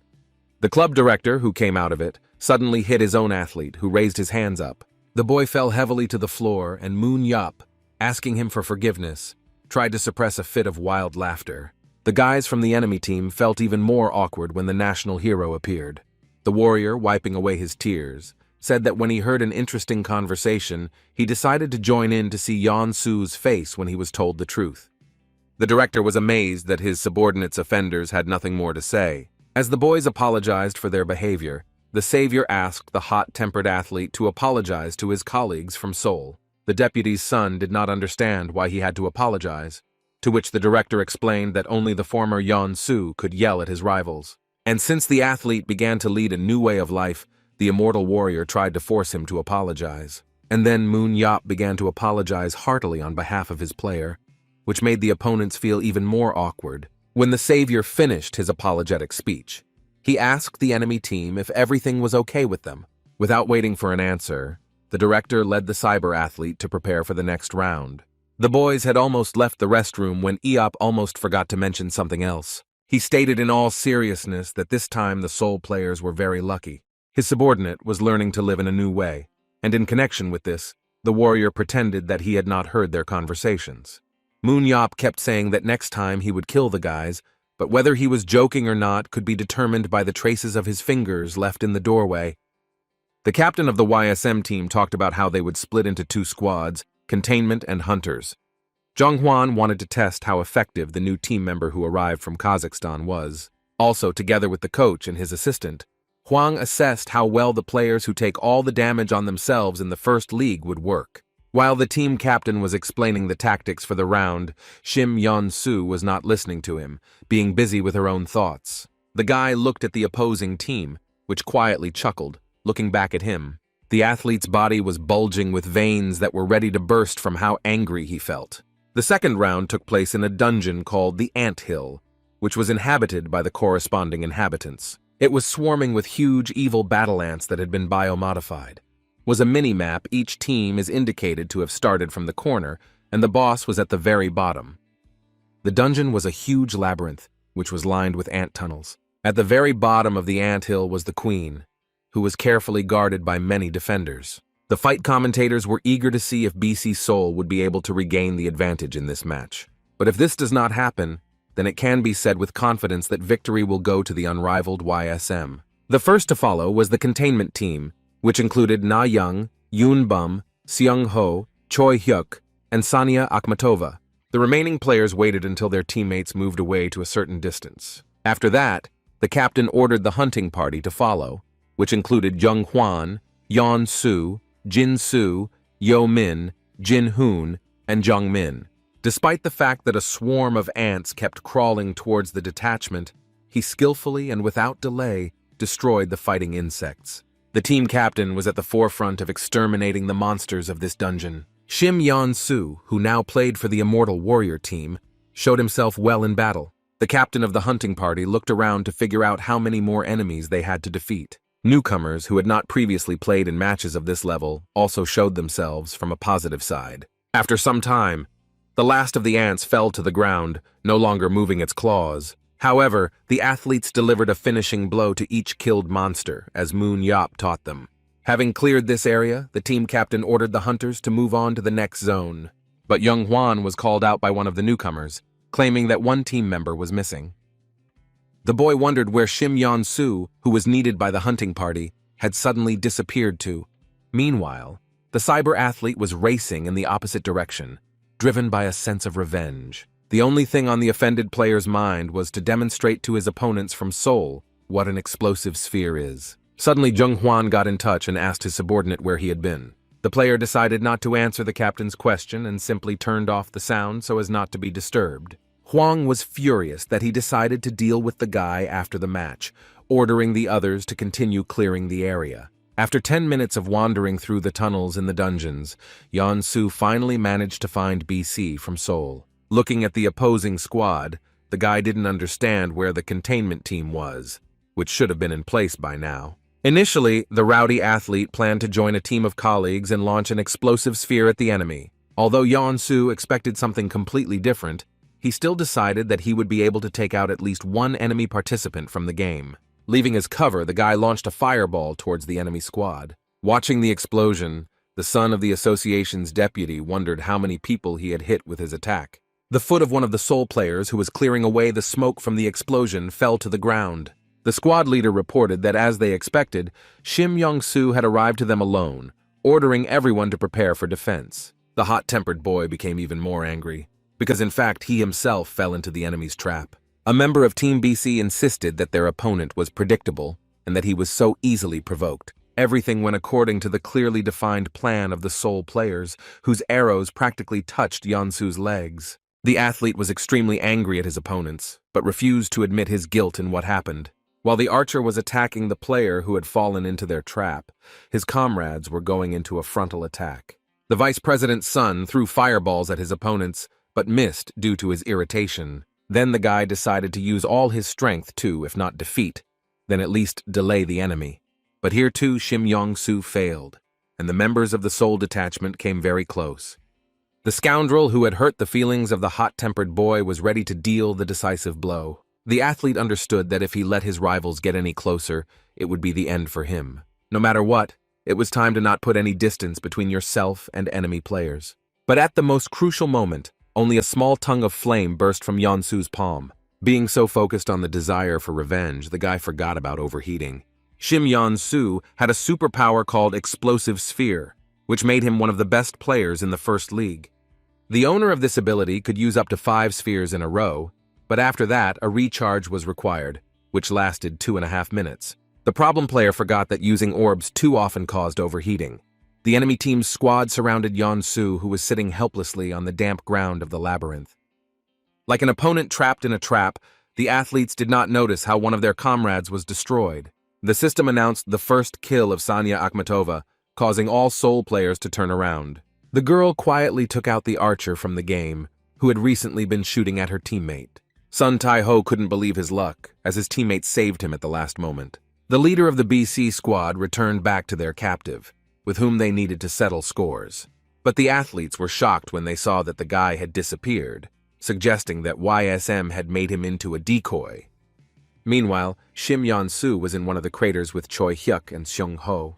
The hot-tempered player asked whether his team had really been here for a long time, with whom he had not agreed on anything like this. When asked why his colleagues didn't play the game of containment, Seung Ho replied that Yeon-soo was the only one who didn't act according to plan.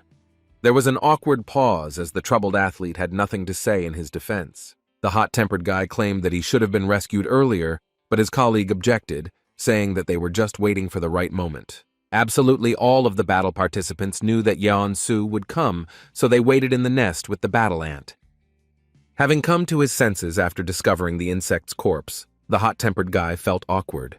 He wanted to check with his colleagues how they knew he would come, and as it turned out, the director told them this information. Seo Moon-yap convinced his subordinates that Yeon-soo would act like a pig and ruin the battle. The sportsman suddenly broke out in a cold sweat from the realization that all of this was the work of a person he hated. After the incident in the toilet, the rescuer claimed that he would also be offended if he were called the weakest player in the first league. The warrior tried to explain to the player that the athlete who gets a lot of kill points will be one step closer to a career in the European League. The vice president's son couldn't believe that the director had been deliberately egging him on, as if he had been playing with him all this time. Seung Ho informed his comrades that Na Young and Yun Bum were about to join them. Leaning towards their personal bait, the guy said that they also needed to slowly move forward.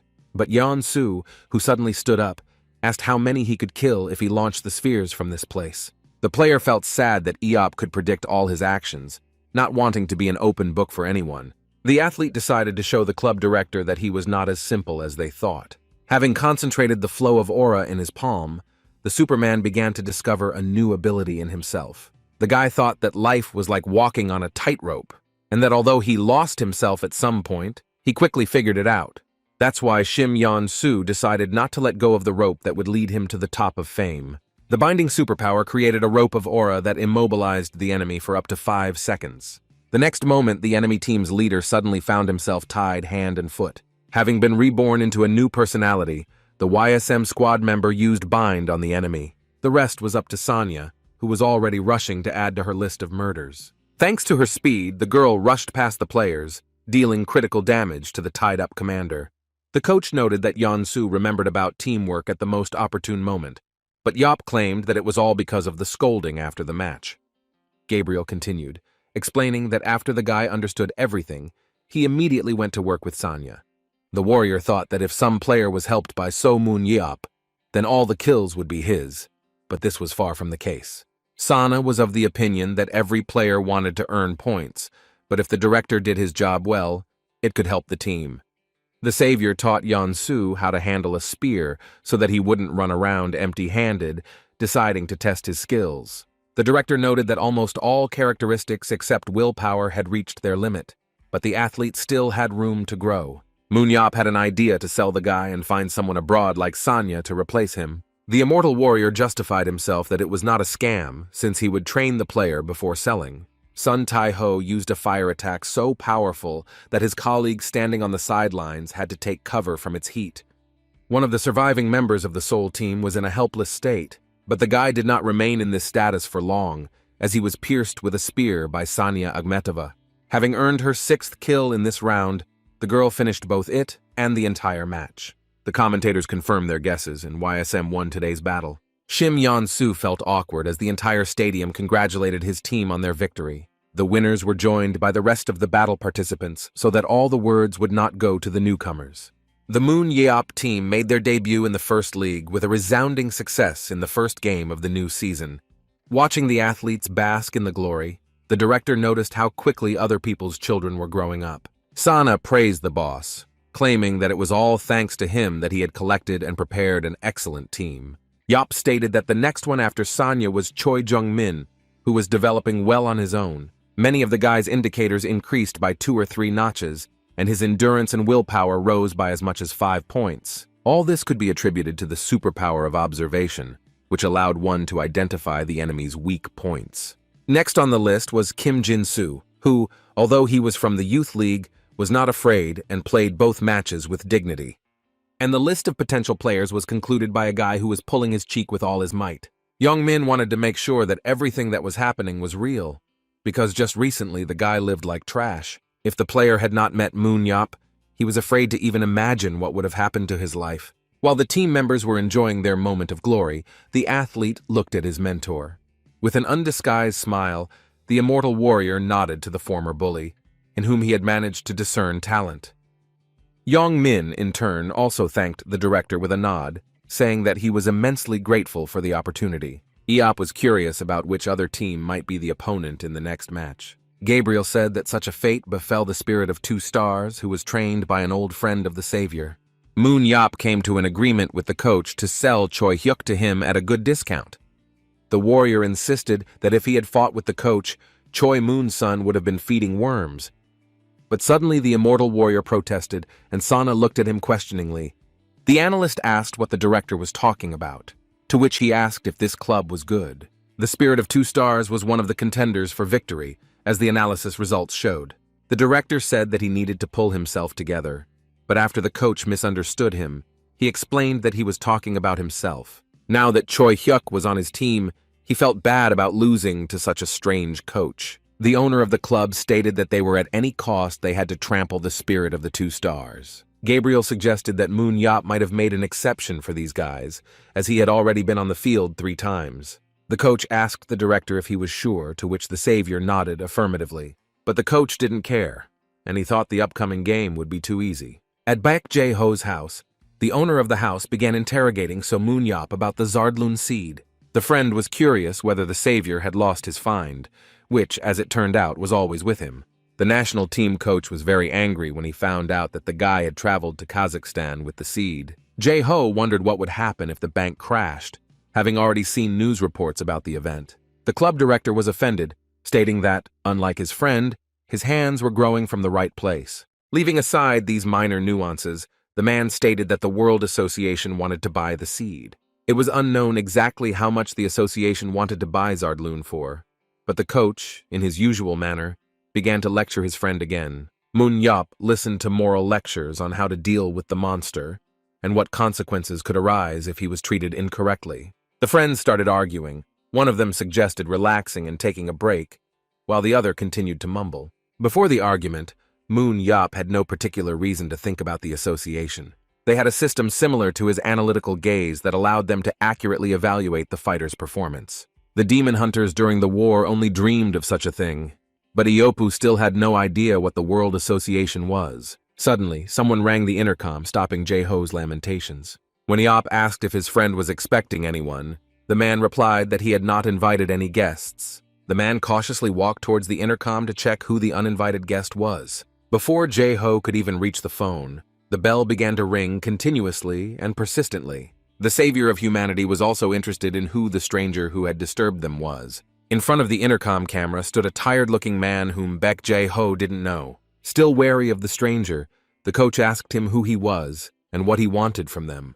The guy introduced himself as Pietro Anella, who was from the World Association of Superhuman Battle. When the unexpected guest appeared in the house, the superhumans treated him differently. The guy introduced himself again, but this time in person, and continued to insist that he was an employee of the association. Since Iop didn't like the stranger right away, he decided to check him out right away just in case. Almost all of the guy's characteristics were quite average and could be compared with the participants of the Junior League. Pietro also had the superpower of poisonous hands, which made it possible to poison an enemy by touching him with his bare hands. During their introduction, Anella extended his hand to the former member of the Seven, which alerted the warrior. Looking at the guest's hand, Moon Yop wondered if it was a trap, since his hands were bare. But to find out for sure, the guy decided to check it out and shook the employee's hand. But in the end, nothing happened, and the rather strange-looking guy didn't have a cunning plan. Pietro himself will not tell other people about his ability, which will put them in a risky situation without knowing it. Squeezing and unclenching his hand, the savior wondered what the International Association employee needed. The guy asked if their guest was an active player, to which Pietro replied that he had helped with the dungeons during the war. The hero of the nation was very curious, because except for willpower and leadership, all indicators reached their maximum. All the superhumans were aging slowly, and the guest looked like he was 50, but there were more questions about his low willpower. But no matter how cool a fighter is, his performance will drop if he stops training. And Pietro, unlike the same Jae-ho, was pumped up to the maximum, so he could enter the battle right now. A battle employee said they wanted to pay for the seed in cash to avoid prying eyes and ears. The association paid $1.5 billion for the Zardloon, which was much more than Aop expected. But be that as it may, having received his money, the immortal warrior happily gave the flask with the monster embryo. Having received what he wanted, the association employee asked for forgiveness for his subsequent actions. Anella left the superhumans and walked out with the seed into the street, into the backyard of the house, after which the strange boy threw the flask with the Zardloon on the floor, but the container did not break. Then he began to stomp on the glass flask with quick and strong movements, which cracked in the first seconds. But even when the guy got what he wanted, he didn't stop and continued to knead the seed with his feet. Seo Moon Yop still found Pietro's behavior strange, as he managed without his poisonous hands this time. Soon, an employee of the International Battle reported that he had finished with the monster's seed. Of the monster was a wet spot, after which the guest told about the message from the president himself. According to Anel, his director wanted to meet with the national hero in the near future. Jae-ho considered the invitation of the head of the International Association as a joke, which in his opinion, he could not meet with such a slob as Yop. But the next second the man demanded an explanation from Pietro, whether he was joking or spoke seriously. With a phlegmatic expression on his face, the battle employee hoped that the great warrior would agree. Pulling his friend towards him, Yop whispered to him why he had raised such a fuss because of the association president. Then the coach said that this man had rejected any offers for a personal meeting, and no one knew anything about him, not his gender or age. The only thing that was known for sure was that the president was the creator and founder of the Battle of the Supermen. Moon Yop, who had a busy schedule, asked Anel when the battle chief was ready to receive him. The guy replied that they could meet at any time convenient for the savior, that he wanted to meet with the president tomorrow. Without any objections, Pietro said that as soon as he had everything ready, he would come to the house tomorrow to pick up Eop. The superhumans saw off an expensive car in which an employee of the International Association was arriving to see them. Unlike the warrior, his comrade was interested in knowing what the president of the association looked like, and also wanted to get an autograph from him. The savior was willing to fulfill his friend's request only if the president turned out to be human. The warrior noted Pietro's super strength, which he did not use to deal with the seed, which was already strange. Also, the unexpected guest, for some reason, hid the fact that he had unusual abilities, which was very suspicious. Yop asked Jae-ho to be careful with Anela, to which he replied that he still didn't understand what was going on in the warrior's head. Ask your friend to just trust him. Moon Yop was already at the Calgary International Airport the next day. While inspecting the airport, the rescuer did not expect that the International Association was in Canada. But her employee insisted that she was in the United States, which in turn raised new questions. Pietro explained to the Superman that the president was not in the main office, but was staying here. After some time, the couple found themselves in the Rocky Mountains of Jasper National Park. The immortal warrior quipped that the head of the association lived in such a place, to which his companion evaded a direct answer. While looking around the mountainous terrain, the guy asked if they now had to climb mountains in order to meet the president. But instead, the International Association employee handed him the stone of return. At the sight of a stone, the assumption that he was heading into a trap at Aop became more and more clear. Anela explained that the stone's coordinates were aimed at the location where the president was, but according to the warrior's assurances, the stone was only tuned to the dungeons. The employee of the battle, or as he positioned himself, assured that this stone was special, made in these parts. Munyop didn't know that there was technology that could reproduce demon artifacts. The suspicious guy insisted that by using the stone, the national hero would get to the right place. Eop's companion had no idea that he also had a return stone, which would help him return in case of trouble. Be that as it may, the immortal warrior decided to try to trust Pietro Anela's words. Although So Moon Yop didn't know where he would end up, he was confident that he could handle any problems. As soon as the savior used the stone, he instantly found himself in a familiar environment. Despite this turn of events, Moon Yop was happy to return to the dungeon, enjoying its atmosphere. But the next moment the guy felt the presence of someone else who was very close. Turning quickly, the warrior was surprised to find a giant insect behind him. Without much effort, the guy eluded the enemy's attack by running away from him to a safe distance. In order not to waste time, So Munyop resorted to strengthening and pumped up his strength. The immortal warrior jumped up and threw his fist straight at the large insect's head. The blow was so strong that the monster, which resembled a praying mantis, lost its head in an instant. Turning around and looking at the dead carcass, the Superman only then realized that it was a manta ray in front of him. This monster appeared at the end of the war with the demons, when all the enemies threw their forces into getting to So Munyop. The monster attacked with the aura it had absorbed and accumulated, and when it became scarce at the end of the war, it was very greedy for this resource. The encounter with this monster confirmed Eop's thoughts about Pietro, who he immediately disliked. Looking at the many monsters that appeared before him, the warrior felt that Anela had prepared a welcoming party for him. However, the savior was never upset, as he intended to enjoy her with all his heart. With glowing eyes, the guy decided to put on a fiery dance for his opponents, who had a decent number of limbs. While the savior of mankind was having fun with the monsters, in the far room of the dungeon, there was a glass coffin. The peace of the room was disturbed by a sudden explosion that smashed the doors into tiny pieces. With a spear in his hands, Munyop burst into the room in the hope of meeting the leader of the demons there. However, what he saw made the guy calm down, and he temporarily put the weapon back. It was strange for the immortal warrior to see a transparent coffin in the middle of the giant room. Since the savior was far from the coffin, he did not see how the body lying in it moved. Munyop was very surprised when the local security system reported a human intrusion. The body, wrapped in a robe, suddenly rose from the coffin, breaking its glass lid. The demonic system notified about the process of destruction so that it was launched and for the invasion of an outsider. The shockwave from the coffin was so powerful that the rescuer barely managed to stay on his feet. When the boy asked who appeared before him, the creature hidden under the robe stated that it had heard the man's voice before. The savior of humanity was shocked when he learned that the enemy knew his name.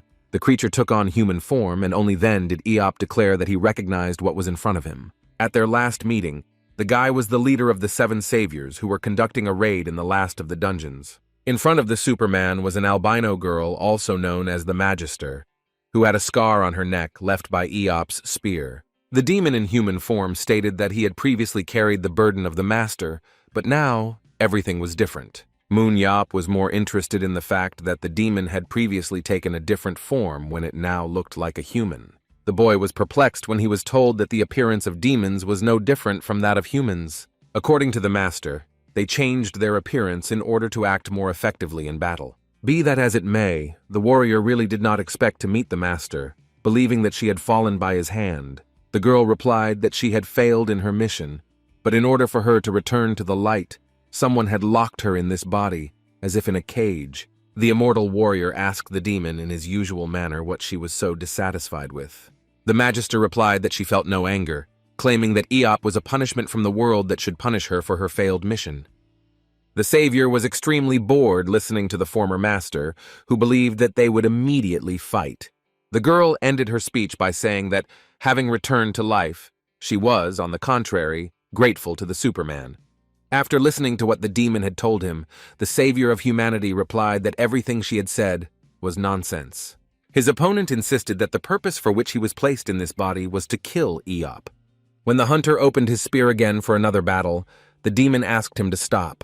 The former master suggested not to rush, since her program only ordered to kill, but did not say when it needed to be done. The guy asked if the girl could control demons like before, now being undead. The demon stated that she could not use her previous power, because she was awakened by one of the adepts, who only had enough strength for the desire to fight. The warrior replied sarcastically that he enjoyed chatting about rotting corpses, hoping to end this conversation as soon as possible. Moon-Yop asked the enemy to stop speaking in riddles, saying that he did not understand what they wanted to convey to him. The albino stated that the savior had come to this place on purpose, knowing that he would fall into a trap. The undead, although they didn't know who was behind this, could help Eop figure this out. The girl insisted that she was not angry with the hero because he had already defeated her once and could do it again. The savior replied that this time he would try to turn the demon not into a ghost, but into dust. The albino shook her head, insisting that the superhuman had not changed at all since their last meeting. The demon wanted to help because the one who revived her had distorted the prophecy of the primordial light and was going to lead the demon race to destruction. Eop was confused, but made it clear that the master had started the war, and if she wanted to live in this world, she would have to settle among people. The undead replied that they had already learned that coexistence with humans was impossible. Even before the invasion, demons watched as humans fought each other in the name of peace. Each side said they were born in different places and with different skin colors, but some had something the others did not. Because of these differences, entire generations perished, which in turn was closely observed by the underground inhabitants. But there was also a nuance, because demons could not use their aura under the sun. And even in the moonlight, only a small part of this power was available to them. It turned out that the sun, the moon, and even the stars that filled the night sky only got in their way. Under the light of the stars, demons became powerless, and so they wanted to protect themselves from humans by creating monsters that were not limited by this factor. But the underground creatures did not expect that by bringing the aura into the outside world, the protectors created by him would contribute to the emergence of superhumans. Eop protested, claiming that because of the demons, humanity was on the verge of extinction, wanting to know who the guy was who brought him here. The evil spirit said that to do this it was necessary to turn to the origins, but the savior demanded that the story be contained in 3 sentences. After a short pause, the girl asked whether she could fit the story into 5 sentences. No matter how tired the warrior was of the enemy's chatter, he allowed him to talk a little longer. The dead demons became souls, and those who became priests could hear the voices of these souls. The Magister could understand the ancient spirit, which was the original light, because everything in their world began from predictions given by him. Moon-Yop read out a prophecy that a prophet would appear who had achieved spiritual awakening and would lead the demons to the land where the light descends. The albino was surprised that the superhuman knew it, and explained that he had recently heard it from another demon. In the past, the Magister considered herself a prophet of prophecy, as she saw no one else worthy of this position. A demon equal in power to the master tried to stop her, but the balance of power between the king's authority and the master's was disrupted. The undead assumed that her outstanding appearance was a harbinger of disaster. The girl interpreted the prophecy as she thought was right, led the army to the land where the light never faded, but ultimately led to the death of herself and her people. The immortal warrior found it amusing that the demons almost died out completely because of the greed of one of them. The last war was a living hell for many people, but for Eop it was a kind of salvation. The guy even caught himself thinking that he didn't feel any hostility towards demons. The savior asked the evil spirit to return to the moment when she told him that someone had resurrected her. The albino was convinced that the surviving adepts still followed this prophecy. The savior of humanity was brought to the dungeon by the same person who imprisoned the former master in the girl's body. Therefore, those who planned to start a new war were most likely senior adepts. Munyaopu couldn't believe that there was any elder left, but only one of them could control the master like a servant. The warrior realized that he needed to deal with the senior priests, wondering if the undead were able to find them. The guy kept saying that he was a hero, that he risked himself to protect the world, and could not silently watch as the number of villains grew. The girl said that Eop needed to defeat her, and then she would turn into a soul, and only after becoming free would she be able to help him with the remaining enemy forces. The immortal warrior was all for achieving what he wanted in this way. The demon insisted that he could no longer resist the order to kill the Superman, that he had been putting off this moment for so long. Having prepared herself, the former magister announced the beginning of the battle between two old acquaintances. The evil spirits began to emit a powerful stream of aura, which threw off a shockwave of the same strength. Just as after awakening, they tried to knock the Superman down using only a strong flow of air. The magister declared that she would fight to the best of her ability, even though she didn't like it. The guy warned his opponent to be careful as well, as he planned to use his best punch. The albino demon claimed that the immortal warrior had no attack that would be dangerous to him. Smiling, the savior replied that it was like that before, but since then much has changed. The magister, who had returned to life, declared the beginning of a mortal battle, summoning many demonic seals around him. The girl announced that she had summoned the spirit of her ancestors so that So Moon Yop could feel the aura bombardment firsthand. Observing the seals, the guy said that he hadn't seen this for a long time, suggesting that their number had slightly decreased over time. The enemy ignored the Superman's barbs, insisting that quantity did not affect quality. Putting her hand out in front of her, the girl called upon all the seals she had summoned to attack. From each portal hanging in the air, an energy beam was directed at the Superman. Each shot of aura destroyed the room, turning its floor into a pile of fragments. After a few volleys, the albino could catch her breath and check what she had managed to achieve. Paul was not visible as he was hidden behind the smoke from multiple aura shots. The former magister insisted that, unlike the Holy Land, this place had too little space and nowhere to hide. But suddenly the demon heard the voice of Eop, who was flattered that the enemy was worried about him. The evil spirit was shocked when she saw that the guy was still standing in the same place, covered in aura. After applying the immortality enhancement, the savior asked if he was surprised by the fact that he was not unconscious after what happened. The former magister was so shocked when she learned that the man somehow had immortality. The girl attacked the guy with accusations, because he continued to behave carelessly, as in a normal battle. It turned out that the aura blast could easily kill Moon Yop even when he was intangible. All the courage of the Superman immediately evaporated, and upon learning such details, he decided to cancel immortality. But the demon asked to remain in this form, since the immortal's attack could harm her. The evil spirit ordered its enemy to attack it, but under no circumstances to come under fire. She kept telling him to act just like he did then, but the guy didn't understand what she was talking about. Deciding not to dwell on it, the warrior agreed to these conditions, just to end the fight as quickly as possible. So Moon Yop jumped up and found himself next to his opponent in a split second. Clutching his spear tightly, the Superman prepared to strike, hoping that it alone would be enough to end the battle. The demon that was programmed to kill a human summoned new forces for its defense. The moment the two powerful forces collided, a bright flash of light was created. The returning magister summoned demonic souls from the seals to protect herself from the enemy. But the immortal warrior didn't slow down for a second at the sight of the albino demon's minions. The guy flew through the spirits, actually testing the enhanced ability of his immortality. Since the summoned creature was powerless against him, Eop had no trouble reaching their owner.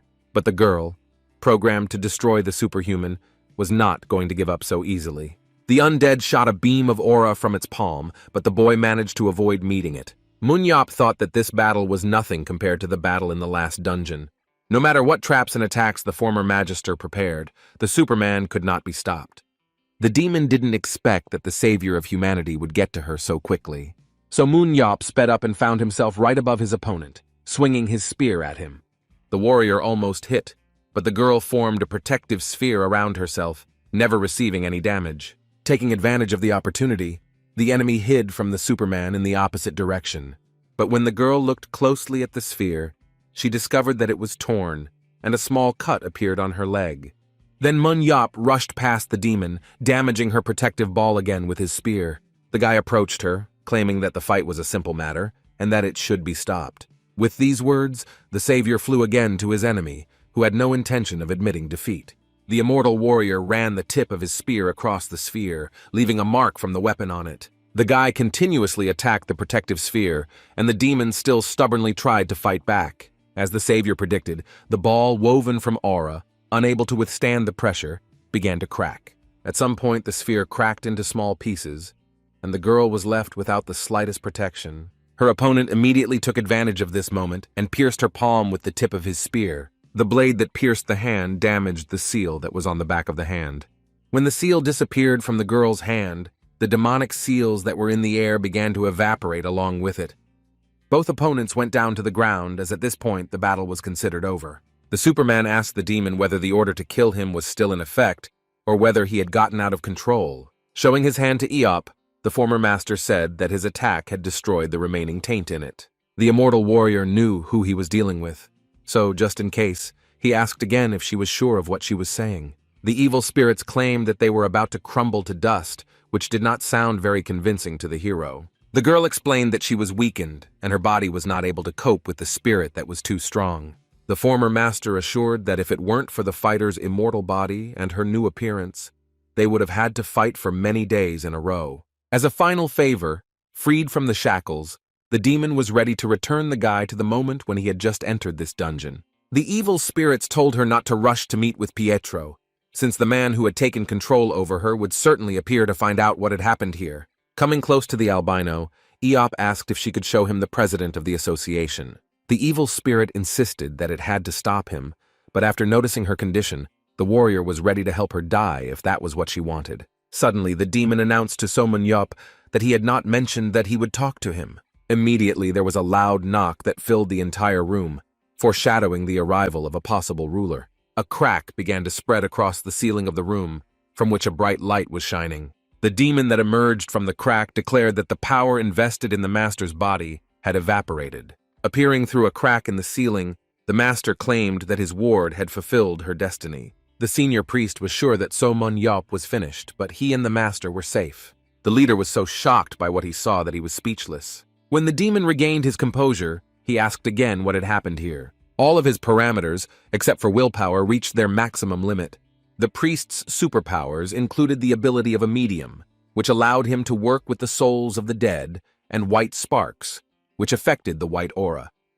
The person responsible for everything that was happening did not believe that the master's powers were not enough to finish off the hated Superman. The creature had an Italian accent, which was most likely the one who sent Pietro to the warrior. Moon Yop asked the demon if he really thought that he would lose to the master he had already killed once. The guy claimed that the girl was now much weaker than before, but the demon still refused to believe what was happening. The savior stated that since the priest was here, he had to greet him properly. The guy thought it necessary to teach the demon good manners, which his new assistant agreed with. Literally the next second, Moon Yop used the superpower of immortality, and the girl armed herself with her aura. The demon, like all the enemies before him, was surprised that a human had managed to rise to such a level. Frightened by the enemy's immortality, the demon suddenly disappeared, leaving the couple confused. The warrior asked the master again whether the adept had escaped, to which the undead replied that most likely this was the case. Eop became very angry because the girl did nothing, and the person responsible for everything that happened simply ran away. But at that very moment, the albino demon summoned the escaped priest, who himself was surprised by his appearance. The demon, looking at the master, was shaking all over from fear in front of her, not even daring to move. The girl, with an angry look, asked her subject whether the third thought that she would let him go so easily. Having bound the demon's hands and feet with the power of his aura, the magister clarified whether all of this was his doing. The demon's eyes lit up with an aura, and one could decide that he began to prepare for battle. But the very next second, the henchman simply disappeared into thin air, once again deciding to slip away. The situation repeated itself again, and the girl needed to use her abilities to bring back the fugitive. The third one appeared once again within the walls of the very room where the strange couple was. The magister insisted that she did not allow the subordinate to leave, who was interested in why she was on the human side. But the albino replied that she was not in league with the warrior, and that the demon, out of greed, was reaping the fruits of his stupidity. The undead's words angered the third one, who had no intention of hearing something like that from her. The girl believed that since she was called a master, she still considered herself a prophet. But the demon did not care about the words that he believed were spoken by a false prophet. The subordinate claimed that his accomplices had found a real prophet who was not such a dud as the master. As expected, the senior priest paid for his words by receiving a good slap in the face. The third one insisted that he would never be forced to speak by torture, which made the girl boil with anger like a kettle. Having suffered enough, the demon ordered his opponents to simply kill him so as not to waste time. So Moon-Yop asked his partner to hit their captive one more time. The immortal warrior slapped the Elder Reaper in an attempt to get him to talk. Seeing how the prisoner lost consciousness, the rescuer was afraid that he had overdone it with the blow. But the undead insisted that everything was fine, and the next second they tried to revive their subordinate. A discharge passed through the third one's body, which managed to bring him to his senses, but at the same time brought back the previous pain from the blows he had received. The magister, turning to Eop, suggested checking how many of these procedures would be needed for their captive to speak. The undead repeated their question, wanting to know who the prophet the adepts had found was. The prisoner immediately cracked, saying that the first senior priest was behind everything that was happening. The demon insisted that the first one was both a new prophet and a master instead of the girl who had been him before. The evil spirit asked whether the priest could hear the voice of the primordial light, receiving a positive answer. The former master, not wanting to believe the words of her subject, declared that such a thing simply could not happen. However, the third convinced her that the priest who was able to hear the primordial light could not lie. The girl agreed, but corrected her subject, claiming that it was not a lie, but an illusion. The albino explained that after she had started a war on Earth, she could not hear the voice, being sure that the spirit could not command anyone. The former magister explained that the first called himself a prophet either out of a lust for power or because he was someone's pawn being used. The girl demanded to know what spirit the adepts had taken for the original light, but the prisoner refused to speak, claiming that the magister was an apostate. The third confidently declared that the false prophet had blasphemed, and they would no longer make the mistakes she had made in her time. Moon-Yop, who had been silent all this time, pounced on the prisoner, explaining to him that he had behaved disrespectfully towards his former boss. The guy hit the demon so hard that it bounced off the brick wall and fell to the floor. As he rose, the third convinced himself that the couple of infidels would answer to him for everything they had done. A follower of the new faith decided that he would take the couple with him to the afterlife. The senior priest exuded a white aura from which a strong wave came, creating a real hurricane in the room. Having prepared the return stone, Eop asked his partner if the explosion was dangerous for her. The girl asked the warrior not to worry about it, while the demon glowed with a bright light like the sun. The next second, the former master snapped her finger, and the third one suddenly disappeared. The guy was surprised when the enemy disappeared, and the evil spirit explained that she simply moved him to another place. The albino said that now that they had finished everything, she wanted to send him back in time. But the immortal warrior suddenly asked his partner what would happen to her in that case. The girl replied that the body would sooner or later be taken over again, so it would be better for her to self-destruct. The Superman suggested that the demon look at the sky or something else, since she was going to die anyway. The boy explained that he thought it would be a great opportunity for the master to see the land where the light falls, and to allay fears about the shell being captured, where she was. Eop was ready to call Sharon to incinerate him.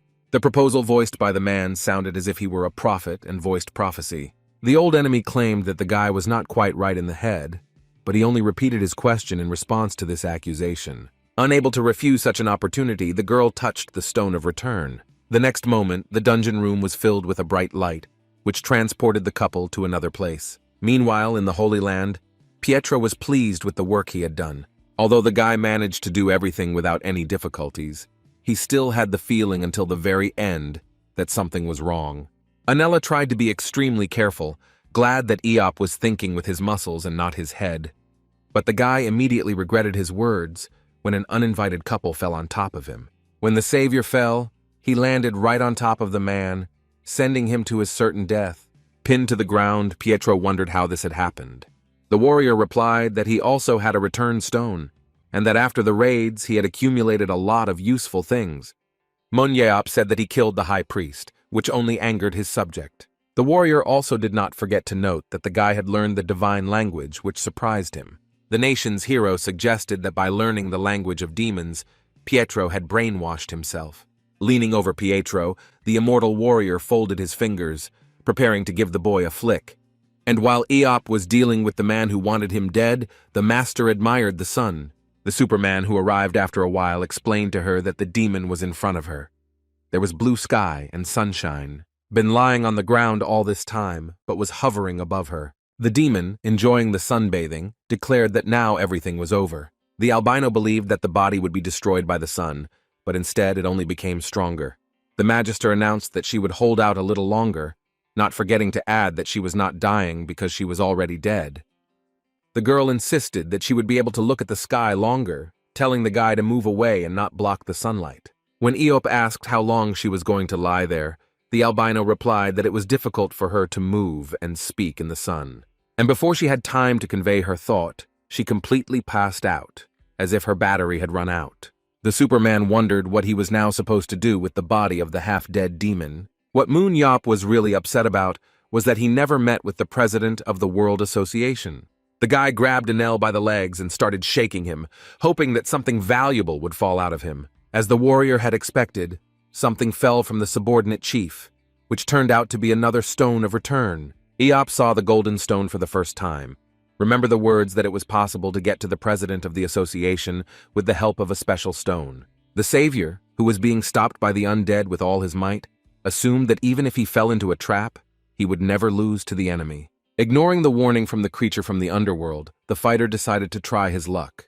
The stone caught fire, beginning the process of being transported to the lair of the creator of the Battle of the Supermen. But, to Somun Yop's great surprise, he was transported to far from just another dungeon. The Superman found himself in a huge field that was dotted with wild flowers in the middle of huge rocks. But what was even stranger was that in the middle of this field, there was a small house. The wild flowers, in addition to being located among the rocky terrain, were located at the very top of one mountain. Looking around, the savior of humanity saw what was happening as extremely strange. Even though he was on top of a snowy mountain, the growing flowers and grass only made him think of one thing. The warrior's life experience suggested that despite the peaceful landscapes around him, there was most likely a dungeon. Moon Yop immediately armed himself with a spear, as this was the first time he found himself in a similar place under the control of a demon. As he walked towards the hut, the boy noticed that elements such as sunlight could not be simulated using aura. That is why the savior was more careful than ever when opening the front door of the hut. Once inside the building, the guy's nose was immediately hit by the aroma of brewed tea. A girl stood with her back to him, holding a teapot with a fragrant drink in her hands. The stranger smiled when she felt the presence of a guest who, in her opinion, had lingered for a long time. The Superman, as always when seeing strangers, applies an analytical look. The girl, who turned out to be the demon queen, claimed that she had been waiting for the savior of humanity for a long time. Most of the results were average, but almost all of them reached their maximum. The queen had 2 superpowers. Prayer allowed her to hear the primordial light, and the prophet's gaze allowed her to see the fate of others.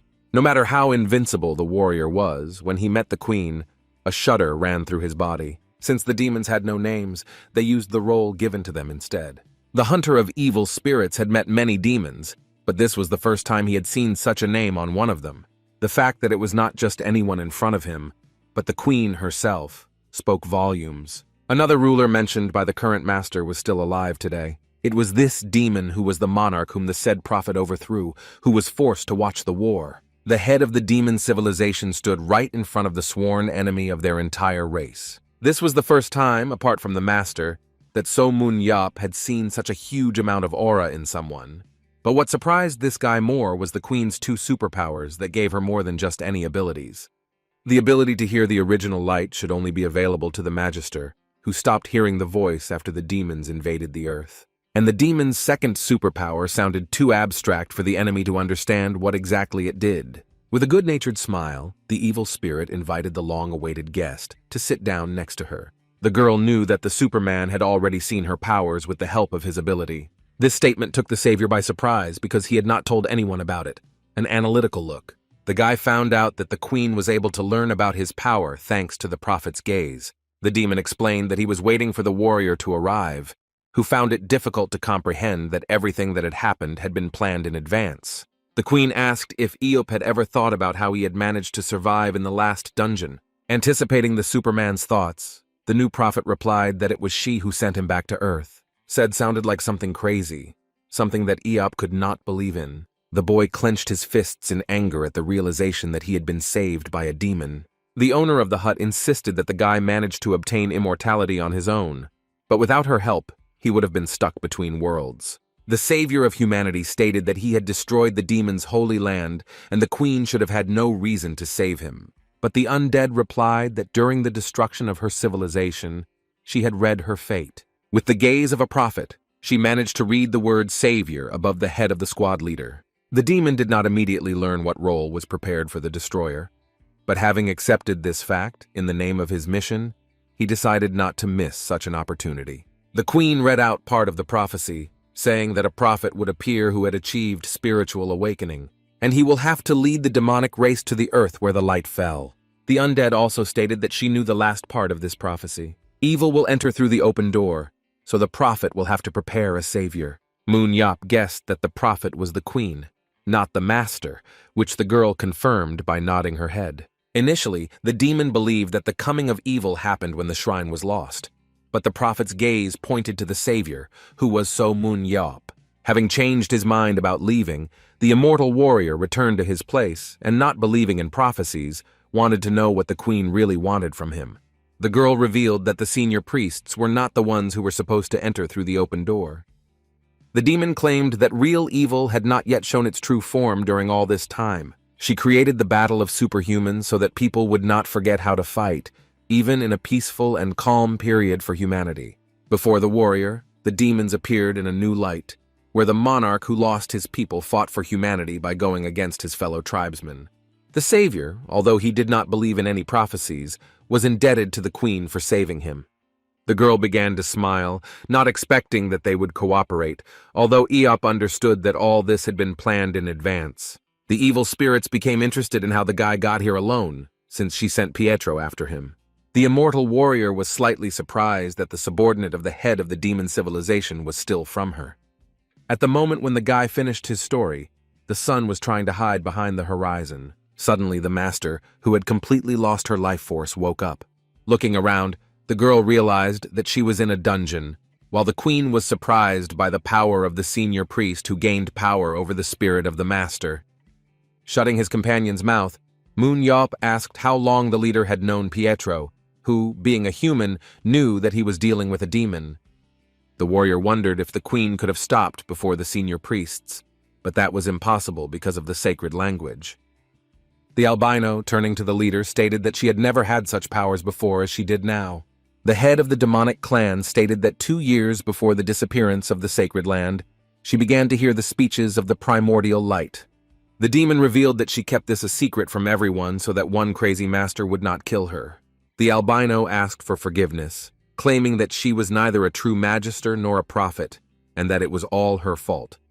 The warrior who intervened in the dialogue confirmed that to all, it was the girl's fault that she asked not to interfere. The magister stated that there was something special about the evil in the prophecy, and she was close to hearing the voice of the original light again. Each time the girl plunged deeper and deeper into prayer, and at one point tuned into the rhythm of the original source. She was sure that with just a little more time she would be able to reach the original light. And suddenly, halfway through, the albino girl was approached by the one she had been looking for so long. The voice that called the follower to itself, according to the demon, sounded like real. If she hadn't known what the true original light sounded like, she would have easily believed that it was he who was speaking to her. The master felt like the voice was coming from somewhere far away, but he also had the feeling that she could reach the other side. The demon also had the feeling that there was some very dark energy behind this voice. Based on the above, The savior concluded that the older priests took this voice for the original light. The guy suddenly blossomed, claiming that with joint efforts they could find him and destroy him. But looking at the master and the queen, the pleased So-mun-yup did not find the desired support from them. The albino felt ashamed for the guy who only wanted to wave his fists, because before that he had to find out what this voice was. Lying among the flowers in the meadow, the immortal warrior's companion admired the night sky.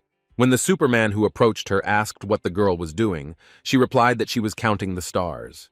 The demon watched the stars for the 6th hour, explaining to the Superman that he, seeing them every day, stopped noticing their beauty. Mun-yup softened and confirmed that the sky was clear and the stars were indeed shining brightly. The guy asked himself how much longer the girl was going to lie in the open air. Suddenly, the evil spirit with a frightened face stood up, which only alerted its companion. The magistrate reported that someone was approaching them and seriously scared the guy. The savior of humanity, out of habit, put his hand behind his back, but his weapon was not there. The Superman completely forgot that he had not taken a spear with him, which he now greatly regretted. Several demons appeared in front of the couple, emitting a powerful aura every now and then. The guests who suddenly appeared declared that this land belonged to the queen.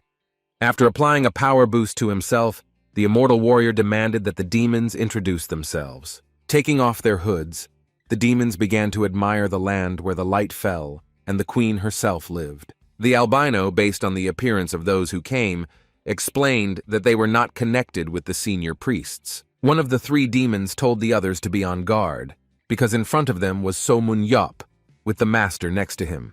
Eop, having introduced himself, also mentioned that he had destroyed the last dungeon, which his partner did not like.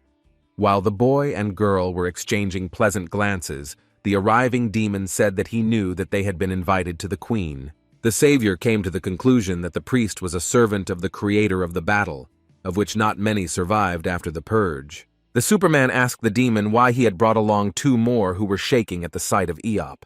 The one who had taken the form of a guy replied that he had found a couple wandering around the world who were planning to live in the residence that the head provided.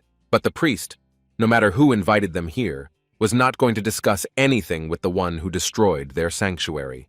The magister answered instead of the queen's servant that there was another room nearby, which was just right for the demons that had come.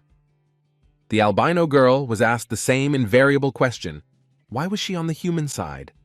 Since it would take too long to tell everything, the master got to the point, asking whether the demon sitting in front of her had control over observation. Eop's partner claimed that the priest had a unique ability, which the guy immediately verified with his gaze. The demon froze in an awkward pose, not understanding what the master and the destroyer of evil spirits wanted from him. Had absolutely all of his skills pumped up to the maximum, among which the aura and skills stood out especially clearly. The first of the demon's superpowers was observation, which allowed him to observe his opponent and identify his weak points. He also had the ability to materialize, which allowed him to create objects from memory, excluding living beings. Mun-yup couldn't believe his eyes that the evil spirit had an excellent ability to create various objects. Without thinking twice, the immortal warrior asked again whether the boy was an observer, and then grabbed him. The savior, grabbing the queen's subordinate and the master by the arms, ordered both to join him. When the albino asked what he was up to, Eop replied that he had a great idea. Soon, sitting at the table, the queen said that she had not yet found the key to solving that very voice.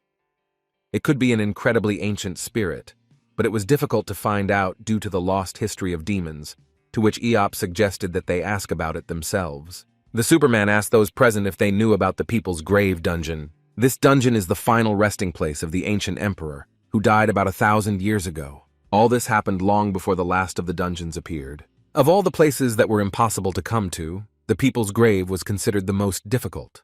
However, the full name of this dungeon, which was associated with the emperor, had the prefix Tomb City. The boss of the People's Graves was the emperor who ruled the demons in the past, but it was so long ago that his name was covered in the dust of centuries.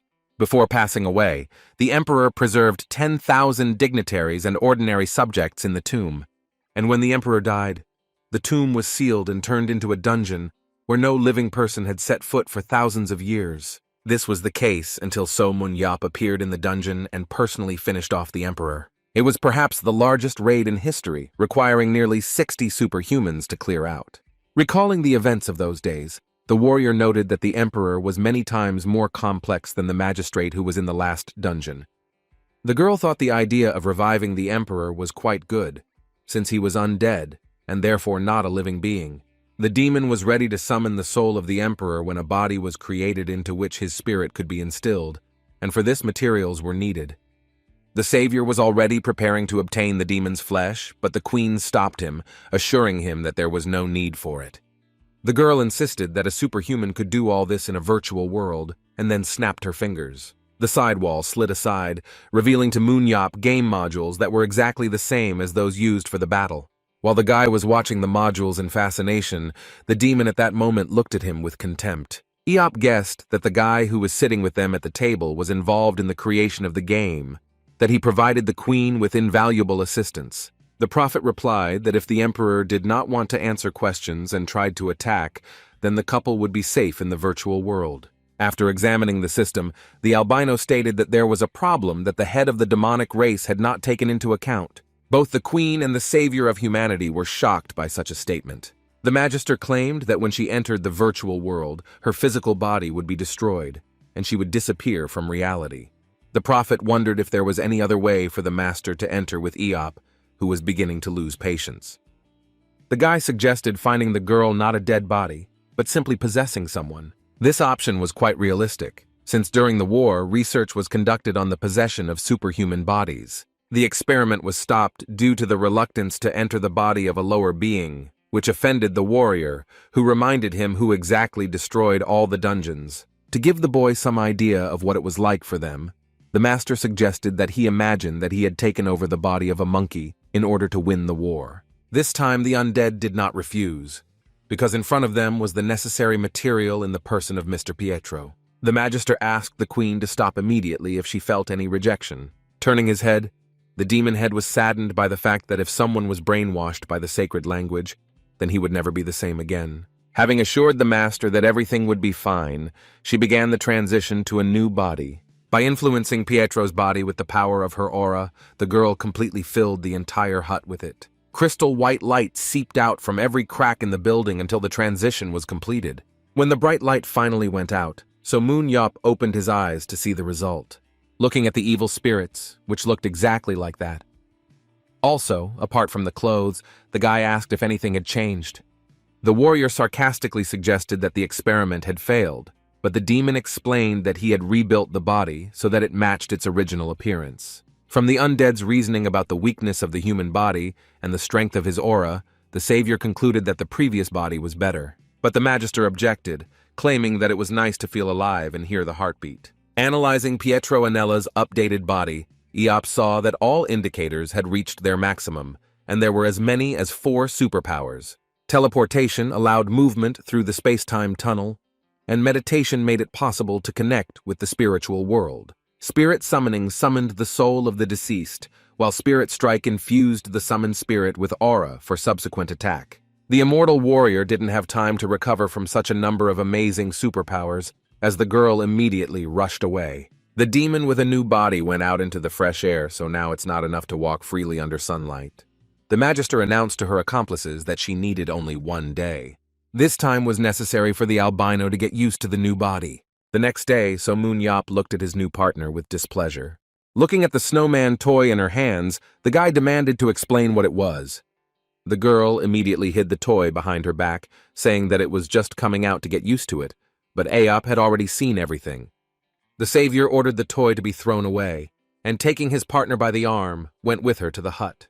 The master's adaptation was successful, and the couple could finally enter the dungeon. Unlike the albino, the boy with childish innocence waited to be immersed in the atmosphere he loved so much. In a matter of seconds, the warrior and the demon found themselves in a people's grave, which surprisingly contained no monsters. The queen, who appeared on the screen, explained that they had only created the emperor, and that it was possible to immediately go to his room. The girl asked to be careful with the emperor, who refused to be a great spirit, but if he did not make contact, then everything would fall on the shoulders of Eop. That's why the president of the battle changed the boy's avatar so that he could use it without any restrictions. The savior was grateful for this innovation, thanks to which he would be able to fight as much as he wanted. As the immortal warrior entered the emperor's palace, he hoped that their plan would go off without a hitch. Despite his experience, Moon Yop doubted their duet, but the master assured that by defeating the boss through spiritualization, it would be possible to defeat him. The magisters were surprised that the man who entered the realm of spiritualization did not know that the vulnerable part of the undead was the soul. Before reaching the entrance to the emperor's room, the warrior and the demon argued about who had put more effort into defeating the Ancient One. Leaning her palms against the door of the room, the magister asked her partner again if he was ready for battle. Having opened, the pair entered the emperor's chambers, where one of the most powerful demons was waiting for them. The Ancient One sat on his throne in full armor with his two giant blades by his side. The demon was in the spirit world, where he could not shake off the obsessive thought that his duty was to become a good ruler. The emperor was convinced that only he was capable of protecting the world and all its inhabitants. But soon, with the arrival of uninvited guests, the ancient moved into his physical shell. The strongest of the dungeon bosses rose from his throne for the first time in a long time. The emperor grabbed his giant swords in preparation for the upcoming battle. In an instant, the demon left his original location with lightning speed. The dungeon boss, clad in sturdy armor, landed heavily in the middle of the spacious room. The ancient demon exuded a yellow aura, and although it was only a shell, it posed a serious threat. The enemy not only showed superiority with his appearance, but also created a powerful flow of air with his energy. Moon Yop assured his partner that he could easily deal with the physical shell, while she had to find the enemy's soul. The savior's eyes were covered with an aura, which, using all his strength, rushed at the emperor. The dungeon boss, obsessed with the idea of salvation, also had no intention of giving in to his opponent. In an instant, the Superman and the ancient demon suddenly disappeared from sight. But the next second, both opponents clasped their weapons and found themselves next to each other. Holding back the emperor's attack with his shield, Eop was pleasantly surprised by his strength, but he still felt that it was not up to his standards. Watching the battle from the sidelines, the magister decided to stay and get down to business. Taking a special pose, the girl summoned a demonic seal to search for the soul. The seal also appeared on the forehead of the master, who began to plunge into the spirit world. The albino wandered the day in search of the one who had more power than anyone else, refusing to accept her death and her ambitions. And after some time of wandering in the spirit world, the demon managed to find the willful tyrant. The one they needed was sitting on a throne that was exactly the same as the one in the dungeon room. Having met the uninvited guest, the emperor asked her who she was and for what purpose she had come. The girl tried to convey to the ancient that she came to the spirit world specifically for him. The magister clearly showed that she wanted to return something that belonged to the demon. With the help of her aura, she showed the duel that was taking place at that very moment in the tomb city. The emperor, in amazement, involuntarily rose from his throne to take a closer look at the picture shown to him. Exclaiming that his own body was in front of him, the demon immediately followed him into the opened portal. Eop's partner warned him to be extremely careful at this moment. The guy didn't have time to react properly before he noticed a bright glow nearby. Suddenly, the emperor was pierced by a bright beam of energy that literally came out of nowhere. The immortal warrior silently watched the sudden transformation of the ancient demon. Now the emperor's aura took on a slightly different hue as his soul returned to him. The Superman was glad of his reaction, because if he had hesitated, then having found himself under the influence of the beam, he could easily lose his life. When the master joined Moon Yop, the guy asked her if she had managed to carry out her plan. Instead of the girl, the emperor himself answered this question, insisting that he had finally returned. With extraordinary anger and hatred, the leader declared that he had returned back to his body. But a second later, the ancient was surprised to find himself completely alone in his chambers. He did not feel any of his loyal subjects, of whom not even the slightest mention remained. Turning to the couple, the demon said that the guy's face seemed familiar to him. Sweating slightly, the Superman was glad that the emperor did not recognize him after all. But before the guy had time to think about this, the demon completed his thought, saying that Eop had pierced his neck and destroyed all his troops. The emperor was eager to tear to pieces the only man who had managed to defeat him, but he was in no hurry to carry out his plan. Looking at his opponents, a priest in a human shell and a man with superpowers, the demon wondered if he could survive this time. In order to hurry the Ancient One to make a decision, the master turned to him with a request, but he beat her to it, voicing her thoughts that she wanted to ask him a question about the lost story. The dungeon boss claimed that everything was repeated, and in order for the words of the primordial light to remain correct, the incorrect secrets were erased. The Ancient One did not understand why the uninvited guests were trying to find out something if they were stepping on the same rake. Having verbally humiliated his enemies, the Emperor declared that the only way for them to exist was to live under his rule. The Queen watched at this time as the Emperor claimed to be the savior who stopped evil. The demon continued to talk about how no one but him had the power to write a story that would be remembered forever. The Magister objected, clarifying that the monster who had been killed many years ago, who had become obsessed with power and killed his subjects, had also begun to be forgotten. Such impudence angered the Emperor, who asked the girl if she could continue to talk with her throat torn. After these words were spoken, the Ancient One brought his giant blade down on the master with all his might. But the blade of the sword never reached the undead, who began to repeat her question again. She, while Aop held back the attack with his shield, demanded to be told the forgotten story of the past and of the evil that was again attacking them. The angry Emperor claimed that this was the only entertainment he had left, and then he suddenly jumped aside, declaring that he would not say anything to strangers. But there was one way. The Ancient One said that if his rivals defeated him, he might change his mind. Not wanting to miss such an opportunity, the Magister summoned demon seals to strike with aura. Seo Munyap, meanwhile, strengthened his immortality to even the odds in battle. Pushing off, the Ancient One rushed straight towards the priest and the Superman, who were also running towards him. The Master decided to cover his partner from behind, since this way he could bring more benefit. And the immortal warrior, in his characteristic manner, went straight ahead, regardless of who his opponent was. The meter-long throw only grazed the Emperor's armor, who was interested in his opponent's astral form. Eop, who was constantly attacking the tyrant, insisted that with the help of this ability, he would once again count his teeth. The demon admitted that he was surprised, namely, how a person could play with such power. The enemy's words hurt Munyap so much that his expression immediately changed. Having jumped away from the Superman, the Ancient One changed his appearance, also becoming incorporeal. A smile could be seen from under the Emperor's mask, which he could not hide, demonstrating his astral body. The guy was not prepared for such a turn of events that he momentarily lost sight of his opponent. A second later, an incredible explosion resounded throughout the entire dungeon, destroying almost half of the Emperor's palace. For the first time in a long time, So Munyap felt vulnerable as he tried to break away from his enemy. Having run to a safe distance, the savior wondered how the ancient could use such technology. The immortality action came to an end, and in 2 minutes the flow of aura should have dissipated. The guy began to accuse the enemy that he had not used the astral form before, but it turned out that the demon did not resort to it without need. 17 years ago, such a state was too expensive, and then the warrior used something else. The Emperor presented his longtime rival with an astral form of weapon. The superhuman was sure that during the raid, the demon's weapon was simply enhanced by aura. Appearing right in front of his opponent's nose, Munyopa attacked him with an improved blade. The guy believed until the very end that he had successfully repelled the attack, until he noticed his shield. Suddenly, the shield split into 2 parts, and the ancient blade was again directed at the savior.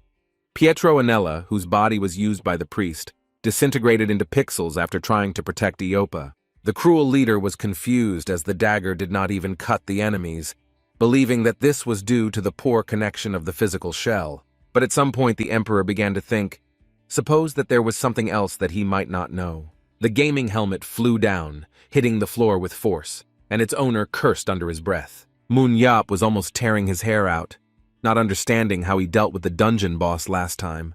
His partner was also unhappy that he quickly left a fight that could have had a chance to win if she had summoned a strong spirit. The Queen, watching the couple, felt awkward, as she did not expect that everything would be much more complicated. The girl advised not to get upset, since she had found a lot of things while her assistants were in the dungeon. Munyap claimed that the Emperor was angry after coming back to life, but if they tried, they would be able to defeat him at some point. The Magister agreed to continue, although she was not eager to be beaten again. While the prophet and her assistants were checking the technical part, the warrior and the demon were outside at that time. The fighter suddenly remembered how he finished off the evil spirits in the last dungeon, and when the walls around him began to collapse. The savior, seeing the huge crowd of demons, felt that his end was near. Then, exhausted after several hours of battle, the boy believed that he didn't have a single chance. Now Eop remembered this feeling that intoxicated him when he fought literally like a madman. It didn't look like despair. And then he was ready to have fun and fight until his last breath. to the warrior that in this he and the emperor were somewhat similar, that just like him they wanted to fight to the last. Moon claimed that the Ancient One was left with nothing more than to swing his sword, meaning that the couple would entertain the emperor until he got bored. The Superman was curious if they could survive the evil without having to defeat the dungeon boss. The prophet intervened in the conversation, explaining that their goal was not to prevent evil from coming out, but to stop the priests and the voice. The warrior insisted that he knew everything anyway, believing that not everything always went according to plan, and whose words caused doubts in the girls. The guy insisted that he did all this not because he wanted to fight true evil. Be that as it may, the pair had to do everything possible to quench the Emperor's thirst for battle and force out everything he knew. Next up for Eop and the undead was another attempt to defeat the strongest demon. The dungeon boss found it strange how his opponents disappeared, although he was sure that they would return. The Emperor still did not understand what was happening, deciding that some kind of magic was behind the disappearance of the enemies. So Moon explained to the Ancient that he was in virtual reality. Without going into further detail, the guy only added that this time he would give the demon a good beating. The cruel tyrant was not against another battle, being confident that the warrior of the two would die first. The Emperor pounced on the Superman with the astral form of the weapon, dominating the battle from the first seconds. Moon had no choice but to fight off attack after attack, unable to counterattack. The next attack hit the guy so hard that he immediately retreated. Looking at the enemy, the warrior understood that if he weakened his concentration while blocking the aura, the spear and shield would immediately break. The Emperor mockingly asked if the couple could defeat him if they kept running away like that. The opponent also did not forget to mention that he had some valuable information for his rivals. While all the Ancient's attention was focused on the immortal warrior, the Magister decided to attack with a spirit strike. Looking at the efforts of his partner, Eop noticed that it was necessary to wait for the right moment to attack. Watching the approaching spirits, the dungeon boss found the encounter with them amusing. With extraordinary dexterity, the tyrant attacked all the incorporeal enemies, not allowing them to come close to him. In a matter of seconds, the Magister's attack was over and her minions dissolved into dust. But this moment was enough for the immortal warrior's spear to reach the demon's helmet. So Moon used all of his aura power to attack, aiming to cut off the Emperor's head. Incredibly, the armored warrior defended himself with his blade, but also did not forget to praise his opponent. The Superman made a meter-long throw, and the Emperor, who had been standing in front of him just a second ago, had already attacked by that moment. Albino. The Ancient One insisted that the couple's skills were insufficient, which caused a storm of emotions in Eop. The cruel tyrant jumped up and rushed straight at the warrior, advising him to come up with something more interesting. The sudden blow was enough to send the savior back. The fight lasted 3.5 minutes, which was much longer than the previous time. But this attempt also ended in failure. During the raid, many superhumans attacked the boss, constantly replacing each other, and the Emperor himself was weakened after the priests visited him.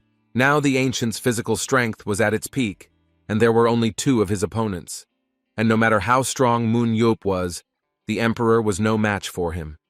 The problem was not in the tactics of the battle, but in the performance of the 2 warring races. Despite the great difference between themselves and the enemy, Eop and the Master continued to fight. With each subsequent battle, its duration increased, and the fighters gained experience during it. However, even as he improved his performance during the battle, the Emperor still remained an unconquered peak. Losing time after time, the immortal warrior was rapidly losing his composure. The guy was unable to cope with the disappointment of defeat, throwing his gaming helmet on the floor every time. The albino claimed that her spirit strike was useless and that only weak spirits could be manipulated from a human body. The girl asked her partner if he had heard what she had just said. The guy answered the question with a question, thoughtfully asking if he could do the same thing. But unfortunately, the Magister had no idea what the Superman was asking her about.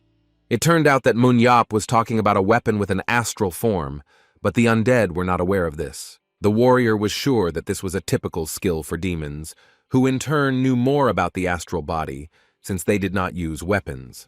Then the demon suggested asking the most ancient one about this, so that he could help the savior learn this technique. The girl asked whether the Emperor really wanted to fight until he was satisfied.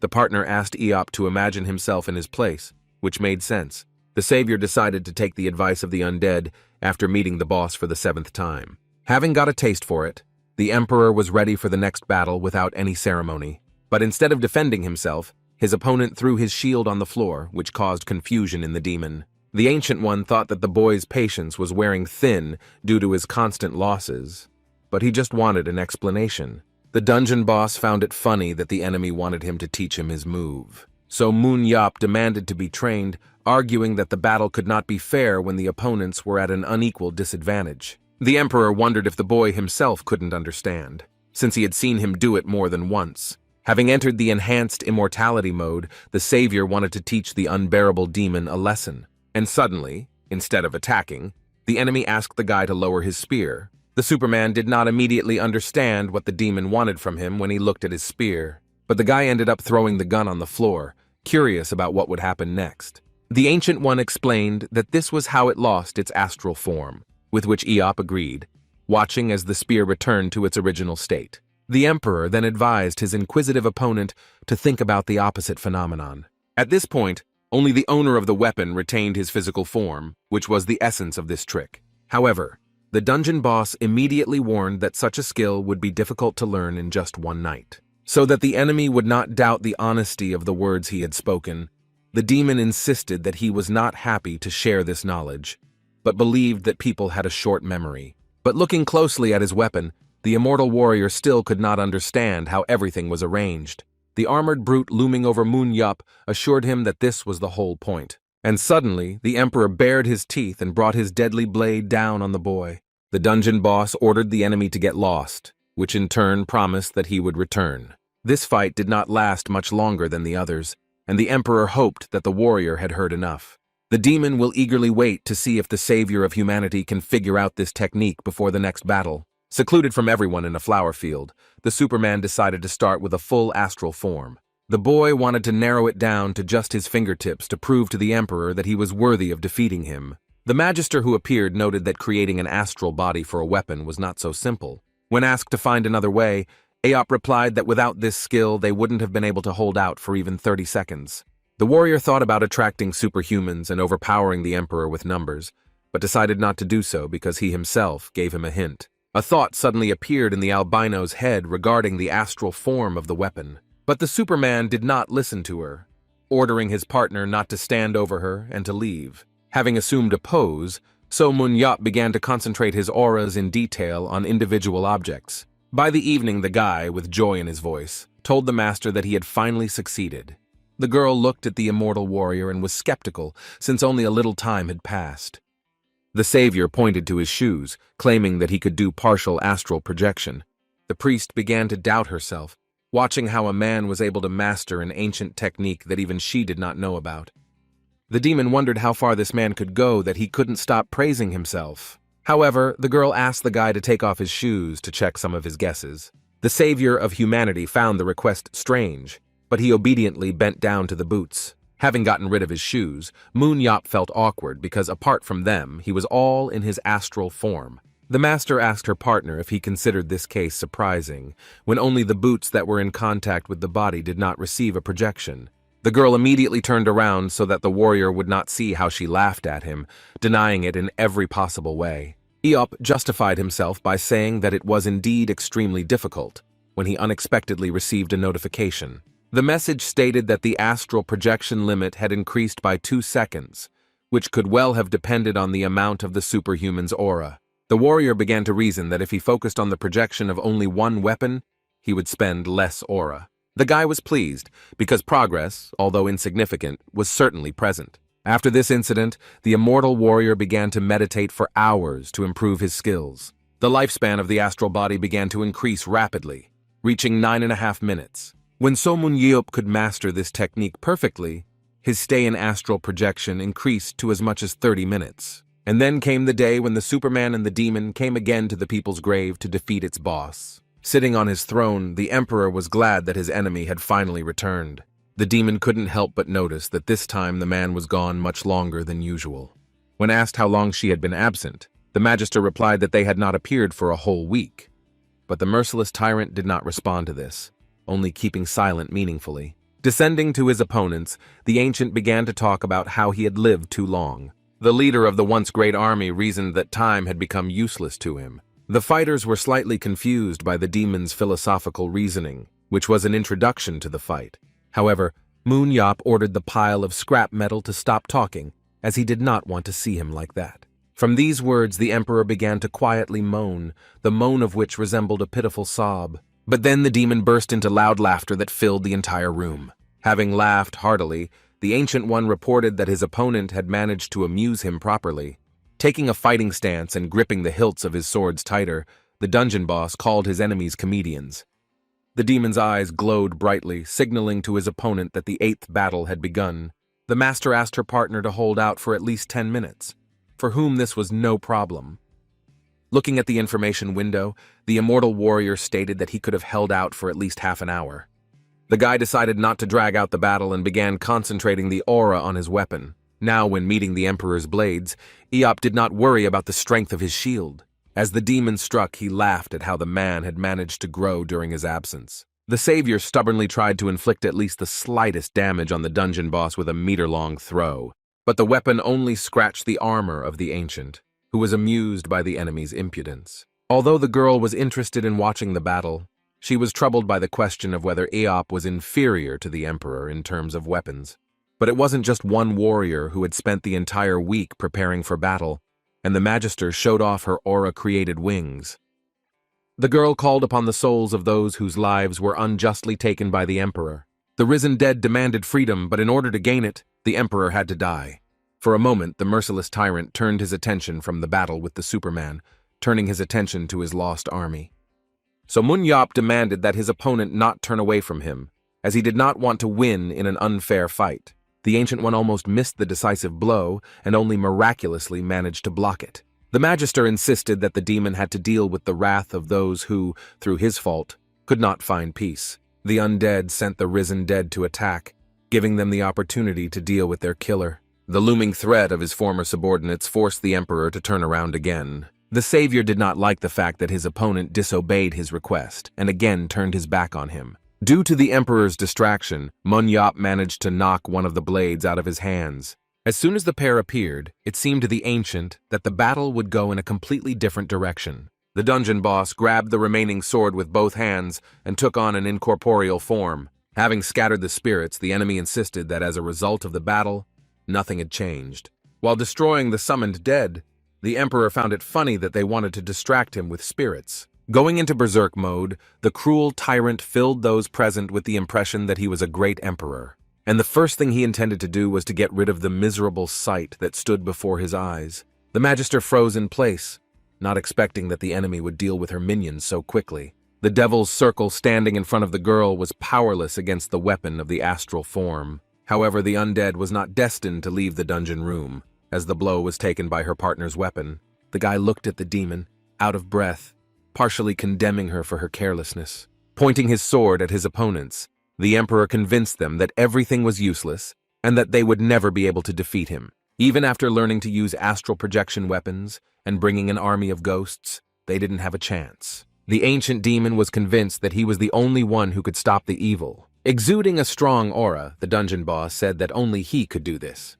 The tyrant asked the vanquished what they would do with the great evil if they were not even able to knock it down. The Emperor declared that for the girl and the boy, as well as for their entire world, this was the end. Seo Moon Yop objected to his opponent, because he was not the one who could deal with evil, just because he wanted to believe in it. The warrior continued, asking if it was the Emperor who was trying to get rid of all the demons that could overshadow him.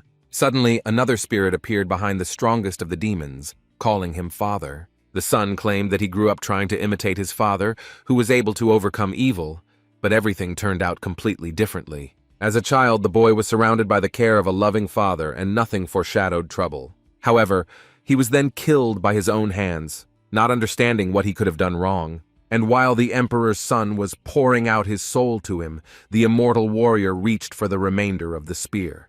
With his hands clasped around his father's neck, the spirit insisted that he was not the one who wanted to enjoy his power forever. Taking advantage of the moment, Moon Yop jumped up from his seat, and in a split second found himself behind the Ancient One. Jumping onto the unarmed demon's back, the boy pierced him with the tip of his spear. Having won the long-awaited victory, the savior asked the player to tell him everything before he returned, and so he managed to push the tip of the spear through the gap between the chest armor and the helmet. The Superman was confident that his opponent would keep his word, and so he jumped off him. With the stump of a spear sticking out of his neck, the Emperor regretfully confirmed that So Moon Yop had done it. Turning to the pair, the dungeon boss announced that he would tell them everything they wanted to know. The tyrant intended to tell both about the evil itself and about the abandoned world, which was also important. In the distant past, the Emperor's ancestors were powerful and great. But despite all these qualities, their entire family was at the same time quite stupid. And this manifested itself in the fact that the ancestors decided to split up and engage in civil strife to find out which of them was better. With the onset of endless wars, the aura reserves that were enough to bring civilization to a golden age were spent on monsters. As time went on, more and more powerful and dangerous monsters were created, the number of which increased day by day. But not everything was so smooth, and the very moment came that changed the relationship between demons and monsters. The powerful creatures suddenly stopped obeying their own masters. Therefore, the ancestors decided to lock the monsters in space-time and erase all mention of their existence. After they finished moving the monsters, they were ready to go back. But before one of the priests could do this, he witnessed something unusual. Before him, in all its glory, appeared a large monster that was ready to eat its creator. However, this was not destined to happen, as his relative crept up on him unnoticed. The winged monster, which was many times larger than its victim, grabbed it, thus saving its ancestor. It was assumed that being locked like in a cage, the creatures would begin to kill and devour each other until they died out.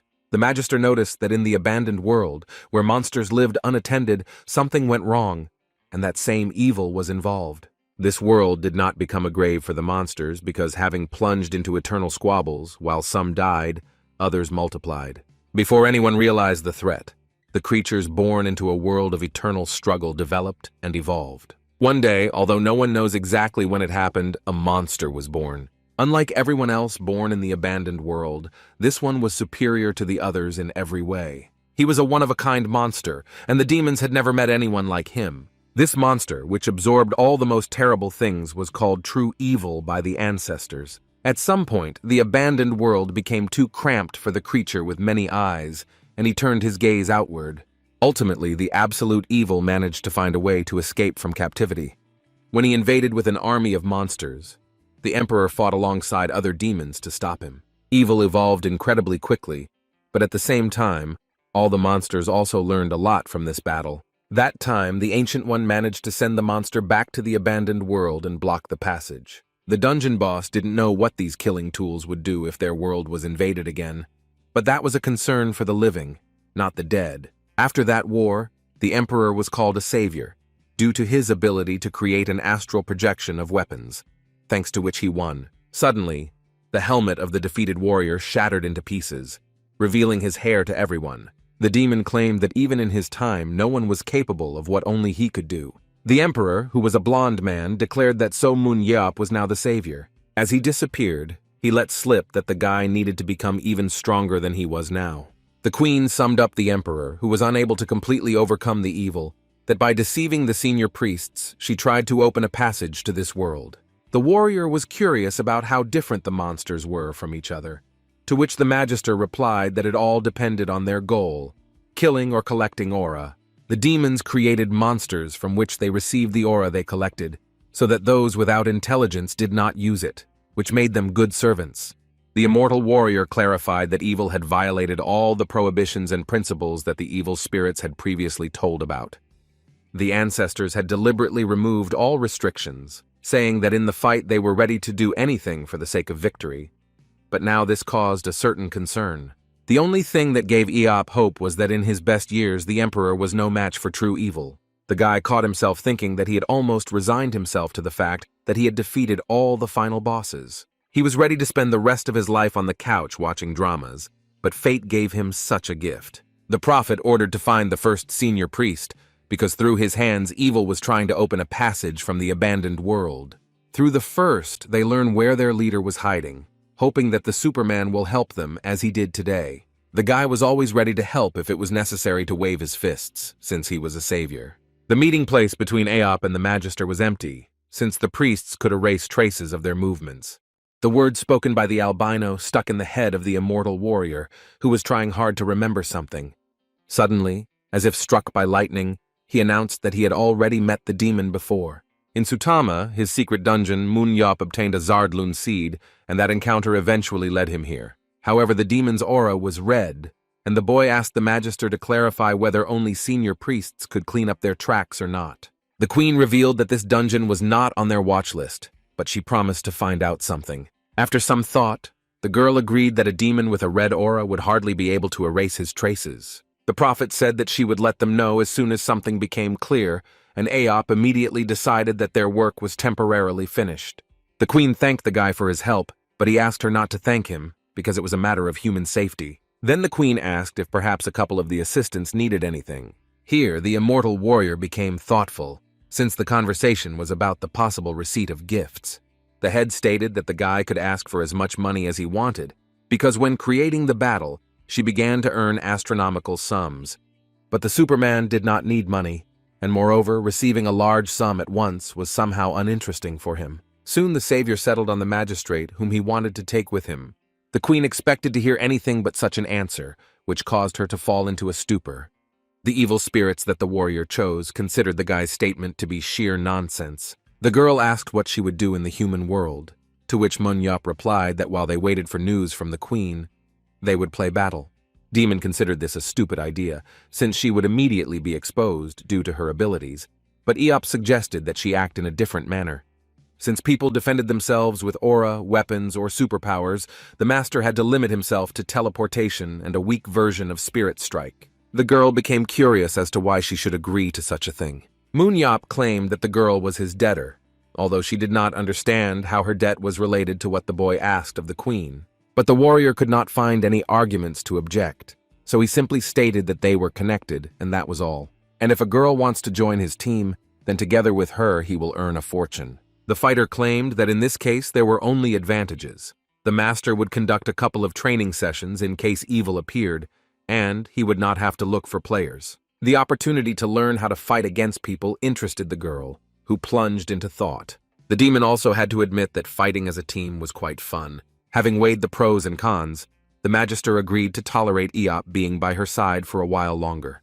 The girl was afraid that someone might recognize her blow with spirit, but the guy told her not to think about it. It was also necessary for the undead to go with him as a real person, so that no unnecessary questions would arise. The Magister, by manipulating the aura, could change her appearance and freely use the appearance of Pietro Anella. After some time, the owner of the club showed up at his friend's home with a new player. Seo Moon Yap introduced the national team coach to Pietro Anella, whom he was already familiar with. The man remembered that the boy was an employee of the International Association, wondering why he was here again. Having pulled Eop closer to him, his comrade began to demand an explanation in a whisper, being confident that they had finished all the business connected with the battle. Just as the guy wanted to explain everything, Pietro blurted out from behind his back that one of the members of the Seven was in front of him. He used teleportation, which irritated the association employee and left Jae-ho confused. The Superman wanted to try to explain everything, when the demon in human form again got ahead of him, saying that they would live together. Realizing that hiding would be useless, the immortal warrior asked his friend to show her true form. And then the girl, with the help of her aura, cast off her appearance as Pietro, while the coach watched what was happening, fascinated. When the evil spirits appeared as they really were, Eop invited his friend to greet the master of demons. The guy asked his friend to say that he was glad to see him, but only quiet horror was visible on Jae-ho's face. The warrior sincerely did not understand what he had done wrong, but the angry coach answered him that absolutely everything was wrong.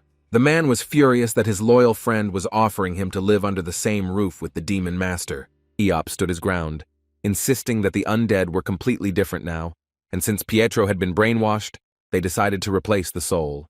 The guy said that only Jae-ho knew, but this information did not calm his friend down at all. The coach, shouting, declared that the master could not live in the same house with his wife and daughter. Moon Yop felt like his friend was scolding him as if he had brought a stray puppy into the house. The guy then shamed Jae-ho, claiming that he was a heartless person and that karma would punish him for trying to kick out the homeless woman. But in the end, Eop's plan failed, and not only the demon but also he himself ended up on the street. Although the savior was angry at Jae-ho, whom he initially doubted, then Sana called him. The YSM coach was overjoyed to see his boss, who had disappeared so suddenly. When the nation's hero arrived at the stadium, his team was playing a match against the Spirit of Two Stars. The man asked the director if he remembered his promise to play in the match against this team, that he had completely forgotten about it. The coach was very lucky that he managed to get through to the busy Moon Yap, who almost missed the game. Looking at his boss, San had many questions about the pale guy behind him. The immortal warrior immediately introduced the stranger, declaring that from now on he would be a member of their team. The coach, to put it mildly, was shocked by the news that the director was only reporting it now. Deciding not to go into details, Aop said that they could not find such a player, and that he would show everything immediately after the match. The event's commentators were left speechless as YSM beat their opponents by a stunning 2-0. The audience of the fight was left breathless by the performance of the crowd favorite So Moon Yap. The club director made 22 kills during the match, 11 in each round. In an interview, the guy explained that if he plays too often, he will lose his passion for competitions. And with a sinister grin, he added that he would only participate in matches against the Spirit of the Two Stars, and in every round. Internet users left enthusiastic comments under a new video of the best moments from the match. After finishing the interview, Eop asked the coach what he thought about the past match. Gabriel didn't understand what had happened to the director over the past week, that now it was as if he had gone beyond his capabilities. The immortal warrior suggested that the assistant coach finish the match and take care of more pressing matters. In the training room, looking at the monitor, Gabriel's mouth couldn't close from surprise. While testing Pietro Anella, the analyst asked the director what he had just seen. Following the defeated monsters, one of the demon leaders entered the training ground, but he didn't last even a few seconds before his head shattered into tiny pieces. Pietro Anella, in whose body the master was, used many seals to deal with his enemies. Looking at his work, the coach asked Moon Yap where he got such a monster from. When the player finished the test, Gabriel dropped the folder in which he had entered the candidate's data. When Pietro returned to the real world, the director invited the coach to get to know him better. Introducing Anel, Eop explained that he was an employee of the International Battle Association and that he was still a rookie. The analyst couldn't believe that the guy with such powers was an ordinary worker. After this, Sana and Anella exchanged a few phrases that satisfied the coach's curiosity. It was the first time the man had seen that teleportation could be used to move 3 floors down. The player reported that the superpower he used to attack was called summoning, which was capable of summoning a phantom to attack. The coach doubted that the director had picked such a newcomer by chance, but Eop insisted that this was precisely why he had been absent for a whole week.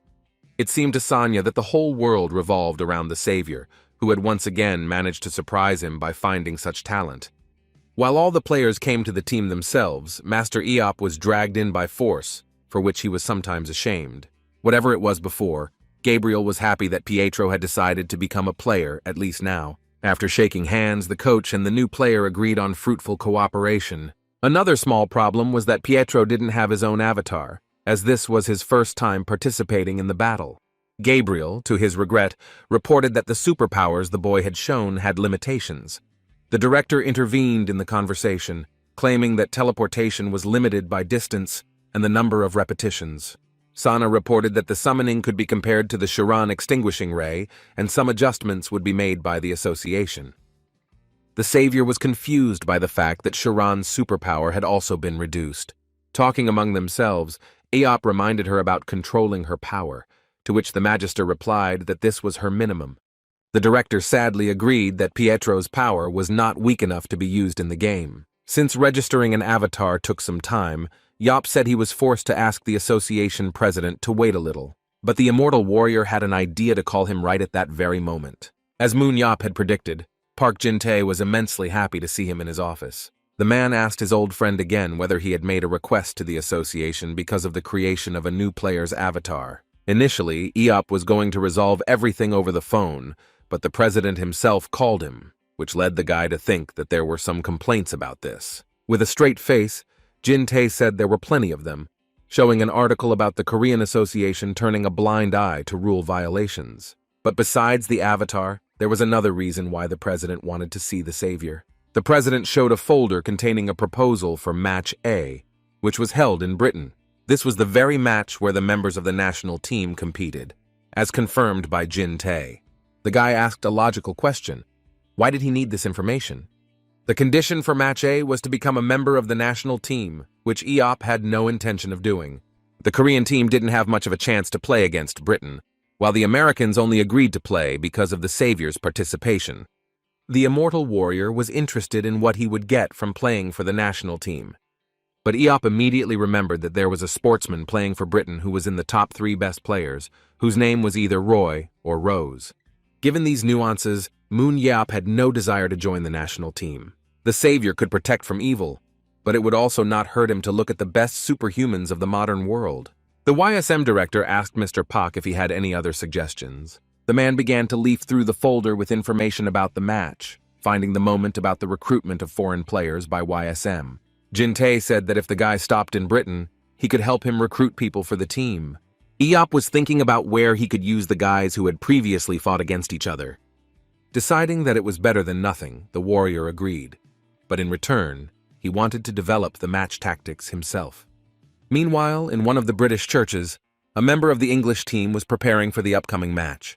The man watched a match involving So Moon Yeop to understand his fighting tactics. The athlete noted that the savior of humanity deliberately went deep into enemy territory. The player was upset that he would not be able to use his method in such a situation because every move of the fighter was verified.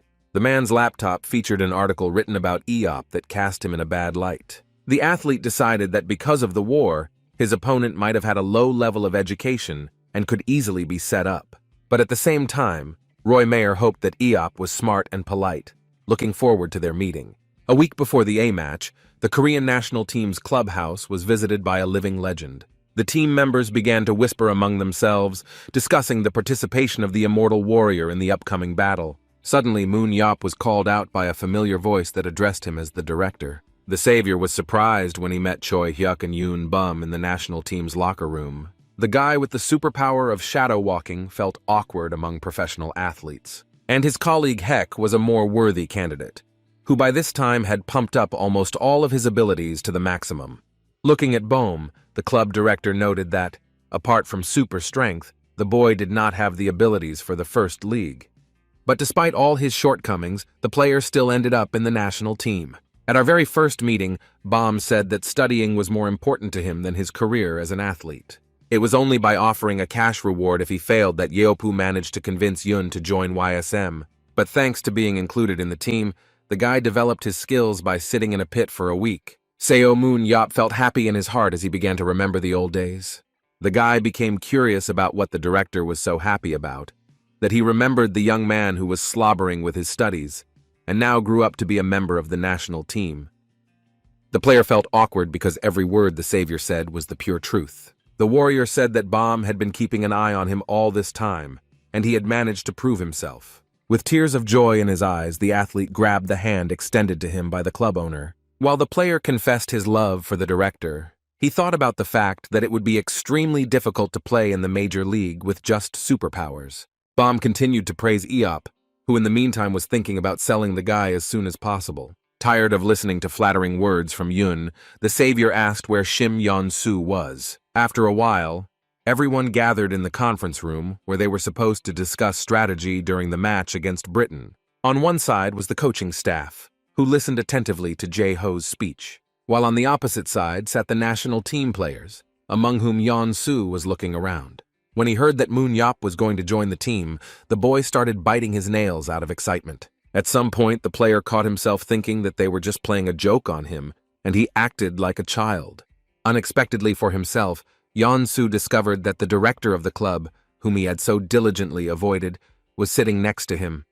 Seo Moon Yeop looked at the guy with the gaze of a predatory animal, as if saying that they would still talk in private. The player, who was already having a hard time, turned away so as not to meet the savior's gaze. The immortal warrior wanted to come up and say hello to his favorite when someone called him. This person turned out to be his niece Hai Young, whose arrival he had no idea about. The girl was indignant that she was called for such an important match when her uncle could not select capable players, meaning Sanya. The guy replied that there was no one in Korea who could compare to Hai Young, which made the girl simply blossom. Although Yeop continued to speak, Hai Young could no longer hear him and only caught fragments of phrases about how she was the one and only. Sanya and the master could easily take the niece's place, but they did not have the country's citizenship. The French Lumiere participant was glad that her uncle had put on the Korean uniform, who simply wanted to defeat the impudent British.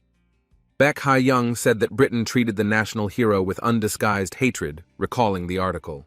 But Muna Aop was still considered stingy because of Jack Brandt, and there was not a single Briton on the last raid. Then the savior cursed in the same way, and there was a lot of news that Jack got into the 7 by mistake. The guy didn't understand what everyone was complaining about because he ended up clearing the last dungeon and saving the world.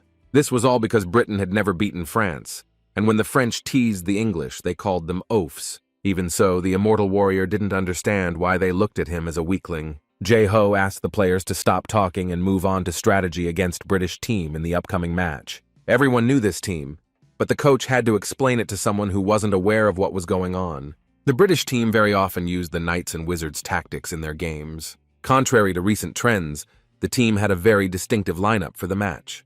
The first position was filled with distractions, as in the US Power game, but the focus was on the bigger players. These players were called ironclad knights who ruled the battlefield. There were also team members covering the rear who had superpowers of the magic type for long-range combat. In addition, one of the players, in addition to a two-handed axe, also used a longbow, which allowed him to move to another position if necessary. The destructive power of each player was so great that they could easily change their positions on the battlefield. Staff-wielding mages were given the nickname of sky-cutting wizards, which posed a particular threat. Among them was a player, an ice mage, who was suddenly named by Ha-yeon, ahead of the national team coach. The man praised his daughter for her knowledge of the matter, as the conversation then turned specifically to the player who had caused a sensation in Britain after his debut. For 2 years in a row, the e-sportsman was recognized as the best player of the year of the English national team. He was nicknamed the Irish Wizard, and some even called him the Ice Wizard. This athlete entered the top of the best players of the Battle of Supermen, who was called Roy Meyer. The ice wall made it possible to divide a large field into 2 parts, and if an enemy was trapped in it, it was a fatal blow for him. The second superpower, Blizzard, allowed it to hit both an enemy and an ally, slowing them down and causing colossal damage to the opponent. Added to this was the Absolute Zero technique, which reduced the range of other people's superpowers and instantly dealt damage, affected objects. The ice seal was frozen in ice for 20 seconds and could not be broken by any attack, something that even Meyer himself could not do. This superpower could be used in different ways depending on the situation. It could be used to protect allies or to immobilize the main enemy and start an attack on the team. Yopu. It was curious that the British believed in the guy so much that they asked to put him in the A match. Estimating his strength, the warrior understood that objectively the team would not be able to defeat their opponents with the strength they had. But that's what the rivals had to think, which played into the hands of the planet's strongest Superman. The next day, a plane carrying foreign athletes landed at Incheon International Airport. All camera lenses were glued to the British team, which everyone and their dog had been talking about lately. Aiden Hughes and Arne Holland each had only 3 abilities maxed out. Their colleague Arthur Page had 1 more fully upgraded ability. Henry Williams had 5 of the 4 skills upgraded, while David Scott was 1 behind. Anne Hughes was the weakest, with only strength and leadership maxed out, while Nidip Sayan had almost half of all skills maxed out. Walter Barnes also only had 2 abilities maxed out, but was otherwise close to perfect. Mary Lucy, unlike Kane Hager, had as many as 6 skills that had reached their limit. However, Roy Mayer stood out among the entire team, having pumped up absolutely everything, leaving only tactics, but even that was close to the highest indicator. Reporters announced the arrival of the UK national team, which was already preparing for a press conference. Eop assumed that the opponents must have been strong, since his vision did not work through the TV screen. Suddenly, the guy said that since they couldn't win, they would just create a strategy. To Jae-ho's indignation, the warrior replied that he was joking when he said that it felt good to win when he tried so hard. While playing in the snow with his brother, Roy Meyer realized that he had superpowers. With tears in his eyes, the young man begged his relative to stop, saying that he only wanted to read a book. The older brother was doing physical exercises and dragging the younger one outside to have a snow fight. Significant. The event occurred at the moment when Roy, buried in the snow, almost froze to death. It was then that a superpower awakened in him, because of which the guy was nicknamed the Ice Mage in the future.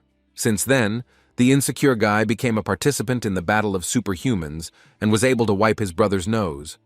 But after a long time having arrived in Korea, the athlete did not have much to be happy about. The player was irritated by the fact that he was in an overly noisy atmosphere before the press conference. In this country, Roy assured us, there were the same pumped-up players with primitive instincts as the Los Angeles Warriors. But it was a completely different matter with So Moon Yop, who played carefully and planned his strategy subtly. The Ice Mage decided that he had met the perfect intellect that I had so longed to fight. Suddenly, the guy was interrupted from his thoughts by Robert calling him on the phone. Picking up the phone, the player asked what his brother, who just wanted to chat, wanted from him. Mayer replied that his mood had soured immediately after the call, to which his older brother laughed. Robert said it was normal to be nervous before a match involving a fighter who could be compared to him. The Ice Mage stated that his brother had no right to compare himself to a living legend, praising him incessantly for everything he could. While his brother continued to compare himself to Eop, the athlete crushed his phone in anger. Convinced that So Moon Yop was the best warrior, the boy did not yet know how wrong he was in his assumptions. On the day of the press conference, the main player of the English team was asked one more question. The savior of humanity suddenly asked his rival if he had an older brother. The question was very unexpected for the British athlete, but he confirmed that he has a brother. Eop dropped that everything was already clear from Mayer's face, recalling how the player's superpowers had awakened. After such an answer, the ground under the Ice Mage's feet opened up, because all his ideas about the legend immediately disappeared. The athlete asked himself whether the best warrior on the planet was really as smart and delicate as he had previously believed. Moon Yop was sure it was the perfect moment to pounce on the hope of English sport. After the conference, Jae-ho demanded an explanation from his comrade as to why he had started talking nonsense. In his defense, Eop replied that he wanted to see his opponent's reaction when he managed to find leverage over him. As an example, the warrior cited his comrade, who promised to jump off a cliff with him one day, but teleport without him. The savior wished the coach good luck since he was immortal, so jumping without a parachute did not frighten him. Recalling the press conference, Yop noted that even mentioning his brother failed to provoke Roy Meyer. The player's melee stats were low, but the problem was the combination of his colossal aura and superpowers. Even with one such superpower, an athlete will be welcome on any team, not to mention 3 superpowers.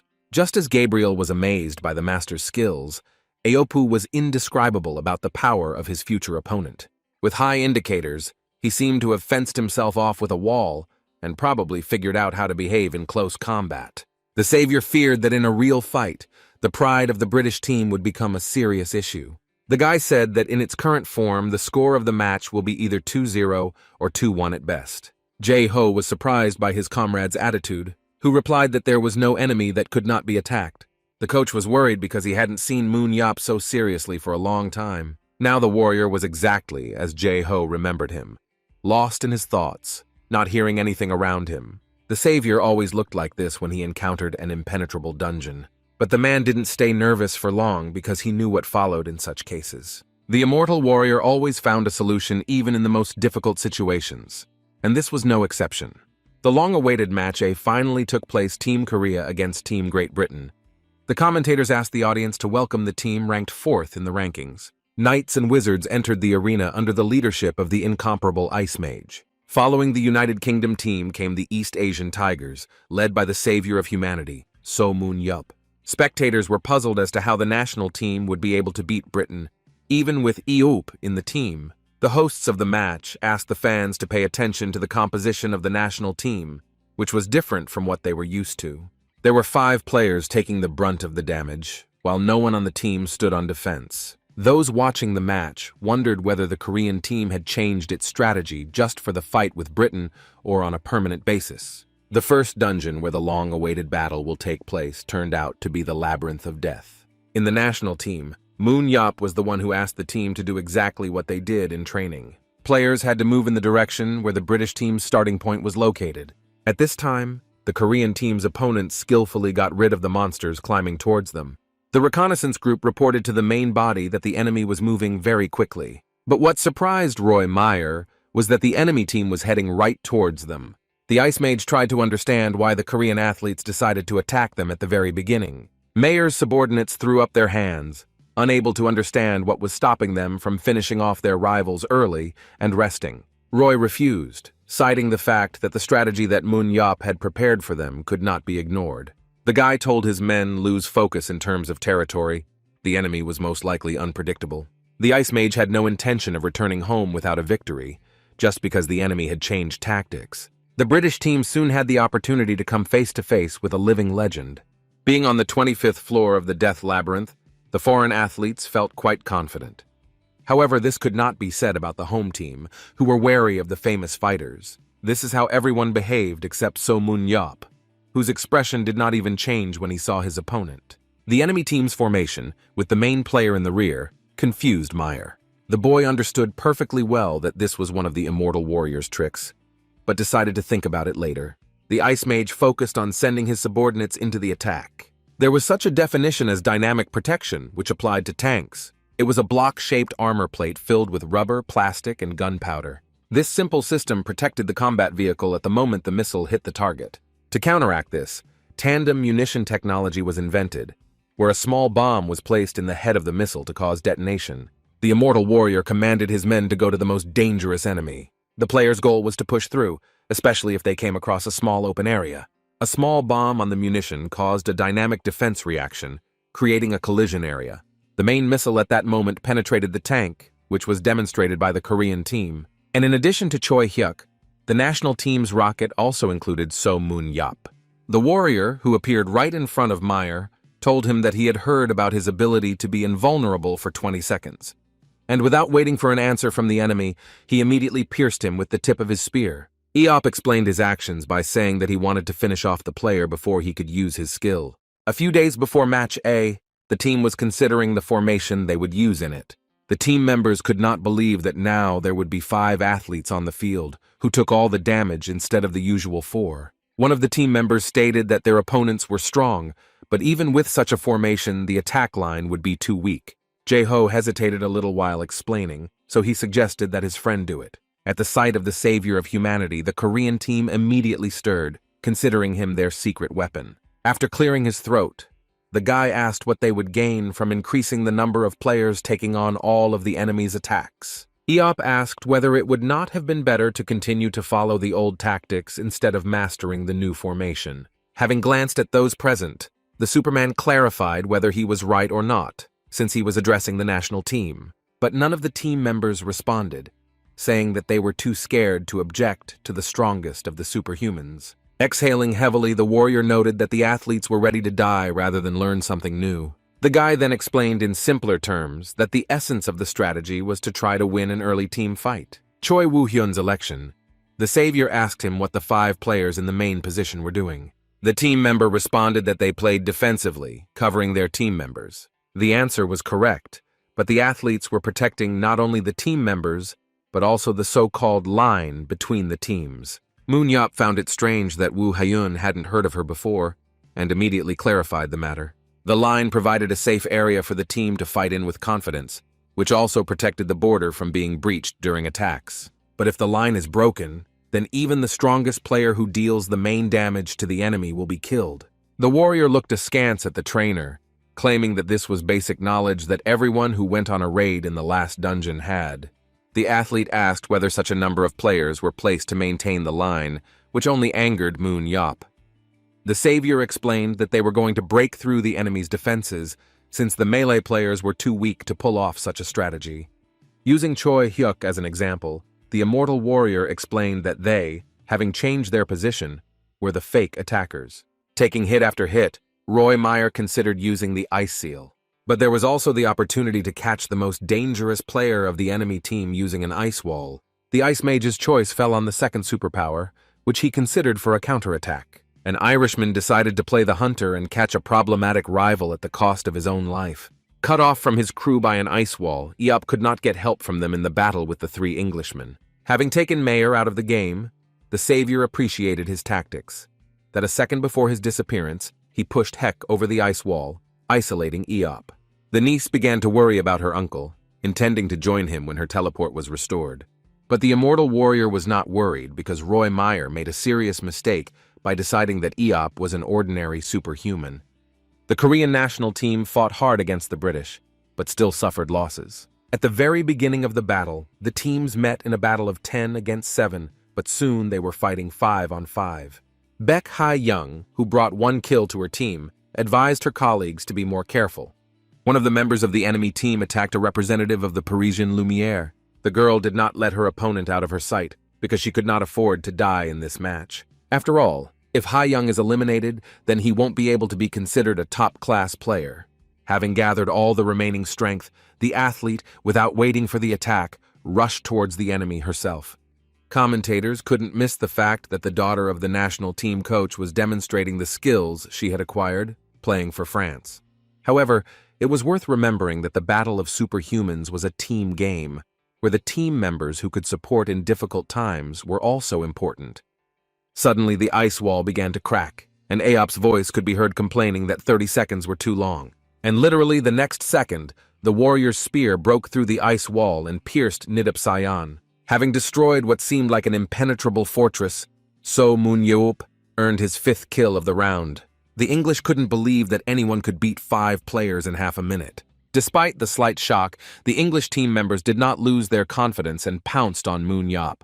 Without moving from his spot, the guy complained that he had single-handedly caught the best player of the enemy team and had also finished off 3 more. Wondering if it was really the national team in front of him, the warrior hit 2 more players. After joining his team, the savior praised his niece for killing one of the rivals, while the guy gave the others a menacing look, dissatisfied with their work. The immortal warrior, seeing another enemy, appeared next to him so quickly that he didn't even have time to squeak. According to the results of the first round, the Korean team won, gaining 3 points. The fans who had already buried the national team could not believe that it had beaten Britain without scoring. The great warrior plopped down heavily on the sofa, having had a hard time during the round. It couldn't escape Jae-ho's notice that his friend had improved his form, that according to Yop himself, he was improving every second of his life. The coach reminded that the guy spent all day watching TV, but there was no denying the fact that he alone was worth a dozen fighters. Moon-yeop shamed his team, claiming they could have tried harder to win. At first, the team worked well. But as soon as they were separated by an ice wall, they began to die quickly, which could have been the reason for their lack of self-confidence. Players had to pick off opponents one by one to increase their kill count, so they had to use their brains. Players all shouted that they would definitely follow the example of the best of them. Jae-ho said that Team Britain was confused because their new team worked well against the one their enemies used. Eop himself didn't expect that the choice would be so easy, etc. Victory. But if France, which had Ha-young, applied the same strategy, then the British would face complete collapse. But the coach asked him not to underestimate his opponents, to which the immortal warrior suggested that in that case, he himself should go out onto the field. At first, the man did not understand what his friend had in mind, which, as he said, was to give the second round to his opponent. Due to the unequal numbers of forces, Eop was forced to use the same technique to draw enemies into melee combat. Great Britain will be forced to add close combat fighters, but this will not affect their team icon Roy Mayer.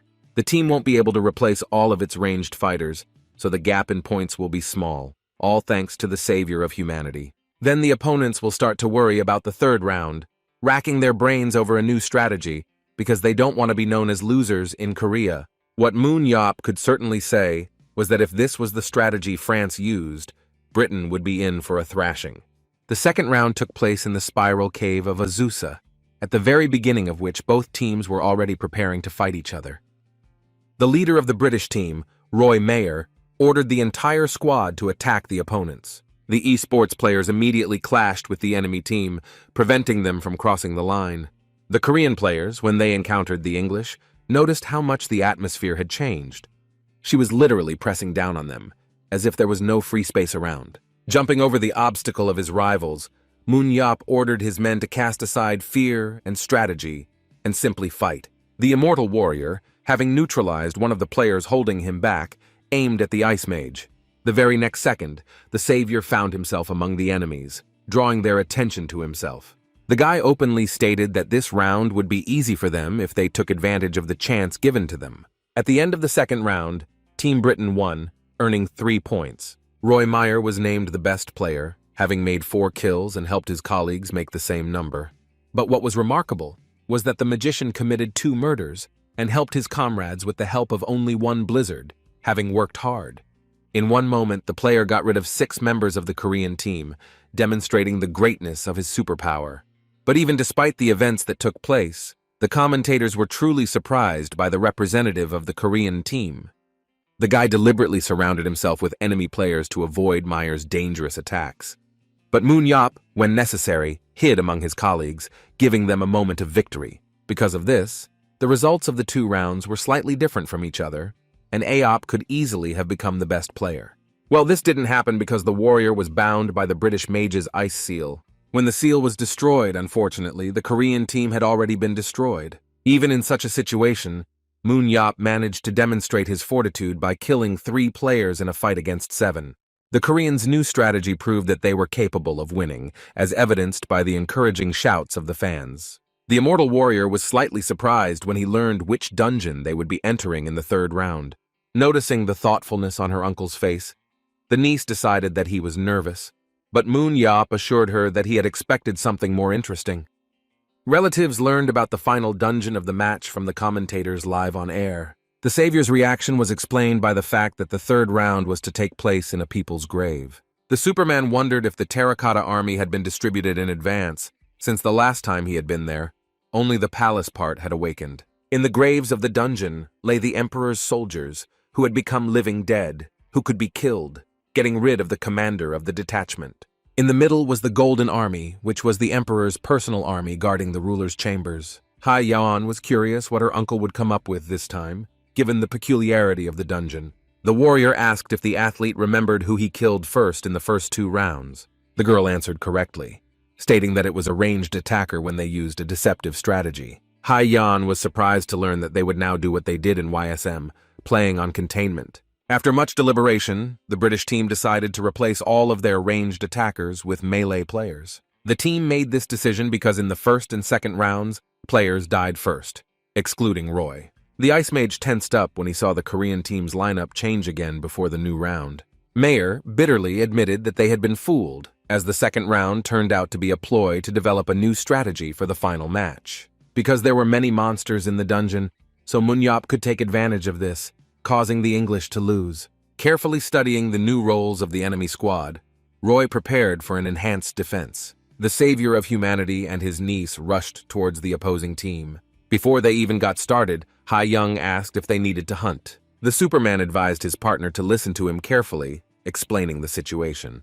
The number of points for killing monsters motivated the weak team, but due to the nature of the battle, the gap in ability levels was quite obvious. If you could score points earlier for your opponents, you could reduce the difference in abilities and indicators. Hai-Yan concluded that her colleagues would need to hunt to buy time, and only with the enhanced aura could they engage in a team fight. The niece asked if the British team had adopted the Korean team's initial strategy. Moon Yop said that he knew from the start that the opponents would not immediately engage in combat as before. The British felt the difficulty of containment, but there was still one problem. Due to the Ice Mage, the Korean team was unable to catch up, which in the meantime improved their skills during the hunt. Yop and Hye-Yeon were currently the only ones who could fight an enemy equal to us without leveling up through hunting. The savior had a clear plan on how to fight with a certain number of opponents. Soon the pair almost reached the starting point of the enemy team and decided to stop. After discovering 5 athletes hunting, So Munyop proposed a deterrent tactic against them. However, he suddenly received a notification from the system that Roy Meyer had committed 2 murders. The immortal warrior did not expect such an outcome of events, changing the team's tactics on the fly. If the Korean team had returned to their original position, everything would have been fine. But the mage will not allow early team battles to be avoided. One of Yop's 3 sub-teams was sunk under the ice, but among the members, only Chae Woo-hyun remained alive. The savior immediately contacted his people to warn them of the nuance he had been so afraid of. The original plan to control Roy Meyer alone was unthinkable, so Eop adjusted it. While the team was hunting for leveling up, the immortal warrior and Hai-Yeon planned to stop the British. With plans suddenly changed, the leader of the Korean team ordered his niece to go to the others. Having contacted the remaining 2 teams, the guy ordered them to abandon the hunt and return to the starting point. Roy continued his winning streak, adding his 3rd kill to his tally. Hai-Yeon, meanwhile, teleported to the surviving team members, leaving her uncle alone. And then it became clear to So Moon Yop that the Ice Mage wanted to play against him, whose challenge he gladly accepted. Having replenished his strength with aura, the immortal warrior wondered what other restraint was there. With one deft jump, the player moved towards the 5 opponents he had been tracking before. Looking at the athletes with a crazy look, the guy declared that he would scatter them all without restraint. At the same time, Roy wanted to catch the Korean team off guard with the way they were treated. Having destroyed one of the sub-teams, the British leader caught up with the next squad, which was desperately trying to escape. The Superman was curious to see if the Koreans could stand up to him without their star player. The commentators were shocked that all players, without exception, ignored the monsters and began hunting each other. Suddenly, pursuit fights began, with Roy Meyer as the instigator, and while the Irish player was chasing the Korean team, So Mun-yap was following the British one. In the People's Grave, hunting monsters was the most important occupation, but suddenly a safari for people began. Soon, the Savior, as he had previously claimed, easily dealt with the players, adding 5 kills to his tally. Having finished with the enemy squad, the Immortal Warrior rushed to meet the head of the British team, but while Mun-yap was running, the system notified him of another murder of his protege, committed by Meyer. Having contacted his niece, the guy asked her to kill all the monsters that would come her way. Then, right before Eop's eyes, an arrow appeared out of nowhere, which was deliberately fired at him. The team leader cut off communication with Hai Yan and deftly repelled the sudden attack. Blocking the subsequent attacks, the Superman watched as the arrows pierced his shield. The warrior guessed that this player could be Gary Williams, who used the bow as a secondary weapon. Eop was interested to see how William wielded the weapon, being a close combat fighter in his own right. The shooter was somewhere in front of the fence, which was an ideal place for cover. The Savior suggested that the archer was trying to delay him so that Team UK would have a chance to win. But Mun-yap did not waste time searching for the enemy, arming himself with several spears at once. Gary was warned that his enemy was a master of long-range attacks, to which the archer replied that he had him under control. The shooter told his team members to go hunting and join him as soon as they had the opportunity. The athlete's main task at the moment was to drag out time as long as possible. The British hoped that William would buy them at least some time until Roy had hunted down all his rivals. The archer wanted to personally deal with the Savior, convincing his colleagues that the enemy had still not managed to find him. The team members still managed to get through to William, stating that several spears were flying straight at him. The athlete did not have time to react before the walls of the palace came under a hail of powerful throws from Eop. The Immortal Warrior was happy that he had hit the target when the game system reported his 6th kill. Having returned all the launched spears, the boy complained about the archers, who always managed to find secluded places. In this world there was a numerical number of supernatural powers with which people were gifted. Among them was a throw, which was one of the most common among superhumans. No one paid much attention to this technique until So Mun-yap appeared in this world. 8 months after the guy showed himself, he was able to completely change his attitude towards this superpower. The value of the throw was that one could throw any object charged with aura with all one's might, with just one touch. For a warrior, a skill indicator that was developed to the human limit allowed him to aim as easily as breathing. The reinforced Eopa bar allowed for a bombardment that could be repeated until the hidden enemy was defeated. The guy caught himself thinking that without Seung-ho, it was like he had no eyes, although on the other hand, he could just throw a spear that would return to him. While the strongest member of the Korean team was lost in thought, his opponent caught up with him in the number of kills. Without ceasing to curse Mayer, the warrior counted how many participants and in what positions the enemy had left. Seo Mun-yap wasn't thrilled that he might get caught in the cave, and his aura wouldn't be enough. The guy stopped at the huge gates that he had recently opened with the master. The Emperor was in the closed room, which gave the Immortal Warrior an idea. Arnhem Holland thought it was strange that Mun-yap had stopped pursuing them, which alerted the entire team. Mary Lucy was worried, suggesting that the player could well have chosen a different path. Arthur Page stated that even Eop was not strong enough to capture the Golden Army alone, and having awakened the Emperor, destroy him. Unlike the terracotta skeletons, the Golden Army were elite undead selected and created by the Emperor himself. The players reasoned that even after going through the army, Eop was not able to defeat the Emperor, because since the war with the demons, this place was considered invincible. Mary Lucy, although she agreed with everything said above, decided to remind her colleagues of one detail. It was So Mun-yap who conquered the People's Grave in the real world. Having made his way into the very heart of the People's Grave, the warrior recalled with trepidation how he fought with the Golden Army. Looking around, the guy assumed that if he passed the Golden Army without haste, he would have a chance to break through. Since the launch of the battle dungeons that were difficult for a whole team to complete have been adjusted to make them realistically achievable in the game. Of all the dungeons, the People's Tomb with the Emperor was the most difficult, comparable only to the final dungeon and its master. The association decided to make changes without which the group of 11 people would not be able to deal with the boss. Instead of forbidding the Emperor from using aura, they decided that only by hunting the entire army could they somehow damage the boss. The immortal warrior opened the doors leading to the Emperor's chambers, being in the very heart of the palace. Looking at the leader of the army, who was sitting on the throne, Aop asked him if he missed him. Since the Emperor could not answer him, the Superman decided to wake him up with a powerful throw. The spear was thrown at the dungeon boss with such force that it pierced right through the throne. The weapon did not hit the Emperor, since the savior this time did not come for his soul. The leader of the Korean team didn't need him, but his army, which was supposed to wake up from any touch to its leader. The guy froze in place, waiting for a reaction to the throw, when the clanking of armor reached him from outside. So ManhwaCapped turned to the undead with a satisfied expression on his face, deciding to repeat his feat, but this time in the virtual world. When the British team arrived in the central part of the dungeon, they were shocked. The athletes did not manage to catch a single soldier, which confirmed Lucy's theory that the warrior was hunting in this place. The girl claimed that she should have noticed this earlier, still wondering how Aop had managed to pull it all off in such a short time. Players believed that if Aop had defeated so many soldiers on his own, he had become incredibly strong and had already fought the Emperor. The British team, in order to get at least something from this battle, immediately burst into the Emperor's chambers. To the athletes' surprise, the dungeon boss was still alive, sitting on his throne as usual. Arthur Page suggested that their opponent had dealt with the wars, but had saved the Emperor for last.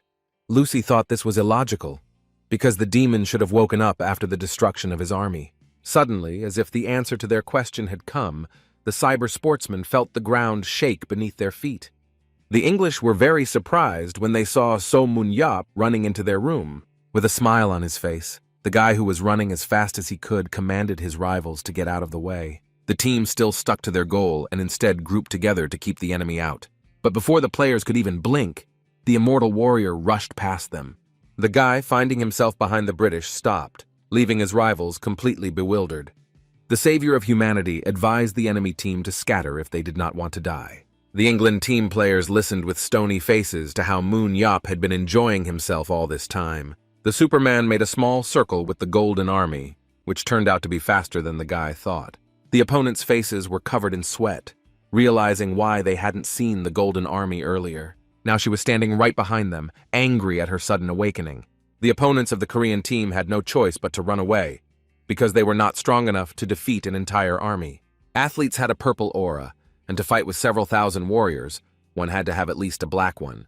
While fleeing from the Emperor's angry soldiers, Mary reassured them that they would be able to get out through another exit. But the girl's expression immediately changed when she discovered that her idea wouldn't work. Remaining in the leader's chambers, Aop could hardly contain his laughter as he watched the actions of the enemy team. However, the guy couldn't hold back as he burst into loud laughter, so loud that he was practically crying from laughter. The British were trapped because the escape route they were trying to use was completely blocked. The squad, looking at the mountain of stones in front of them, sadly realized that their end had come.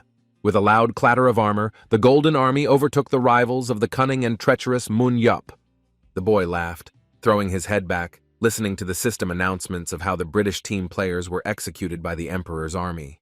The match commentators were amazed by the unexpected turn of events, which gave Korea the opportunity to take the lead. Team Britain, being so confident of their victory, did not notice how their strategy in this round failed. Now everything depended only on Roy Meyer, who was the only surviving player of the team. However, the match was not over yet, and Meyer, meeting with another group of the Korean team, had a black aura. The Ice Mage was convinced that ManhwaCapped was deeply mistaken if he thought that he would give up so easily, having lost his team. Meanwhile, in the very heart of the dungeon, the immortal warrior continued to lead the Golden Army in circles. Yap's second sub-team, consisting of Choi Hyuk, Yeonsu, and Yoon Bum, was approaching him. To everyone's surprise, Heck ordered his comrades to stop, claiming that they couldn't just escape like that. Shim Yeonsu insisted that the director himself told them to run away, which his colleague agreed with, but he was bothered by the fact that they were national team players. The guy asked why they didn't fight back against Meyer to inflict at least some damage, since they would become his hunting points anyway. Yunbum began to support his teammate, claiming that everyone already knew that the enemy was preparing for a surprise attack. The athlete decided that it was time to make a decision on his own, since the director was busy chasing Team Britain. The player asked to consider him crazy, but he did not want to regret that, while participating in the battle, he died, running away from his rivals. Choi Hyuk agreed, because they were fighting for the national team that everyone already said they were unworthy of. The audience claimed that So Moon Yup was the only normal player in all of Korea, and they would not have another chance to prove otherwise. The son of the association's vice president couldn't believe what his teammates were saying. Suddenly, the guys were supported by a female voice, which claimed that she was pleased to hear everything that was said above. The national team trio was joined by Baek Hae-young, who managed to avoid falling into the hands of the Ice Mage. Since there were now 4 of them, the athlete suggested making a plan and defeating the annoying Irishman. Hae-young's teleportation and whip were paired with Yunbum's superpower of shadow walking. Yeon-soo had explosive sphere and binding, while Choi Hyuk had aura concentration and inner strength. Roy Mayer, who arrived to the players, exuded a strong black aura, which he had obtained during the hunt for opponents. Unlike his opponents, the British team leader's superpowers were much more powerful and dangerous. A few minutes before the fight, the players decided to discuss whether any of them knew about Roy Mayer's weaknesses. Ha-young shared that she heard something from Nathan and Chi-Chi from Lumiere Paris before returning home. With this method, even a weak Korean team can deal serious blows to such an opponent. Choi asked if this was the only way to win, to which the girl replied that it was not easy to get into the top. The athlete asked again whether her comrades really thought that this would only harm Moon Yup. This was the only way to help the immortal warrior, because only he had the power to defeat the Ice Mage. The leader of the British team watched the players, assessing how dangerous they were. Roy remembered fighting Hyo-yeon when she played as Lumiere, who, although she didn't show herself, showed an excellent understanding of tactics. However, now the guy had a black aura, which was no match for the owners of the blue one. While wondering if they were trying to trick him, the athlete heard the system announce the execution of his players by the Golden Army. The fighter tensed up, certain that So Moon Yup was involved in the deaths of his men. The Ice Mage didn't worry too much, though, since his main rival had to deal with the rest of the British team. In the meantime, he wanted to quickly deal with the remaining Korean athletes by sending a blizzard on them. Covered in a layer of snow, the national team members immediately began to run, trying to avoid enemy attacks. Roy Mayer may have created a truly harsh winter in the dungeon, but he was unable to hold off his rivals. The leader of the British team erected an ice wall in front of his enemies, which was supposed to stop them. But now the athletes have calculated this turn of events and have scattered. Having split into teams, Yeon-soo remained with the more experienced Hae-yeon, whose strategy they used. Mayer believed that the first step was to deal with the long-range attackers who had fire-type superpowers. The wizard went after the duo of athletes, which included Eop's niece. The first thing the Ice Mage wanted to do was tie up the most annoying enemy in the entire squad. In just a second, Ha-yeon was trapped in an ice seal, and Roy followed. Next in line was Shim Yeon-soo, who during his entire participation in the battle was never able to establish himself as a dangerous fighter. The excited boy watched as the enemy caught up with him, so he turned to the fire sphere. Turning around sharply, the player attacked his pursuer with a multitude of spheres that were supposed to stop him. Mayer noted that Yeon-soo's superpowers activated quite quickly, which indicated the athlete's great potential. But that didn't help the Korean team member get to Roy, who saw all possible trajectories.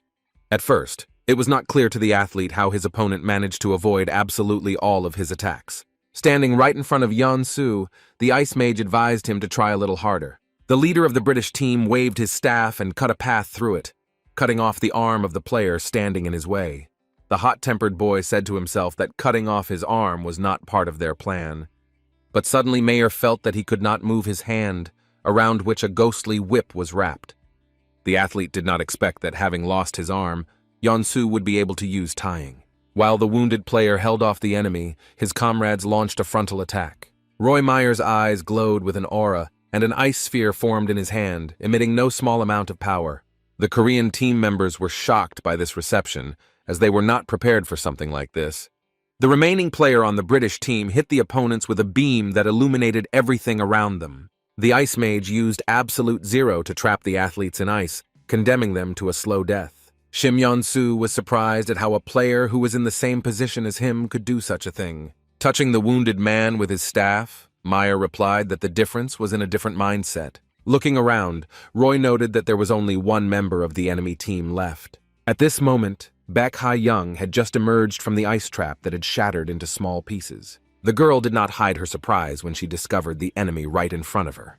Looking around, the athlete, to her regret, did not see anyone from the squad. The national team member calmed herself down, trying to convince herself that there was no reason to panic. It was hard to believe since there was a death-black aura literally floating in the air around her opponent. Ha-yeon remembered her uncle's words about saving teleportation for when they had to escape. Although Aop's niece agreed with him, she believed that sometimes it was necessary to use the skill to attack. The athlete's performance was much higher than that of the British player, so even while preparing for the match, the guy would not have been able to avoid the attack. But one of the best cyber sportsmen could not help but respond to the opponent with a counterattack. Meyer also used Absolute Zero during a duel with a surviving member of the squad. In a matter of seconds, the girl, like her teammates, was trapped in an ice trap. The captain of the British team was incredibly pleased that, having dealt with all the players, he could fight Eop one-on-one. But the fighter, intoxicated with the feeling of victory, lost his vigilance, and his staff was suddenly stolen. Turning around, the ice mage demanded that the thief who had stolen his weapon identify himself. Turning to face his opponent, Yun Bum stood before Roy, drenched in cold sweat. At the moment of the attack, Choi Hyuk commanded his comrade to act according to the plan. Bum, hiding behind his teammate, used shadow walking, thanks to which he avoided Absolute Zero. Baek Ha-young had to distract Mayer's attention for a while to buy some time for her colleague. Yun was the only one left in the squad whose goal from the very beginning was the enemy's weapon. The boy swung his staff and hit the ground, turning it into a pile of broken stone. The national team member felt awkward being left one-on-one with a player who was one of the top 3 athletes on the planet. Having lost the Ice Dragon's teeth, the leader of the British team was beside himself with anger. The player brought himself and his team the 10th kill, thereby leveling the score in the 3rd round. Absolute Zero was a technique in the South that reduced its range before firing under extreme pressure. It was like pinching the end of a water hose to create a powerful stream. Roy discovered this ability completely by accident, because for days he used the staff because he thought that he was already perfect. But meeting with Nathan Bernard turned Mayer's life upside down in a training match. The boy felt helpless in front of the fast and powerful close combat athlete. It is for this reason that Roy Meyer chose the Ice Dragon's tooth as his weapon of choice for combat. And during another confrontation with Nathan, the Irish athlete used a blizzard thanks to his staff. Having managed to freeze his opponent in this way, the Ice Mage created Absolute Zero. After this, Roy Meyer rose to the top of the battle's best players, joining Nathan Bernard and Daniel Mansk. Even after years of training, it was impossible to use superpowers without a staff. And using weapons to compensate for weaknesses turned into a kind of addiction, making the Ice Dragon's tooth his weak point. Yun Bum joined his comrades, who were also under a thick layer of ice. Roy was joined by the only other athlete who remained in the dungeon. When asked whether those trapped in the ice were his people, Eop heard something that he was late to meet. The guy, who had 6 murders to his credit, explained that he got a little carried away by hunting while getting to this place. Roy Meyer wasn't sure he needed to say anything else, deciding to start the fight first. The British athlete, who exuded a white aura, held an ice sphere in his hands, which served to summon a blizzard. With this aura, the player could demonstrate the maximum of his abilities and create the coldest blizzard. But even with such an ability, Meyer did not think that he could defeat the savior of humanity. Looking at his frost-covered fingers, Moon Yop asked his opponent if he had finished his preparations. The guy wanted to start as soon as possible because he didn't want to die simply from the cold. Taking his signature stance, the immortal warrior declared that he intended to reach his maximum power. The superhuman filled with red aura applied the superpower of amplification to his throw. The leader of the Korean team jumped up in a second and found himself right above his opponent. Meyer, remembering the previous fight with the savior, now treated him with caution. Eop attacked confidently and assertively, but the British athlete avoided direct hits in every possible way, resorting to his superpowers. To be more effective, the immortal warrior would throw several spears at his opponent at once. Roy Meyer didn't even have a chance to counterattack, and he blocked each of the attacks with difficulty. The cyber sportsman still managed to attack with the ice wall, but it was unable to hold back the enemy for even a second. Watching Eop's actions, the ice mage couldn't help but notice his skills of speed and agility. Gathering his will into a fist, one of the best players of the battle once again attacked his opponent with an ice wall. But even when the savior found himself right inside her, he was able to get out without difficulty. Roy appreciated the enemy's close-range attack, as most would not be able to withstand the snowstorm. The Ice Mage used his own aura to warm up his joints in order to warm up his entire body and not freeze. The guy was grateful to Nathan for making him grow as an athlete, but So-mun-yup, who had jumped up and held his hand out in front of him, declared that it had been too easy a fight for him. The immortal warrior decided to end his attack and called back the spears he had thrown. Turning around, Mayer was shocked that his savior had managed to beat him once again. However, the guy was even more surprised when he did not feel the blades piercing his body. After grabbing the British player, Moon-yup argued that it would be rude to boast that he had defeated his opponent in such a manner. Match A commentators couldn't believe that Team Korea's hope had given up when victory was practically in his pocket. Jae-ho hit himself on the head out of shame for his comrade, who, like in the case of Walker, decided to turn on the teacher mode. Eop asked his opponent if he had managed to fight him without his absolute zero technique. The savior suggested that without his weapon, Meyer was no longer so tough, to which the athlete had nothing to say. Roy confessed that his power was contained in the staff, which twice failed to do anything when Moon-yup gave him the chance. Suddenly, the leader of the Korean team asked the opponent why he decided to participate in Match A. The Ice Mage guessed that this match was a great opportunity for the lagging Korea to rise in the rankings, but he was wrong. The immortal warrior stated that although he did not know when it would happen, the time would come when the world would need strong guys. And here, So-mun-yup was just to see how prepared one of the best was for this. Mayer asked if the savior was planning to reassemble the Great Seven, and he was partly right. Eop continued, talking about demons and how a powerful alien monster was able to invade from outside the dimension. In this regard, Moon-yup invited Roy to join the Seven if he had enough strength to do so. But the British athlete did not understand what this question was about, since the war with the demons had long since ended. The savior of humanity asked not to worry about it, because the player had already entered there. After which, Eop said that he was going to throw the spear straight at Mayer's forehead using all of his aura. The warrior suggested trying to stop the attack with absolute zero, but not even thinking about using other superpowers. The Ice Mage thought that everyone was joking when they called Eope the strongest superhuman in the world. But if all these people had looked at the expression on his face at that moment, they would have known that he was more serious than anyone else. Realizing the situation he was in, Roy began to laugh hysterically, since he simply had no other option. The Irishman decided to recreate absolute zero without his staff if he succeeded. Blazing with aura, the immortal warrior began to concentrate for a powerful throw. Meanwhile, his opponent, who was emitting white aura, was also preparing to counterattack. In his signature stance, Moon-yup told himself that he only had one chance. Mayer also didn't want to lose face, so he started forming a ball in his palm. The athlete tried to concentrate the blizzard in one point for further attack. By this point, Mayer's opponent didn't wait any longer and attacked him with a powerful throw. The leader of the British team struggled to put all the power of his aura into the sphere. Regardless of whether she was ready or not, the player had to attack, because the spear was very close. And at the most crucial moment, the athlete still managed to create absolute zero. This time, the attack was tens of times more powerful than the times the guy used the staff. So Moon-yup was overly pleased as he looked at the giant, dazzling ice ball. At one point, the sphere burst and doused the enemy with an icy stream of frost. When the smoke from the blow settled, a frost-covered Eop said that Mayer had almost succeeded. The British player did manage to hit his opponent, but only half hit him. The savior insisted that the Ice Mage was one step behind him, admiring the hole in his body that remained after the powerful throw. The fans were so shocked by this spectacle that they opened their mouths in surprise. At Incheon International Airport after the match, Roy Mayer gave an interview to reporters. The athlete was full of praise for So-mun-yup, claiming that he was a true hero and a wise man. Despite the fact that victory was already in the warrior's pocket, he gave his opponent the opportunity to go beyond his capabilities. The player seriously thought about the fact that if someone asked him to choose the best person in the world, he would name Eop. Meanwhile, a festive atmosphere reigned at the main office of the Korean Association. Park Jin-tae, in a strange outfit, congratulated Yop on his victory, who felt like he was so cool that he saved the world again. The director insisted that the guy was a god for the superhuman battle world, since Korea had never won an A-match before. Even with the savior, Mr. Park did not believe in the team's victory, counting only on winning one round. The man asked the athlete how he had become stronger, suggesting that the guy had managed to dig up wild, century-old ginseng. Eop himself did not understand what had changed in him after the battle with the Emperor, without which he clearly would not have been able to defeat the British.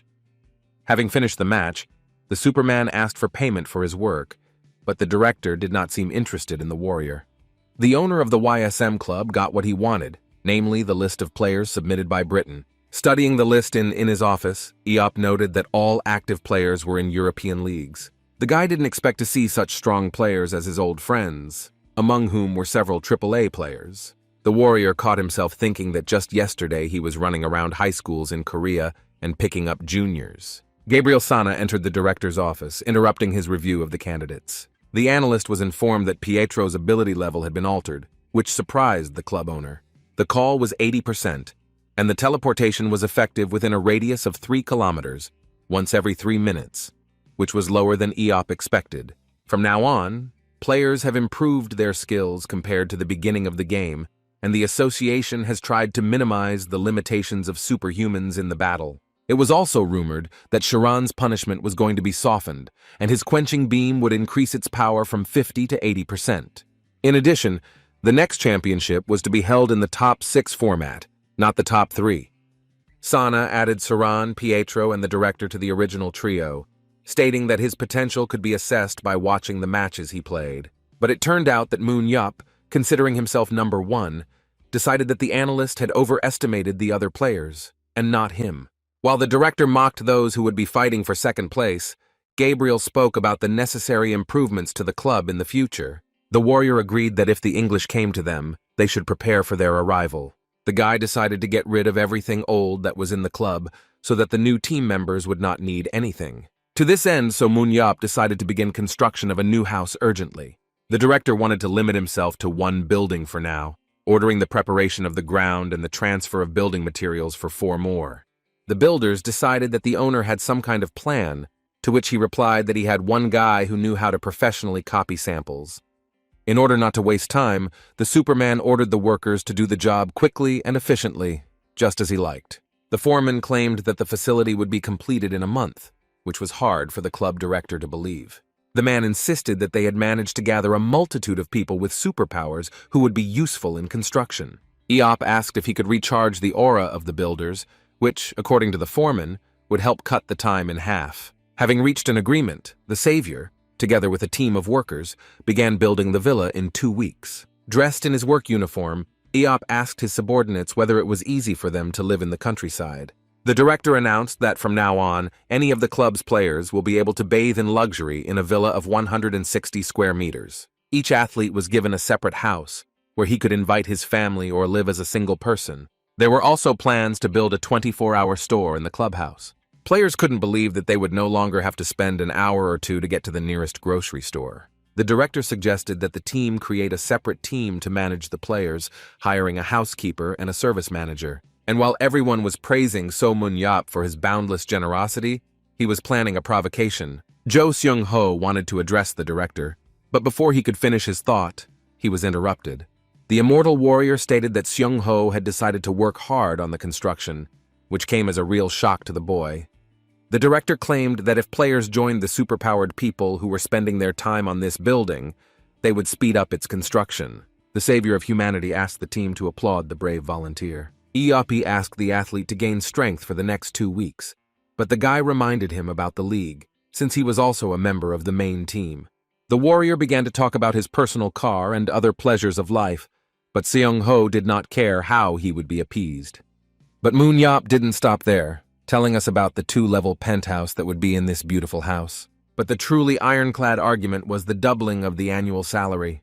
The guy, putting on work gloves, declared that he was no longer going to be the best in the delivery world. The athlete ordered that from now on he be called the construction king Jo Seung-ho. The news that Seung-ho was temporarily taking a break from playing in the league and looking for housing was published on the official YSM page. Fans began to leave a lot of comments due to the fact that the guy was the key strategy of the team, thanks to which there was a show in the arena. With the departure of the athlete, the league matches became boring, but this did not last long. After a few days, the negativity in the comments evaporated as viewers were given a great replacement. The YSM club director brought his secret weapon into the arena in the form of a demon master. The event's hosts were amazed that it wasn't Moon Yop who single-handedly destroyed the enemy team, whose place was now taken by Pietro Anella. In an interview, the new team member stated that his primary goal was to win the World Championship. In addition to internet users, prestigious teams around the world, such as Lumiere, began to respond to this statement. People often wondered who this mysterious newcomer was who was causing such a stir on the battlefield. Eop asked the magistrate why she threw away her phone every time, which, as it turned out, really irritated her when she made calls. If there was any business with the girl, she asked to contact her through Na Young, which led the director to think about the closeness of the athletes. In fact, Na Yeon would approach the undead and start chattering non-stop, which is why she was communicating with her. Demon remembered that not long ago the Italian national team contacted her, inviting her to join them. The master asked that she not be disturbed in the future, otherwise she would go underground, to which Yop offered her to represent the Korean national team. At the athlete's training ground, Yeonbum was practicing his oblique kicks. Suddenly, the guy was called out by the club director, whose appearance he had not noticed due to intense training. Turning around at the sound of his voice, the athlete discovered that the savior of humanity was sitting opposite him. When the boy addressed the chief in a formal manner, it angered the warrior who asked to be called senior. Looking at the guy, Moon Yop noticed that he was all crumpled, worried about his well-being. As soon as the warrior heard Yun Bum start to speak indistinctly, he immediately realized that he had already heard the news. The player said he had heard that the director was planning to visit the transfer market. At first, the athlete was upset, because he realized that he would no longer occupy the starting position since the entire team was a head taller than him. Yun Bum asked the director to give him another chance, but Yop asked him again if the boy understood what he was being told. The team member understood that if he was compared to the new guys, his shortcomings would immediately come to the surface. The player was curious whether, if he transferred, he would be able to play in a starting position for another team. The savior replied that it would depend on how Bomb would act, but the guy I expected to hear some words of support. Sighing heavily, Moon Yop explained that the boy had made the national team and had not been raised to fall into a trap. Before the club director left, the guy asked permission to ask him one last question. As the athlete expected, it would be difficult for him to develop further, since he was now at the peak of his form. Yun Bum was surprised because he had never heard from the director that he would not be able to take the starting position. The guy had worked at the club for a long time, but now he realized that Eop was turning down people who didn't have the ability. This meant that despite the difficulties, the player could prove himself to be a good fighter if he continued to work hard. He wanted to give it his all before the end of the season and raise his price and shake hands again. Sometime later, the beauty Nari launched an outdoor broadcast, intriguing her viewers. The reason for this was the official advertising shoot for the new YSM building, which was ready to end the season. The girl became emotional as she recalled how the club director had helped her in the past and given her the opportunity to participate in the YSM filming. The blogger promised her viewers that she would tell everything about this team and its members. The first people Nari noticed were Young Hwan and Namgung Jin-hoon, who had maintained their positions in the team since the days of the Outlaws. The team captain greeted the girl and her followers, a little embarrassed. But Jin Hong suddenly shouted out a greeting from the streamer's fan club at the top of his lungs. If the player's colleague was confused by his actions, the girl was completely delighted. The athlete said that he was pleased to meet the beauty Nari, whom he had been following since the very beginning of her career and had not missed a single broadcast. The blogger suggested that the YSM player could be hiding under one of the nicknames in her fan club. When Nari said it, Namgung, shocked by such news, instantly lost consciousness. While the internet star and the superhuman watched Jin-hoon pass out, viewers tore up the chat with comments. Young Hwan told the beauty that if she took a walk to the dorm, she would definitely meet one of the team members. The streamer was very pleased, since she didn't expect to catch the club's old-timers during the first filming. Next, Nari prepared to show off the athlete's dormitory, which had only been completed yesterday. Looking at the many rooms, the girl could not believe that everything that was in front of her was built in 2 weeks. When the blogger wanted to quickly look at everything, she didn't notice how she stepped on something. Looking down, Nari discovered that she had stepped on the head of one of the club's players. Taking a stick in her hands, the girl tried to check whether Jo Sung-ho was alive, who, when touched, began to mumble something about a sports car. The next second, the guy's hands were already clenched into fists, trying to pronounce the word penthouse. The blogger fell to the ground in horror as the Superman suddenly rose to his feet. With his eyes burning, The athlete ran away, all the while shouting about his salary, which was twice as much. While the broadcast's viewers, along with its host, were in shock, another member of the team approached her from behind. The athlete asked if everything was okay with Nari, who looked at the YSM player with her mouth open in surprise. The streamer exclaimed that in front of her was Sanya Akhmetova herself, who had recently joined the club, and behind her were Kim Jin-soo and Yoon Bum, who greeted the audience while still holding ice cream. After examining the bags in the athlete's hands, Nari assumed that they were returning from the grocery store. The broadcast host stated that the food purchased should have been enough for a week, which made Sanya shudder. Guys. They began to worry because the Kazakh woman had recently begun to understand Korean better. The players began to convince the spectators that no one was going to eat all the food they bought in one go, but they were not believed. The girl, burying her face in the bag, ran away, ashamed of her tendency to eat a lot. And while Yoon Bum tried to convince the viewers of the beauty otherwise, Jin-soo went to get a team member. Soon all the athletes left the blogger, leaving behind a package of sausages that accidentally fell out of the bag. With a detached expression on her face, Nari announced to her viewers that she had found the genius mukpan. The blogger wanted to contact the team director and definitely get a job on the local broadcast, after which the girl demonstrated the next location, which turned out to be a place for training,